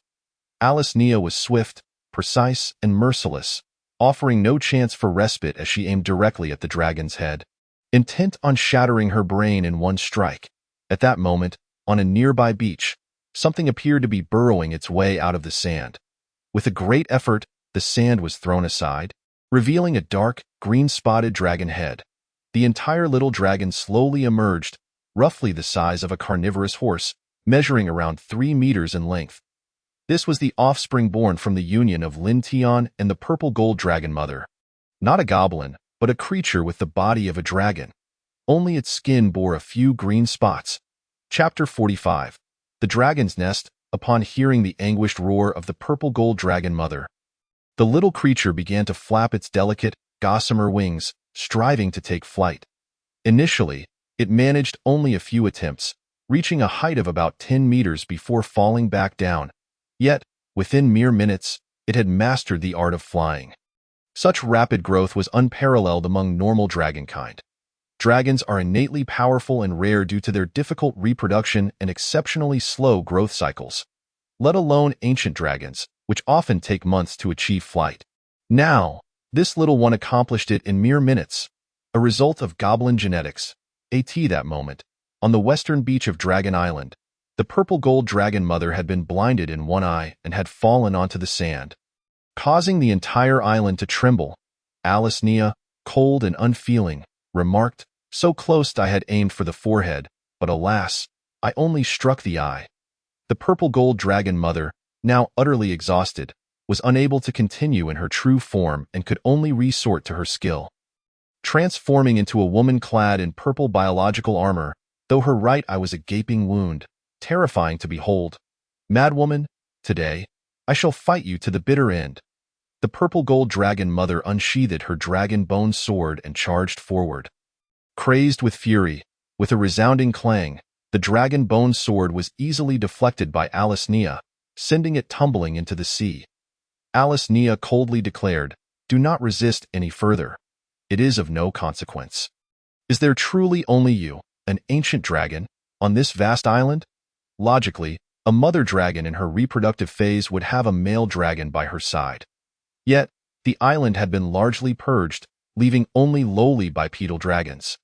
"Humph, what does that concern you? Are you afraid?" The purple gold dragon mother knelt upon the ground, tauntingly. Now riddled with wounds, her lava-like blood splattered everywhere. This was a precious resource. The wandering brave had been collecting it all along, each drop worth a considerable amount of gold coins, to the point he had forgotten he had come to slay dragons. He had merely been coasting through the entire ordeal. Alice Nia said nothing further.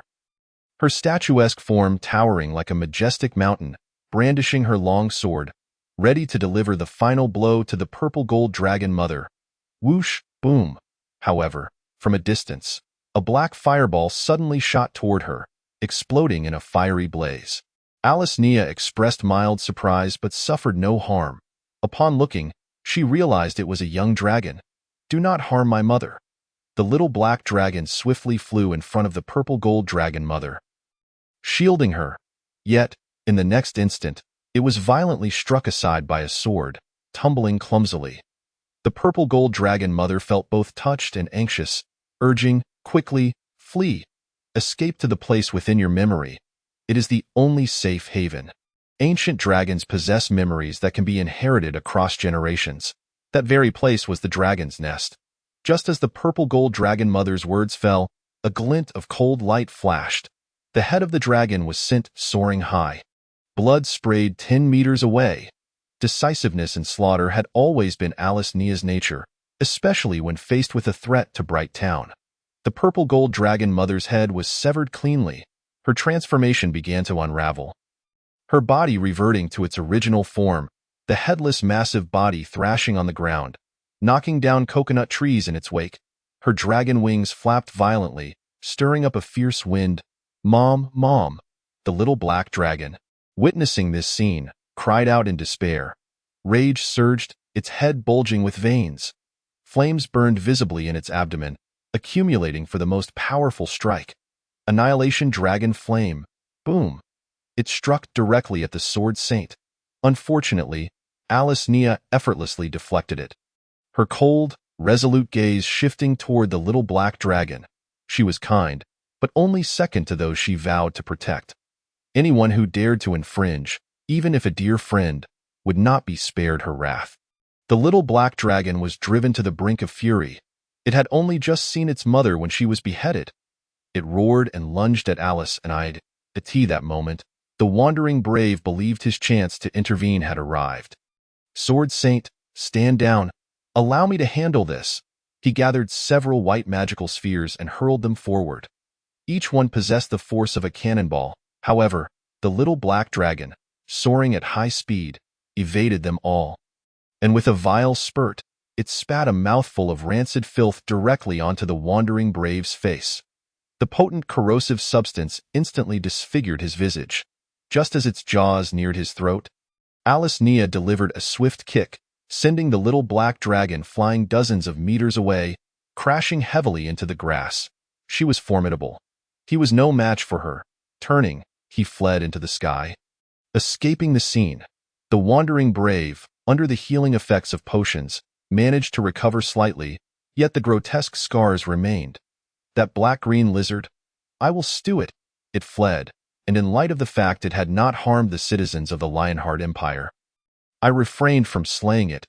Alice Nia wiped the golden dragon blood from her sword and sheathed it, composed and unperturbed. Before her lay the corpse of 100-meter giant dragon. Collecting it posed no challenge. After all, the purple gold dragon mother's overall combat strength was barely 3,000, relying solely on her size advantage, in her transformed state. It was likely around 2,000. She could not possibly contend with Alice Nia's formidable 4,000. The wandering brave gritted his teeth in frustration, attempting to mask his embarrassment. Curse it! I just made a mistake. I truly underperformed, feeling as though my body was stuttering, the scene before me stalling. It was not merely pain he felt, but also shame. He had promised to slay dragons yet had failed to kill even a dragon offspring, nearly being killed in return. He could only brazenly say such things. We should depart. It has been less than half a day. There is still time for reinforcements. I must personally eliminate this threat to Bright Town. Alice Nia paid no heed to his words, contemplating that it was time to address the goblin menace. The wandering brave murmured in agreement, and the two returned to the small boat, preparing to set sail. But unexpectedly, upon casting magic, it felt as though his body had been drained of all vitality. Even after consuming a magical potion, his internal mana was swiftly depleted. The wandering brave was taken aback. Sword Saint, my magic seems ineffective. That wretched little lizard, its dragon flame must possess corrosive properties. Then what are you waiting for? Row the boat. Alice Nia remained unflustered, tossing him a regular iron sword to use as a paddle. The wandering brave, filled with self-reproach, complied and began to row diligently. It would likely take a day or two to return. As they watched the small boat vanish over the horizon, the little black dragon poked its head out from behind a rock, its eyes glistening with tears as it flew toward the purple gold dragon mother's corpse. Sobbing uncontrollably, Mom, please wake up. Mom, it pressed its small head against the dragon mother's body, but to no avail. Suddenly, it seemed to have an epiphany. Right? The dragon's nest? They must have a way to revive Mom. It promptly picked up the severed head of the purple gold dragon mother, preparing to leave. However, the head weighed several thousand pounds, and its newly born, famished, and frail body could not possibly carry it. The little black dragon gazed at the dragon mother's corpse. Forgive me, Mom! It began to consume the enormous body of its mother, tearfully devouring it piece by piece. In the animal kingdom, many creatures consume their mothers. This is not unusual, especially since the little black dragon was in dire need of energy. Upon finishing, its previously small form of 2 or 3 meters grew exponentially to 20 or 30 meters. Its scales began to shimmer, and its wings became robust. The small green spots on its skin transformed into jagged patterns resembling horrific wounds. This time, lifting the dragon mother's severed head was effortless, and it soared directly into the clouds. Its speed was astonishing. Following its memories, it flew toward the end of the sea, crossing over islands and vast continents. Be it snowy mountains or deserts, at last, a colossal tree, as if supporting the very heavens, appeared before it from a distance. The trunk stretched for thousands of kilometers. The entire horizon was dominated by this magnificent tree. Its canopy resembled a celestial body poised to descend, so vast that it obscures the heavens. Here lies the world tree. Beneath its boughs resides the lair of the colossal dragon. As one approaches the roots of the tree, a gaping abyss is revealed, resembling an enormous maw drenched in blood. The little black dragon swiftly plummets downwards. Piercing through the mist, it finally beholds the true form of the dragon's nest, located hundreds, if not thousands of meters deep within a layer of magma. This place is awash with scorching waves and surging lava. Yet amidst the fiery sea of molten rock, there exist several islands upon which one can alight. Remarkably, a plethora of peculiar plants, trees, and small creatures thrive here. Gazing upwards, one finds an endless expanse that is not the sky, but rather the hollow trunk of the world tree. The little black dragon gently descends onto an island abundant with withered trees. Curiously surveying the strange and intimidating environment, yet feeling no fear. Just as curiosity grips it, a pair of searing, penetrating eyes slowly open above. Boom! Instantly, a massive creature descends, pinning the dragon firmly beneath its foot.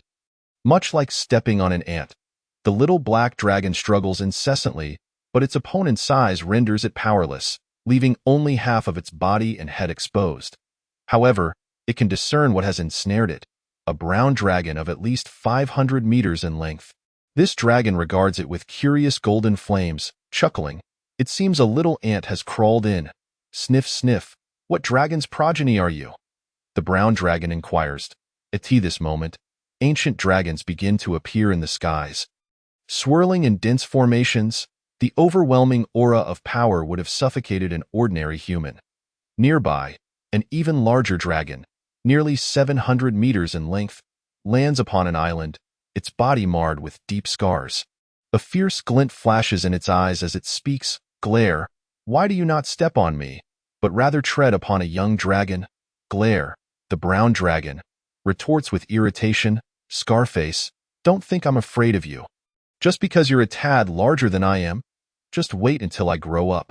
As it attempts to say more, the icy gaze from Scarface silences it, compelling Glare to release the little black dragon. In the presence of Scarface's mountainous form, the little black dragon truly appears as nothing more than an ant. At this juncture, more dragons descend from above, of various hues and forms, the largest among them nearing 1,000 meters. They encircle the little black dragon, their eyes scrutinizing it, uncertain of whose offspring it might be. Suddenly, a beastly, rumbling voice resonates. Gore, gore. The heavy sound reverberates throughout the dragon's lair. At that moment, all dragons lower themselves to the ground. Too intimidated to raise their heads. Chapter 46.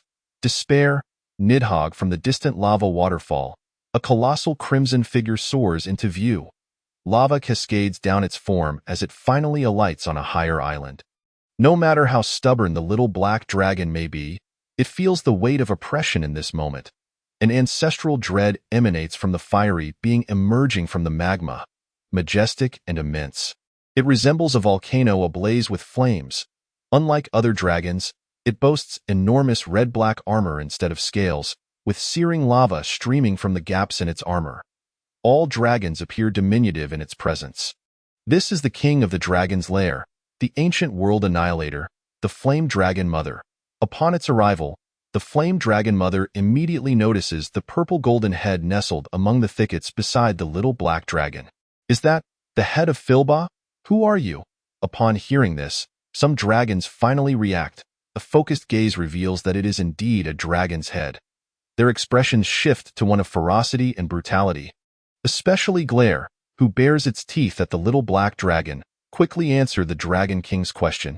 As it speaks, Glare forcefully shoves the little black dragon away, nearly sending it tumbling into the magma. The little black dragon glares at Glare, but manages to respond, "Dragon King, that is my mother's head. I found this place through my ancestral memories. Can you save my mother?"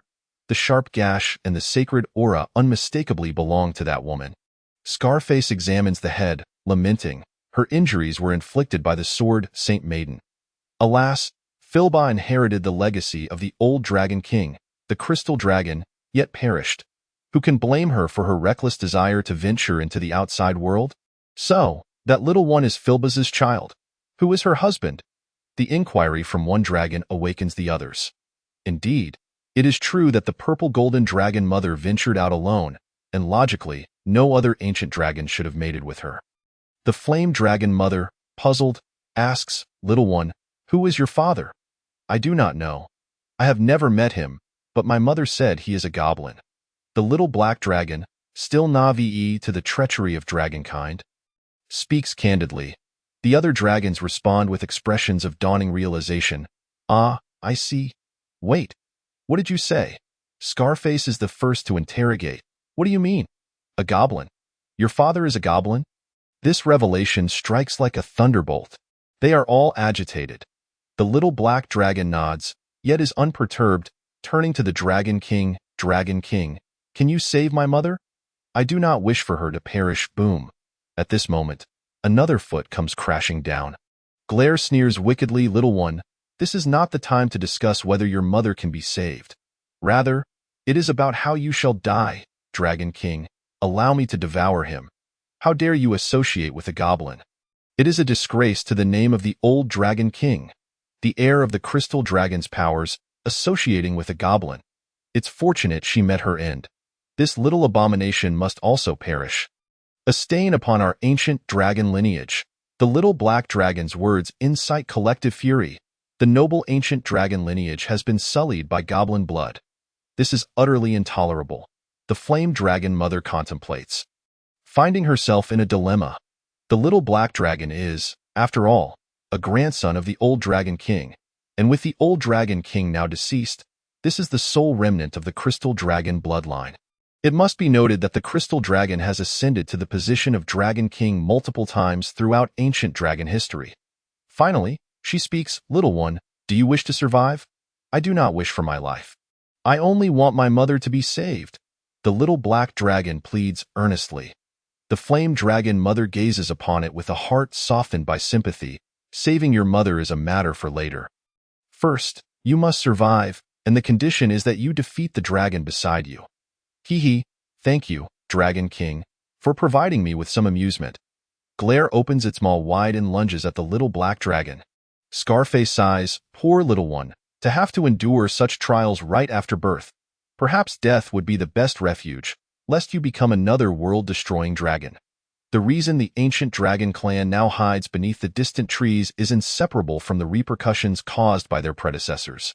Any adult dragon nearing 1,000 meters that ventures out to wreak havoc prompts prophecies among humans that ancient dragons are here to annihilate the world. Thus, they are frequently hunted down by humans, magical beings, and other races uniting to slay dragons. Just as Glare prepares to relish a feast of dragon flesh, the little black dragon, without hesitation, darts straight into that gaping maw. Glare is caught off guard. And as the little black dragon becomes lodged in its throat, it readies its dragon flames to incinerate it. Inside the throat, the little black dragon sees the swirling waves of heat ahead and begins to gather its own annihilating dragon flames. With a single breath, it scorches Glare's insides. Cough, cough, cough. Glare coughs violently, its throat raw, struggling to breathe. Once within the stomach, the little black dragon begins to gnaw and devour wildly. The pain sends Glare rolling on the ground. "Help me, Dragon King. Scarface, evil, disaster. Save me." "Humph, that is the king's decree. You must rely on your own strength to prevail," Scarface dismissively states. One could have anticipated Glare would meet its demise in such a manner. In mere moments, its innards are consumed entirely. Unable to break free due to the thickness of its scales, the little black dragon shows no hesitation and directly emerges from the carcass, bathed in golden dragon blood. This is not a defense. At this moment, The expressions of most dragons are grim, unable to fathom how it survived. Only Scarface looks somewhat pleased. Well done, little one, Dragon King. I survived. I won. Can you save my mother now? The little black dragon, disregarding everything else, earnestly implores. The astonishment on the flame dragon mother's face dissipates as she contemplates. No problem. Furthermore, from this day forth, you shall be a member of our dragon's lair. Do you have a name? That's wonderful. I do not have one yet, the little black dragon exclaims in excitement. The flame dragon mother ponders for a moment, since you are still a female dragon. I shall name you Nidhogg. After speaking, she turns to Scarface. Bring Filbuz's head to the roots of the world tree. Mold it into a wood dragon. The method of resurrection is rather simple. It involves grafting the dragon's head with the roots of the world tree and planting it in the soil, from which a wooden body will grow. As for the Tian Quang tribe, after a day of rest, Lin Tian has regained some strength under the frenzied absorption of the vampire.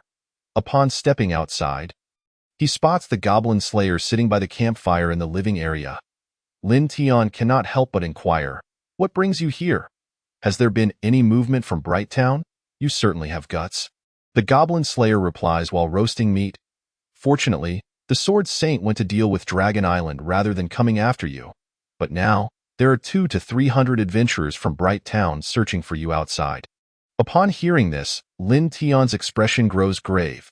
He did not expect the Sword Saint to be online. The time he spent idling had indeed felt pressure-free. Now, he must take this matter seriously. The goblin slayer continues. However, hiding here makes it difficult to be found. As long as you don't venture out and expose yourself, you can ride out this storm. What is the current situation outside? Has the Sword Saint returned? Lin Tian asks anxiously. The goblin slayer shakes his head. Not yet. She likely encountered trouble on Dragon Island. This revelation brings Lin Tian a slight sense of relief. He then makes a bold decision. A thorough search by hundreds of adventurers would inevitably lead to exposure. So he might as well take the initiative and eliminate them all. Moreover, if he devours this group of experienced adventurers, he might gain the strength to contend with the Sword Saint. What you choose to do is none of my concern. Do as you please. The goblin slayer neither refuses nor agrees. Thus, Lin Tian begins to simulate his life, pondering whether this decision might lead to a disastrous defeat. As the simulation system activates, the current plot unfolds, a siege. With the Sword Saint having regained her sense of self, the adventurers from Bright Town commence the largest joint siege to date, meticulously searching near the corrupted forest. Thanks to your excellent concealment tactics, you have yet to be discovered. However, to swiftly enhance your tribe's combat capability, you opt to send out some goblins to reveal your tribe's location. The risk is substantial. You must ensure there are no survivors. Soon, an adventurer spots a goblin and discovers the waterfall cave. Instead of rushing in, he goes to inform all the adventurers. They gather, preparing to annihilate you and then return to celebrate with drinks. The situation is developing according to your plan. Before long, the adventurers assemble outside the waterfall, ready to enter the cave. You had already set traps and guards throughout the cave. For every intruder, there would be a fatal encounter. Even formidable adventurers cannot withstand a surprise attack. After dozens perish, the adventurers reconsider their approach, no longer daring to charge in recklessly. Choice 1. Seize this opportunity to charge out and wipe them out. Rating 50. Choice 2. Continue as is, killing as many as come. Rating 40. Choice 3. Negotiate for a ceasefire. Rating 20. Upon seeing the system's options, Lin Tian is certain he will not select the third. That would be akin to letting a tiger return to the mountain. The first option is feasible, and he is confident in his ability to annihilate them, but the substantial battle traces would be difficult to conceal, potentially catching the Sword Saint's attention later. Thus, the final choice, option 2, can only be deemed a last resort. After all, it is merely a simulation of life. 2. It is. Observing the enemy's movements, you choose to hold your ground, awaiting their next assault. However, this time they have learned their lesson, opting to use magic to clear a path, which the goblins cannot withstand. Fortunately, the elves draw their bows, halting their advance at the corner of the living area. As night falls, the vampire Lilith decides to intervene. A swarm of vampires flies out to execute a pincer attack. Victory is assured. Lin Tian is not entirely surprised. He finds satisfaction in how events have transpired. He must personally allocate their experience to those who shall consume it. The corpses of hundreds of adventurers lie in the living area, forming small hills, permeated with the stench of blood. Rottle's pupils tremble. He is drenched in cold sweat. The terror rooted in his genes causes his heart rate to spike, rendering him unable to muster a laugh. Even after such prolonged exposure to this dreadful place, he feels an extreme sense of horror. That is an inherent trait of human genes, an unavoidable essence. In his heart, he prays, "Father, and the Church, when will you come to rescue me? Zizir. You must convey this." He never anticipated that hundreds of adventurers would perish, many of whom possessed notable reputations. Now, he can only hope his family will exert every effort or seek reinforcements from the Holy Church, especially since Ivrea has also been captured. Meanwhile, Lin Tian has finally settled all matters. What remains is an abundance of experienced corpses. He then assesses the tribe's members with slightly higher levels. Many from the high-level group have already perished, leaving only 15. However, all are at levels 47 or 48. The corpses of hundreds can easily allow them to evolve into hero species. You all come forth and devour. Lin Tian commands the dozen or so higher species. Hearing this order, they are ecstatic, exclaiming, "Thank you, boss." They immediately begin to feast, the sounds of their gnawing flesh echoing. Within a mere minute, a girl weighing at least 80 to 90 pounds is completely consumed. The goblin race is despised for needing to consume others to level up. Unlike humans who gain experience from defeating enemies, one goblin, with a particularly unique palate, chooses the plumper ones first. After all, the wild beasts they typically consume, even wild boars, are quite lean. The dozen goblins devour approximately 100 individuals. Finally reaching level 50, completing their evolution, the goblin with a penchant for fatty meat is the first to undergo metamorphosis, curling his body as layers of green skin slew off. His body begins to swell, approaching the size of a giant. His features become indistinct, even surpassing Minchan in girth. If one were to call goblins ugly, he would be deemed even uglier than a goblin. Lin Tian hastily inspects this grotesque creature's attributes. The gluttonous goblin boasts extraordinarily high health, with an overall combat power of 1100, making him suitable as a meat shield. He possesses a unique skill called gluttony, wherein the more he consumes, the greater his health becomes. He is indeed a special breed, relatively rare. The majority of the others are the most common among hero species, heavy goblins, with an overall strength of 900.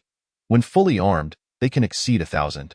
This type of goblin can wield large weapons, and when brandishing a massive hammer, it is referred to as a giant hammer goblin. Compared to regular goblin warriors, they stand around 1.80 meters tall, with larger musculature. Additionally, 2 more dark goblins have joined, akin to Goblin Slayer, serving as assassins. At this juncture, the Goblin Slayer remarks, "There's even a gluttonous goblin. If he continues to eat, he could even withstand the Sword Saint's attacks for a long time." But how long would that take? Lin Tian cannot help but ask, observing how voracious this creature appears. With so many mouths to feed in the tribe, resources are insufficient. The Goblin Slayer ponders, perhaps a year and a half of continuous eating. A year and a half. In a mere minute, he could eliminate over 100 pounds of meat. Lin Tian contemplated, but ultimately decided against it. After all, this group of goblins was not one he intended to nurture seriously. He merely needed them to enhance the overall combat strength. There remained 200 corpses. Gobu Tian, Gobu Kuang, and Gobu Shan would divide 100 among themselves, as they were the main force. After devouring their fill, they all ascended to level 60, boasting a power level of around 1,500. With Gobu Shan being slightly higher, as he was the only mutated variant. The remaining 100 would be distributed among the other goblins to bolster their collective prowess. Alas, the goblin's genetic absorption skill could only consume innate abilities possessed by living beings, failing to absorb skills learned later. Humans served as the prime example. Each individual harbored unique talents. Yet, consuming them only increased levels, yielding no further benefit. When the Sword Saint returned, she sensed something amiss. The once lively town of Radiant Light had reverted to a dismal silence. She hurried to the tavern to inquire, "Boss, What happened to those who went to exterminate the goblins? Have they all left? Initially, she assumed her late return meant they had all departed. From a wandering hero, she learned they had merely come to bask in the excitement. This was a possibility. However, the tavern owner wore a grave expression. It has been nearly 3 days without a single soul returning. I cannot fathom the reason. Perhaps, stay here and keep watch. I shall go myself. Without a moment's hesitation, Elysia mounted her carnivorous steed and ventured into the enchanted forest. Inside the tavern, the wandering hero remained indifferent to the fates of others. Boasting boss, aren't you going to serve me a drink for this dragon-slaying hero? Humph, with your lackluster efforts, it's evident you haven't contributed much. If you wish to drink, you'll have to pay, retorted the tavern owner. Fighting alongside the sword saint, what could you possibly contribute? Your greatest strength lies in not becoming a nuisance. The wandering hero, feeling slightly embarrassed, chuckled and produced a silver coin.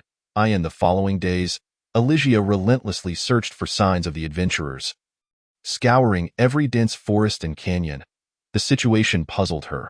Why had she found no trace of them? Could hundreds of individuals truly have vanished without a trace? Or had they fled in fear? If she were to be honest, she would prefer to believe they had fled. The notion of such a large group simply disappearing was nearly unfathomable. Even if she had intervened, there would surely have been remnants of battle left behind. With a heavy heart, she returned to Radiant Light. The wandering hero lingered, awaiting the return of others to flaunt his exploits, having slain an ancient dragon. Upon seeing the sword saint return, he eagerly inquired, "My lady, did you find them?" "Not a single trace. It is as if those hundreds of souls have simply evaporated," Elysia responded, her expression clouded with confusion. In a fit of frustration, she ordered an entire bottle of whiskey and consumed it as if nothing were amiss. The wandering hero, struggling to accept the situation, exclaimed, "Sword Saint, could there be something amiss? I have a favor to ask. Please guard Radiant Light for me while I step out, for no more than a month." Finally, Elysia rose, her demeanor serious. The wandering hero did not refuse, declaring, "If you ask, I shall certainly comply, though I am uncertain as to your intentions." Elysia exited the tavern, mounting her carnivorous steed. "I shall gather my former comrades and confront that band of goblins.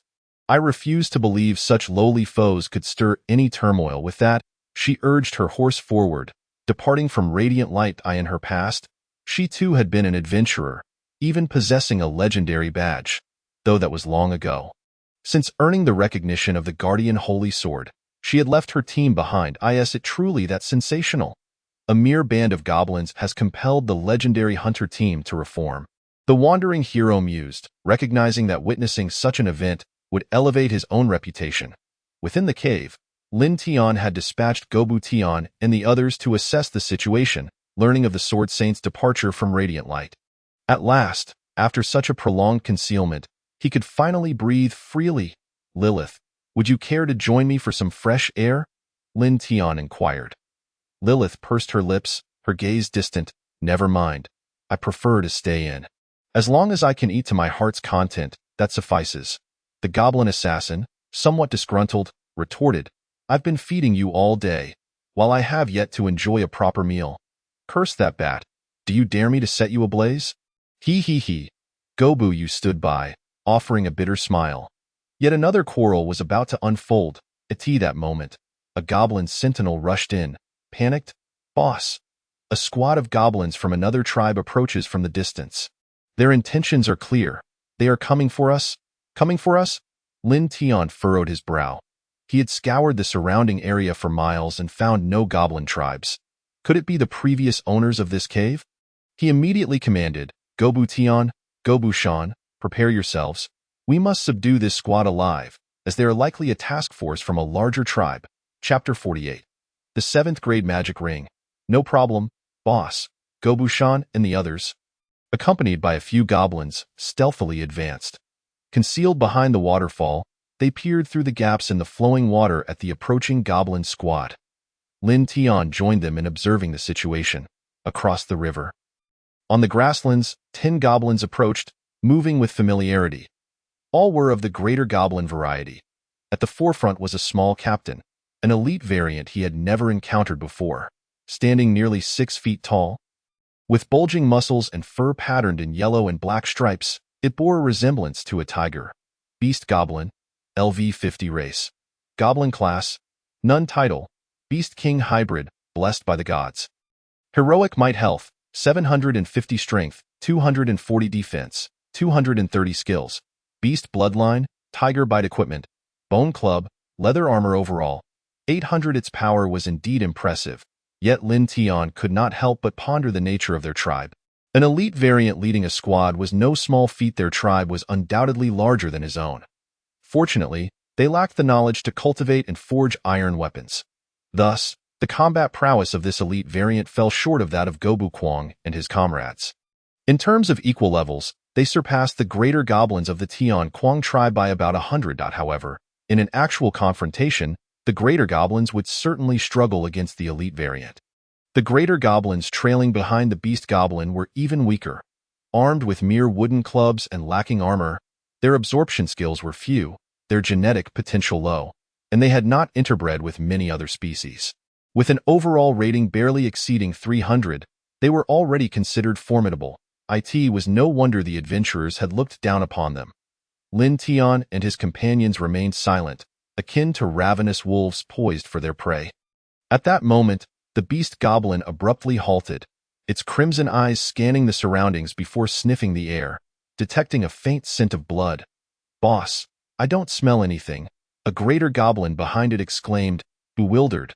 The beast goblin smirked, its malevolent expression sending chills down one's spine, reminiscent of being scrutinized by a predatory beast. With its beastly bloodline, its sense of smell was undoubtedly far superior to that of a typical goblin.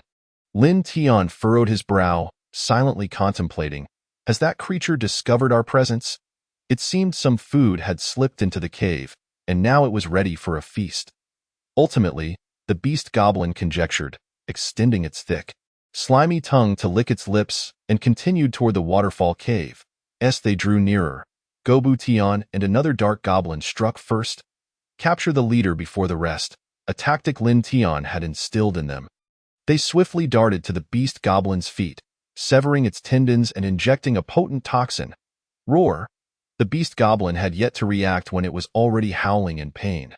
The greater goblins, startled, prepared to retaliate, but Gobu Tian had already vanished, diving into the nearby river.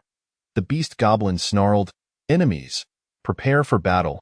The greater goblins, regaining their composure, raised their weapons to encircle the beast goblin. With its tendons severed, it could not rise. "Boss, we will protect you," boasted one greater goblin, eager to demonstrate loyalty. However, from behind the waterfall, Gobu Tian extended four massive hands and lunged forward. He seized the boastful goblin, swiftly decapitating it, causing the gushing blood to scatter, dispelling the arrogance of the others. They abandoned the beast goblin and fled in panic. When faced with danger, self-preservation took precedence over loyalty. With a swish, spikes erupted from the ground, executing another steel door destroyer maneuver. Yet one managed to escape, darting into the dense forest. Lin Tian summoned the wind elements and unleashed a strike that turned its head into a pulpy mess. The beast goblin, now gradually paralyzed, roared, "Let me go! I will kill you! Who are you? Wow, such sturdy muscles! I adore them! I adore them!" With excitement, Gobu Shan exclaimed, surveying the fluffy goblin lying on the ground. Upon hearing this, the beast goblin shrank back in terror, utterly horrified. It felt as though it had transformed from a predator into prey, poised to be dominated and slaughtered at any moment. The only sound it could muster was a low growl, reminiscent of a wild beast, signaling its adversary to keep its distance. Lin Tian instructed his companions to thoroughly cleanse the battlefield before sending Gobu Tian and the others to patrol the surroundings for any unusual occurrences. He then led the creature back into the depths of the cave. "Do you wish to perish?" Lin Tian asked coldly, his gaze fixed upon it. The beast goblin, seething with rage, retorted, "Get lost, you lowly creature. Do you dare believe I won't devour you?" If it had been a higher-ranking individual questioning him, perhaps it would have been tolerable. Yet here stood an inferior little goblin, presuming to interrogate him. It could hardly contain its indignation. Lin Tian, however, was not angered. Instead, he smiled with satisfaction as he retrieved the instruments of torment he had previously used on Lordle. Hee hee. Excellent. Let's get to it. Not far away. A dark, moldy object emitted a sound. It was none other than the nearly spoiled Lordle. Lin Tian frowned. Cease your clamor. Do you wish to test my patience again? Lordle promptly fell silent. The beast goblin, fresh to the mortal realm, exhibited no fear. Humph, you pathetic trash, do not dare to appear before me again. I will tear you apart. Lin Tian observed. It seems you require a taste of society's harsh realities. With no information forthcoming, he sighed. The beast goblin remained undeterred. A beating? From you? I am a beastly male. Why would I fear?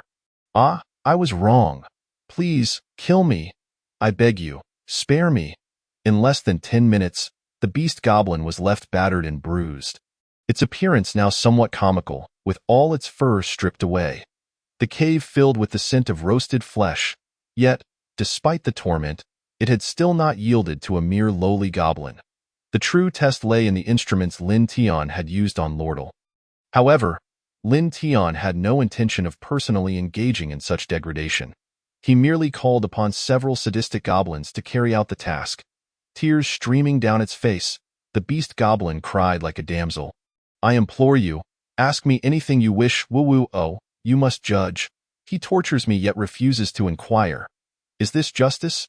Bullying a new comrade. Woo-woo. Meow. Lin Tian shrugged. Little kitty, you were quite stubborn before. Now you shall experience the consequences of your defiance. He then inquired, which tribe do you belong to? Where is your tribe located? Why have you come here? The beast goblin answered truthfully. I hail from the Beast King tribe in the enchanted forest to the west. This was the former residence of our leader, who sent me back to retrieve an item. Do not weep, little kitty, Lin Tian consoled, then proceeded to ask, what rank is your tribe's leader? The beast goblin responded. Our leader is currently a goblin lord, soon to evolve into a tyrant. Lin Tian was taken aback. He had stumbled upon a formidable opponent. The tribe's overall strength rivaled that of a human city, making them a significant challenge. Yet, having occupied their territory, he felt reluctant to relocate. It was decided. He would eliminate them, and this place would rightfully belong to him. The beast goblin trembled at the sinister glint in Lin Tian's eyes. Can you spare me? I beg you. Lin Tian extended his finger. Finally, what was it that you were to retrieve? Where is it? I do not know. He merely said it was buried in the cave where he once resided. Lin Tian summoned Gobu Tian and others, instructing them to search with haste. Shortly thereafter, Gobu Tian presented a small wooden box. The beast goblin lamented internally. Oh, leader, I am truly sorry. They are merciless beasts. Lin Tian slowly opened the box, revealing a ring that emitted a green glow, shaped eerily like a skull. He could examine its properties through the System .7 to rank Fate Magic Ring, crafted by the former leader of the Corpse Demon tribe. This ring can successfully seal an opponent's soul within it, granting various power enhancements based on the strength of the soul captured. Upon reviewing the skill's effects, Lin Tian deemed it quite satisfactory, considering it was a 7th rank artifact. Having said all that, I've retrieved the item. Can you now spare me? The beast goblin pleaded. Lin Tian pondered briefly. I can release your corporeal form, but your soul. He then began to experiment with the magic ring. The activation conditions were stringent. It required the opponent's blood to function. He swiftly slashed the beast goblin's wrist, allowing its blood to drip onto the ring. Before their eyes, the ring absorbed the blood, and grotesque green hands erupted, pulling at the beast goblin's soul. While the creature could resist, it was currently immobilized and lacked the strength to fight back. The closer it was, the faster its soul was drawn. At a distance, resistance was feasible. Those green hands wrenched the beast goblin's soul from its body, drawing it back into the ring. Lin Tian checked the attributes, noting an increase from 2200 to 2400 in overall strength. Though it was only a modest gain of 200, the potential for greater power awaited should he capture a more formidable soul.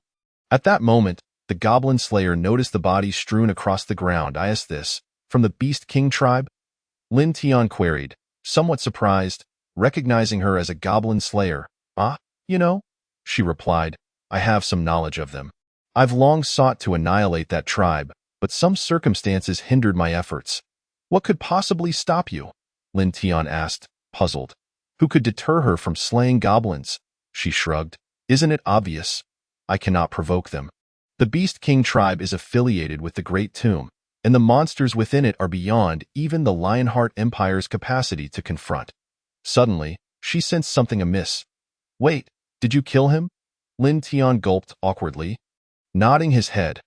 What exactly is the Great Tomb? You speak of it with such trepidation. After some thought, she explained. It is the sovereign of the enchanted forest to the west, though I cannot provide specifics. At the very least, it houses a 12th rank monstrosity, a world-class entity, finished at 12th rank. Am I to challenge it with my head? Lin Tian's heart sank. Having transmigrated as a goblin, he never anticipated encountering such societal intricacies. Yet, this was an inevitability. Suddenly, an ingenious plan struck him. Meanwhile, Gobu Kwang was gleefully gnawing on the severed arm of the beast goblin, exclaiming, this flavor is exquisite. Get away! Lin Tian yelled, kicking him aside, relieved to see the beast's corpse still intact. What should I call you? You can control goblins, right? I could use your help. Just call me Gobu Sha, she replied, looking puzzled. Lin Tian freed the beast goblin's soul from the magic ring and asked the goblin slayer to use her blood to control it. Sure enough, just like Gobu Shan and the others, after tasting her blood, it obediently complied. Lin Tian then instructed the beast goblin, this is a secret meant solely for Gobu Sha. Return to the Beast King tribe and inform them that a noble from the Lionheart Empire has injured you and stolen the magic ring. Specifically, the Stanmont and Pheromone families. He had intentionally released Zizir to set a trap, planning to use Lordle as leverage to annihilate them and gain experience. Now, he had unexpectedly stumbled upon an opportunity for even more experience. What kind of chaos would ensue between the Beast King tribe and the Imperial nobles? The Goblin Slayer couldn't help but marvel. You, my dear, are becoming increasingly intriguing. Will you be the next Goblin King? At that moment, she was eager to witness the unfolding events, her eyes brimming with affection for Lin Tian. Transforming into heart shapes in a flurry, she removed her armor, using royal blood to subjugate Lin Tian, extracting every last ounce of his essence. Do not look, Gobu you, Lia. Why have you all emerged, Gobu Kwang? You big fool. Lin Tian felt both embarrassed and exhilarated. He couldn't comprehend why he was being subdued. Lia, blushing, lowered her head, murmuring, is this what it feels like to be under his control? How? Shameful boss, I didn't see anything, Gobu Yu chimed in. Her cheeks flushed as she leaned closer, her wide eyes fixed on Lin Tian. Lin Tian, exasperated, replied, all right, fine. If this is how it is, then none of you shall escape. I shall take my leave now.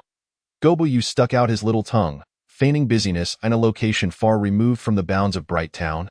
Lies an immense metropolis of the Human Federation, the Lionheart Empire, as far as the eye can see. The edges are obscured, the entire skyline dominated by the city's vast expanse. Yet, the colossal golden lion statue, towering several thousand meters high, stands out conspicuously in the center. This magnificent edifice, known as the Guardian Lion, symbolizes the Lionheart Empire. Amongst the pride of lions, the male lion holds a position of great esteem. Though it may not often engage in hunting, when danger befalls the pride, the male lion will invariably be at the forefront. This represents the spirit of the empire itself, should the people encounter an invading foe. The might of the empire shall charge forth like a lion. Beneath the lion's feet rests a resplendent and grand palace, guarded by soldiers clad in silver armor adorned with lion heads. Surrounding it are the castles of the nobility. Father, I am sorry, I could not fulfill the task you entrusted to me. I have shamed the illustrious Pheromone family, wailed Zizir, disheveled and limping as he entered the grand hall of the Pheromone family. Leaning heavily on a cane, upon seeing his father, he collapsed to his knees in agony. Atop the dais sat a stern man clad in an ancient western leather robe who had anticipated Zizir's return. However, he felt no inclination to show his face, for Zizir was unworthy of such recognition. The noble circles were well aware of Zizir, the diamond-tier adventurer and firstborn of the Pheromone family, who had ventured forth to eradicate a band of goblins to avenge the Lordle family. Yet now, not only had his team been decimated, but he had also suffered a severe injury, losing a leg. With a grim countenance, Pheromone coldly declared, "Get out. I am no longer your father, you worthless wretch. You have brought disgrace upon our family's honor. Father, please listen. The goblins were formidable and highly intelligent. We were no match for them. Even the Grey Hat Brigade was annihilated. But Lordle's cousin is still alive." Zizir cried, desperately attempting to explain. Upon hearing that the Grey Hat Brigade had also perished, a flicker of surprise crossed Pheromone's face, yet it did little to restore the family's honor. Previously, the Stammen family had mocked Lordle. Now they too were the subject of derision. In such an era, honor and reputation were of paramount importance, akin to the esteemed reputation in ancient China. For the nobility, honor surpassed even life itself. Thus, even if Lordle had perished, the Stammen family had not sent aid. Only at the behest of the Sword Saint did they dispatch 2 knightly orders to assist. Those who tarnished the family's honor were better off dead. Finally, Pheromone remarked, "Do you know how outsiders mock us? The firstborns of 2 families defeated by goblins. Even if they were exceptionally powerful goblins, it remains a disgrace. Goblins, the stereotypically weakest of all monster clans. No matter how strong, they are not respected. It is akin to being slain by a powerful excrement or the king of excrement. This represents a double demise, both physical and reputational. Father, I am so sorry." It was terrifying, truly terrifying. Zizir knelt upon the ground, tormented by haunting memories. Trembling in fear, he was so overwhelmed that he urinated on the spot. The entire family was stunned. His siblings gazed at him with expressions of astonishment and disdain. Zizir had become a living ghost, devoid of honor. Pheromone's expression twisted in revulsion. "Goblins. What use are you if you succumb to them? Drag him out, Count Pheromone. There is no need for such fury," interjected a middle-aged man with a curled mustache, accompanied by a maid. This was Stammen Bayer, the spokesperson for the Stammen family. Upon his arrival, Pheromone felt an overwhelming sense of humiliation. "Stammen, I am ashamed to have you witness this. My son is even less worthy than Lordle, who at least died with dignity. Look at his current state. He is less than a commoner." Stammen glanced at the crumpled and weeping Zizir, unfazed. "Count Pheromone, I have come to propose a partnership to cleanse our family's shame." "What do you mean? Are you unaware that His Majesty has decreed that nobles of Viscount rank and above must keep their soldiers ready at all times and cannot casually redeploy them?" Pheromone retorted angrily, "If we could freely deploy troops, we would have long sent a legion to crush the goblin tribe." Yet Stammen raised a finger. "Your vision is too narrow. Indeed, we cannot casually redeploy our soldiers. But what if we dispatched a portion to assist in Bright Town? Each noble of count rank possesses a contingent of 5,000 soldiers, both cavalry and infantry." Pheromone remained obstinate. "His Majesty has already sent word to Elysia. She has already taken action. We still require our involvement." Such a statement cannot be made. There is always a solution. Have your son approach His Majesty and inform him of the vast and powerful goblin horde. Each noble can send 1,000 troops. Even the goblin overlord will be dealt with," Stammen replied with a sly grin. "We must cleanse our family's disgrace swiftly. Most importantly, Zizir has stated that Lordle is still alive. This wretched son cannot simply stand by while he lives." The atmosphere grew tense. Pheromone sighed deeply. "Very well. Do not think I am unaware of your intentions, you fool. Go and clean yourself up. We are to meet the king." Ultimately, the Lionheart King approved the request, yet it was stipulated that the royal knightly orders, with their superior strength, could not be mobilized. This meant that any capable forces would have to be drawn from the family itself. 2,000 elite soldiers should be sufficient to subdue a mere goblin tribe. "Lordle, if you were to perish, I would not have gone to such lengths." Stammen murmured coldly as he and Pheromone began to muster their soldiers in preparation for departure. Meanwhile, the beast goblins, following the command of the goblin chieftain, had already set off towards the far western region of the corrupted forest. As the distance was not particularly great, they would reach their destination within 10 days on foot. In the distance, the sky appeared ominously dark, the sunlight above seemingly cleaved in twain, unable to penetrate. This was indeed the largest corrupted forest on the entire continent. The Beast King tribe was not particularly powerful among the monster factions, merely residing at the fringes of the corrupted forest. Soon, the beast goblins arrived at the outskirts of their tribe. This tribe occupied the entirety of a valley, vast and expansive, housing approximately 2,000 low-tier goblins. 300 large goblins, 20 heroes, 1 mutated goblin, and a singular chieftain goblin. In terms of external standards, it was classified as a super-large tribe. However, within the corrupted forest, it hardly held any significance and often fell victim to bullying by surrounding monsters. Chapter 50. The Lionheart Empire's Pride. Within the valley, countless small huts were densely packed, of various shapes and sizes. From a distance, they resembled a mass of goosebumps, far too numerous. Unlike other goblin tribes, the beast goblins had cultivated low-tier goblins. Here, there were at least 2,000 to 3,000 little goblins. The beast goblins entered the innermost cave, surrounded by a plethora of bones, stark white in appearance. However, they dared not enter, standing outside respectfully, their voices trembling with fear. "Boss, I failed." In the pitch-black cave, a pair of crimson eyes suddenly ignited, fixating upon him. "Boss, please do not be angry." The beast goblin, terrified, retreated repeatedly, beads of sweat pouring down his face. Emerging from within was a colossal beast, exceeding 3 meters in height. Its body, covered in fur like the beast goblins, appeared akin to a giant. Its arms were long, fists massive, and its chest devoid of fur. A tiger-like king pattern adorned its forehead, while its back bore skin reminiscent of a crocodile, and its feet resembled hooves. It could be described as an amalgamation of various creatures. This was the chieftain type, the Beast King Goblin. Previously, his original tribe had thrived in a habitat abundant with diverse species, surrounded by various beasts, which had given rise to his unique existence. Upon hearing of the Beast Goblin's failure, he immediately extended his enormous hand, crushing him like a small chick. Cough. "Boss." The overwhelming force caused blood to spew from his mouth, his bones fracturing, piercing his innards. The Beast King Goblin spoke coldly. "Do you know the value of that magical ring? Your life pales in comparison." "However, boss, the human army came to seize it. It was a struggle just to return." The Beast Goblin lamented. Upon hearing of the human army, the Beast King Goblin's eyes flickered. Noticing the Beast Goblin's injuries and severed hand, he initially cast him aside. "You had better not deceive me." "Which human army? I swear I am not lying.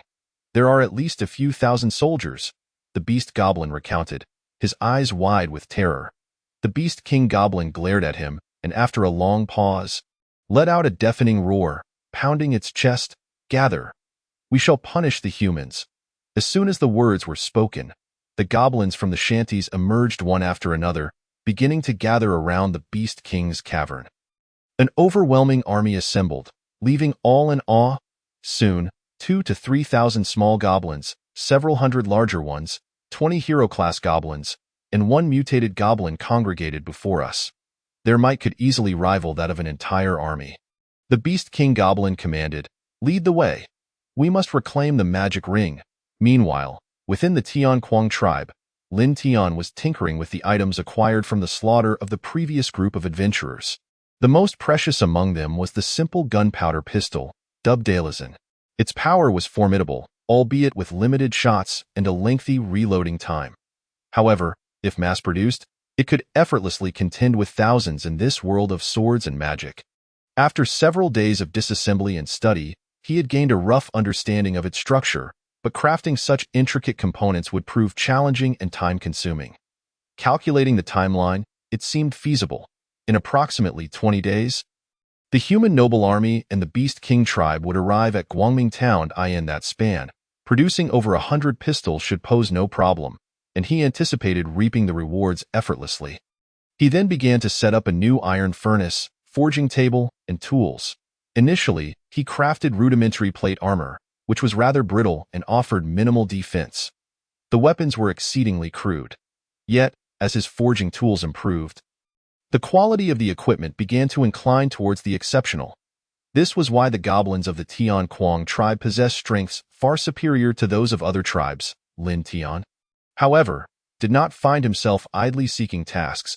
He delegated the intricate process of weapon creation to the system, activating a simulation to leap 20 days into the future. In total, he acquired 150 simple gunpowder pistols, alongside 50 failed attempts that would explode upon firing.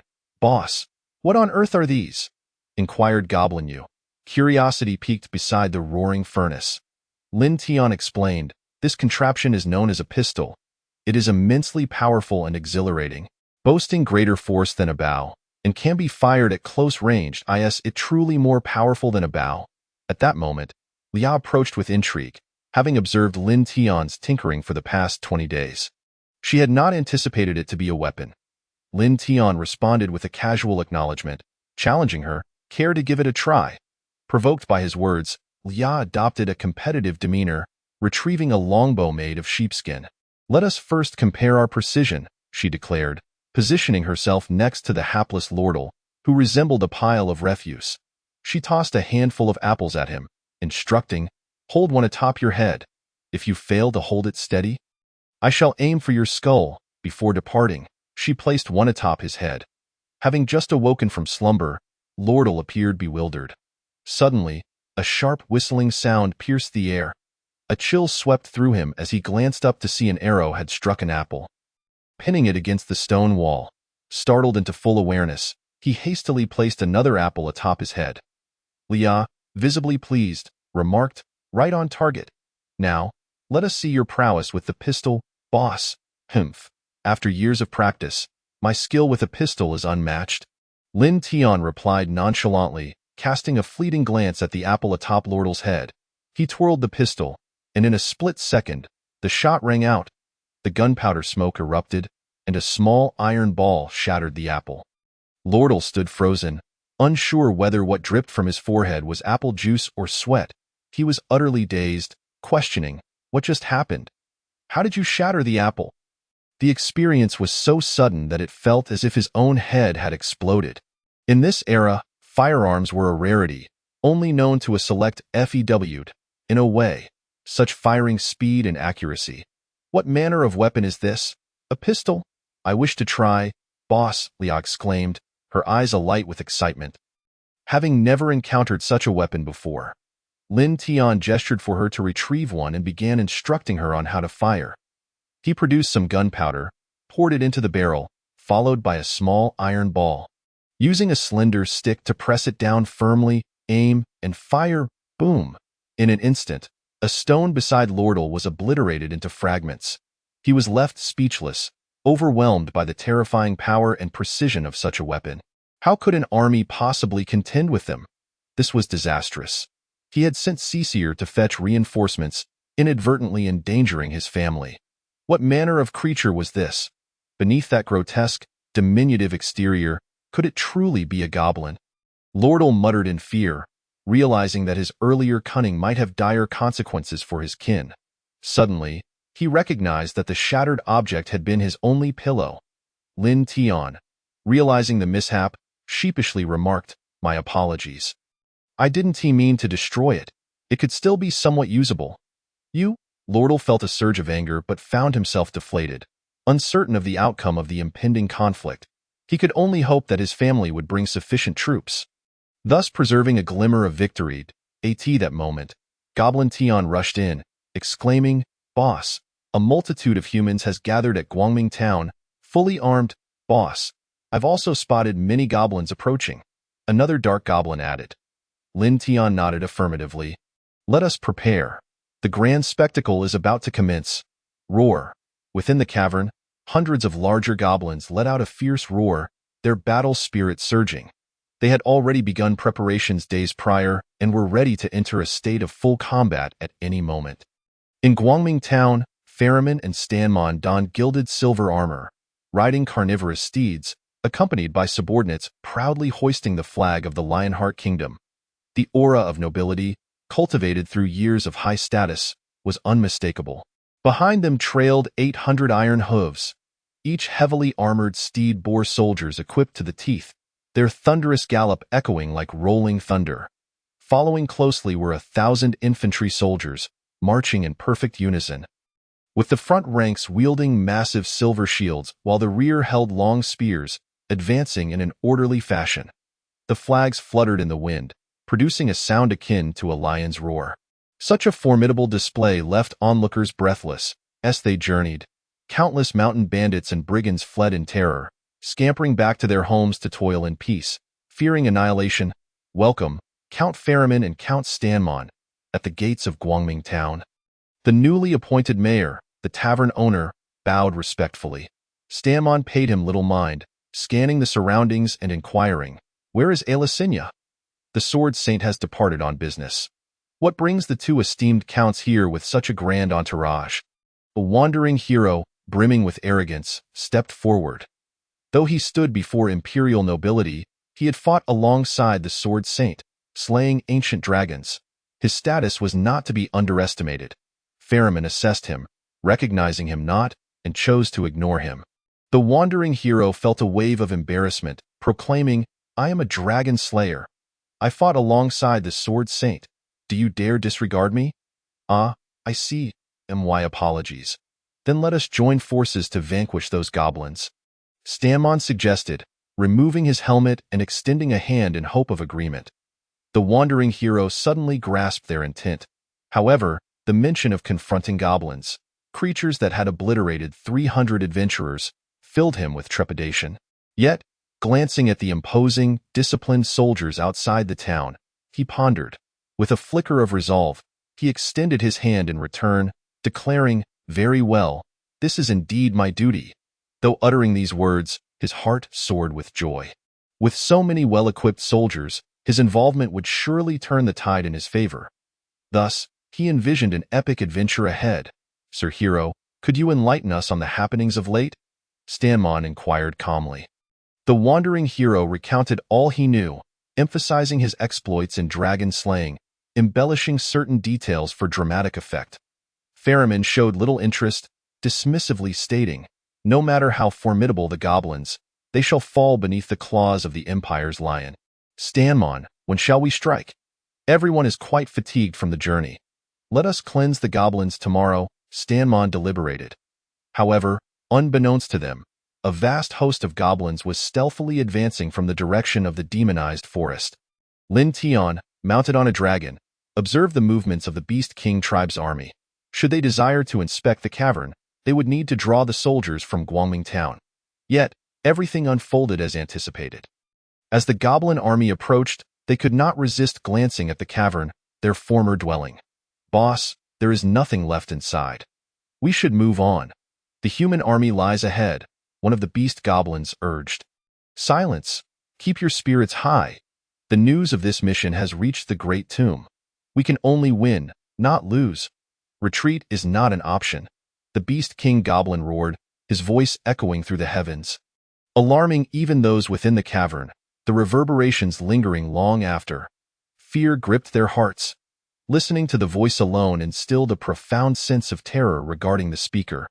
Shortly thereafter, the Beast King Goblin, accompanied by his formidable army, advanced towards Bright Town, guided by the wild goblins. As dusk approached, the night deepened in the dead of night. The wandering hero was abruptly roused from his slumber, having dreamt of his own gruesome demise at the hands of goblins. Strangely enough, he also envisioned himself as an epic adventurer, albeit a rather laughable one. After reassuring himself and lighting an oil lamp, he sighed in relief. "Phew! Thank goodness it was merely a dream." Yet, suddenly, he noticed an odd shadow by the window, small and ambiguous. Resembling neither human nor beast, as he flung open the door, the shadow darted away with alarming speed. What could that be? The wandering hero pondered, and upon seeing goblins scurrying through the town square, he was left utterly dumbfounded. Was this a dream? No, it was all too real. He cried out, "Enemy attack! Goblins are invading!" In an instant, the dim town was illuminated as soldiers and newly arrived adventurers poured out of their dwellings. Counts Ferriman and Stanmon promptly ordered all soldiers to assemble. As he spoke, Ferriman swung his sword, cleaving a goblin in two. Within 3 minutes, all resting soldiers donned their armor and grasped their weapons. Formed and ready for battle, Bright Town was nearly emptied, with only a few soldiers remaining in the houses. Despite having stationed sentinels, the town had nearly faced disaster. Ferriman gazed intently into the distant forest, where pairs of blood-red eyes glimmered ominously, a sight that evoked dread. Stanmon, looking towards the watchtower, understood the gravity of the situation. The sentinels had been eliminated silently. Thanks to the wandering hero, they had avoided significant losses. Humph, utterly useless, the wandering hero mused with a touch of arrogance, in the distance. The Beast King Goblin's eyes gleamed with cold malice. It was fortunate that they hadn't charged in recklessly, for in a confined space, they would have been at a disadvantage. In such narrow quarters, a single sword could fell many goblins. The open terrain offered them some combat effectiveness. The wandering hero felt an inexplicable sense of foreboding and instinctively took a few steps back. Ferriman, seeing that the cavalry was remounting, signaled with his sword, "Charge! The Imperial Lion shall crush them." The sound of iron hooves pounding the earth reverberated. 800 soldiers, armed with pikes and shields held high, surged into the darkness. Tension gripped every heart. Inside, the clashing of weapons, the screams of goblins, and the cries of the wounded filled the air. Just then, a strange wind dispersed the dark clouds, revealing the moonlight. It was Lin Tian, riding a dragon, observing everything below. He watched as the cavalry scattered the gathered goblins, their ferocity both exhilarating and beautiful. Following suit, the infantry began to advance. The fleeing goblins were dispatched with ease. Ferriman scoffed, "I told you, goblins are nothing but lowly trash. Why should we fear them?" At this rate, the battle would likely conclude in less than an hour. But suddenly, the situation took a turn. Bang! A group of warhorses was struck by an unknown projectile, crashing down beside Ferriman and the others. They could see the flesh-eating horses and their riders twisted and mangled together in a horrific sight. It was the Beast King Goblin, like a wrathful colossus. He seized a cavalryman and crushed him along with his steed. Other monstrous beings began to retaliate, forcing the cavalry to retreat. Moreover, that aberrant creature had taken control of several soldiers. What kind of abomination was this? The goblins were utterly repulsive. Lin Tian, witnessing the scene, couldn't help but curse under his breath. The mutated goblin was nearly the size of a human, about 1.60 meters tall, yet its body appeared as though it were rotting. From its sensitive bodily appendages, long tendrils emerged, piercing into the soldiers' skulls and manipulating them like puppets. Realizing that the tide was turning against them, Stanmon quickly ordered a retreat. The soldiers began to fall back. Their earlier bravado diminished significantly due to the overwhelming presence of the Beast King Goblin. Under the moonlight, the massive figure, with blood-red eyes, devoured a flesh-eating horse in mere bites, a spectacle too shocking to behold. It resembled a wild beast no one could tame. Ferriman, be vigilant. It seems we are indeed facing a formidable foe. What on earth is that creature? Its strength is extraordinary. Perhaps a dominant species, Stanmon pondered. Uncertain. Let's leave it to the family to deal with. A group of over a dozen individuals, all clad in exquisite armor, approached. Each was a genuine noble offspring, akin to Caesariel and Roddle, and possessed considerable strength. "Father, we will draw that beast away." Leaving the rest to the soldiers, said a girl with a golden ponytail, her tone serious. She was Roddle's cousin, Rona. Although not an adventurer, she had not neglected to hone her skills. Far surpassing Roddle in prowess, Stanmon responded with a nod, "Be cautious. For the honor of the Stanmon family, do not become a waste like your brother." "Understood," Rona replied, leading her companions into action swiftly. They deftly evaded the small goblin's harassment and the other monstrous beings. Reaching the Beast King Goblin's side, one among them unleashed a spell, sending an explosive force towards the creature's head. However, the effect was minimal.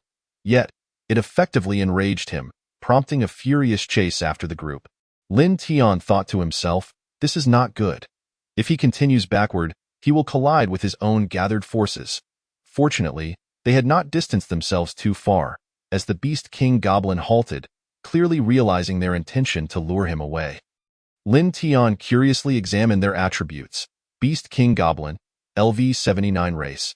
Goblin class, none title, Beast King, Apostle of the Grave, utterly evil, blessed by the gods, health, 2000 strength, 630 defense, 570 skills. Beast King's roar. Brutal strike, armored skin, equipment, none overall, 2800. To his astonishment, the creature's power was exceedingly formidable. Even he could not hope to defeat it in a one-on-one battle. Truly, the monsters from that cursed forest exceeded all expectations in their ferocity. Alas, the girl with the golden ponytail was likely doomed. Lin Tian sighed, lamenting, with an overall strength of only 1700, the others hover around 1000. The odds are insurmountable. Combat strength does not simply equate to two combatants of 2000 being able to face one of 4000. Just then, the young mage attempted another explosive spell aimed at the Beast King Goblin's head, grinning with delight as he approached. Rona quickly interjected, "Don't go near. We need to act in concert to restrain it." "It's fine, sister. I'm ranged. He can't reach me." The boy reveled in the thrill, finding it exhilarating and amusing. At a distance of about 10 meters, he began to chant his spell, the red crystal orb in his hand charging with power. This magical attack could indeed strike from afar, but it required a moment to prepare, not something that could be executed instantaneously. The Beast King Goblin's icy, penetrating gaze locked onto him, in the blink of an eye. The boy, who had been grinning moments ago, suddenly sensed impending doom. Goosebumps erupted all over his body, and he felt as though his legs could barely support him, teetering on the brink of collapse. In the next instant, the Beast King Goblin lunged at him. A massive, dark hand came crashing down, closer and closer, until he could see the palm's lines and the rough calluses upon it. A sickening sound echoed. The boy, no more than 10 years old, was obliterated in an instant, his remains scattered near Rona and the others. Body parts lay strewn about, hands here, a head there. The Beast King Goblin licked the blood from his hand, savoring the tender taste, and his large mouth twisted into a grin, revealing a mouthful of sharp teeth. "Brother, brother, I shall avenge you." At that moment, a young man, filled with rage, bellowed, drawing his long sword, ready to strike. They were all kin from the same family, and witnessing the death of his brother ignited fury within him. The boy had been a bright star of the family, recognized by the Grand Magus, destined to inherit the white magic hat. Now, he was nothing but a dismembered wreck. Chapter 52. "Hero, it's your turn. Don't run." Rona was equally startled, quickly intervening. "Wait. Don't act rashly. We need to restrain him together." The others hurried to restrain the young man, fearing he would meet the same fate as the boy. "Everyone, scatter and surround him." Lorna commanded with a discernible tension, perhaps a reflection of her nerves from being in her first real battle. After all, everyone experiences such trepidation during their inaugural encounter. The others, recognizing the gravity of the situation, complied without hesitation. The earlier scene had left them all in shock. A vibrant life had abruptly transformed before their eyes into a mere heap. The Beast King Goblin, with a contemptuous expression, prepared to eliminate the young man who had just been slain. However, as he moved, attacks from behind and around him surged forth. Arrows flew, spells crackled, and some dared to close in for melee strikes, leaving him unable to react. Now that they had spread out, the Beast King Goblin found himself at a loss as to whom to target first. Striking one would surely invite a concentrated assault from the others, risking injury in the process. Observing the chaotic scene, Lorna felt a flicker of relief, but her resolve hardened. She silently urged herself on, reminding herself that she was a role model within the academy, and it was her duty to lead them to victory in this pivotal first battle. These nobles had all attended prestigious schools, tutored by formidable adventurers and retired warriors.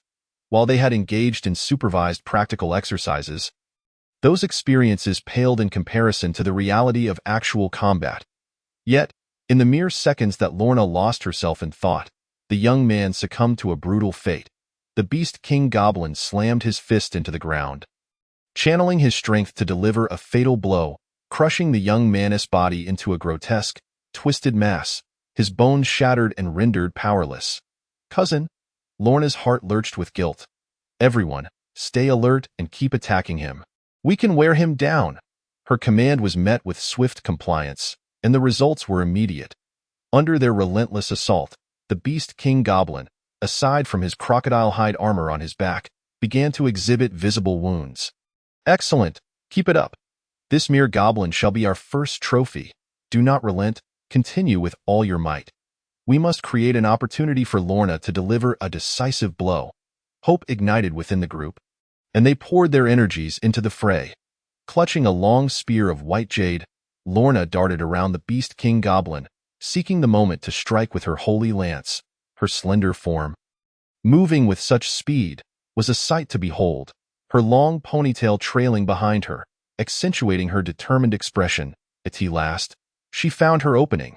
As the Beast King Goblin turned to attack another, Lorna targeted his side, specifically his kidney. She raised her spear, channeling her energy into an advanced martial technique, the Holy Spear of Exorcism. The golden tip glimmered with divine light as it plunged deep into the goblin's flank. The creature howled in agony, the sacred power coursing through the wound manifested as spiderweb-like fissures spreading across his body. Enraged, the Beast King Goblin's muscles bulged with fury as he fixed his furious gaze upon Lorna. Damn woman, your incessant chatter has driven me to madness, and now you dare to ambush me. Realizing the peril of her situation, Lorna prepared to flee. Yet, the spear had lodged itself in the goblin's ribcage, rendering her unable to withdraw it. The others gasped in horror. Quickly, we must save Sister Lorna. As they rushed to her aid, the Beast King Goblin wore a sinister grin, for this was precisely his intent. He could have dispatched Lorna long ago if he wished. Suddenly, he opened his massive maw and inhaled deeply, unleashing a thunderous roar, a manifestation of his innate skill. The Beast King's roar. This powerful soundwave attack wreaked havoc upon those nearby, inducing a state of extreme disorientation. The terrifying roar echoed through the air, warping the very fabric of space. Those who drew near were rendered senseless within moments, their eyes rolling back as blood flowed from their ears, eyes, and nostrils. Their minds succumbed to oblivion, with some losing control of their bodily functions in their state of shock. Lorna, too, stood frozen, her eyes flickering upwards, even froth escaping her mouth. Enduring the pain, the Beast King Goblin yanked Lorna's spear from his side and, with a swift motion, sent it through the bodies of 5 incapacitated foes, pinning them to the ground. The remaining soldiers fell as easily as swatting flies, each crack of bones echoing with a chilling finality.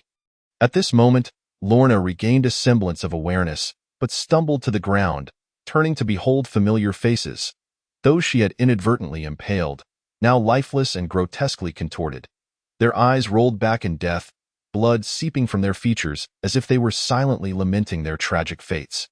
Lorna screamed in terror, scanning her surroundings only to discover that she was utterly alone, oblivious to the horrors that had just unfolded.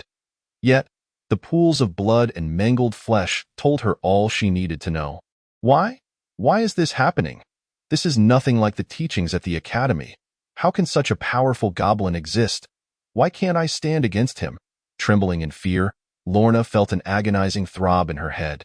Once a top student at the academy, excelling in both combat techniques and theoretical knowledge, she now felt utterly forsaken by fortune.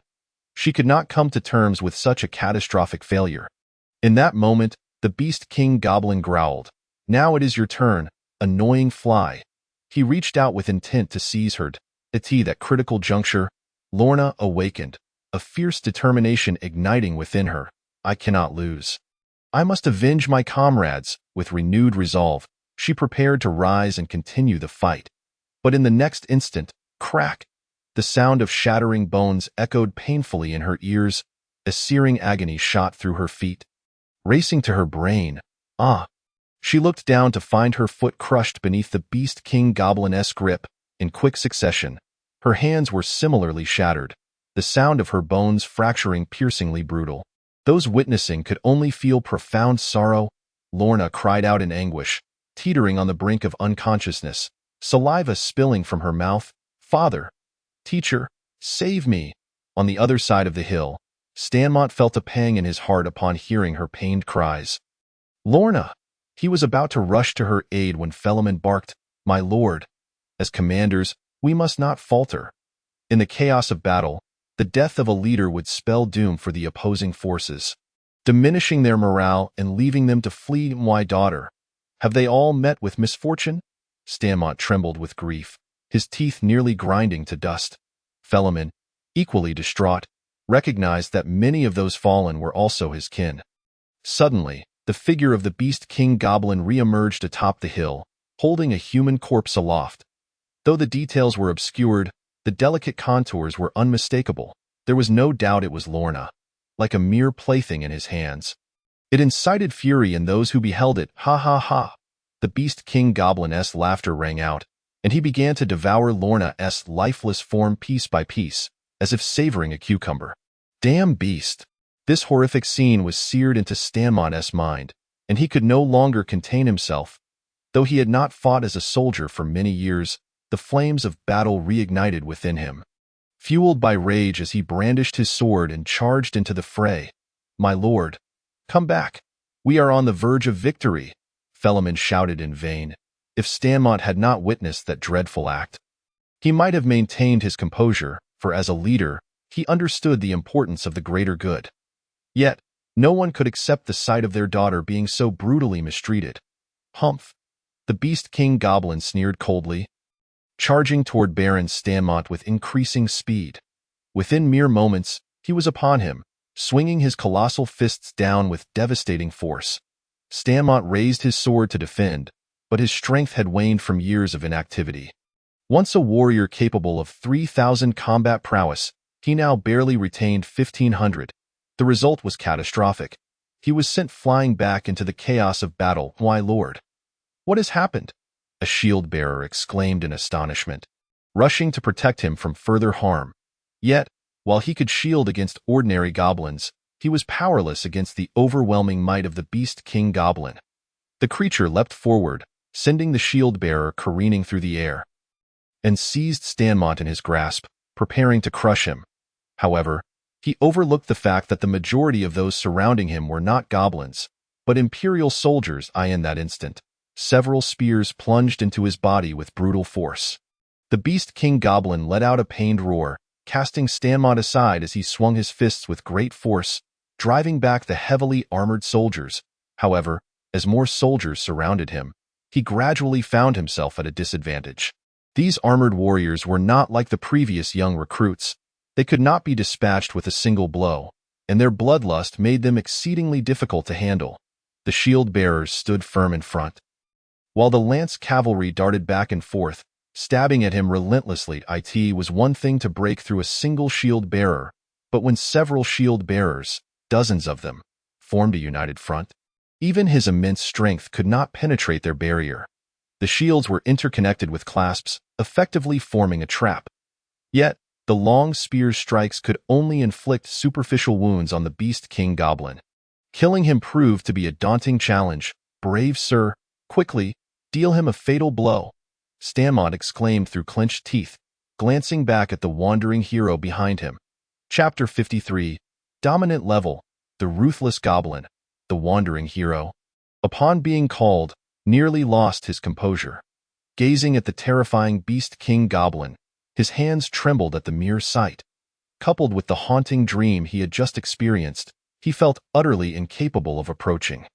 This was not the time for romantic hero fantasies, but rather a brutal battlefield where the fates of geniuses, nobles, and seasoned soldiers hung by a thread. And no miracles, no hope. The wandering hero stood frozen, uncertain of what to do. That moment, the interconnected silver shield wall was on the brink of collapse. The Beast King Goblin wielded a knight as a weapon, deflecting the attacks of the lance cavalry. Afraid of harming his own, he was unable to retaliate, granting him a brief respite. Seizing the opportunity, Stanmont summoned all his strength to rise, his leg bone visibly broken, yet he continued to stagger forward. Just as Philemon was about to speak, Stanmont raised a hand to interrupt. "My lord, you cannot die." "I can. Allow me to take this on." Witnessing such fervent determination in this elder, the wandering hero's conscience was finally awakened. With a swish, a striking figure brushed past Stanmont. The flowing, slightly curled black hair and disheveled stubble rendered him exceptionally handsome at that moment. The wandering hero clutched two magical orbs, leaping over the soldiers onto the shield wall, invoking a high-level magic, Convergence Sphere. As the two orbs began to fuse into a massive sphere, the wandering hero plunged into the heart of the shield wall, preparing to unleash a devastating magical strike. The Beast King Goblin sensed the impending danger and activated his skill, Crippling Strike. A fierce black wind swirled around his fist. However, the wandering hero stood undaunted, confronting the attack head-on. Boom. Beneath the pitch-black sky, a blinding white light erupted. Stanmont and the others, watching from a distance, were nearly blinded.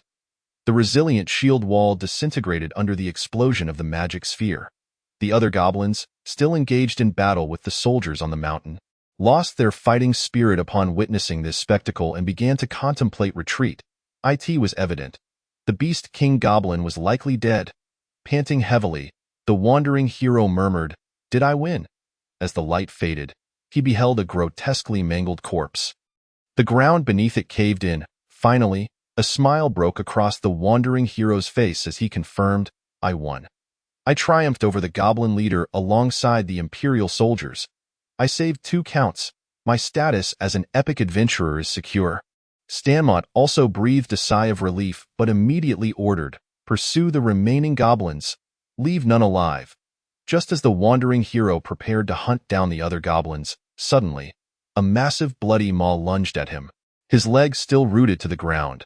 The upper half of the Beast King Goblin's body was nowhere to be seen. Incredibly, the Beast King Goblin had not perished. His mangled form managed to hold itself together as he voraciously chewed and swallowed the wandering hero whole. The crunching of bones echoed ominously.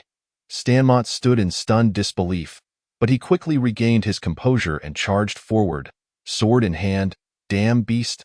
He aimed to slay it while it was still weak and injured. However, at that moment, the Beast King Goblin began to undergo a transformation. Having consumed the wandering hero and already feasted on numerous others, it was evolving. "Count Stanmont, run!" Faramir shouted from behind, but it was too late. The Beast King Goblin's hands began to sprout claws, tearing at its own head, ripping away a layer of skin.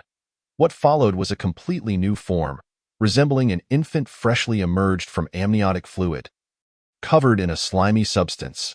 Its size remained similar, but the crocodilian armor that had previously adorned only its back had now spread to cover its entire body. It looked less like a goblin and more like a fearsome predator. With elongated, sharp fangs that resembled a meat cleaver, capable of effortlessly shredding flesh. Thick black mane sprouted from its neck, with patches scattered across its body. Its eyes, glowing pure white in the dark, seemed to pierce through the very souls of onlookers. Its posture resembled that of a ravenous tiger poised to hunt, with sharp claws on its hands and feet, and a tail. Its chest and arm muscles were robust, akin to an enraged gorilla. Lin Tian gazed at this creature in astonishment, murmuring, "Is this what it means to be of dominant level? Level 80, the Ruthless Goblin. Its overall strength has surpassed 3,000. It has reached 3,100, given that it had just evolved. Its combat power rating would not increase significantly, yet its attributes had grown tremendously. Breaking the 3,000 mark was already a formidable existence." The Ruthless Goblin, facing Stanmont's onslaught, merely pinched the descending sword with its claw. With a slight exertion, crack! The exquisite longsword was snapped in half. Stanmont stood dumbfounded. Before he could finish his sentence, the broken blade pierced his heart before being tossed into the goblin's maw. "Damn it. If this creature devours everyone, what will be left for me?" Lin Tian observed from a distance, unable to suppress his exasperation. Given the current situation, the humans were undoubtedly doomed. It was time to intervene and suppress this ruthless beast. The goal was mutual destruction, allowing him to collect the experience and evolve into a hero. At that moment, Faramir shouted, "All soldiers, attack that creature." In the distance, the soldiers who had been holding back the goblin army turned to see the most terrifying sight of their lives. They had never encountered a creature that radiated such an unsettling aura, more terrifying than the frenzied soldiers engaged in battle. Crucially, they spotted the severed longsword of Stanmont on the ground, signifying his demise. The ruthless goblin, consumed by rage, charged towards the soldiers, causing their trembling hands to falter. Surprisingly, however, the goblin did not attack but instead bypassed them to slay several heroic goblins. "I have warned you, those who flee shall meet their end." "Boss, we won't run," pleaded a heavily armored heroic goblin. Yet the very next moment, it was torn apart by the goblin's claws, its armor as fragile as paper in its grasp. The ruthless goblin glared at the remaining goblins. "All of you, attack! Anyone who dares to take a single step back will suffer the same fate." With those words, the remaining goblins rallied for a counterattack. Fighting might not lead to death, but not fighting surely meant certain doom at the hands of the ruthless goblin. Facing the reinvigorated goblin army, the humans began to panic. Stanmont's death was merely a prelude. The true nightmare was the ruthless goblin, an overwhelming presence they could not withstand. Soon, they were forced back into the town of Guangming.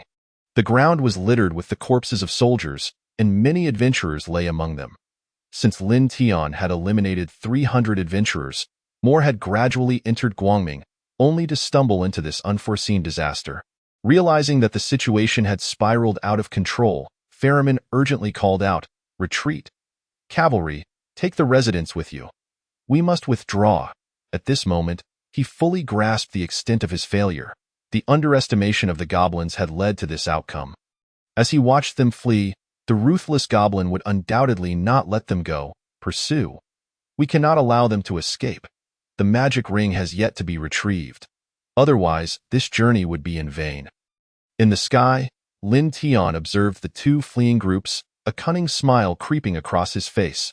Below lay a sea of corpses, goblin, soldier, and adventurer alike. Almost 1,000 in total. He promptly flew to the rear. Instructing 100 of you, grab bags and follow me. Move swiftly. Thus, the goblin horde, led by their frenzied kin, ascended with burlap sacks to commence their reckless collection of corpses. Regardless of size, stature, or physique, every fallen body was unceremoniously stuffed into the sacks. Among the deceased, the diminutive goblins predominated, typically ranging from levels 10 to 20, yet their presence was certainly preferable to none at all. Following them were the human soldiers and a few hundred larger goblins, approximately at levels 30 to 40, thus offering a relatively greater bounty of experience. Once the bodies were fully collected, they retreated, leaving behind 200 larger goblins and several elite warriors to stand by for the final harvest. Lin Tian, riding his dragon, decided to investigate the current situation. After a brief flight, he beheld the brutal goblins engaging in a fierce battle against the human forces once more. However, the humans were retreating as they fought, indicating that their annihilation was merely a matter of time. The ferocity of the goblins had escalated to an overwhelming degree, capable of felling a myriad of foes with ease, executing a one-sided slaughter. Ferriman's eyes burned with fury, yet he felt no fear. Those wretched beasts! Oh, how he lamented not having an additional 1,000 troops at his disposal. Little did he anticipate that he would suffer defeat within the borders of the Lionheart Empire. He felt he had betrayed the honor of his title as Count. The brutal goblins advanced, and any soldier struck was either dead or left grievously maimed, moving inexorably toward Ferriman's position. At that moment, Lin Tian furrowed his brow, astonished by the sight of several distinct lights rapidly approaching from a distance of approximately 10 kilometers along the mountain path. Their speed was astonishing, seemingly beyond that of any human or creature. In the darkness, they were glaringly conspicuous. Could it be that individual? Lin Tian's heart sank, suspecting that the Sword Saint had returned, possibly accompanied by former comrades, as indicated by the goblin assassin's words. Meanwhile, the brutal goblins had reached Ferriman, their bodies drenched in blood, none of which was their own. With a fierce glare, one of them demanded, "Hand over the magic ring, and I may grant you a swifter death." "Magic ring? I possess nothing of the sort you seek. If you intend to kill me, then do so. You lowly beasts are unworthy of negotiating terms with me," Ferriman retorted defiantly, gripping his sword, preparing for a fight to the death. Even aware of the futility of his struggle, even with opportunities to flee, he could not allow himself such cowardice, having once been a knight. Upon hearing this, the brutal goblin refrained from delivering a swift death. Instead, it wrenched the sword from Faramund's grasp, crushing it into a twisted mass. With a furious roar, it bellowed, "Give me my magic ring!" Viscous, foul-smelling saliva splattered across Faramund's face. Bewildered, he replied with indignation, "I genuinely do not know what magic ring you speak of." "Are you serious?" Chapter 54. The Hunter's Guild arrives. The Sword Saint is deceived. Impossible. This makes no sense. Come here. The brutal goblin, flustered, shouted at the beast goblin in the distance. Grabbing him by the throat, it demanded, "What do you mean? Wasn't he the one who took the ring?" "It was indeed him, the leader. There can be no mistake," the beast goblin replied in agony. Yet, Faramund's demeanor suggested he was not lying. Enraged, the brutal goblin gritted its teeth and abruptly snapped the beast goblin's neck. It resolved to slaughter everyone present and continue searching. Faramund's heart raced. He understood that his end was near, and he slowly closed his eyes. Suddenly, a piercing sound of an arrow slicing through the air erupted. From the treetops, a radiant arrow surged forth, striking the brutal goblin and forcing it back several steps, leaving marks upon its crocodilian scales and drawing forth droplets of blood. In response, the brutal goblin's cold gaze turned toward the source, where stood a figure clad in white, bow in hand. With a mighty roar, it bellowed, "Who goes there?" Yet suddenly, it felt a chilling sensation above. The looming presence of death bearing down. It quickly dodged to the side. Boom.